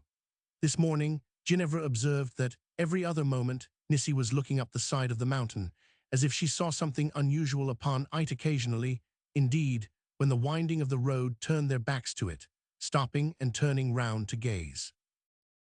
"What is the matter with you, Nissi?" she asked. "What are you looking at up there?" "I am wonderin' what my mother'll be deein'," answered Nissi. "She's up there." "Up there," exclaimed Ginny, and turning, stared at the mountain too, expecting to perceive Nissi's mother somewhere upon the face of it. "No, missy, ye canna see her," said the girl. "She's no insect. She's o'er ayont there. Only Jean we wore up wore ye see yon 3 sheep again the lift sky, we cud see the bit Hoosie wore her, and my father bides." "How I should like to see your father and mother, Nissi," exclaimed Ginevra. "Weel, I am sure they wad be richt glad to see yersel, missy, ony time 'at ye lick it to gang and see them." "Why shouldn't we go now, Nissi? It's not a dangerous place, is it?" "No, missy, Glashgar's as quiet and weel-behaved a hill as ony in the sea-ween tree," answered Nissi, laughing. "She's some pure, like the lave os, and hasna muckle to spare, but the sheep get a few nibbles upon her, here and there, and my mither manages to keep a coo, and get plenty o' milk frae her tea." "Come then, Nissi, we have plenty of time. Nobody wants either you or me, and we shall get home before anyone misses us." Nissi was glad enough to consent, they turned at once to the hill and began climbing. But Nissi did not know this part of it nearly so well as that which lay between Glashruach and the cottage, and after they had climbed some distance, often stopping and turning to look down on the valley below, the prospect of which, with its streams and river, kept still widening and changing as they ascended, they arrived at a place where the path grew very doubtful, and she could not tell in which of two directions they ought to go. "I'll take this way, and you take that, Nissi," said Ginevra, "and if I find there is no path my way, I will come back to yours, and if you find there is no path your way, you will come back to mine." It was a childish proposal, and one to which Nissi should not have consented, but she was little more than a child herself. Advancing a short distance in doubt, and the path reappearing quite plainly, she sat down, expecting her little mistress to return directly. No thought of anxiety crossed her mind. How should one, in broad sunlight, on a mountainside, in the first of summer, and with the long day before them? So there sitting in peace, Nissi fell into a maidenly reverie, and so there Nissi sat for a long time, half dreaming in the great light, without once really thinking about anything. All at once she came to herself. Some latent fear had exploded in her heart. Yes, what could have become of her little mistress? She jumped to her feet and shouted, "Missy, Missy Galbraith, Ginny," but no answer came back. The mountain was as still as at midnight. She ran to the spot where they had parted, and along the other path. It was plainer than that where she had been so idly forgetting herself. She hurried on, wildly calling as she ran. The meantime Ginevra, having found the path indubitable, and imagining it led straight to the door of Nissi's mother's cottage, and that Nissi would be after her in a moment, thinking also to have a bit of fun with her, set off dancing and running so fast, that by the time Nissi came to herself, she was a good mile from her. What a delight it was to be thus alone upon the grand mountain, with the earth banished so far below, and the great rocky heap climbing and leading and climbing up and up towards the sky. Ginny was not in the way of thinking much about God. Little had been taught her concerning him, and nothing almost that was pleasant to meditate upon, nothing that she could hide in her heart, and be dreadfully glad about when she lay alone in her little bed, listening to the sound of the burn that ran under her window. But there was in her soul a large wilderness ready for the voice that should come crying to prepare the way of the king.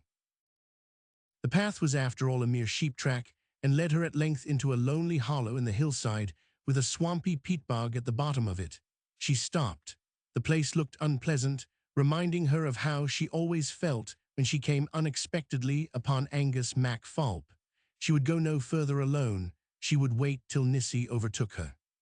It must have been just in such places that the people possessed with devilsonly mismatcher always made her read the word demonstrant about. As she thought thus, a lone-hearted bird uttered a single, wailing cry, strange to her ear.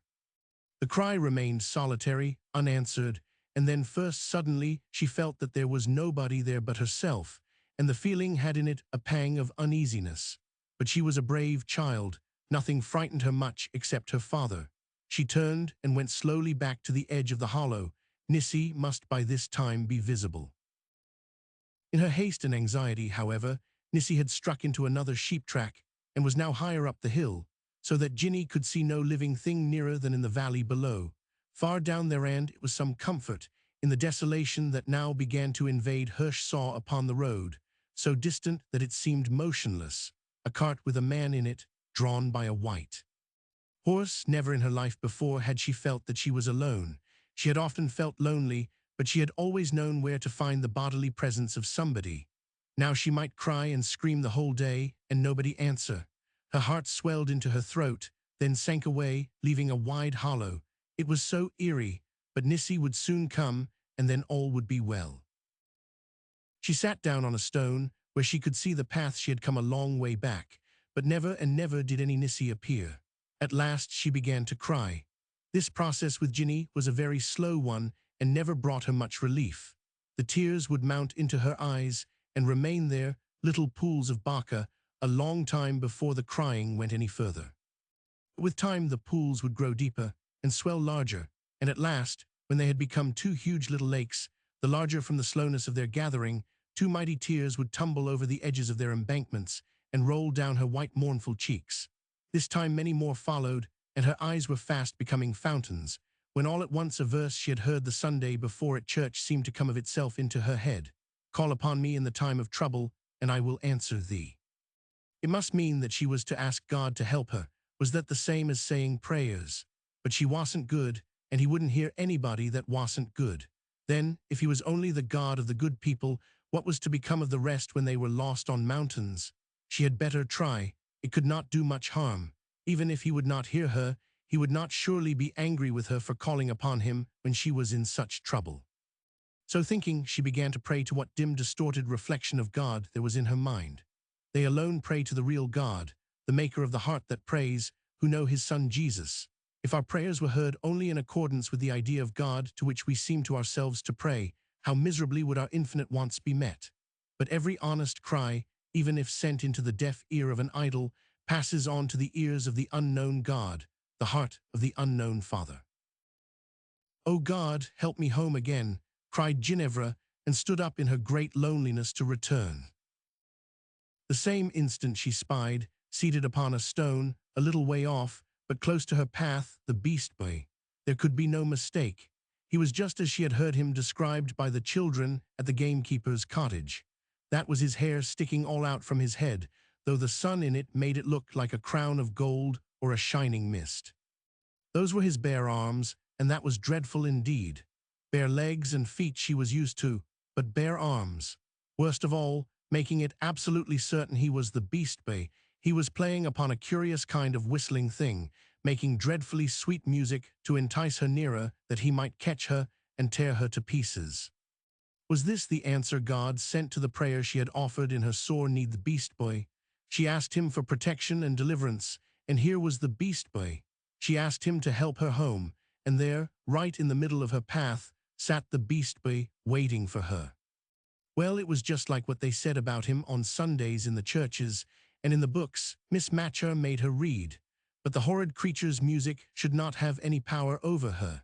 She would rather run down to the black water, glooming in those holes, and be drowned, than the beast boy should have her to eat.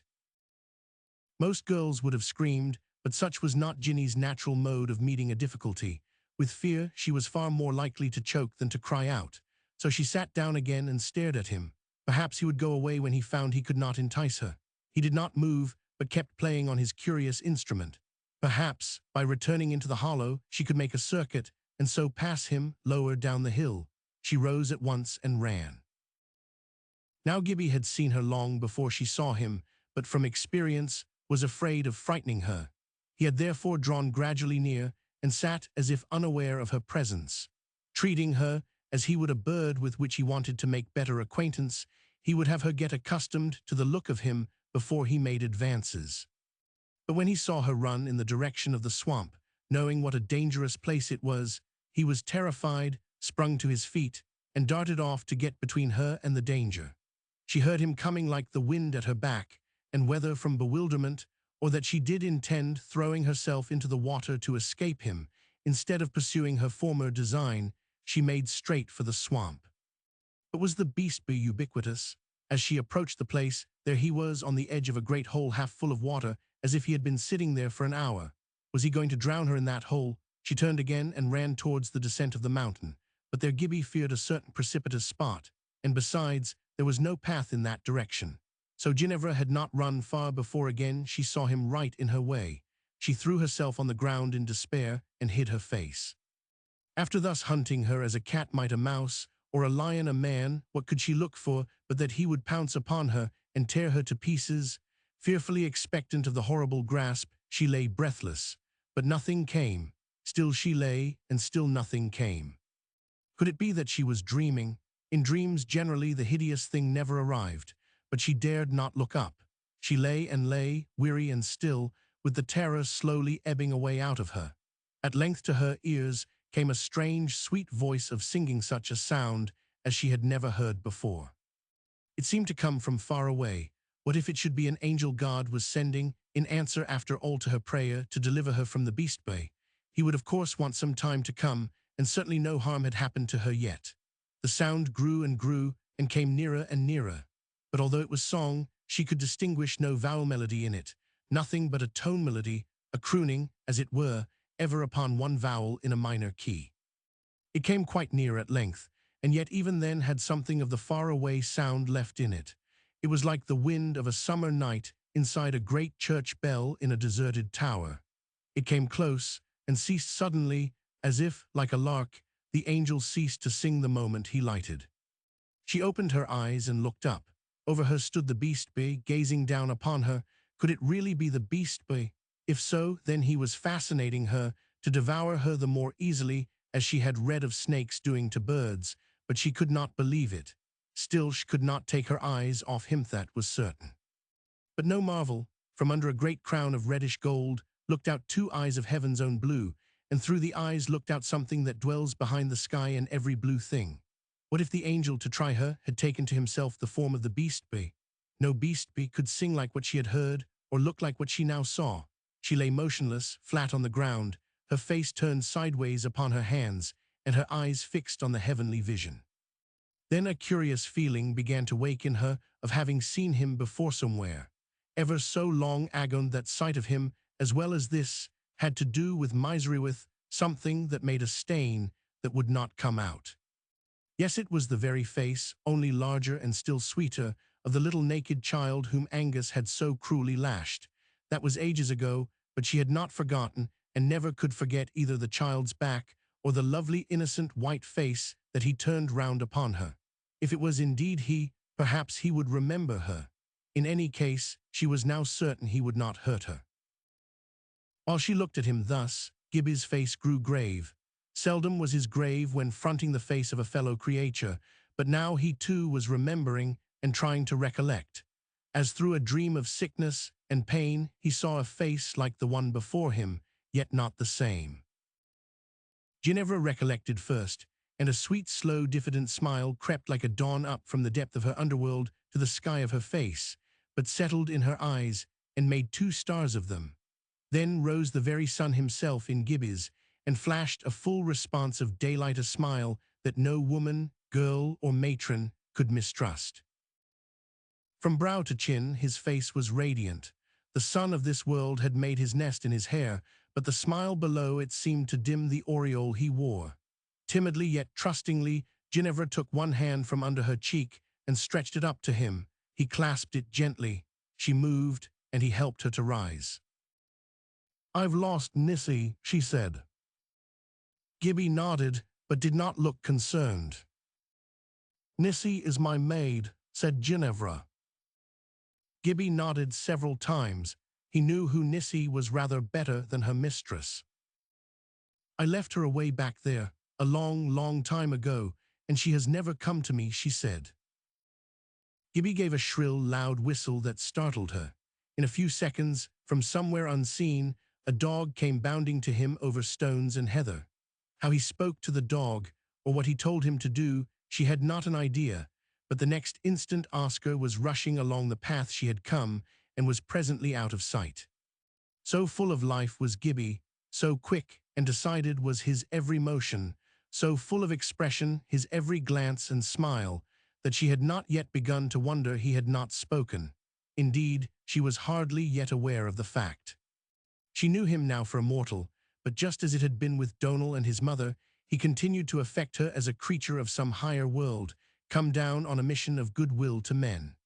At the same time she had, oddly enough, a feeling as if the beast-boy were still somewhere not far off, held aloof only by the presence of the angel who had assumed his shape.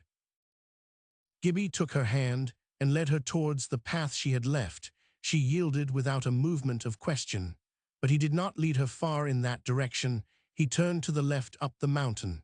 It grew wilder as they ascended. But the air was so thin and invigorating, the changes so curious and interesting, as now they skirted the edge of a precipitous rock, now scrambled up the steepest of paths by the help of the heather that nearly closed over it, and the reaction of relief from the terror she had suffered so exciting that she never for a moment felt tired. Then they went down the side of a little burner torrent when the snow was dissolving, and even now a good stream, whose dance and song delighted her. It was the same, as she learned afterwards, to whose song under her window she listened every night in bed, trying in vain to make out the melted tune. Ever after she knew this, it seemed, as she listened, to come straight from the mountain to her window, with news of the stars and the heather and the sheep. They crossed the burn and climbed the opposite bank. Then Gibbie pointed, and there was the cottage, and there was Nissie coming up the path to it, with Oscar bounding before her. The dog was merry, but Nissie was weeping bitterly. They were a good way off, with another larger burn between, but Gibbie whistled, and Oscar came flying to him. Nissie looked up, gave a cry, and like a sheep to her lost lamb came running. "Oh, Missy," she said, breathless, as she reached the opposite bank of the burn, and her tone had more than a touch of sorrowful reproach in it. "What guard ye rin awa? There was a road, Nissie, and I thought you would come after me. I was a muckle geese, Missy, but I'm glad I hae gotten ye. Come awa and see my mither." "Yes, Nissie, well, tell her all about it. You see, I haven't got a mother to tell, so I will tell yours." From that hour Nicie's mother was a mother to Ginny as well.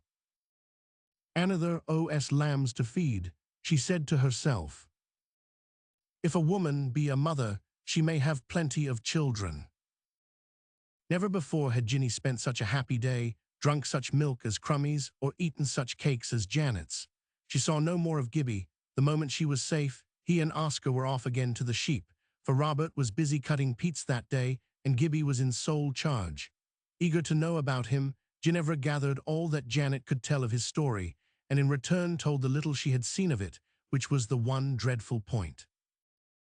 "Is he a good boy, Mistress Grant?" she asked. "The best boy ever I kenned better nor my ain Donal, and he was the best afore him," answered Janet. Ginny gave a little sigh and wished she were good. "When saw ye Donal?" asked Janet of Nissie. "No, this lang time no sin I was here last," answered Nissie, who did not now get home so often as the rest.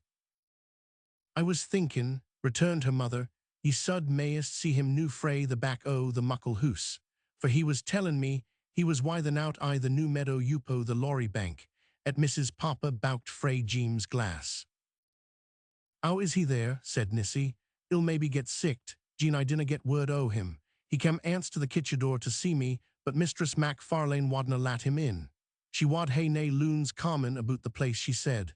I said at who he was my brither. She said, says she, that was neething to her, and she wad hae no brithers. My sister micht come whiles, she said.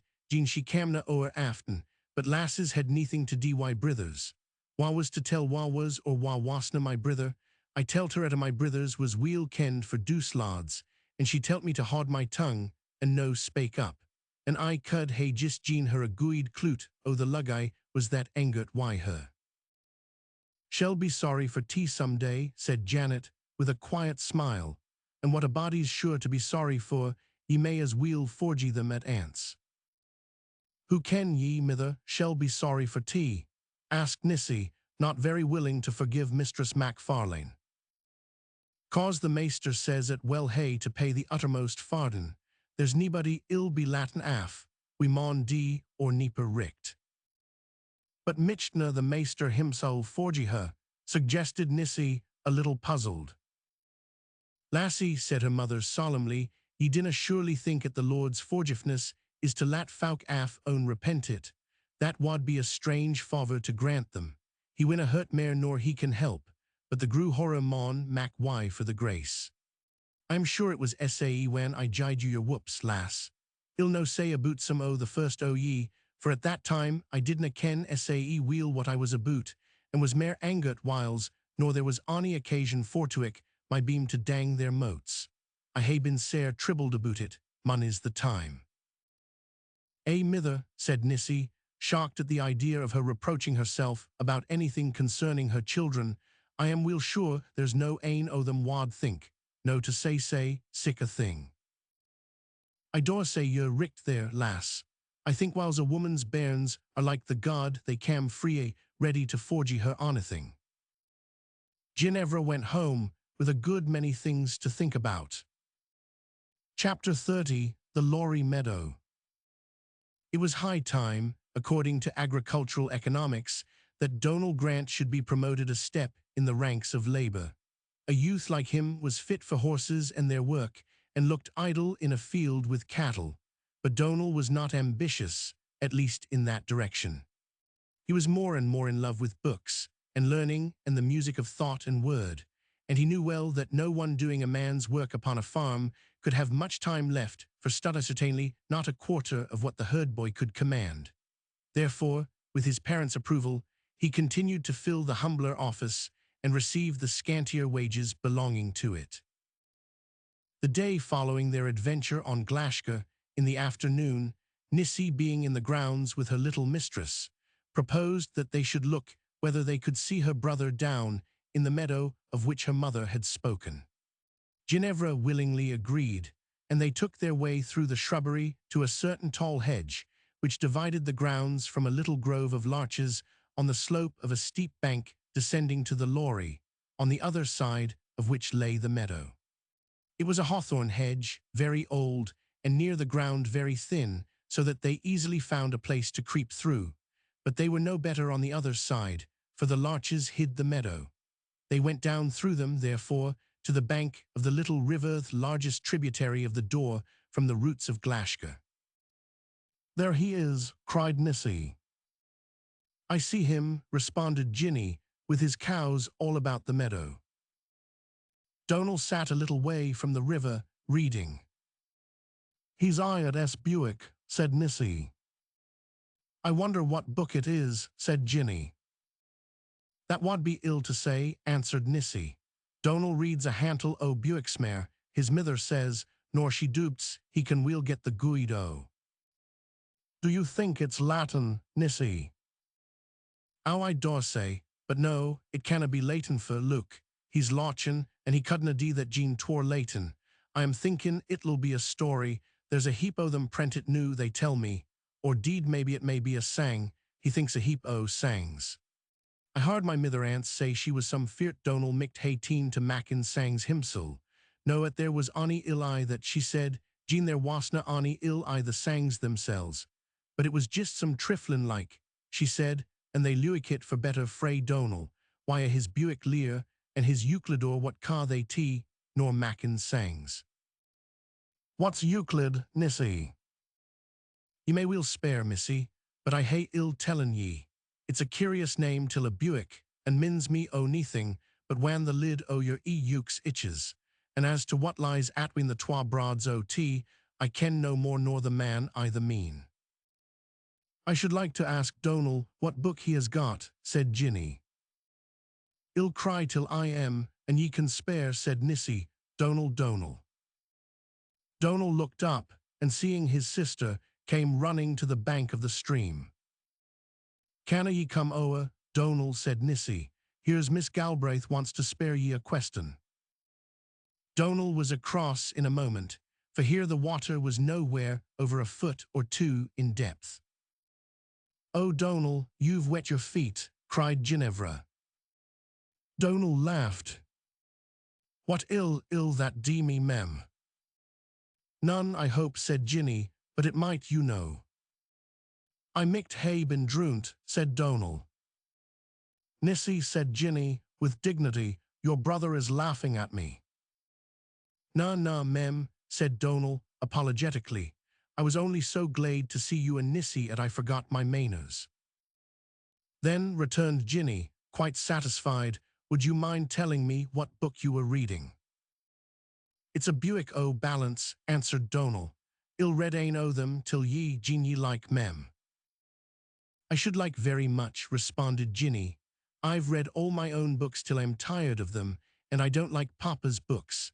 And do you know, Donal," here the childwoman's voice grew solemn, "sad I'm very sorry, and I'm frightened to say it, and if you weren't Nicey's brother, I couldn't say it to you, but I am very tired of the Bible too."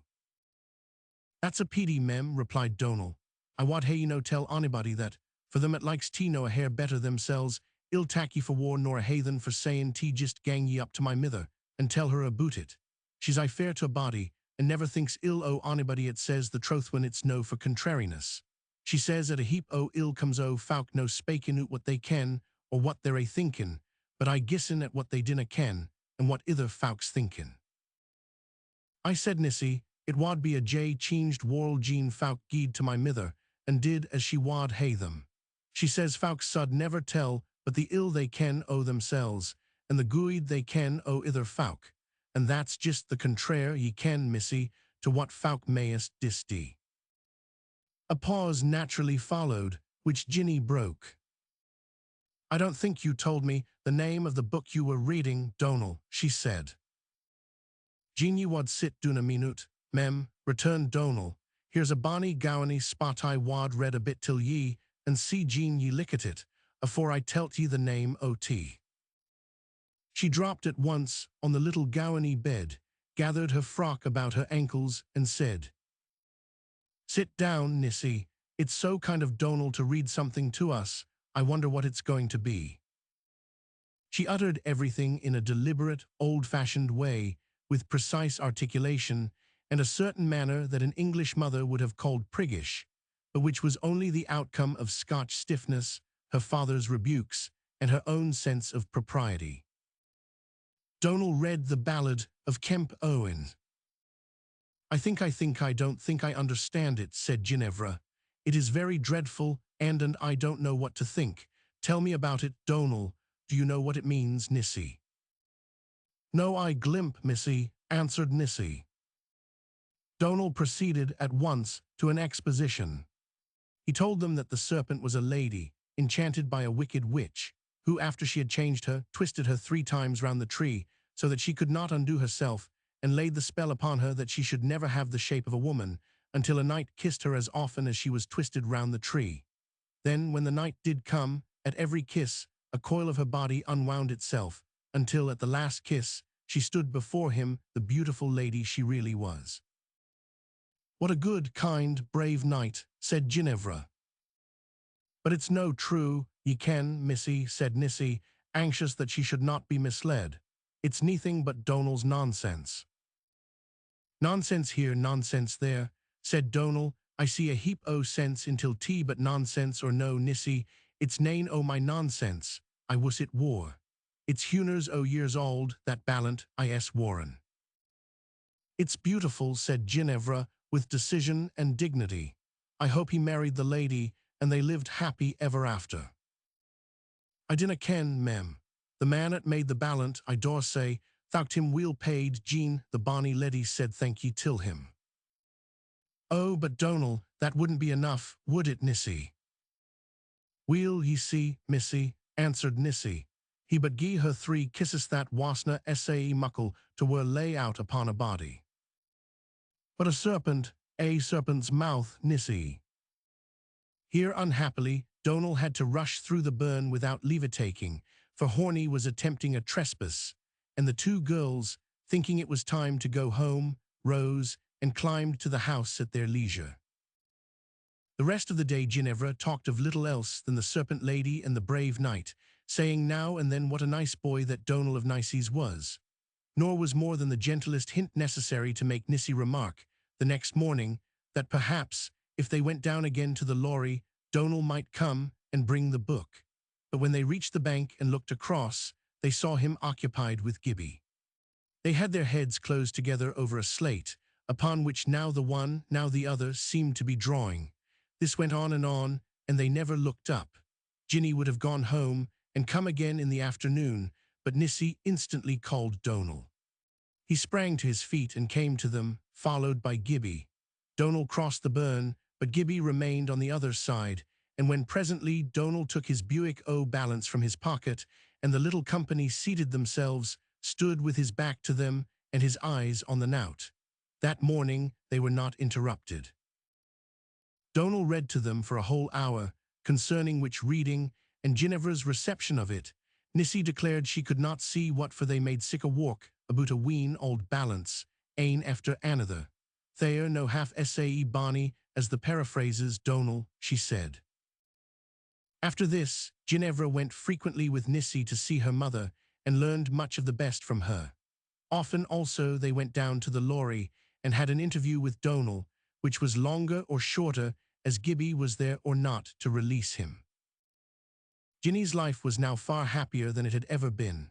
New channels of thought and feeling were opened, new questions were started, new interests awaked, so that, Instead of losing by Miss Matcher's continued inability to teach her, she was learning far more than she could give her, learning it, too, with the pleasure which invariably accompanies true learning.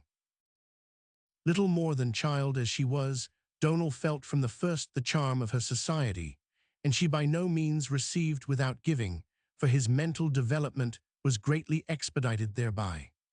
Few weeks passed before he was her humble squire, devoted to her with all the chivalry of a youth for a girl whom he supposes as much his superior in kind as she is in worldly position. His sole advantage in his own judgment, and that which alone procured him the privilege of her society, being that he was older and therefore knew a little more. So potent and genial was her influence on his imagination, that without once thinking of her as their object, he now first found himself capable of making verses such as they were. And one day, with his book before him it was Burns, and he had been reading the Gowan poem to Ginevra, and his sister ventured to repeat, as if he read them from the book, the following. They halted a little, no doubt, in rhythm, neither were perfectly rhymed, but for a beginning they had promise. Gibbie, who had thrown himself down on the other bank and lay listening, at once detected the change in the tone of his utterance, and before he ceased had concluded that he was not reading them, and that they were his own. Rin Bernie, clatter, to the sea win, Jean I was a water, sae wad I rin. Blaw win, caller clean, here in Hina wa, Jean I was a win, wadner I blaw. Shine, old sun, shine strang and fine, Jean I was the sun's son, hurdy I wad shine. Hardly had he ended, when Gibbie's pipes began from the opposite side of the water, and true to time and cadence and feeling, followed with just the one air to suit the song from which Donal, to his no small comfort, understood that one at least of his audience had received his lilt. If the poorest nature in the world responds with the tune to the mightiest master's song, he knows, if not another echo should come back, that he has uttered a true cry. But Ginevra had not received it, and being therefore of her own mind, and not of the song's, was critical. It is of the true things it does not, perhaps cannot receive, that human nature is most critical. That one is nonsense, Donal, she said. Isn't it now? How could a man be a burn or a wind or the sun? But poets are silly, Papa says so. In his mind, Donal did not know which way to look. Physically, he regarded the ground. Happily at that very moment Horny caused a diversion, and Gibbie understood what Donal was feeling too well to make even a pretense of going after her. I must, to his praise, record the fact that, instead of wreaking his mortification upon the cow, Donal spared her several blows out of gratitude for the deliverance her misbehavior had wrought him. He was in no haste to return to his audience. To have his first poem thus rejected was killing. She was but a child who had so unkindly criticized it, but she was the child he wanted to please, and for a few moments life itself seemed scarcely worth having. He called himself a fool, and resolved never to read another poem to a girl so long as he lived. By the time he had again walked through the burn, however, he was calm and comparatively wise, and knew what to say. "Div ye hear yon burn after ye gang to your bed, mem?" he asked Ginevra, as he climbed the bank, pointing a little lower down the stream to the mountain brook which there joined it. "Always," she answered. "It runs right under my window." "What kin o' a din dis tea mac?" he asked again. "It is different at different times," she answered. "It sings and chatters in summer, and growls and cries and grumbles in winter, or after rain up in Glashga." "Div ye think the burn's ony happier i' the summer, mem?" "No, Donal, the burn has no life in it, and therefore can't be happier one time than another." "Weel, mem, I wad just like to spare what war it is to fancy yoursel a burn, than to fancy the burn a body, I times singin' and chatterin', and the neist growlin' and grumlin'." "Well, but Donal, can a man be a burns?" "Weel, mem, not least know I this world, and at his ain wull. But when you're lyin' hearkenin' to the burn, did ye never imagine yoursel rinnin' doon wy tae doon to the sea?" "No, Donal, I always fancy myself going up the mountain where it comes from, and running about wild there in the wind, when all the time I know I am safe and warm in bed." "Weel, maybe that's better yet I wadna say," answered Donal, "but just the nisht, for a change like, Ye turn and gang doen why tea your thoughts, I mean. I'n hearken hurdy till tea the nisht, when you're I your bed. Hearken and hearken till the soon rins awa why ye like, and ye forget a aboot yersel, and think yersel awa why the burn, rinnin, through this and through that, through stands and birks and bracken, through heather, and ploughed lan and corn, and woods and gardens, I singin, and I chingin your tune accordin, till it wins to the muckle. Roarin sea and essa tint, and the first nisht at the win s up and awa, d the same mem why the win. Get up yupo the back ot, like, as gene it was your muckle horse, and jist ride him to the death. And after that, gene ye dinna maybe jist wusset ye was a burn, or a blowin win either wad be a sair loss to the universe I wanna, I am thinkin, be sae ready to fin fout why the cheel it made yon bit sanji. Are you vexed with me, Donal? I'm so sorry, said Ginevra, taking the earnestness of his tone for displeasure. Na, mem, you're ower gooid and ower bonny, answered Donal, to be a vex to onybody, but it wad be a vex to hear sic a cratur as you spakin like ane o' the fuels o' the world, at believe I neething but what comes in at the holes I there hide. Ginevra was silent. She could not quite understand Donal, but she felt she must be wrong somehow, and of this she was the more convinced when she saw the beautiful eyes of Gibbie fixed in admiration and brimful of love upon Donal. The way Donal kept his vow never to read another poem of his own to a girl was to proceed that very night to make another for the express purpose, as he lay awake in the darkness. The last one he ever read to her in that meadow was this. What gars ye sing, said the herd laddie, what gars ye sing sae lewd, to tice the moot o' the yard laddie the worms for my daily food. And I he sang, and better he sang, and the worms creepit in an oot, and ane he tuick, and twa he loot gang, but still he carolled stoot. It's no for the worms, sir, said the herd, they camina for your sang. Think ye sae, sir, answered the bird, maybe you're no I the rang, but I 100. Sing ye young sorrow to beguile or to jie auld fear the flegs? Na, quo the mavis, it's but to while my wee things oot o' her eggs, and I 100. The mistress is plenty for that same gear, though ye sangna ear nor late. It's to draw the dade frae the maul sae drear, and open the kirkyard gate, and I 100. Na, it's a better sang nor your ain, though ye hae o notes a feck, at wad mak old bairbanes their sae fain as to lift the muckle sneck, but I 100. Better ye sing nor a burn I the mune, nor a wave o'er sand that flows, nor a wind why the glintin stars abune, and aineth the roses in rows, and I 100. But ill spare ye nae mair, sir, said the herd, I fear what ye micht say neist. Ye wad but one of the mair, said the bird, to see the thoughts I my braced. And I he sang, and better he sang, and the worms creepit in an oot, and ane he tuick, and twa he loot gang, but still he carolled stoot. I doubt whether Ginevra understood this song better than the first, but she was now more careful of criticizing, and when by degrees it dawned upon her that he was the maker of these and other verses he read, she grew half afraid of Donal, and began to regard him with big eyes. He became, from a herd boy, an unintelligible person. Therefore a wonder, for, brought thus face to face with the maker of verses, she could not help trying to think how he did the thing, and as she felt no possibility of making verses herself, it remained a mystery and an astonishment, causing a great respect for the poet to mingle with the kindness she felt towards Nicey's brother. By degrees Gibbie had come to be well known about the Mains and Glashruach. Angus' only recognition of him was a scowl in return for his smile, but as I have said, he gave him no farther annoyance, and the tales about the Bisloon were dying out from Daurside. Jean Mavor was a special friend to him, for she knew now well enough who had been her brownie, and made him welcome as often as he showed himself with Donal. Fergus was sometimes at home, sometimes away, but he was now quite a fine gentleman, a student of theology, and only condescendingly cognizant of the existence of Donal Grant. All he said to him when he came home a Master of Arts was that he had expected better of him. He ought to be something more than herd by this time. Donal smiled and said nothing. He had just finished a little song that pleased him and could afford to be patronized. I am afraid, however, he was not contented with that, but in his mind's eye measured Fergus from top to toe.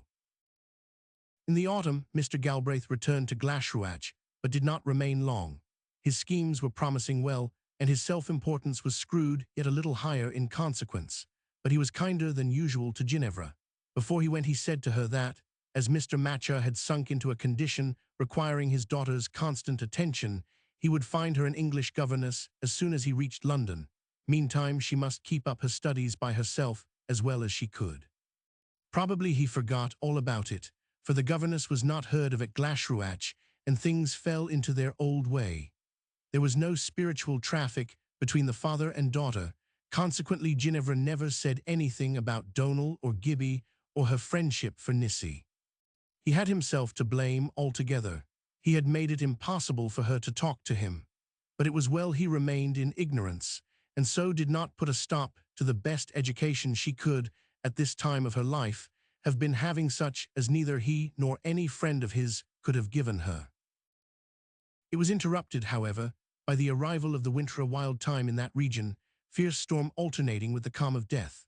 After howling nights, in which it seemed as if all the poltergeister of the universe must be out on a disembodied lark, the mountains stood there in the morning solemn still, each with his white turban of snow unrumpled on his head, in the profoundest silence of blue air, as if he had never in his life passed a more thoughtful, peaceful time than the very last night of all.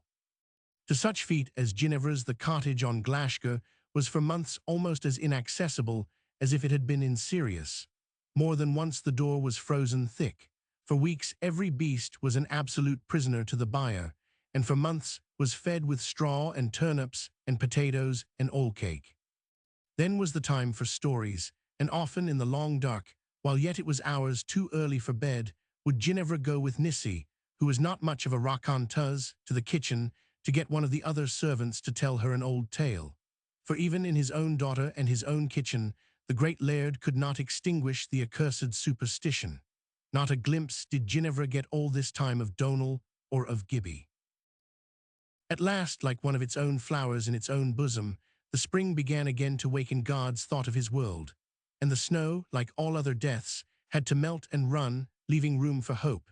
Then the summer woke smiling, as if she knew she had been asleep, and the two youths and the two maidens met yet again on Lorrie Bank, with the brown water falling over the stones, the gold nuggets of the broom hanging over the water, and the young larchwood scenting the air all up the brae side between them and the house, which the tall hedge hid from their view. The four were a year older, a year nearer trouble, and a year nearer getting out of it. Ginevra was more of a woman, Donal more of a poet, Nissy as nice and much the same, and Gibbie, if possible, more a foundling of the universe than ever. He was growing steadily, and showed such freedom and ease, and his motions were all so rapid and direct, that it was plain at a glance the beauty of his countenance was in no manner or measure associated with weakness. The mountain was a grand nursery for him, and the result, both physical and spiritual, corresponded. Janet, who, better than anyone else, knew what was in the mind of the boy, revered him as much as he revered her. The first impression he made upon her had never worn off, had only changed its color a little. More even than a knowledge of the truth is a readiness to receive it, and Janet saw from the first that Gibbie's ignorance at its worst was but room vacant for the truth. When it came it found bolt nor bar on door or window, but had immediate entrance.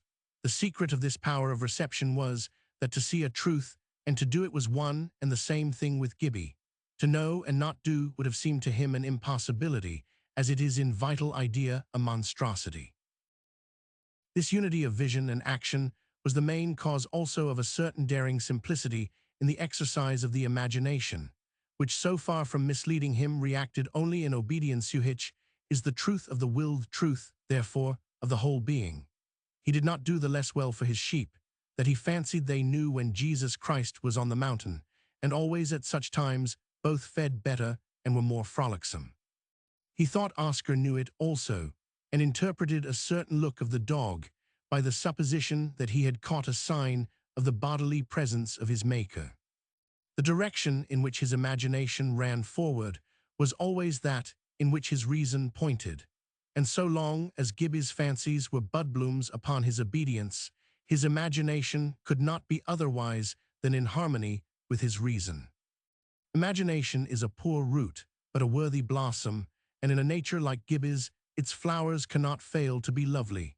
For no outcome of a man's nature is so like himself as his imaginations, except it be his fancies, indeed.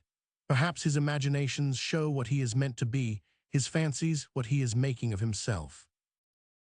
In the summer, Mr. Galbraith, all unannounced, reappeared at Glashruach, but so changed that, startled at the sight of him, Ginevra stopped midway in her advance to greet him. The long, thin man was now haggard and worn. He looked sourer too, and more suspicious either that experience had made him so, or that he was less equal to the veiling of his feelings in dignified indifference. He was annoyed that his daughter should recognize an alteration in him, and turning away, leaned his head on the hand, whose arm was already supported by the mantelpiece, and took no further notice of her presence. But perhaps conscience also had something to do with this behavior. Ginevra knew from experience that the sight of tears would enrage him, and with all her might repress those she felt beginning to rise. She went up to him timidly and took the hand that hung by his side. He did not repel her, that is, he did not push her away or even withdraw his hand, but he left it hanging lifeless and returned with it no pressure upon hers, which was much worse. "Is anything the matter, Papa?" she asked with trembling voice. "I am not aware that I have been in the habit of communicating with you on the subject of my affairs," he answered, "nor am I likely to begin to do so, where my return after so long an absence seems to give so little satisfaction. Oh, Papa, I was frightened to see you looking so 99. Such a remark upon my personal appearance is but a poor recognition of my labors for your benefit, I venture to think, Jenny," he said. He was at the moment contemplating, as a necessity, the sale of every foot of the property her mother had brought him. Nothing less would serve to keep up his credit and gain time to disguise more than one failing scheme. Everything had of late been going so badly that he had lost a good deal of his confidence and self-satisfaction, but he had gained no humility instead. It had not dawned upon him yet that he was not unfortunate, but unworthy. The gain of such a conviction is to a man enough to outweigh infinitely any loss that even his unworthiness can have caused him, for it involves some perception of the worthiness of the truth and makes way for the utter consolation which the birth of that truth in himself will bring. As yet Mr. Galbraith was but overwhelmed with care for a self which, so far as he had to do with the making of it, was of small value indeed, although in the possibility, which is the birthright of every creature, it was, not less than that of the wretchedest of dog-licked Lazaruses, of a value by himself unsuspected and inappreciable. That he should behave so cruelly to his one child was not unnatural to that self with which he was so much occupied. Failure had weakened that command of behavior which so frequently gains the credit belonging only to justice and kindness, and a temper which never was good, but, always feeling the chain, was ready at once to show its ugly teeth. He was a proud man, whose pride was always catching cold from his heart. He might have lived 100 years in the same house with a child that was not his own, without feeling for her a single movement of affection. The servants found more change in him than Ginevra did. His relations with them, if not better conceived than his paternal ones, had been less evidently defective. Now he found fault with everyone, so that even Joseph dared hardly open his mouth, and said he must give warning. The day after his arrival, having spent the morning with Angus walking over certain fields, much desired, he knew, of a neighboring proprietor, inwardly calculating the utmost he could venture to ask for them with a chance of selling, he scolded Ginevra severely on his return because she had not had lunch, but had waited for him, whereas a little reflection might have shown him she dared not take it without him. Naturally, therefore, she could not now eat, because of a certain sensation in her throat. The instant he saw she was not eating, he ordered her out of the room. He would have no such heirs in his family. By the end of the week arrived on the Tuesday such a sense of estrangement possessed Ginevra that she would turn on the stair and run up again if she heard her father's voice below. Her aversion to meeting him he became aware of, and felt relieved in regard to the wrong he was doing his wife, by reflecting upon her daughter's behavior towards him, for he had a strong constitutional sense of what was fair, and a conscience disobeyed becomes a cancer. In this evil mood, he received from someone all his life. Donal believed it was Fergus a hint concerning the relations between his daughter and his tenant's herdboy. To describe his feelings at the bare fact that such a hint was possible would be more labor than the result would repay. What? His own flesh and blood, the heiress of Glashruach, derived pleasure from the boorish talk of such a companion. It could not be true when the mere thought, without the belief of it, filled him with such indignation. He was overwhelmed with a righteous disgust. He did himself the justice of making himself certain before he took measures, but he never thought of doing them the justice of acquainting himself first with the nature of the intercourse they held. But it mattered little, for he would have found nothing in that to give him satisfaction, even if the thing itself had not been outrageous. He watched and waited, and more than once pretended to go from home. At last one morning from the larchwood, he saw the unnatural girl seated with her maid on the bank of the river, the cowherd reading to them, and on the other side the dumb idiot lying listening. He was almost beside himself with what I can hardly define. In a loud voice of bare command, he called to her to come to him. With a glance of terror at Nissi, she rose, and they went up through the larches together.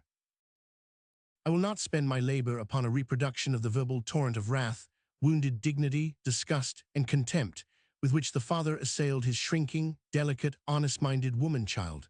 For Nissi, he dismissed her on the spot. Not another night would he endure her in the house, after her abominable breach of confidence. She had to depart without even a goodbye from Ginevra, and went home weeping in great dread of what her mother would say. "Lassie," said Janet, when she heard her story, "Jean onybody be to blame, it's mysel.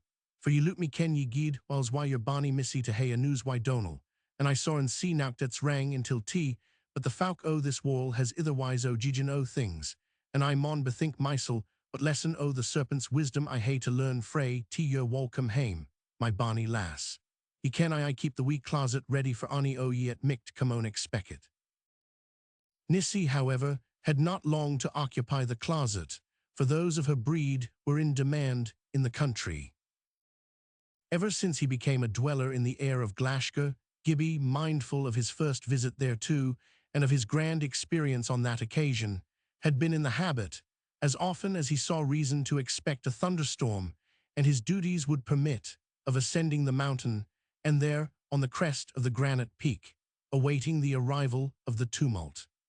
Everything antagonistic in the boy, everything that could naturally find relief, or pleasure, or simple outcome, in resistance or contention, debarred as it was, by the exuberance of his loving kindness, from obtaining satisfaction or alleviation in strife with his fellows, found it wherever he could encounter the forces of nature, in personal wrestle with them where possible, and always in wildest sympathy with any uproar of the elements. The absence of personality in them allowed the coexistence of sympathy and antagonism in respect of them. Except those truths awaking delight at once calm and profound, of which so few know the power, and the direct influence of human relation, Gibbie's emotional joy was more stirred by storm than by anything else. And with all forms of it, he was so familiar that, young as he was, he had unconsciously begun to generalize on its phases. Towards the evening of a wondrously fine day, in the beginning of Augusta perfect day of summer in her matronly beauty, it began to rain. All the next day the slopes and stairs of Glashgar were alternately glowing in sunshine and swept with heavy showers, driven slanting in strong gusts of wind from the northwest. How often he was wet through and dried again that day, Gibbie could not have told. He wore so little that either took but a few moments, and he was always ready for a change. The wind and the rain together were cold, but that only served to let the sunshine deeper into him when it returned. In the afternoon there was less sun, more rain, and more wind, and at last the sun seemed to give it up. The wind grew to a hurricane, and the rain strove with it which should inhabit the space. The whole upper region was like a huge mortar, in which the wind was the pestle, and with innumerable gyres vainly ground at the rain. Gibbie drove his sheep to the refuge of a pen on the lower slope of a valley that ran at right angles to the wind, where they were sheltered by a rock behind, forming one side of the enclosure, and dikes of loose stones forming the others. At a height there was no tradition of any flood having reached. He then went home, and having told Robert what he had done, and had his supper, set out in the early failing light to ascend the mountain. A great thunderstorm was at hand and was calling him. It was almost dark before he reached the top, but he knew the surface of Glashgar nearly as well as the floor of the cottage. Just as he had fought his way to the crest of the peak, in the face of one of the fiercest of the blasts abroad that night, a sudden rush of fire made the heavens like the smoke-filled vault of an oven, and at once the thunder followed, in a succession of single sharp explosions without any roll between. The mountain shook with the windy shocks, but the first of the thunderstorm was the worst, and it soon passed. The wind and the rain continued, and the darkness was filled with the rush of the water everywhere wildly tearing down the sides of the mountain. Thus heaven and earth held communication in torrents all the night. Down the steeps of the limpid air they ran to the hard sides of the hills, where at once, as if they were no longer at home and did not like the change, they began to work mischief. To the ears and heart of Gibbie, their noises were a mass of broken music. Every spring and autumn the floods came, and he knew them, and they were welcome to him in their seasons. It required some care to find his way down through the darkness and the waters to the cottage, but as he was neither in fear nor in haste, he was in little danger, and his hands and feet could pick out the path where his eyes were useless. When at length he reached his bed, it was not for a long time to sleep, but to lie awake and listen to the raging of the wind all about and above and below the cottage, and the rushing of the streams down past it on every side. To his imagination, it was as if he lay in the very bed of the channel by which the waters of heaven were shooting to the valleys of the earth. And when he fell asleep at last, his dream was of the rush of the river of the water of life from under the throne of God. And he saw men drink thereof, and everyone, as he drank, straightway knew that he was one with the Father, and one with every child of his throughout the infinite universe. He woke, and what remained of his dream was love in his heart, and in his ears the sound of many waters. It was morning. He rose, and dressing hastily, opened the door. What a picture of grey storm rose outspread before him. The wind fiercely invaded the cottage, thick charged with water drops, and stepping out he shut the door in haste, lest it should blow upon the old people in bed and wake them. He could not see far on any side, for the rain that fell, and the mist and steam that rose, upon which the wind seemed to have no power, but wherever he did see, their water was running down. Up the mountain he went, could hardly have told why. Once for a moment, as he ascended, the veil of the vapor either rose or was torn asunder, and he saw the great wet gleam of the world below. By the time he reached the top, it was as light as it was all the day, but it was with a dull yellow glare, as if the sun were obscured by the smoke and vaporous fumes of a burning world which the rain had been sent to quench. It was a wild, hopeless scene as if God had turned his face away from the world, and all nature was therefore drowned in tear-snow, Rachel weeping for her children, but the whole creation crying for the Father and refusing to be comforted. Gibbie stood gazing and thinking. Did God like to look at the storm he made? If Jesus did, would he have left it all and gone to sleep, when the wind and waves were howling and flinging the boat about like a toy between them? He must have been tired, surely. With what? Then first Gibbie saw that perhaps it tired Jesus to heal people, that every time what cured man or woman was life that went out of him, and that he missed it, perhaps not from his heart, but from his body. And if it were so, then it was no wonder if he slept in the midst of a right splendid storm, and upon that Gibbie remembered what St. Matthew says just before he tells about the storm, that he cast out the spirits with his word, and healed all that were sick, that it might be fulfilled which was spoken by Esaias the prophet, saying, himself took our infirmities and bare our sicknesses. That moment it seemed as if he must be himself in some wave-tossed boat, and not upon a mountain of stone, for Glashgar gave a great heave under him, then rocked and shook from side to side a little, and settled down so still and steady that motion and the mountain seemed again two ideas that never could be present together in any mind.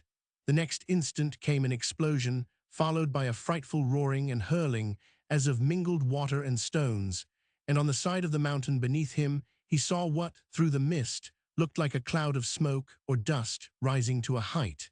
he darted towards it. As he drew nearer, the clouds seemed to condense, and presently he saw plainly enough that it was a great column of water shooting up and out from the face of the mountain. It sank and rose again with the alternation of a huge pulse. The mountain was cracked, and through the crack, with every throb of its heart, the lifeblood of the great hull of the world seemed beating out. Already it had scattered masses of gravel on all sides, and down the hill a river was shooting in sheer cataract, raving and tearing, and carrying stones and rocks with it like foam.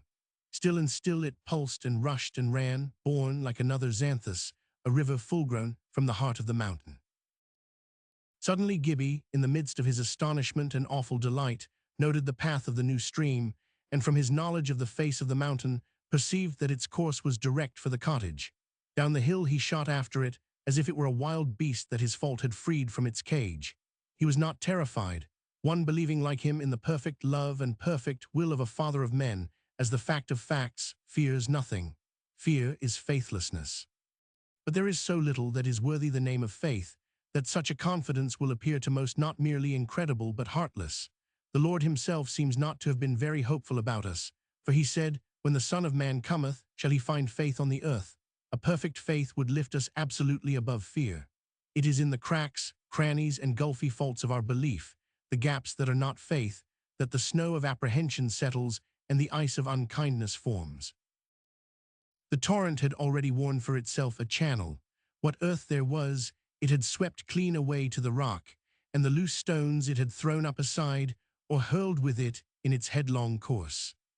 But as Gibbie bounded along, following it with a speed almost equal to its own, he was checked in the midst of his hearty haste by the sight, a few yards away, of another like terror Ranother torrent issuing from the side of the hill, and rushing to swell the valley stream.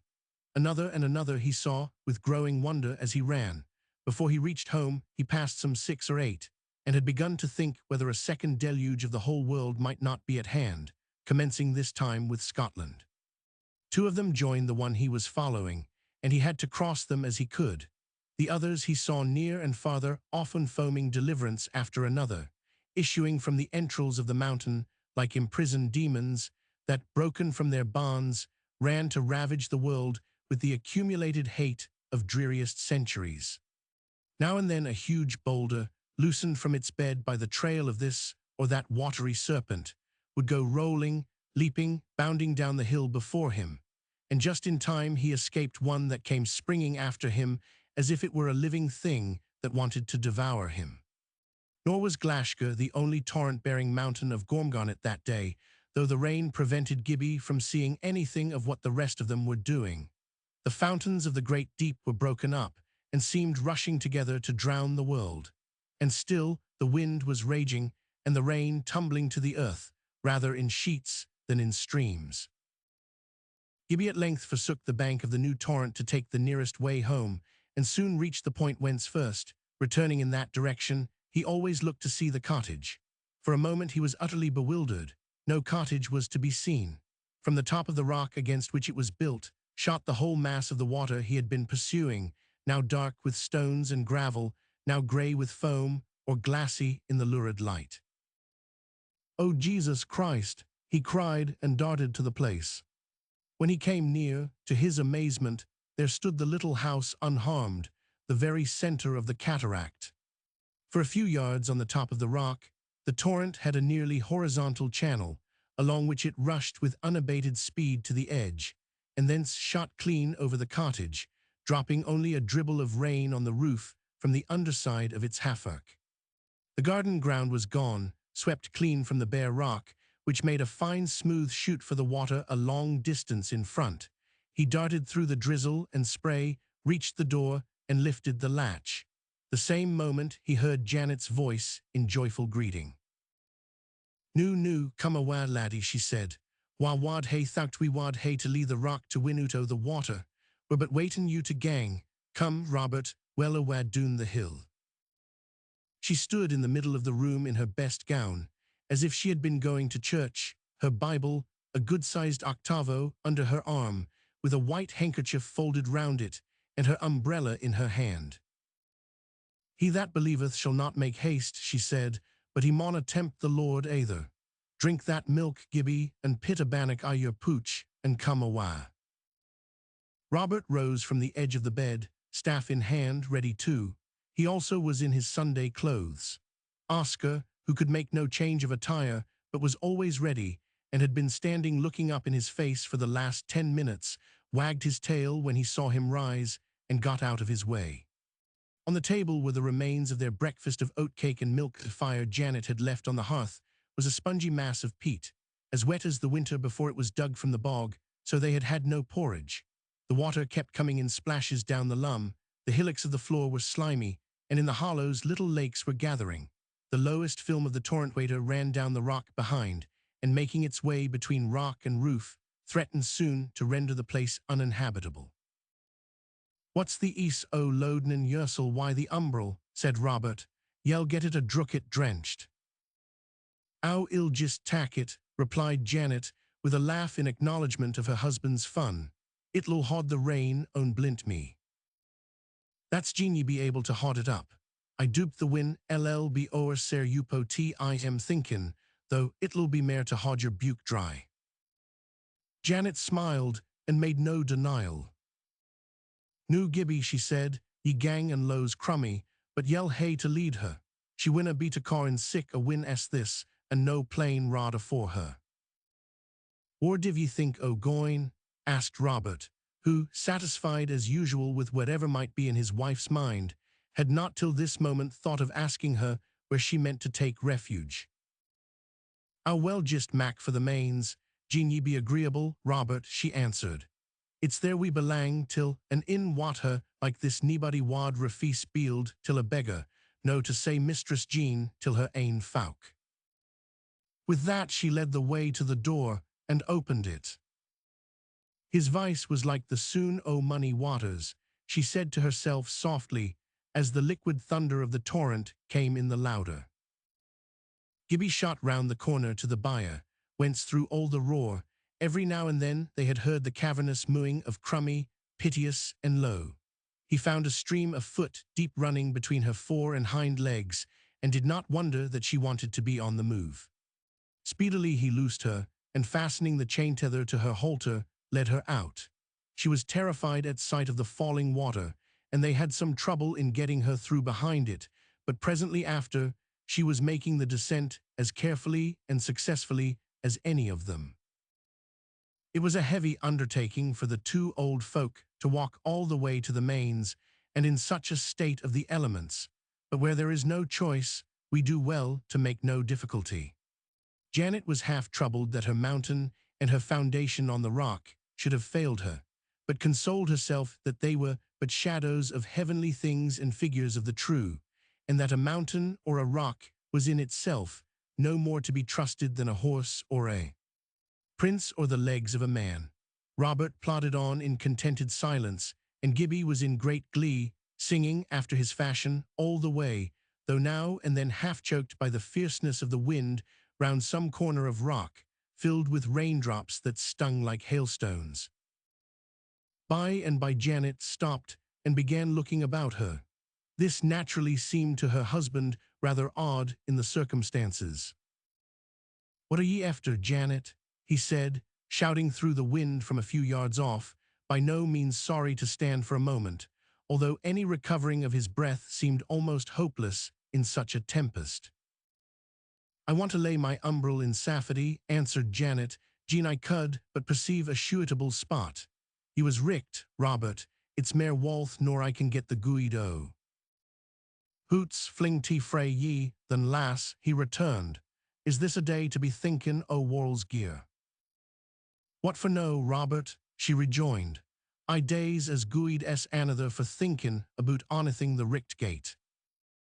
"What?" retorted Robert, "when we hae teen or lives in our han, and can no more than hoop we may carry them through safe." "What's that at ye ca our lives, Robert? The maester never made muckle o' the savin o' sick like them. It seems to me there ain't neething but a kin o' warld's gear themselves." "And yet," argued Robert, "ye'll tak thought aboot an old umbrel. War's your consistency, lass?" "Gin I war tribbled aboot my life," said Janet, "I could ill spare thought for an old umbrel. But they baith tribble me sae little, and I may just as weel look after them baith. It's Alden Castan Burrabit, it's true, but it wad ill become me to drap it without a thought, when him it could mac hail loaves, said, gather up the fragments at neathing be lost. Now she continued, still looking about her, I maun just do my duty by the old umbrel, sign come o' tea at likes, I carena. So saying, she walked to the lay side of a rock, and laid the umbrella close under it, then a few large stones upon it to keep it down. I may add that the same umbrella, recovered, and with 2 new ribs, served Janet to the day of her death. They reached at length the valley road. The water that ran in the bottom was the Lorry. 3 days ago it was a lively little stream, winding and changing within its grassy banksha, resting silent in a deep pool, there running and singing over its pebbles. Now it had filled and far overflowed its banks, and was a swift river. It had not yet, so far up the valley, encroached on the road, but the torrents on the mountain had already in places much injured it, and with considerable difficulty they crossed some of the new-made gullies. When they approached the bridge, however, by which they must cross the Lorry to reach the mains, their worst trouble lay before them. For the enemy, with whose reinforcements they had all the time been descending, showed himself ever in greater strength the farther they advanced, and here the road was flooded for a long way on both sides of the bridge. There was therefore a good deal of wading to be done, but the road was an embankment, there was little current, and in safety at last they ascended the rising ground on which the farm building stood. When they reached the yard, they sent Gibbie to find shelter for Crummy, and themselves went up to the house. "The Lord preserve us," cried Jean Maver with uplifted hands when she saw them enter the kitchen. "Hell dee that, mem," returned Janet with a smile. "But what can he dee? Jean ye be droont out o' the hills, what's to come o' his eye the how, I wad ken that," said Jean. "The water's no up to your door yet," remarked Janet. "God forbid," retorted Jean, as if the very mention of such a state of things was too dreadful to be polite. "But your wheat." "Wheat's no the word," said Robert, trying to laugh, but failing from sheer exhaustion and the beginnings of an asthmatic attack. The farmer, hearing their voices, came into the kitchen, a middle-sized and middle-aged, rather coarser-looking man with keen eyes who took snuff amazingly. His manner was free, with a touch of satire. He was proud of driving a hard bargain, but was thoroughly hospitable. He had little respect for person or thing, but showed an occasional touch of tenderness. "Hoots, Rob," he said roughly as he entered, "I thought ye had mair sense. What's brought ye here at sic a time?" But as he spoke, he held out his snuff-box to the old man. "Fell necessity, sir," answered Robert, taking a good pinch. "Necessity," retorted the farmer, "was ye oot o' meal?" "Oot o' dry meal, I duped, by this time, sir," replied Robert. "Hoots, I wuss we wore in like necessity wheel up Yupo the hill instead o' doon here Yupo the Haw River meadow. It's just clean ridic'lous. Ye sud hae kenned better at your age, Rob. Ye sud hae thought twice, man." "Deed, sir," answered Robert, quietly finishing his pinch of snuff, "there was sma need, and less time to think, and Glashgar bursten, and the water comin' o'er the tap o' the bit hoosie as Jean twore a muckle o'ershot wheel, and no a place for folk to bide in. Ye dinna think Janet and me wad be twa sick old fules as pit on o'er Sunday clees to swim in. Jean, we thought to see things as we left them when we gied back. Ye see, sir, though the hoose be funt up a rock, it's mayest bigot o' fells, and the foundations are aye like even to see o' again. When the force o' the water grows less, it'll come doon yupo the riggin why the hail wiked o'. "I," said Janet, in a low voice, "the live stands maun come to the live rock to big the hoose at'll stan." "What think ye, Maister Fergus, you at's going to be a minister?"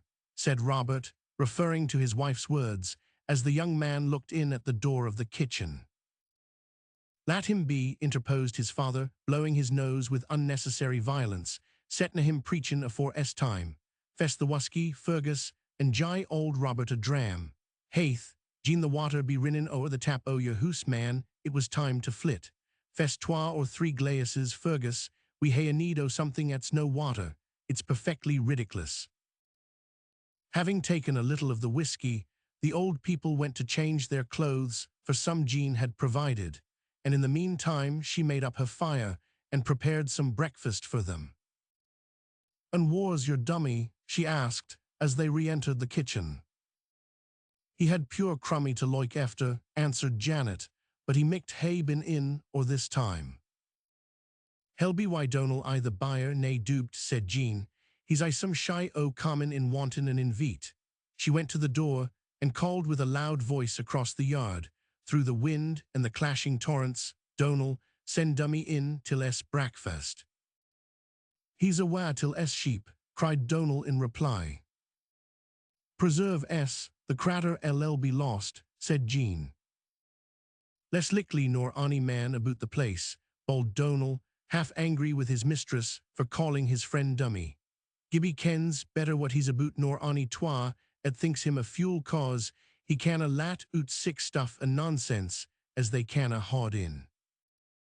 Jean went back to the kitchen, only half reassured concerning her brownie and far from contented with his absence.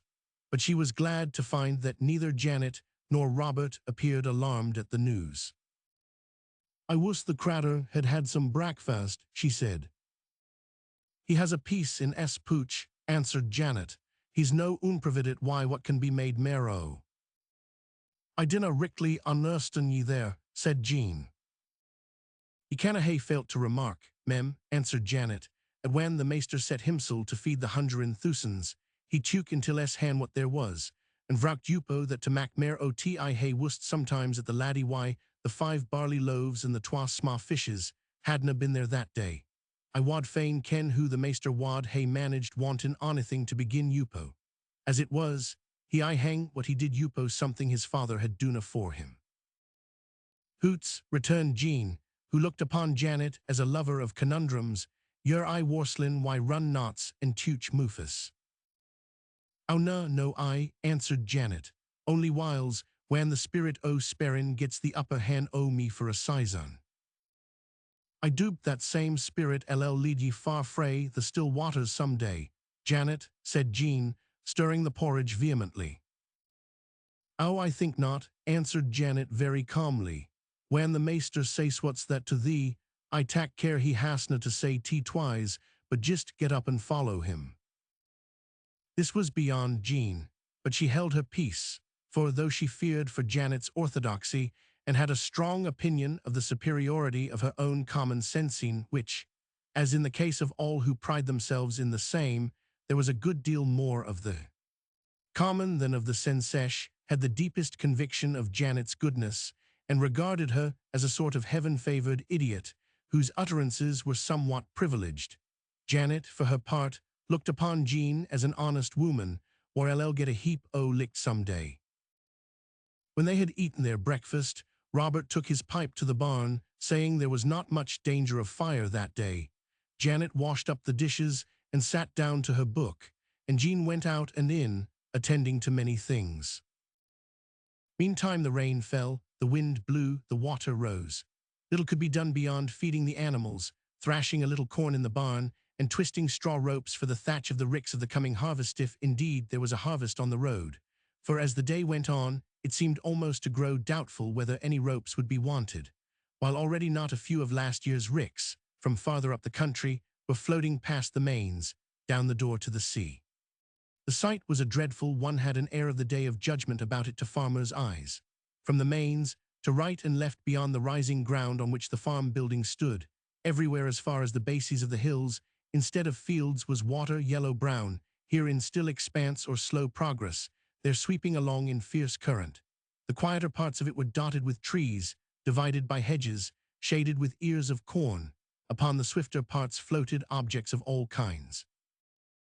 Mr. Duff went wandering restlessly from one spot to another, finding nothing to do. In the gloaming, which fell the sooner that a rain blanket miles thick wrapped the earth up from the sun, he came across from the barn, and entering the kitchen, dropped, weary with hopelessness, on a chair. "I can wheel on Erston," he said, "what for the Lord sud set Doon Boney and set up Lowie, but what for he sud gar corn grow, and signs and a spate to sweem a YYT, that's mair nor mortal man can see the sense o'. Haud your tongue, Janet. I'm no sayin' there's onything wrang, I'm saying nothing but the sair troth, and I canna see the what for OT, I canna see the guid OT till onybody. Athings on the rod to the German Ocean. The lanest just Milton awa until the sea.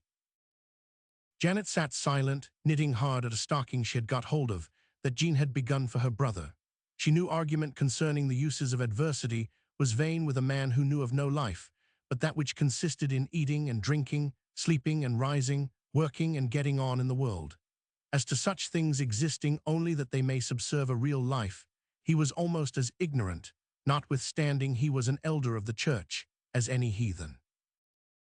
From being nearly in the center of its own land, the farmsteading of the Mains was at a considerable distance from any other, but there were 2 or 3 cottages upon the land, and as the evening drew on, another aged pair, who lived in one only a few hundred yards from the house, made their appearance, and were soon followed by the wife of the foreman with her children, who lived farther off. Quickly the night closed in, and Gibbie was not come. Robert was growing very uneasy. Janet kept comforting and reassuring him. "There's I thing," said the old man. "Oscar's why 999. I," responded Janet, unwilling in the hearing of others to say a word that might seem to savor of rebuke to her husband, yet pain that he should go to the dog for comfort. He's a well-made animal, Oscar. There's been a fouth o' sheepcare pitten until 999. Ye see him at made I am, bane a shepherd himsel, kens what's wanted o' the dog." None but her husband understood what lay behind the words. "Oscar's know why I am," said Donal. "The dog cam to me I the buyer, lang after Gibbie was awa, greatin' like, and Lewikin for 999. Robert gave a great sigh, but said nothing. Janet did not sleep a wink that night. She had so many to pray for. Not Gibbie only, but every one of her family was in perils of waters, all being employed along the valley of the Dore. It was not, she said, confessing to her husband her sleeplessness, that she was afraid. She was only keeping them company and hodding the yet open, she said. The latter phrase was her picture periphrase for praying. She never said she prayed, she held the gate open. The wonder is but small that Donal should have turned out a poet. The dawn appeared, but the farm had vanished. Not even heads of growing corn were anywhere more to be seen. The loss would be severe, and John Duff's heart sank within him. The sheep which had been in the mown clover field that sloped to the burn were now all in the cornyard, and the water was there with them. If the rise did not soon cease, every rick would be afloat. There was little current, however, and not half the danger there would have been had the houses stood a few hundred yards in any direction from where they were. "Tak your breakfast," John said his sister. "Lat them tak at hungers," he answered. "Tak or yell, no hae the what to save," said Jean. Thereupon he fell to, and ate, if not with appetite, then with a will that was wondrous. The flood still grew, and still the rain poured, and Gibbie did not come.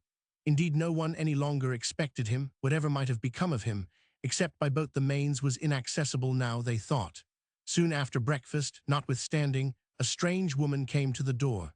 Jean, who opened it to her knock, stood and stared speechless. It was a grey-haired woman, with a more disreputable look than her weather-flouted condition would account for. "Gran wither for the dukes," she said.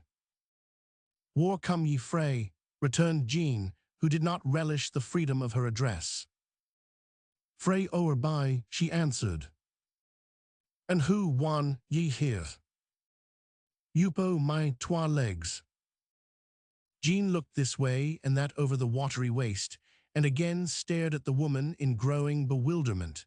They came afterwards to the conclusion that she had arrived, probably half-drunk, the night before, and passed it in one of the outhouses.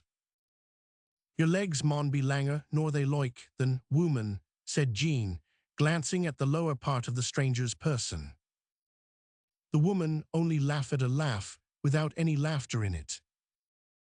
"What's your wull, new at ye are here?" continued Jean with severity. "Ye camna to the Mains to tell them they're what kin o' water it wise." "I cam war I cud win," answered the woman. "And for my wull, that's neething to nebody knew it's no as it was answetho, Jean I cud get it. There micht be mair, nor me the better for tea and sae, as he wad gang the length o' Aglaeus o Wusky. Ye ask get nae Wusky here, interrupted Jean with determination. The woman gave a sigh and half turned away as if she would depart. But however she might have come, it was plainly impossible she should depart and live. Woman, said Jean, ken and I care neething aboot ye, and mair I dinna like ye nor the loik o ye. And Jean T wore a fine simmer nisht at a body cud lie their root, or gang the farther, I wad steek the door I your face, but that I dorna dee the day again my neighbours sue. Ye can come in and sit doon and my min spoken, yes get what'll haud the life I ye, and a puckle stree I the barn. Only ye maun just hae a quiet suff, for the Gudeman disna like tramps. Tramps here, tramps there, exclaimed the woman, starting into high displeasure. I wad hae ye ken I am an honest woman, and no tramp. Ye sudna loik sae like ane then, said Jean coolly. But come your was in, and I say neething sae lang as ye behave. The woman followed her, took the seat pointed out to her by the fire, and sullenly ate, without a word of thanks, the cakes and milk handed her, but seemed to grow better tempered as she ate, though her black eyes glowed at the food with something of disgust and more of contempt. She would rather have had a gill of whiskey than all the milk on the mains. On the other side of the fire sat Janet, knitting away busily, with a look of ease and leisure. She said nothing, but now and then cast a kindly glance out of her grey eyes at the woman. There was an air of the lost sheep about the stranger, which, in whomsoever she might see it, always drew her affection. She maun be ane o' them the maester cam to ca, she said to herself. But she was careful to suggest no approach, for she knew the sheep that has left the flock has grown wild, and is more suspicious and easily startled than one in the midst of its brethren. With the first of the light, some of the men on the farm had set out to look for Gibbie, well knowing it would be a hard matter to touch Glashgar. About 9 they returned, having found it impossible. One of them, caught in a current and swept into a hole, had barely escaped with his life. But they were unanimous that the dummy was better off in any cave on Glashgar than he would be in the best bedroom at the Mains, if things went on as they threatened. Robert had kept on going to the barn and back again to the kitchen all the morning, consumed with anxiety about the son of his old age. But the barn began to be flooded, and he had to limit his prayer walk to the space between the door of the house and the chair where Janet sat knitting busily, and praying with countenance untroubled amidst the rush of the seaward torrents, the mad howling and screeching of the wind, and the lowing of the imprisoned cattle. O Lord, she said in her great trusting heart, gien my bonny man be droon in I the water, or dean o call on the hillside, haud es han. Binna far frae him, O Lord, dinna lat him be flate. To Janet, what we call life and death were comparatively small matters, but she was very tender over suffering and fear. She did not pray half so much for Gibbie's life as for the presence with him of him who is at the deathbed of every sparrow. She went on waiting and refused to be troubled.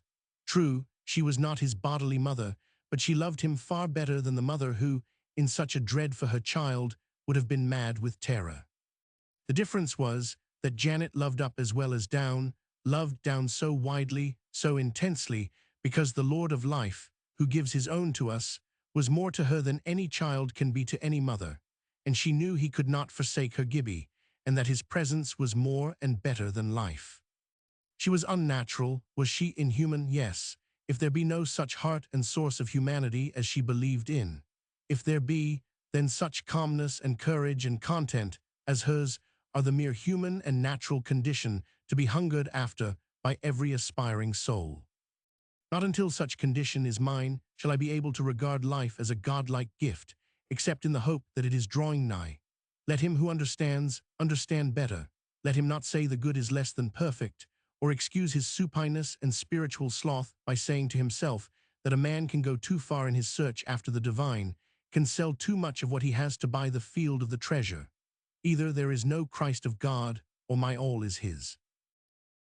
Robert seemed at length to have ceased his caged wandering. For a quarter of an hour he had been sitting with his face buried in his hands. Janet rose, went softly to him, and said in a whisper, Is Gibbie war af, Robert? I this water Upo Glashgar, nor the disciples I the boat Upo yon loch o Galilee, and the maester no come to them. Robert, my ain man, dinna gar the maester say to you, O ye o little faith, wharfor did ye duped? Tak hurt man, the meester wadna hae his men be cowards. You're richt, Janet, you're I richt, answered Robert and rose. She followed him into the passage. Where are ye going, Robert? She said. I wuss I could tell ye, he answered. I am just hungerin' to be my lane. I wuss I had never left Glashgar. There's I room there, or gene I could win out am of the rigs. There's nane o' them left, but there's the ruxthier no sumin yet. I want to gang to the Lord, but I mauna weet Willie Mackay's clees. It's a sair pity, said Janet, at the men folk disna learn to wave stockings, or do something or ither wi' their hands.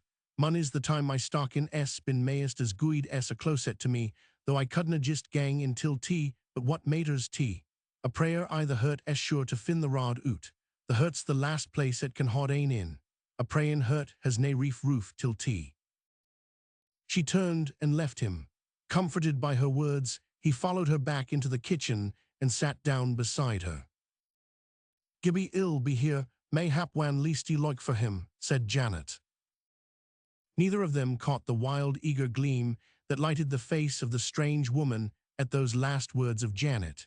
She looked up at her with the sharpest of glances, but the same instant compelled her countenance to resume its former expression of fierce indifference, and under that became watchful of everything said and done. Still the rain fell and the wind blew. The torrents came tearing down from the hills and shot madly into the rivers. The rivers ran into the valleys and deepened the lakes that filled them. On every side of the mains, from the foot of Glashgar to Gormtu, all was one yellow and red sea, with roaring currents and vortices numberless. It burrowed holes, it opened long-deserted channels and watercourses. Here it deposited inches of rich mold, their yards of sand and gravel. Here it was carrying away fertile ground, leaving behind only bare rock or shingle where the corn had been waving. There it was scooping out the bed of a new lake. Many a thick soft lawn, of loveliest grass, dotted with fragrant shrubs and rare trees, vanished, and nothing was there when the waters subsided but a stony waste or a gravelly precipice. Woods and copses were undermined, and trees and soil together swept into the wash. Sometimes the very place was hardly there to say it knew its children no more. Houses were torn to pieces, and their contents, as from broken boxes, sent wandering on the brown waste through the grey air to the discolored sea, whose saltness for a long way out had vanished with its hue. Haymows were buried to the very top in sand. Others went sailing bodily down the mighty stream. Some of them followed or surrounded, like big ducks, by a great brood of ricks for their ducklings. Huge trees went past as if shot down an alpine slide, cottages and bridges of stone giving way before them. Wooden mills, thatched roofs, great mill wheels, went dipping and swaying and hobbling down. From the upper windows of the mains, looking towards the chief current, they saw a drift of everything belonging to farms and dwelling houses that would float. Chairs and tables, chests, carts, saddles, chests of drawers, tubs of linen, beds and blankets, workbenches, harrows, gurnals, planes, cheeses, churns, spinning wheels, cradles, iron pots, wheelbarrows, all these and many other things hurried past as they gazed. Everybody was looking, and for a time all had been silent. "Lord save us," cried Mr. Duff with a great start and ran for his telescope. A four-post bed came rocking down the river, now shooting straight for a short distance, now slowly wheeling, now shivering, struck by some swifter thing, now whirling giddily round in some vortex. The soaked curtains were flacking and flying in the great window-eyes. The telescope revealed it. There was a figure in it. Dead or alive the farmer could not tell, but it lay still. A cry burst from them all, but on swept the strange boat, bound for the world beyond the flood, and none could stay its course. The water was now in the stable, and cowhouses and barn. A few minutes more, and it would be creeping into the kitchen. The door and its tributary, the lorry, were about to merge their last difference on the floor of Jean's parlor. Worst of all, a rapid current had set in across the farther end of the stable, which no one had as yet observed. Jean bustled about her work as usual, nor, although it was so much augmented, would accept help from any of her guests until it came to preparing dinner, when she allowed Janet and the foreman's wife to lend her a hand. The trampwife she would not permit to touch plate or spoon, knife or potato. The woman rose in anger at her exclusion, and leaving the house waded to the barn. There she went up the ladder to the loft where she had slept, and threw herself on her straw. As there was no doing any work, Donal was out with two of the men, wading here and there where the water was not too deep, enjoying the wonder of the strange looks and curious conjunctions of things. None of them felt much of dismay at the havoc around them. Beyond their chests with their Sunday clothes and at most 2 clean shirts, neither of the men had anything to lose worth mentioning, and for Donal, he would gladly have given even his books for such a ploy. "There's I thing, mither," he said, entering the kitchen, covered with mud, a rabbit in one hand and a large salmon in the other, were no like to stirve, why salmon I the hedges, and mappies I the trees. His master questioned him with no little incredulity. It was easy to believe in salmon anywhere, but rabbits in trees. "I catched it I the branches o' a lyric larch," Donal answered, easy enouch, "for it cudna rin far, and was mair flate at the water nor at me. But for the salmon, haith I was o'er and o'er why hit I the water, after I gruppet it, I cud ca tea my ain." Before the flood subsided, not a few rabbits were caught in trees, mostly sprucifers and larches. For salmon, they were taken everywhere among grass, corn, and potatoes, in bushes and hedges and cottages. One was caught on a lawn with an umbrella, one was reported to have been found in a pressed, another coiled round in a pot hanging from the crook ready to be boiled, only that he was alive and undressed. Donal was still being cross-questioned by his master when the strange woman re-entered. Lying upon her straw, she had seen, through the fanlight over the stable door, the swiftness of the current there passing, and understood the danger. "I duped," she said, addressing no one in particular, "the gale o' the stable winna stan abune another half-hour."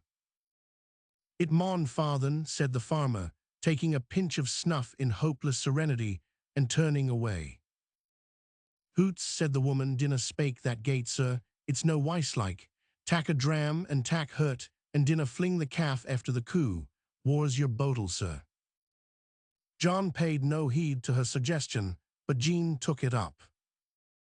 "The bottle's war yes no lay han yupo tea," she said. "Weel, Jean, ye hae nae mercy yupo your wusky. Ye sud hae some yupo your horse beasts, ony gate," said the woman indignantly. "What mean ye by that?" returned Jean with hard voice and eye of blame. "Ye micht at the least gie the pure things a chance," the woman rejoined. "Who wad ye do that?" said Jean. "Jean ye loathes them they wad, but tak to the water why fear, and droon the seener." "Na, Jean," interposed the farmer, "they wad tak care o' themselves to the last, and I haud to the driest, jist as ye wad yoursel." "Alwyn," said the stranger, replying to Jean, yet speaking rather as if to herself, while she thought about something else, "I wad rather droon sumin nor tied by the hide. But what's the guid o' doctrine war? There's onything to be doon. Ye hae war to put them.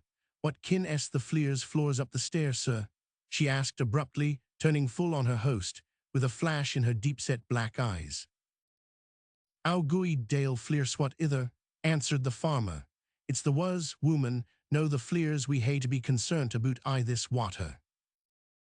Jean the gists be strang, and we'll set until the was, what for suddenly ye tak the horse up the stair until your bedrooms?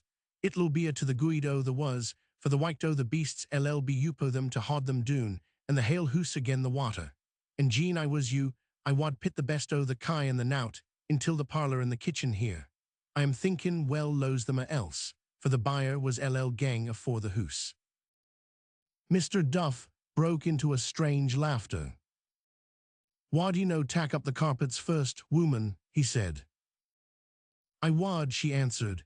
"That gang's own spert ye an there was time, but I tell ye there's nane, and ye'll buy 2 or 3 carpets for the price o' I horse." "Haith, the woman's I the richt," he cried, suddenly waking up to the sense of the proposal, and shot from the house. All the women, Jean making no exception to any help now, rushed to carry the beds and blankets to the garret. Just as Mr. Duff entered the stable from the nearer end, the opposite gable fell out with a great splash, letting in the wide level vision of turbidly raging waters, fading into the obscurity of the wind-driven rain. While he stared aghast, a great tree struck the wall like a battering ram, so that the stable shook. The horses, which had been for some time moving uneasily, were now quite scared. There was not a moment to be lost. Duff shouted for his men, one or two came running, and in less than a minute more those in the house heard the iron-shod feet splashing and stamping through the water, as one after another, the horses were brought across the yard to the door of the house. Mr. Duff led by the halter his favorite Snowball, who was a good deal excited, plunging and rearing, so that it was all he could do to hold him. He had ordered the men to take the others first, thinking he would follow more quietly. But the moment Snowball heard the first thundering of hoofs on the stair, he went out of his senses with terror, broke from his master, and went plunging back to the stable. Duff darted after him, but was only in time to see him rush from the further end into the swift current, where he was at once out of his depth, and was instantly caught and hurried, rolling over and over from his master's sight. He ran back into the house and up to the highest window. From that he caught sight of him a long way down, swimming. Once or twice he saw him turned heels over head only to get his neck up again presently and swim as well as before. But alas, it was in the direction of the door, which would soon, his master did not doubt, sweep his carcase into the North Sea.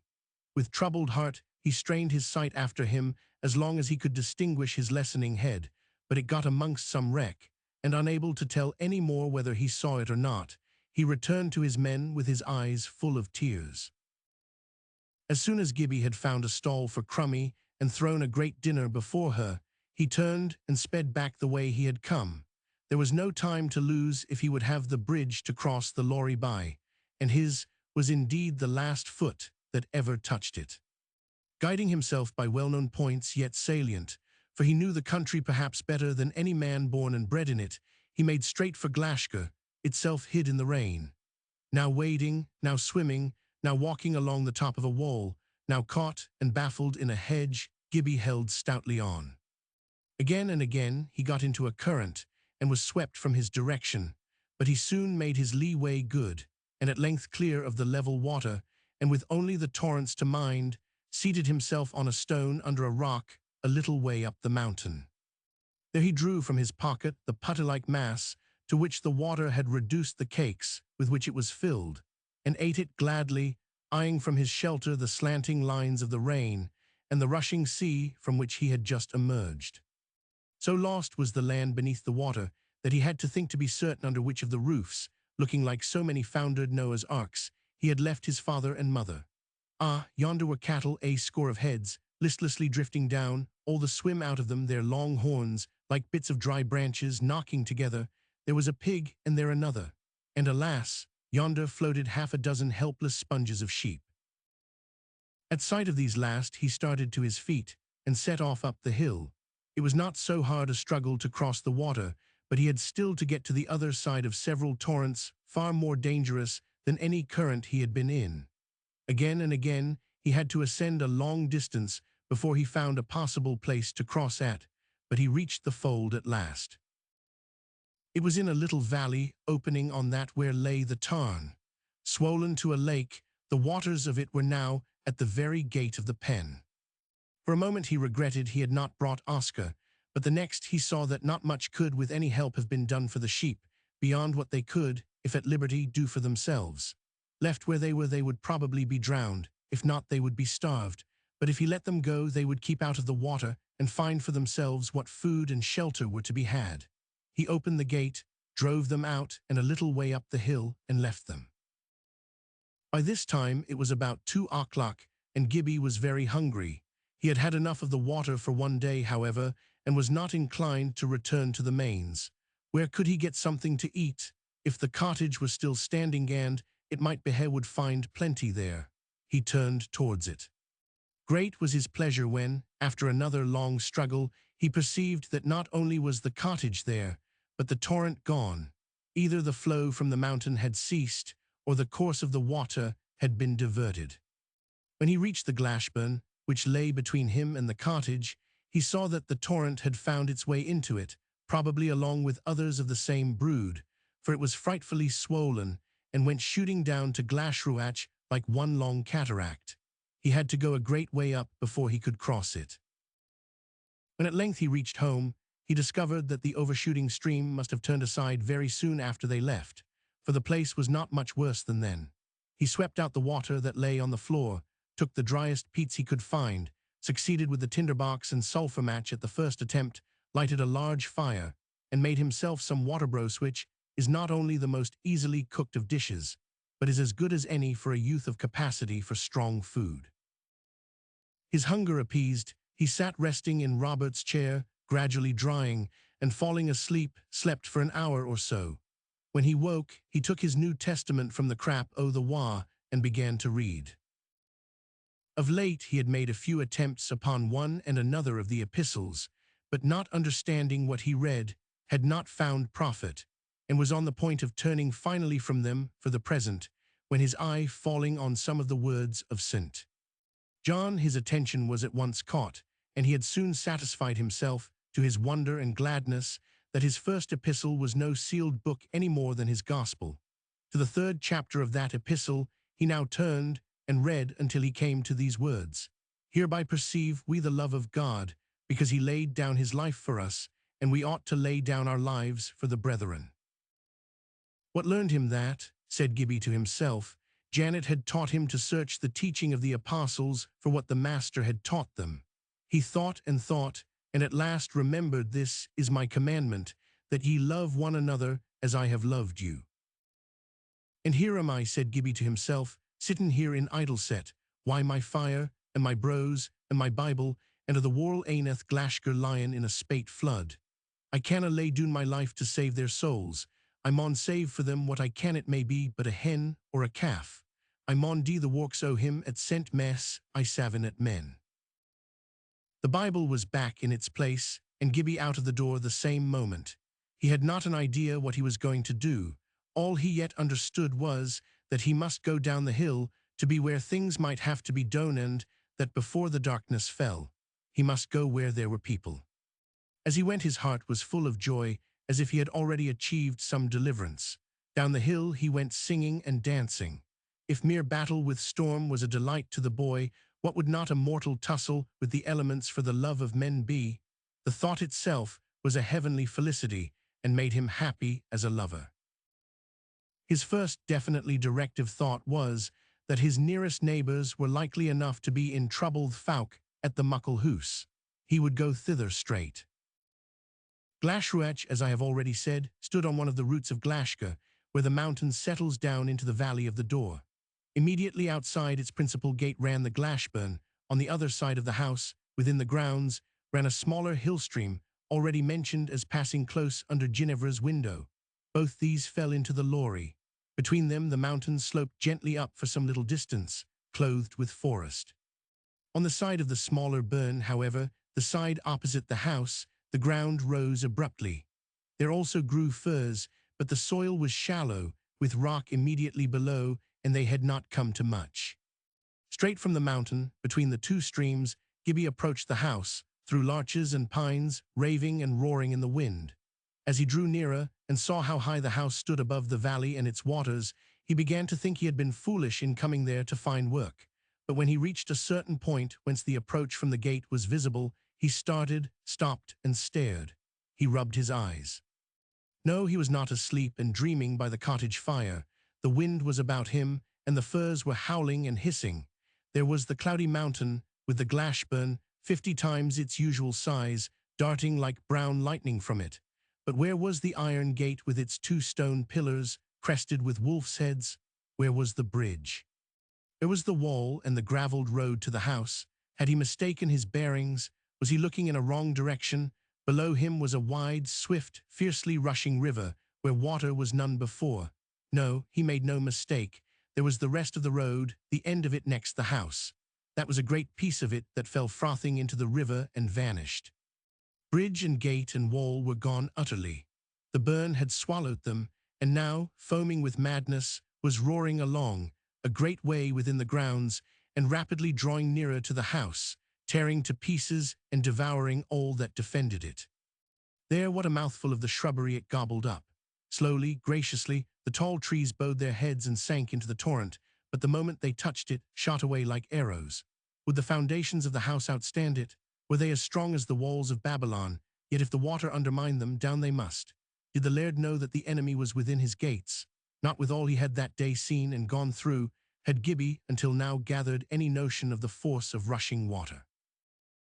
Rousing himself from his bewildered amazement, he darted down the hill. If the other burn was behaving in like fashion, then indeed the fate of the house was sealed. But no, huge and wild as that was also, it was not able to tear down its banks of rock. From that side, the house did not seem in danger. Mr. Galbraith had gone again, leaving Ginevra to the care of Mistress MacFarlane, with a strict order to both, and full authority to the latter to enforce it, that she should not set foot across the threshold on any pretext, or on the smallest expedition, without the housekeeper's attendance. He must take Joseph with him, he said, as he was going to the Duke's, but she could send for Angus upon any emergency. The laird had of late been so little at home that the establishment had been much reduced. Mistress MacFarlane did most of the cooking herself, had quarrelled with the housemaid and not yet got another, and Nissy dismissed, and the kitchen maid gone to visit her mother, was left alone in the house with her mistress, if such we can call her who was really her prisoner. At this moment, however, she was not alone, for on the other side of the fire sat Angus, not thither attracted by any friendship for the housekeeper, but by the glass of whisky of which he sipped as he talked. Many a flood had Angus seen, and some that had done frightful damage, but never one that had caused him anxiety, and although this was worse than any of the rest, he had not yet a notion how bad it really was. For as there was nothing to be done out of doors, and he was not fond of being idle, he had been busy all the morning in the wood-house, sawing and splitting for the winter store, and working the better that he knew what honorarium awaited his appearance in the kitchen. In the wood-house he only heard the wind and the rain and the roar, he saw nothing of the flood. When he entered the kitchen, it was by the back door, and he sat there without the smallest suspicion of what was going on in front. Ginevra had had no companion since Nissy left her, and her days had been very dreary, but this day had been the dreariest in her life. Mistress MacFarlane made herself so disagreeable that she kept away from her as much as she could, spending most of her time in her own room, with her needlework and some books of poetry she had found in the library. But the poetry had turned out very dull, not at all like what Donal read, and throwing one of them aside for the 10th time that day, she wandered listlessly to the window, and stood there gazing out on the wild confusion burn roaring below, the trees opposite ready to be torn to pieces by the wind, and the valley beneath covered with stormy water. The tumult was so loud that she did not hear a gentle knock at her door. As she turned away, weary of everything, she saw it softly open, and there to her astonishment stood Gibbie, come, she imagined, to seek shelter, because their cottage had been blown down. Calculating the position of her room from what he knew of its windows, he had, with the experienced judgment of a mountaineer, gone to it almost direct. "You mustn't come here, Gibbie," she said, advancing. "Go down to the kitchen to Mistress MacFarlane. She will see to what you want." Gibbie made eager signs to her to go with him. She concluded that he wanted her to accompany him to the kitchen and speak for him, but knowing that would only enrage her keeper with them both, she shook her head and went back to the window. She thought as she approached it there seemed a lull in the storm, but the moment she looked out, she gave a cry of astonishment and stood staring. Gibbie had followed her as softly as swiftly, and looking out also, saw good cause indeed for her astonishment. The channel of the raging burn was all but dry. Instantly he understood what it meant. In his impotence to persuade, he caught the girl in his arms and rushed with her from the room. She had faith enough in him by this time not to struggle or scream. He shot down the stair with her and out of the front door. Her weight was nothing to his excited strength.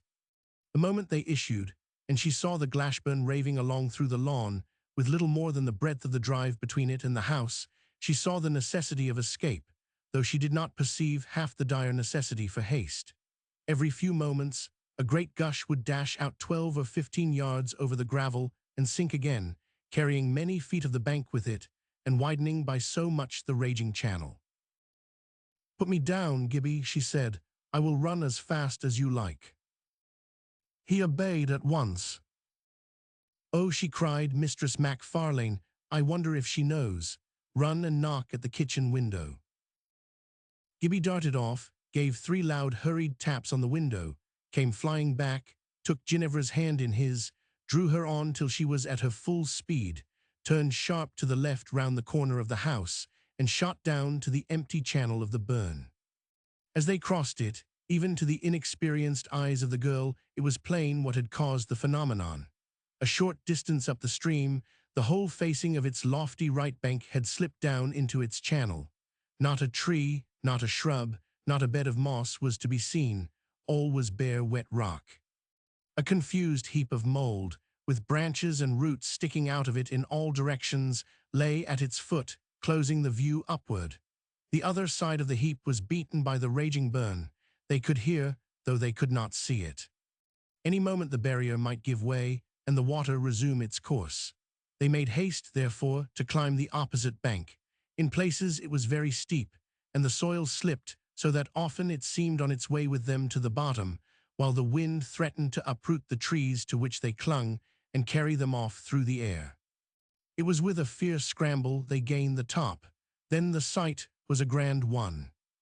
The arrested water swirled and beat and foamed against the landslip, then rushed to the left, through the wood, over bushes and stones, a raging river, the wind tearing off the tops of its waves to the Glashburn into which it plunged, swelling yet higher its huge volume. Rapidly it cut for itself a new channel. Every moment a tree fell and shot with it like a rocket. Looking up its course, they saw it come down the hillside a white streak, and burst into boiling brown and roar at their feet. The wind nearly swept them from their place, but they clung to the great stones and saw the airy torrent, as if emulating that below it, fill itself with branches and leaves and lumps of foam. Then first Ginevra became fully aware of the danger in which the house was, and from which Gibbie had rescued her. Augmented in volume and rapidity by the junction of its neighbour, the Glashburn was now within a yard, so it seemed, from that height at least off the door. But they must not linger. The nearest accessible shelter was the cottage, and Gibbie knew it would need all Ginevra's strength to reach it. Again he took her by the hand. "But where's Mistress Macfarlane?" she said. "Oh, Gibbie, we mustn't leave her." He replied by pointing down to the bed of the stream. There were she and Angus crossing. Ginevra was satisfied when she saw the gamekeeper with her, and they set out, as fast as they could go, ascending the mountain, Gibbie eager to have her in warmth and safety before it was dark. Both burns were now between them and the cottage, which greatly added to their difficulties. The smaller burn came from the tarn, and round that they must go, else Ginevra would never get to the other side of it, and then there was the Glashburn to cross. It was an undertaking hard for any girl, especially such for one unaccustomed to exertion, and what made it far worse was that she had only house shoes, which were continually coming off as she climbed. But the excitement of battling with the storm, the joy of adventure, and the pleasure of feeling her own strength sustained her well for a long time, and in such wind and rain, the absence of bonnet and cloak was an advantage, so long as exertion kept her warm.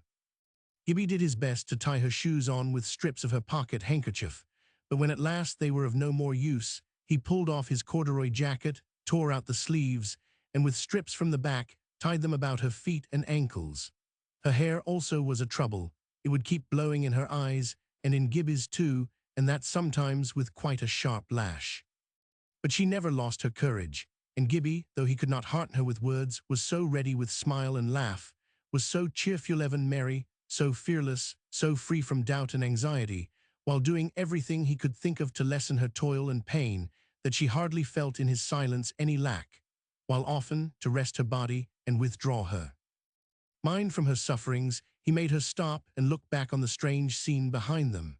It was getting dark when they reached the only spot where he judged it possible to cross the Glashburn. He carried her over, and then it was all downhill to the cottage. Once inside it, Ginevra threw herself into Robert's chair and laughed and cried and laughed again. Gibbie blew up the peats, made a good fire, and put on water to boil, then opened Janet's drawers, and having signified to his companion to take what she could find, went to the cow-house, threw himself on a heap of wet straw, worn out, and had enough to do to keep himself from falling asleep. A little rested, he rose and re-entered the cottage, when a merry laugh from both of them went ringing out into the storm.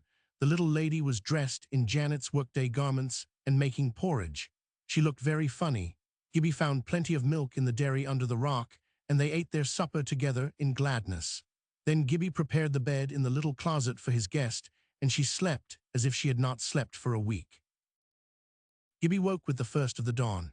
The rain still fell, descending in spoonfuls rather than drops. The wind kept shaping itself into long, hopeless howls, rising to shrill yells that went drifting away over the land, and then the howling rose again. Nature seemed in despair. There must be more for Gibbie to do.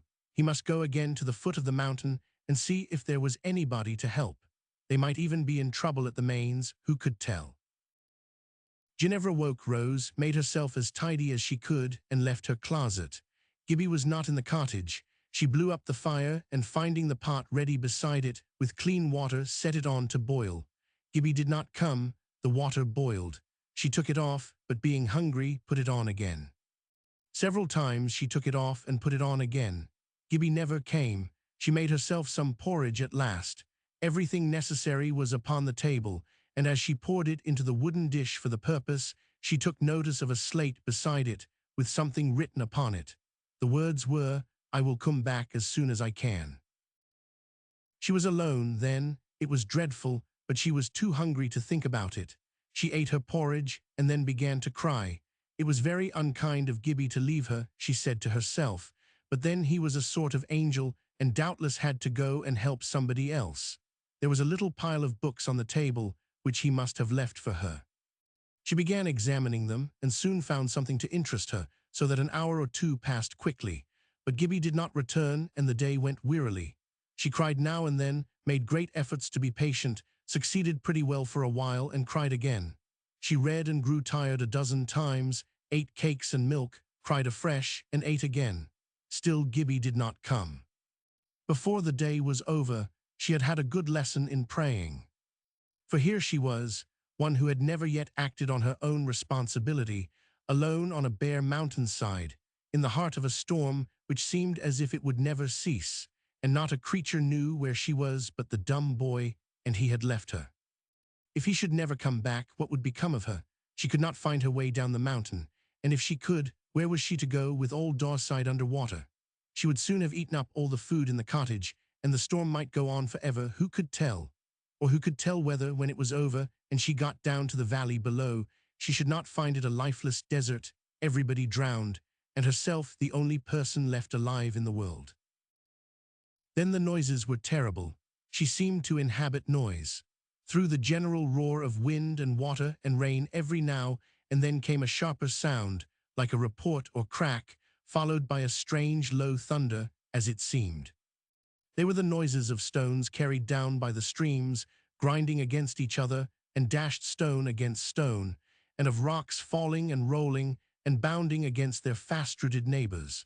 When it began to grow dark, her misery seemed more than she could bear. But then, happily, she grew sleepy and slept the darkness away. With the new light came new promise and fresh hope. What should we poor humans do without our God's nights and mornings? Our ills are all easier to help than we know, except the one ill of a central self, which God himself finds it hard to help. It no longer rained so fiercely, the wind had fallen, and the streams did not run so furious a race down the sides of the mountain. She ran to the burn, got some water to wash herself. She could not spare the clear water, of which there was some still left in Janet's pailson, put on her own clothes, which were now quite dry.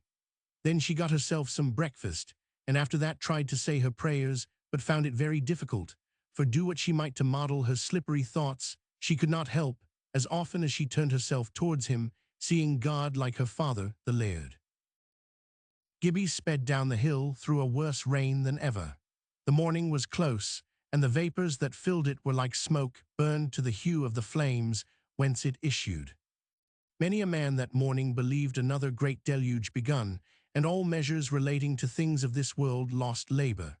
Going down his own side of the Glashburn, the nearest path to the valley, the gamekeeper's cottage was the first dwelling on his way. It stood a little distance from the bank of the burn, opposite the bridge and gate, while such things were. It had been with great difficulty, for even Angus did not know the mountain so well as Gibbie, that the gamekeeper reached it with the housekeeper the night before. It was within 2 gunshots of the house of Glashruach, Yet to get to it, they had to walk miles up and down Glashgar. A mountain in storm is as hard to cross as a sea. Arrived, they did not therefore feel safe. The tendency of the Glashburn was indeed away from the cottage, as the grounds of Glashruach sadly witnessed, but a torrent is double-edged, and who could tell, the yielding of one stone in its channel might send it to them. All night Angus watched, peering out ever again into the darkness, but seeing nothing save 3 lights that burned above the waterone of them, he thought, at the mains. The other 2 went out in the darkness, but that only in the dawn. When the morning came, there was the Glashburn meeting the Lorry in his garden. But the cottage was well built, and fit to stand a good siege, while any moment the waters might have reached their height. By breakfast time, however, they were round it from behind. There is nothing like a flood for revealing the variations of surface, the dips and swells of a country. In a few minutes, they were isolated, with the current of the Glashburn on one side and that of the Lorry in front. When he saw the water come in at front and back doors at once, Angus ordered his family up the stair. The cottage had a large attic with dormer windows where they slept. He himself remained below for some time longer in that end of the house where he kept his guns and fishing tackle. There he sat on a table, preparing nets for the fish that would be left in the pools, and not until he found himself afloat did he take his work to the attic. The room was hot, and they had the window open. Mistress MacPhalp stood at it, looking out on the awful prospect, with her youngest child, a sickly boy, in her arms. He had in his a little terrier pup, greatly valued of the gamekeeper. In a sudden outbreak of peevish wilfulness, he threw the creature out of the window. It fell on the slooping roof, and before it could recover itself, being too young to have the full command of 4 legs, rolled off. The doggies i' the water," cried Mistress MacPhalp in dismay. Angus threw down everything with an ugly oath, for he had given strict orders not one of the children should handle the whelp, jumped up, and got out on the roof. From there he might have managed to reach it, so high now was the water, had the little thing remained where it fell, but already it had swam a yard or 2 from the house. Angus, who was a fair swimmer and an angry man, threw off his coat, and plunged after it, greatly to the delight of the little one, caught the pup with his teeth by the back of the neck, and turned to make for the house. Just then a shrub, swept from the hill, caught him in the face, and so bewildered him that before he got rid of it, he had blundered into the edge of the current, which seized and bore him rapidly away. He dropped the pup and struck out for home with all his strength, but he soon found the most he could do was to keep his head above water, and gave himself up for lost. His wife screamed in agony. Gibbie heard her as he came down the hill and ran at full speed towards the cottage. About 100 yards from the house, the current bore Angus straight into a large elder tree. He got into the middle of it, and there remained trembling, the weak branches breaking with every motion he made, while the stream worked at the roots, and the wind laid hold of him with fierce leverage. In terror, seeming still to sink as he sat, he watched the trees dart by like battering rams in the swiftest of the current. The least of them diverging would tear the elder tree with it. Brave enough in dealing with poachers, Angus was not the man to gaze with composure in the face of a sure slow death, against which no assault could be made. Many a man is courageous because he has not conscience enough to make a coward of him, but Angus had not quite reached that condition, and from the branches of the elder tree showed a pale, terror-stricken visage. Amidst the many objects on the face of the water, Gibbie, however, did not distinguish it, and plunging in swam round to the front of the cottage to learn what was the matter. There the wife's gesticulations directed his eyes to her drowning husband. But what was he to do? He could swim to the tree well enough, and he thought back again, but how was that to be made of service to Angus? He could not save him by main force, there was not enough of that between them. If he had a line, and there must be plenty of lines in the cottage, he would carry him the end of it to haul up, and that would do. If he could send it to him, that would be better still, for then he could help at the other end, and would be in the right position upstream to help farther, if necessary, for down the current alone was the path of communication open. He caught hold of the eaves and scrambled on to the roof, but in the folly and faithlessness of her despair, the woman would not let him enter. With a curse caught from her husband, she struck him from the window, crying, "Yes, no, come in here, and my man drunen Yona, gang till I am ye coward." Never had poor Gibbie so much missed the use of speech. On the slope of the roof, he could do little to force an entrance, therefore threw himself off it to seek another, and betook himself to the windows below. Through that of Angus' room, he caught sight of a floating anchor cask. It was the very thing, and there on the walls hung a quantity of nets and cordage, but how to get in? It was a sash window, and of course swollen with the wet, therefore not to be opened, and there was not a square in it large enough to let him through. He swam to the other side and crept softly onto the roof and over the ridge, but a broken slate betrayed him. The woman saw him, rushed to the fireplace, caught up the poker, and darted back to defend the window. "Yes, no, come in here, I tell ye," she screeched, "and my man stickin' I yon Bortree bus." Gibbie advanced. She made a blow at him with the poker. He caught it, wrenched it from her grasp, and threw himself from the roof. The next moment they heard the poker at work, smashing the window. "Hell be in and murder S.A.," cried the mother, and ran to the stair, while the children screamed and danced with terror. But the water was far too deep for her. She returned to the attic, barricaded the door, and went again to the window to watch her drowning husband. Gibbie was inside in a moment, and seizing the cask, proceeded to attach to it a strong line. He broke a bit from a fishing rod, secured the line round the middle of it with a notch, put the stick through the bunghole in the bilge, and corked up the hole with a net float. Happily he had a knife in his pocket. He then joined strong lines together until he thought he had length enough, secured the last end to a bar of the grate, and knocked out both sashes of the window with an axe. A passage thus cleared, he floated out first a chair, then a creepie, and one thing after another, to learn from what point to start the barrel. Seeing and recognizing them from above, Mistress Mac Falp raised a terrible outcry. In the very presence of her drowning husband, such a wanton dissipation of her property roused her to fiercest wrath, for she imagined Gibbie was emptying her house with leisurely revenge. Satisfied at length, he floated out his barrel and followed with the line in his hand to aid its direction if necessary. It struck the tree. With a yell of joy, Angus laid hold of it, and hauling the line taut and feeling it secure, committed himself at once to the water, holding by the barrel and swimming with his legs, while Gibbie, away to the side with a hold of the rope, was swimming his hardest to draw him out of the current. But a weary man was Angus, when at length he reached the house. It was all he could do to get himself in at the window and crawl up the stair. At the top of it, he fell benumbed on the floor.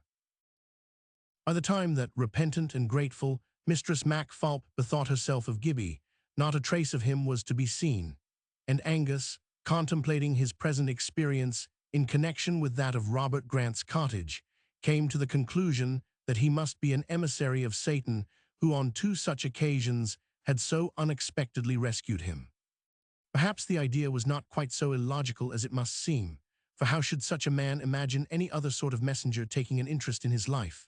He was confirmed in the notion when he found that a yard of the line remained attached to the grate, but the rest of it with the anchor was gone a fit bark for the angel he imagined Gibbie to ride the stormy waters withal. While they looked for him in the water and on the land, Gibbie was again in the room below, carrying out a fresh thought. With the help of the table, he emptied the cask, into which a good deal of water had got. Then he took out the stick, corked the bunghole tight, laced the cask up in a piece of net, attached the line to the net, and wound it about the cask by rolling the latter round and round, took the cask between his hands, and pushed from the window straight into the current of the Glashburn. In a moment it had swept him to the Lorry. By the greater rapidity of the former, he got easily across the heavier current of the latter, and was presently in water comparatively still, swimming quietly towards the mains, and enjoying his trip none the less that he had to keep a sharp lookout. If he should have to dive to avoid any drifting object, he might lose his barrel. Quickly now, had he been so minded, he could have returned to the city-changing vessel for vessel, as one after another went to pieces. Many a house roof offered itself for the voyage, now and then a great water-wheel, horizontal and helpless, devoured of its element. Once he saw a cradle come gyrating along, and, urging all his might, intercepted it, but hardly knew whether he was more sorry or relieved to find it empty. When he was about halfway to the mains, a whole fleet of ricks bore down upon him. He boarded one and scrambled to the top of it, keeping fast hold of the end of his line, which unrolled from the barrel as he ascended. From its peak he surveyed the wild scene. All was running water.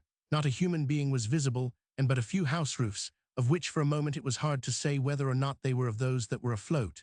Here and there were the tops of trees, showing like low bushes. Nothing was uplifted except the mountains. He drew near the mains. All the ricks in the yard were bobbing about, as if amusing themselves with a slow contradance, but they were as yet kept in by the barn and a huge old hedge of hawthorn. What was that cry from far away? Surely it was that of a horse in danger. It brought a lusty equine response from the farm. Where could horses be with such a depth of water about the place? Then began a great lowing of cattle. But again came the cry of the horse from afar, and Gibbie, this time recognizing the voice as Snowball's, forgot the rest. He stood up on the very top of the rick and sent his keen glance round on all sides. The cry came again and again, so that he was satisfied in what direction he must look. The rain had abated a little, but the air was so thick with vapor that he could not tell whether it was really an object he seemed to see white against the brown water far away to the left, or a fancy of his excited hope. It might be Snowball on the turnpike road, which thereabout ran along the top of a high embankment. He tumbled from the rick, rolled the line about the barrel, and pushed vigorously for what might be the horse. It took him a weary hour in, so many currents was he caught, one after the other, all straining to carry him far below the object he wanted to reach. An object it plainly was, before he had got halfway across, and by as plainly it was Snowball testified to ears and eyes together. When at length he scrambled on the embankment beside him, the poor, shivering, perishing creature gave a low neigh of delight. He did not know Gibbie, but he was a human being. He was quite cowed and submissive, and Gibbie at once set about his rescue. He had reasoned as he came along that, if there were beasts at the mains, there must be room for Snowball, and thither he would endeavour to take him. He tied the end of the line to the remnant of the halter on his head, the other end being still fast to the barrel, and took to the water again. Encouraged by the power upon his head, the pressure, namely, of the halter, the horse followed, and they made for the mains. It was a long journey, and Gibbie had not breath enough to sing to Snowball, but he made what noise he could, and they got slowly along. He found the difficulties far greater now that he had to look out for the horse as well as for himself. None but one much used to the water could have succeeded in the attempt, or could indeed have stood out against its weakening influence and the strain of the continued exertion together so long. At length his barrel got waterlogged, and he sent it adrift. Mistress Croale was not, after all, the last who arrived at the mains, but that the next arrival was accounted for scarcely rendered it less marvellous than hers. Just after the loss of Snowball came floating into the farmyard, over the top of the gate, with such astonishment of all who beheld that each seemed to place more confidence in his neighbour's eyes than in his own, a woman on a raft, with her 4 little children seated around her, holding the skirt of her gown above her head and out between her hands for a sail. She had made the raft herself, by tying some bars of a paling together and crossing them with what other bits of wood she could find. A brainer she called it, which is Scotch for a gridiron, and thence for a grating. Nobody knew her. She had come down the lorry. The farmer was so struck with admiration of her invention, daring, and success that he vowed he would keep the brander as long as it would stick together, and as it could not be taken into the house, he secured it with a rope to one of the windows. When they had the horses safe on the first floor, they brought the cattle into the lower rooms, but it became evident that if they were to have a chance, they also must be got up to the same level. Thereupon followed a greater tumult than before, such a banging of heads and hind quarters, of horns and shoulders against walls and partitions, such a rushing and thundering, that the house seemed in more danger from within than from without. For the cattle were worse to manage than the horses, and one moment stubborn as a milestone, would the next moment start into a frantic rush. One poor wretch broke both her horns clean off against the wall, at a sharp turn of the passage, and after 2 or 3 more accidents, partly caused by overhaste in the human mortals, Donald begged that the business should be left to him and his mother. His master consented, and it was wonderful what Janet contrived to effect by gentleness, coaxing, and suggestion. When Horny's turn came, Donald began to tie ropes to her hind hoofs. Mr. Duff objected. "Ye dinna ken her sae weel as I dee, sir," answered Donald. "She wad caw her horns until a man or at angert her. and up yonner ye couldna get a whack at her, for hurtin' ane at didna deserve tea, do her no mischief, warran. Ye just leave her to me, sir. His master yielded. Donald tied a piece of rope round each hind pastern if cows have pasterns and made a loop at the end. The moment she was at the top of the stair, he and his mother dropped each a loop over a horn. "New shall neither stick nor fling gore nor kick," said Donald. She could but bellow and paw with her forefeet. The strangers were mostly in Fergus' bedroom. The horses were all in their owners, and the cattle were in the remaining rooms. Bursts of talk amongst the women were followed by fits of silence. Who could tell how long the flood might last, or indeed whether the house might not be undermined before morning, or be struck by one of those big things of which so many floated by, and give way with one terrible crash. Mr. Duff, while preserving a tolerably calm exterior, was nearly at his wits' end. He would stand for half an hour together, with his hands in his pockets, looking motionless out of a window, murmuring now and then to himself, "This is clean ridiculous." But when anything had to be done, he was active enough. Mistress Croll sat in a corner, very quiet, and looking not a little cowed. There was altogether more water than she liked. Now and then she lifted her lurid black eyes to Janet, who stood at one of the windows, knitting away at her master's stocking, and casting many a calm glance at the brown waters and the strange drift that covered them. But if Janet turned her head and made a remark to her, she never gave back other than curt if not rude reply. In the afternoon Jean brought the whiskey bottle. At sight of it, Mistress Croll's eyes shot flame. Jean poured out a glassful, took a sip, and offered it to Janet. Janet declining it, Jean, invaded possibly by some pity of her miserable aspect, offered it to Mistress Croll. She took it with affected coolness, tossed it off at a gulp, and presented the glass not to the hand from which she had taken it, but to Jean's other hand, in which was the bottle. Jean cast a piercing look into her greedy eyes, and taking the glass from her, filled it, and presented it to the woman who had built and navigated the brander. Mistress Croll muttered something that sounded like a curse upon scrimp measure, and drew herself farther back into the corner, where she had seated herself on Fergus' portmanteau. "I duped we hae an auction I the campa Jonah until the ship," said Jean to Janet, as she turned, bottle and glass in her hands, to carry them from the room. "Na, neither sae good nor sae ill," replied Janet. "Folk at's been ill-guided, no kennin where their help lies, whiles taxed to the botle. But this is but a day o' punishment, no a day o' judgment yet, and I am thinking the worst's near hin ower. Jean only Gibbie war here." Jean left the room, shaking her head, and Janet stood alone at the window as before. A hand was laid on her arm. She looked up. The black eyes were close to hers, and the glow that was in them gave the lie to the tone of indifference with which Mistress Croll spoke. "Ye hae mair nor ance made mention o' ane connected wy ye, by the name o' Gibbie," she said.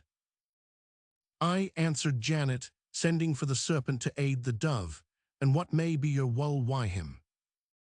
"Ow neething," returned Mistress Croll. "I kenned ane o' the name lang syne, 'at was lost sicht o." "There's Gibbies here and Gibbies there," remarked Janet, probing her. "Weel I wot," she answered peevishly, for she had had whiskey enough only to make her cross, and turned away, muttering however in an undertone, but not too low for Janet to hear, "But there's nae money wi' Sir Gibbies, or the world wadna be sae dooms like hell."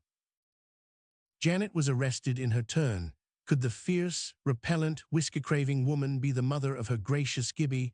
Could she be, and look so lost? But the loss of him had lost her perhaps. Anyhow God was his father, whoever was the mother of him. "Who cam ye to tine your bairn, woman?" she asked. But Mistress Croll was careful also, and had her reasons. "He ran frae the bluidy han," she said enigmatically. Janet recalled how Gibbie came to her, scored by the hand of cruelty. Were there always innocents in the world, who in their own persons, by the will of God, unknown to themselves, carried on the work of Christ, filling up that which was left behind of the sufferings of their masterwomen, children, infants, idiots creatures of sufferance, with souls open to the world to receive wrong, that it might pass and cease? Little furnaces they of the consuming fire, to swallow up and destroy by uncomplaining endurance saith divine destruction. Who cam he by the bonny nickname? She asked at length. Nickname, retorted Mistress Croll fiercely, I think I hear ye, his ain name and title by law and richt, as sure as ever there was a King James at first pat his hand to the Mackin o' baronets, as it's aften I hae hard Sir George, the father o' I am, tell the same. She ceased abruptly, annoyed with herself, as it seemed, for having said so much. Ye wadna be my lady Ursel, wad ye, mem? Suggested Janet in her gentlest voice. Mistress Croll made her no answer. Perhaps she thought of the days when she alone of women did the simplest of woman's offices for Sir George. Anyhow, it was one thing to rush of herself to the verge of her secret, and quite another to be fooled over it. Is T-Lang sin ye lost him? Asked Janet after a bootless pause.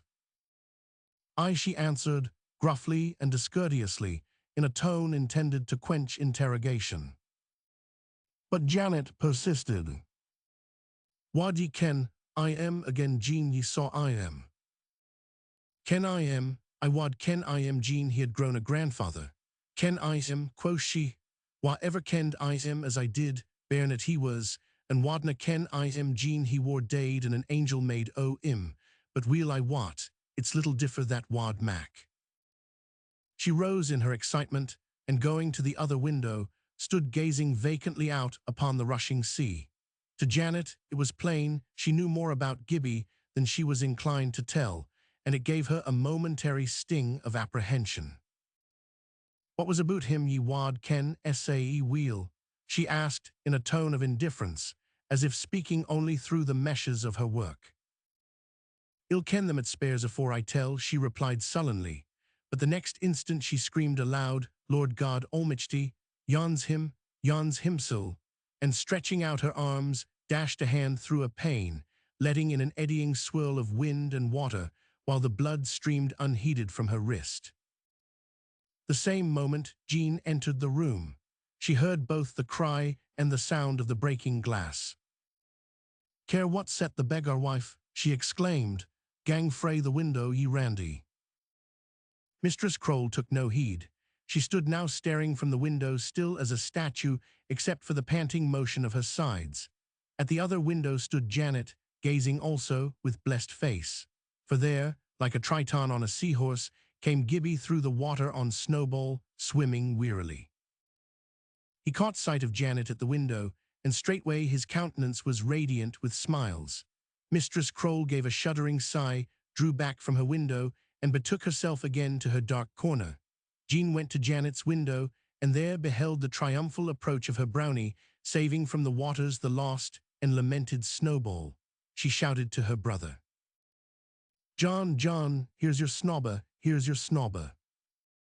John ran to her call, and beside himself with joy when he saw his favourite come swimming along, threw the window wide, and began to bawl the most unnecessary directions and encouragements, as if the exploit had been brought thus far towards a happy issue solely through him, while from all the windows Gibbie was welcomed with shouts and cheers and congratulations. Lord preserve S, cried Mr. Duff, recognizing the rider at last, it's Rob Grant's innocent, while wad hae thought it. The Lord's babes and sucklings are J. Coppable Wiles, remarked Janet to herself. She believed Gibbie had more faculty than any of her own, Donal included, nor did she share the prevalent prejudice of the city that heart and brains are mutually antagonistic. For in her own case, she had found that her brains were never worth much to her until her heart took up the education of them. But the intellect is, so much oftener than by love, seen and felt to be sharpened by necessity and greed, that it is not surprising such a prejudice should exist. Tak I am roon to the door, or got ye im, ye wad best get I am in at the window youpo the stair, hell be mayest hundred, yell be some wheat, I am thinkin, come awa up the stair, and tell Essa aboot it. A score of such conflicting shouts assailed Gibbie as he approached, and he replied to them all with the light of his countenance. When they arrived at the door, they found a difficulty waiting them. The water was now so high that Snowball's head rose above the lintel, and though all animals can swim, they do not all know how to dive. A tumult of suggestions immediately broke out, but Donald had already thrown himself from a window with a rope and swum to Gibbie's assistance. The two understood each other, and heeding nothing the rest were saying, held their own communications. In a minute the rope was fastened round Snowball's body, and the end of it drawn between his forelegs and through the ring of his headstall, when Donald swam with it to his mother, who stood on the stair, with the request that, as soon as she saw Snowball's head under the water, she would pull with all her might and draw him in at the door. Donald then swam back and threw his arms round Snowball's neck from below, while the same moment Gibbie cast his whole weight on it from above. The horse was over head and ears in an instant, and through the door in another. With snorting nostrils and blazing eyes his head rose in the passage, and in terror he struck out for the stair. As he scrambled heavily up from the water, his master and Robert seized him, and with much petting and patting and gentling, though there was little enough difficulty in managing him now, conducted him into the bedroom to the rest of the horses. There he was welcomed by his companions, and immediately began devouring the hay upon his master's bedstead.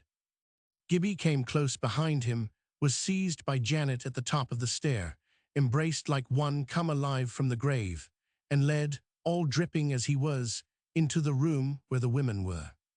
The farmer followed soon after with the whiskey, the universal medicine in those parts, of which he offered a glass to Gibbie, but the innocent turned from it with a curious look of mingled disgust and gratefulness. His father's life had not been all a failure. He had done what parents so rarely effect, handed the general results of his experience to his son. The sight and smell of whiskey were to Gibbie a loathing flavored with horror. The farmer looked back from the door as he was leaving the room. Gibbie was performing a wild circular dance, of which Janet was the center, throwing his limbs about like the toy the children call a jumping jack, which ended suddenly in a motionless ecstasy upon one leg. Having regarded for a moment the rescuer of Snowball with astonishment, John Duff turned away with the reflection, how easy it was and natural for those who had nothing, and therefore could lose nothing, to make merry in others' adversity. It did not once occur to him that it was the joy of having saved that caused Gibbie's merriment thus to overflow. "The cratter's a born idiot," he said afterwards to Jean, "and it's just a marvel what he's capable o', but, deed, there's little to cheese atween Janet and him. They're a baith tarred wi' the same stick." He paused a moment, then added, "They'll de wheel enuch I the ither whorl, I doobtna, whar nobody has to hod af o' themselves." That day, however, Gibbie had proved that a man may well afford both to have nothing and to take no care of himself, seeing he had, since he rose in the morning, rescued a friend, a foe, and a beast of the earth. Verily, he might stand on one leg. But when he told Janet that he had been home and had found the cottage uninjured and out of danger, she grew very sober in the midst of her gladness. She could say nothing there amongst strangers, but the dread arose in her bosom that, if indeed she had not like Peter denied her master before men, she had like Peter yielded homage to the might of the elements in his ruling presence, and she justly saw the same faithlessness in the two failures. She said to herself, "Gin only I had been prayin' instead o' rinnin' awa, I wad hae been there when he turned the water aside. I wad hae seen the miracle. O my maester, what think ye o' me noo?" For all the excitement Mistress Croale had shown at first view of Gibbie, she sat still in her dusky corner, made no movement towards him, nor did anything to attract his attention, only kept her eyes fixed upon him. And Janet, in her mingled joy and pain, forgot her altogether. When at length it recurred to her that she was in the room, she cast a somewhat anxious glance towards the place she had occupied all day. It was empty, and Janet was perplexed to think how she had gone unseen. She had crept out after Mr. Duff, and probably Janet saw her, but as one of those who seeing, see not, and immediately forget. Just as the farmer left the room, a great noise arose among the cattle in that adjoining. He set down the bottle on a chair that happened to be in the passage, and ran to protect the partitions. Exultation would be a poor word wherewith to represent the madness of the delight that shot its fires into Mistress Croale's eyes when she saw the bottle actually abandoned within her reach. It was to her as the very key of the universe. She darted upon it, put it to her lips, and drank. Yet she took heed, thought while she drank, and did not go beyond what she could carry. Little time such an appropriation required. Noiselessly she set the bottle down, darted into a closet containing a solitary calf, and there stood looking from the open window in right innocent fashion, curiously contemplating the raft attached to it, upon which she had seen the Highland woman arrive with her children. At supper time she was missing altogether. Nobody could with certainty say when he had last seen her. The house was searched from top to bottom, and the conclusion arrived at was that she must have fallen from some window and been drownedly. Surely she would at least have uttered one cry. Examining certain of the windows to know whether she might not have left some sign of such an exit, the farmer discovered that the brander was gone. "Loch," cried the Ora man, with a face bewildered to shapelessness, like that of an old moon rising in a fog, "Yon'll be her I saw an hour ago, hind doon the water." "Ye muckle gowk," said his master, "who could she win sae far own gain to the boddom?" "Youpo the brainer, sir," answered the Ora man. "I took her for a muckle dog youpo adore. The wife maun be a witch." John Duff stared at the man with his mouth open, and for half a minute all were dumb. The thing was incredible, yet hardly to be controverted. The woman was gone, the raft was gone, and something strange that might be the two together had been observed about the time, as near as they could judge, when she ceased to be observed in the house. Had the farmer noted the change in the level of the whiskey in his bottle, he might have been surer of Ike's sept. Indeed, the doubt had then arisen whether they might not rather find her at the foot of the stair when the water subsided. Mr. Duff said the luck changed with the return of Snowball. His sister said, with the departure of the beggar wife. Before dark the rain had ceased, and it became evident that the water had not risen for the last half-hour. In 2 hours more it had sunk 1/4 of an inch. Gibbie threw himself on the floor beside his mother's chair. She covered him with her grey cloak, and he fell fast asleep. At dawn he woke with a start. He had dreamed that Ginevra was in trouble. He made Janet understand that he would return to guide them home as soon as the way was practicable, and set out at once. The water fell rapidly. Almost as soon as it was morning, the people at the Mains could begin doing a little towards restoration. But from that day forth, for about a year, instead of the waters of the Dore and the Lorry, the house was filled with the gradually subsiding flood of Jean's lamentations over her house-grown thing after another, and 20 things together. There was scarcely an article she did not, over and over, proclaim utterly ruined, in a tone apparently indicating ground of serious complaint against someone who did not appear, though most of the things, to other eyes than hers, remained seemingly about as useful as before. In vain her brother sought to comfort her with the assurance that there were worse losses at Culloden. She answered that if he had not himself been specially favoured in the recovery of Snowball, he would have made a much worse complaint about him alone than she did about all her losses, whereupon, being an honest man, and not certain that she spoke other than the truth, he held his peace, but he never made the smallest acknowledgment to Gibbie for the saving of the said Snowball. What could an idiot understand about gratitude? And what use was money to a boy who did not set his life at a pin's fee? But he always spoke kindly to him thereafter, which was more to Gibbie than anything he could have given him. And when a man is content, his friends may hold their peace. The next day Jean had her dinner strangely provided. As her brother wrote to a friend in Glasgow, she found at the back of the house, and all lying in a heap, a handsome dish of trout, a pike, a hare, a partridge, and a turkey, with a dish of potatoes and a dish of turnips, all brought down by the burn, and deposited there for the good of the house, except the turkey, which, alas, was one of her own favourite flock. As to the strange woman's evident knowledge concerning Gibbie, she could do nothing but wait fearing rather than hoping, but she had got so far above time and chance that nothing really troubled her, and she could wait quietly. At the same time, it did not seem likely they would hear anything more of the woman herself. No one believed she could have gone very far without being whelmed, or whummelled, as they said, in the fierce waters. It may be remembered that, upon Gibbie's disappearance from the city, great interest was felt in his fate, and such questions started about the boy himself as moved the Rev. Clement Sclater to gather all the information at which he could arrive concerning his family and history. That done, he proceeded to attempt interesting in his unknown fortunes those relatives of his mother whose existence and residences he had discovered. In this, however, he had met with no success.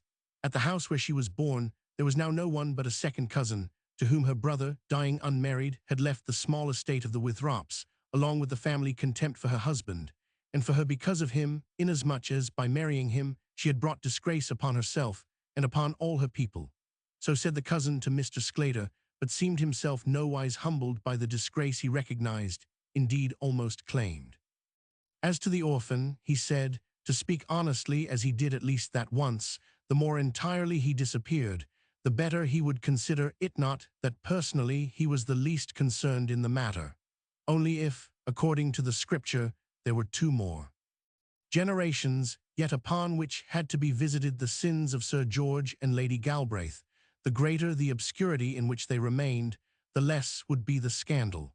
The brother who had taken to business was the senior partner in a large shipbuilding firm at Greenock. This man, William Fuller Withrop by name Wilful Withrop, the neighbors had nicknamed him, was a bachelor and reputed rich.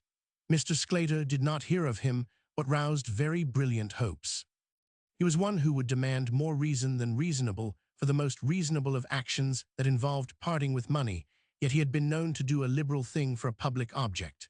Waste was so wicked that any other moral risk was preferable. Of the three, he would waste mind and body rather than estate. Man was made neither to rejoice nor to mourn, but to possess. To leave no stone unturned, however, Mr. Sclater wrote to Mr. Withrop.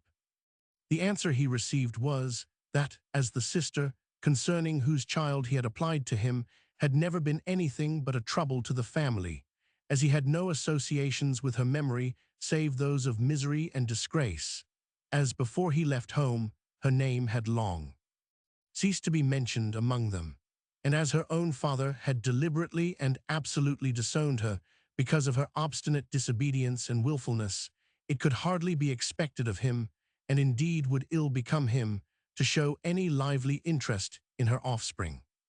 Still, although he could not honestly pretend to the smallest concern about him, he had, from pure curiosity, made inquiry of correspondence with regard to the boy, from which the resulting knowledge was that he was little better than an idiot, whose character, education, and manners had been picked up in the streets. Nothing, he was satisfied, could be done for such a child, which would not make him more miserable, as well as more wicked, than he was already.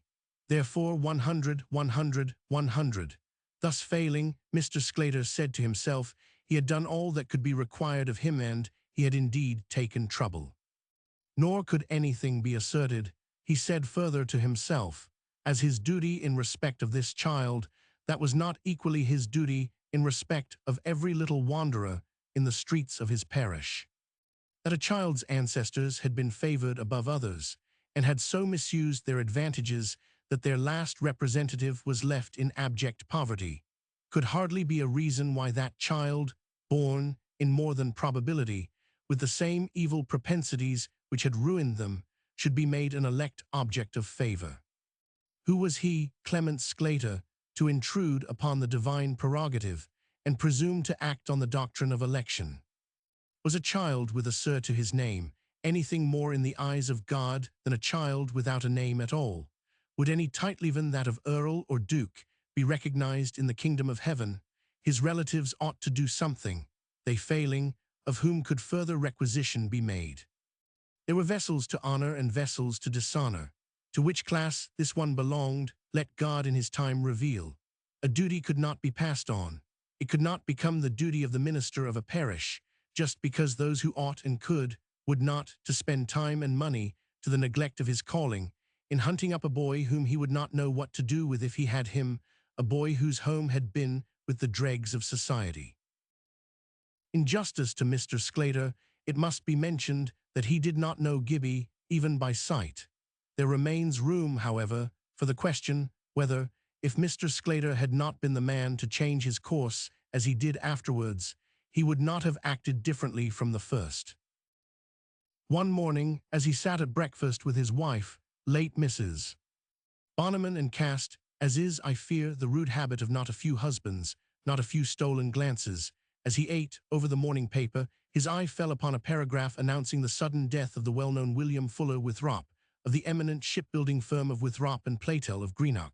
Until he came to the end of the paragraph, his cup of coffee hung suspended in mid-air. Then down it went untasted. He jumped from his seat and hurried from the room. For the said paragraph ended with the remark that the not unfrequent incapacity of the ablest of business men for looking the inevitable in the face with coolness sufficient to the making of a will was not only a curious fact, but in the individual case a pity where £200,000 was concerned. Had the writer been a little more philosophical still, he might have seen that the faculty for making money by no means involves judgment in the destination of it, and that the money may do its part for good and evil without, just as well as with, a will at the back of it. But though this was the occasion, it remains to ask what was the cause of the minister's precipitancy. Why should Clement Sclater thereupon spring from his chair in such a state of excitement that he set his cup of coffee down upon its side instead of its bottom, to the detriment of the tablecloth and of something besides, more unquestionably, the personal property of his wife? Why was it that, heedless of her questions, backed, although they were both by just anger and lawful curiosity, he ran straight from the room and the house, nor stayed until, at one and the same moment, his foot was on the top step of his lawyer's door and his hand upon its bell? No doubt it was somebody's business, and perhaps it might be Mr. Sclater's to find the heirs of men who died intestate.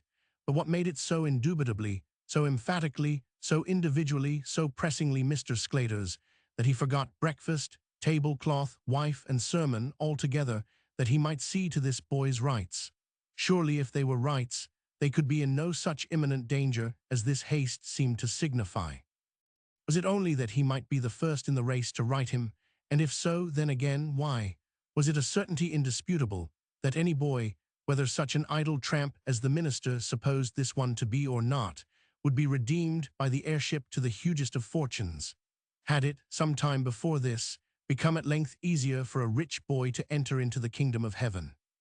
Or was it that, with all his honesty, all his religion, all his churchism, all his Protestantism, and his habitual appeal to the word of God, the minister was yet a most reverential worshipper of Mammon, not the old God mentioned in the New Testament, of course, but a thoroughly respectable modern Mammon, decently dressed, perusing a subscription list?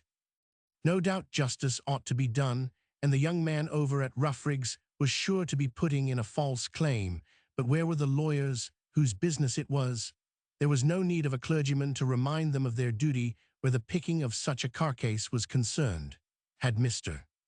Sclater ever conceived the smallest admiration or love for the boy, I would not have made these reflections, but in his ignorance of him and indifference concerning him, he believed there would at least be trouble in proving him of approximately sound mind and decent intellect. What then, I repeat and leave it, did all this excitement on the part of one of the iron pillars of the church indicate? From his lawyer, he would have gone at once to Mistress Crowl. Indeed, I think he would have gone to her first, to warn her against imparting what information concerning Gibbie she might possess to any other than himself, but he had not an idea where she might even be heard of. He had cleansed his own parish, as he thought, by pulling up the tare, contrary to commandment, and throwing it into his neighbour's, where it had taken root, and grown a worse tare than before, until at length she who had been so careful over the manners and morals of her drunkards was a drunkard herself and a wanderer, with the reputation of being a far worse woman than she really was. For some years now she had made her living, one poor enough, by hawking small household necessities, and not unfrequently where she appeared, the housewives bought of her because her eyes and her nose and an undefined sense of evil in her presence made them shrink from the danger of offending her. But the real cause of the bad impression she made was that she was sorely troubled with what is, by huge discourtesy, called a bad conscience, being in reality a conscience doing its duty so well that it makes the whole house uncomfortable. On her next return to the Dorfoot, as the part of the city was called where now she was most at home, she heard the astounding and welcome news that Gibbie had fallen heir to a large property, and that the reward of £100 a modest sum indeed, but where was the good of wasting money, thought Mr. Sclater had been proclaimed by tuck of drum to anyone giving such information as should lead to the discovery of Sir Gilbert Galbraith, commonly known as wee Sir Gibbie. A description of him was added, and the stray was so kenspeckle that Mistress Croll saw the necessity of haste to any hope of advantage. She had nothing to guide her beyond the fact of Sir George's habit, in his cups, of referring to the property on Doorside, and the assurance that with the said habit Gibbie must have been as familiar as herself. With this initiative, as she must begin somewhere, and could prosecute her business anywhere, she filled her basket and set out at once for Doorside. There, after a good deal of wandering hither and thither, and a search whose fruitlessness she probably owed to too great caution, she made the desired discovery unexpectedly and marvelously, and left behind her in the valley the reputation of having been on more familiar terms with the flood and the causes of it than was possible to any but one who kept company worse than human. The next morning, Janet felt herself in duty bound to make inquiry concerning those interested in Miss Galbraith. She made, therefore, the best of her way with Gibbie to the muckle house, but, as the latter expected, found it a ruin in a wilderness. Acres of trees and shrubbery had disappeared, and a hollow waste of sand and gravel was in their place. What was left of the house stood on the edge of a red gravelly precipice of 50 feet in height, at whose foot lay the stones of the kitchen wing, in which had been the room whence Gibbie carried Ginevra. The newer part of the house was gone from its very roots. The ancient portion, all innovation wiped from it, stood grim, desolated, marred, and defiant as of old. Not a sign of life was about the place. The very birds had fled. Angus had been there that same morning, and had locked or nailed up every possible entrance. The place looked like a ruin of centuries. With difficulty they got down into the gulf, with more difficulty crossed the burn, clambered up the rocky bank on the opposite side, and knocked at the door of the gamekeeper's cottage. But they saw only a little girl, who told them her father had gone to find the laird, that her mother was ill in bed, and Mistress Macfarlane on her way to her own people. It came out afterwards that when Angus and the housekeeper heard Gibbie's taps at the window, and looking out saw nobody there but the burn within a few yards of the house, they took the warning for a supernatural interference to the preservation of their lives, and fled at once. Passing the foot of the stair, Mistress Macfarlane shrieked to Ginevra to come, but ran on without waiting a reply. They told afterwards that she left the house with them, and that, suddenly missing her, they went back to look for her, but could find her nowhere, and were just able to make their second escape with their lives, hearing the house fall into the burn behind them. Mistress Macfarlane had been severe as the law itself against lying among the maids, but now, when it came to her own defense where she knew herself wrong, she lied just like one of the wicked. "My dear Missy," said Janet, when they got home, "ye maun write to your father, or hell be oot o' what's aboot ye." Ginevra wrote therefore to the Duke's, and to the Laird's usual address in London as well. But he was on his way from the one place to the other when Angus overtook him, and received neither letter. Now came to the girl a few such days of delight, of freedom, of life, as she had never even dreamed of. She roamed Glashgar with Gibbie, the gentlest, kindest, most interesting of companions.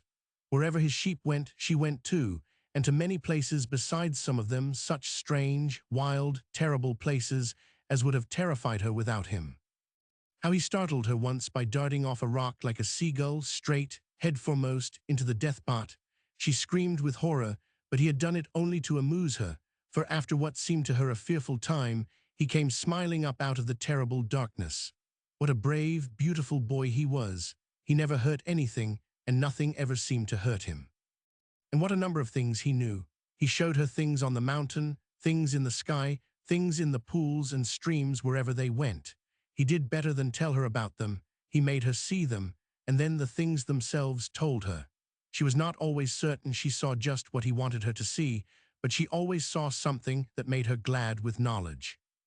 He had a New Testament Janet had given him, which he carried in his pocket, and when she joined him, for he was always out with his sheep hours before she was up, she would generally find him seated on a stone or lying in the heather with the little book in his hand, looking solemn and sweet. But the moment he saw her, he would spring merrily up to welcome her. It were indeed an argument against religion as strong as sad, if one of the children the kingdom specially claims could not be possessed by the life of the Son of God without losing his simplicity and joyousness. Those of my readers will be the least inclined to doubt the boy, who, by obedience, have come to know its reward. For obedience alone holds wide the door for the entrance of the spirit of wisdom. There was as little to wonder at in Gibbie as there was much to love and admire, for from the moment when, yet a mere child, he heard there was such a one claiming his obedience, he began to turn to him the hearing ear, the willing heart, the ready hand. The main thing which rendered this devotion more easy and natural to him than to others was, that more than in most, the love of man had in him prepared the way of the Lord. He who so loved the sons of men was ready to love the Son of Man the moment he heard of him. Love makes obedience a joy, and of him who obeys, all heaven is the patrimony, is fellow heir with Christ. On the fourth day, the rain, which had been coming and going, finally cleared off. The sun was again glorious, and the farmers began to hope a little for the drying and ripening of some portion of their crops. Then first Ginevra asked Gibbie to take her down to Glashruach. She wanted to see the ruin they had described to her. When she came near, and notions changed into visible facts, she neither wept nor wailed. She felt very miserable, it is true, but it was at finding that the evident impossibility of returning thither for a long time woke in her pleasure and not pain. So utterly altered was the look of everything that had she come upon it unexpectedly, she would not have recognized either place or house. They went up to a door. She seemed never to have seen it, but when they entered, she knew it as one from the hall into a passage, which, with what it led to being gone, the inner had become an outer door. A quantity of sand was heaped up in the hall, and the wainscot was wet and swelled and bulging. They went into the dining room. It was a miserable sight, the very picture of the soul of a drunkard. The thick carpet was sodden spongy like a bed of moss after heavy rains. The leather chairs looked diseased. The color was all gone from the table. The paper hung loose from the walls, and everything lay where the water, after floating it about, had let it drop as it ebbed. She ascended the old stone stair which led to her father's rooms above, went into his study, in which not a hair was out of its place, and walked towards the window to look across to where once had been her own chamber. But as she approached it, there, behind the curtain, she saw her father, motionless, looking out. She turned pale and stood. Even at such a time, had she known he was in the house, she would not have dared set her foot in that room. Gibbie, who had followed and entered behind her, perceived her hesitation, saw and recognized the back of the laird, knew that she was afraid of her father, and stood also waiting he knew not what. He said to himself, hers is no like mine, nay money has had father's sae guid as mine. Becoming aware of a presence, the laird half turned, and seeing Gibbie, imagined he had entered in a prowling way, supposing the place deserted. With stately offence, he asked him what he wanted there, and waived his dismissal. Then first he saw another, standing white-faced, with eyes fixed upon him. He turned pale also, and stood staring at her. The memory of that moment ever after disgraced him in his own eyes. For one instant of unreasoning weakness, he imagined he saw a ghost, believed what he said he knew to be impossible. It was but one moment, but it might have been more, had not Ginevra walked slowly up to him, saying in a trembling voice, as if she expected the blame of all that had happened, "I couldn't help it, Papa." He took her in his arms, and for the first time since the discovery of her atrocious familiarity with Donal, kissed her. She clung to him, trembling now with pleasure as well as apprehension. But alas, there was no impiety in the faithlessness that pronounced such a joy too good to endure, and the end came yet sooner than she feared. For when the father rose erect from her embrace, and was again the laird, there, to his amazement, still stood the odd-looking, outlandish intruder, smiling with the most impertinent interest. Gibbie had forgotten himself altogether, beholding what he took for a thorough reconciliation. "Go away, boy. You have nothing to do here," said the laird, anger almost overwhelming his precious dignity. "Oh, Papa," cried Ginevra, clasping her hands, "that's Gibbie. He saved my life. I should have been drowned but for him." The laird was both proud and stupid, therefore more than ordinarily slow to understand what he was unprepared to hear. "I am much obliged to him," he said haughtily, "but there is no occasion for him to wait." At this point, his sluggish mind began to recall something. Why, this was the very boy he saw in the meadow with her that morning. He turned fiercely upon him where he lingered, either hoping for a word of adieu from Ginevra or unwilling to go while she was uncomfortable. "Leave the house instantly," he said, "or I will knock you down." "Oh, Papa," moaned Ginevra wildly. It was the braver of her that she was trembling from head to foot. "Don't speak so to Gibbie. He is a good boy. It was he that Angus whipped so cruelly long ago. I have never been able to forget it." Her father was confounded at her presumption. How dared she expostulate with him? She had grown a bold, bad girl. Good heavens, evil communications. "If he does not get out of this directly," he cried, "I will have him whipped again. Angus." He shouted the name, and its echo came back in a wild tone, altogether strange to Ginevra. She seemed struggling in the meshes of an evil dream. Involuntarily, she uttered a cry of terror and distress. Gibbie was at her side instantly, putting out his hand to comfort her. She was just laying hers on his arm, scarcely knowing what she did, when her father seized him and dashed him to the other side of the room. He went staggering backwards, vainly trying to recover himself, and fell, his head striking against the wall. The same instant Angus entered, saw nothing of Gibbie where he lay, and approached his master. But when he caught sight of Ginevra, he gave a gasp of terror that ended in a broken yell, and stared as if he had come suddenly on the verge of the bottomless pit, while all round his head his hair stood out as if he had been electrified. Before he came to himself, Gibbie had recovered and risen. He saw now that he could be of no service to Ginevra, and that his presence only made things worse for her. But he saw also that she was unhappy about him, and that must not be. He broke into such a merry laugh, and it had need to be merry, for it had to do the work of many words of reassurance that she could scarcely refrain from a half-hysterical response as he walked from the room. The moment he was out of the house, he began to sing, and for many minutes, as he walked up the gulf hollowed by the Glashburn, Ginevra could hear the strange, otherworld voice, and knew it was meant to hold communion with her and comfort her. "What do you know of that fellow, Angus?" asked his master. "He's the vera devil himself, sir," muttered Angus, whom Gibbie's laughter had in a measure brought to his senses. "You will see that he is sent off the property at Onsend for good, Angus," said the laird. "His insolence is insufferable, the scoundrel." On the pretext of following Gibbie, Angus was only too glad to leave the room. Then Mr. Galbraith upon his daughter. "So, Jenny," he said, with his loose lips pulled out straight, "that is the sort of companion you choose when left to yourself. A low, beggarly, insolent scamp, scarcely the equal of the brutes he has the charge of."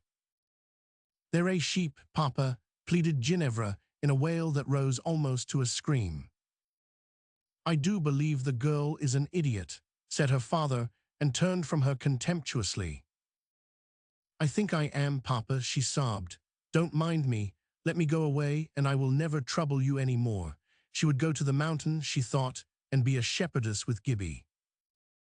Her father took her roughly by the arm, pushed her into a closet, locked the door, went and had his luncheon, and in the afternoon, having borrowed Snowball, took her just as she was, drove to meet the mail coach, and in the middle of the night was set down with her at the principal hotel in the city, whence the next morning he set out early to find a school where he might leave her and his responsibility with her. When Gibbie knew himself beyond the hearing of Ginevra, his song died away, and he went home sad. The gentle girl had stepped at once from the day into the dark, and he was troubled for her. But he remembered that she had another father besides the laird, and comforted himself. When he reached home, he found his mother in serious talk with a stranger. The tears were in her eyes, and had been running down her cheeks, but she was calm and dignified as usual. "Here he comes," she said as he entered. "The will o' the Lord be done anew and for evermore. I am at his bidden, and seize Gibbie." It was Mr. Sclater. The witch had sailed her brander well. One bright afternoon, towards the close of the autumn, the sun shining straight down one of the wide, clean, stony streets of the city, with a warmth which he had not been able to impart to the air, a company of schoolgirls, two and two in long file, mostly with innocent, and for human beings, rather uninteresting faces, was walking in orderly manner, a female grenadier. At its head, along the pavement, more than usually composed, from having the sun in their eyes. Amongst the faces was one very different from the rest, a countenance almost solemn and a little sad, of still, regular features, in the eyes of which by loving eyes might have been read uneasy thought patiently carried, and the lack of some essential to conscious well-being. The other girls were looking on this side and that, eager to catch sight of anything to trouble the monotony of the daily walk. But the eyes of this one were cast down, except when occasionally lifted in answer to words of the schoolmistress, the grenadier, by whose side she was walking. They were lovely brown eyes, trustful and sweet, and although, as I have said, a little sad, they never rose, even in reply to the commonest remark, without shining a little. Though younger than not a few of them, and very plainly dressed, like all the others, I have a suspicion that Scotch mothers dress their girls rather too plainly, which tends to the growth of an undue and degrading love of dress, was not so girlish, was indeed, in some respects, more of a young woman than even the governess who walked by the side of them. Suddenly came a rush, a confusion, a fluttering of the doves, whence or how none seemed to know, a gentle shriek from several of the girls, a general sense of question and no answer. But as their ruffled nerves composed themselves a little, there was the vision of the schoolmistress poking the point of her parasol at a heedless face, radiant with smiles, that of an odd-looking lad, as they thought, who had got hold of one of the daintily gloved hands of her companion, laid a hand which, considered conventionally, was not that of a gentleman, upon her shoulder, and stood, without a word, gazing in rapturous delight. "Go away, boy. What do you mean by such impertinence?" cried the outraged Miss Kimball, changing her thrust, and poking in his chest the parasol with which she had found it impossible actually to assail his smiling countenance. Such a strange-looking creature. He could not be in his sound senses, she thought. In the momentary meantime, however, she had failed to observe that, after the first start and following tremor, her companion stood quite still, and was now looking in the lad's face with roseate cheeks and tear-filled eyes, apparently forgetting to draw her hand from his, or to move her shoulder from under his caress. The next moment, up, with hasty yet dignified step, came the familiar form of their own minister, the Rev. Clement Sclater, who, with reproof in his countenance, which was red with annoyance and haste, laid his hands on the lad's shoulders to draw him from the prey on which he had pounced. "Remember, you are not on a hillside, but in a respectable street," said the reverend gentleman, a little foolishly. The youth turned his head over his shoulder, not otherwise changing his attitude, and looked at him with some bewilderment. Then, not he, but the young lady spoke.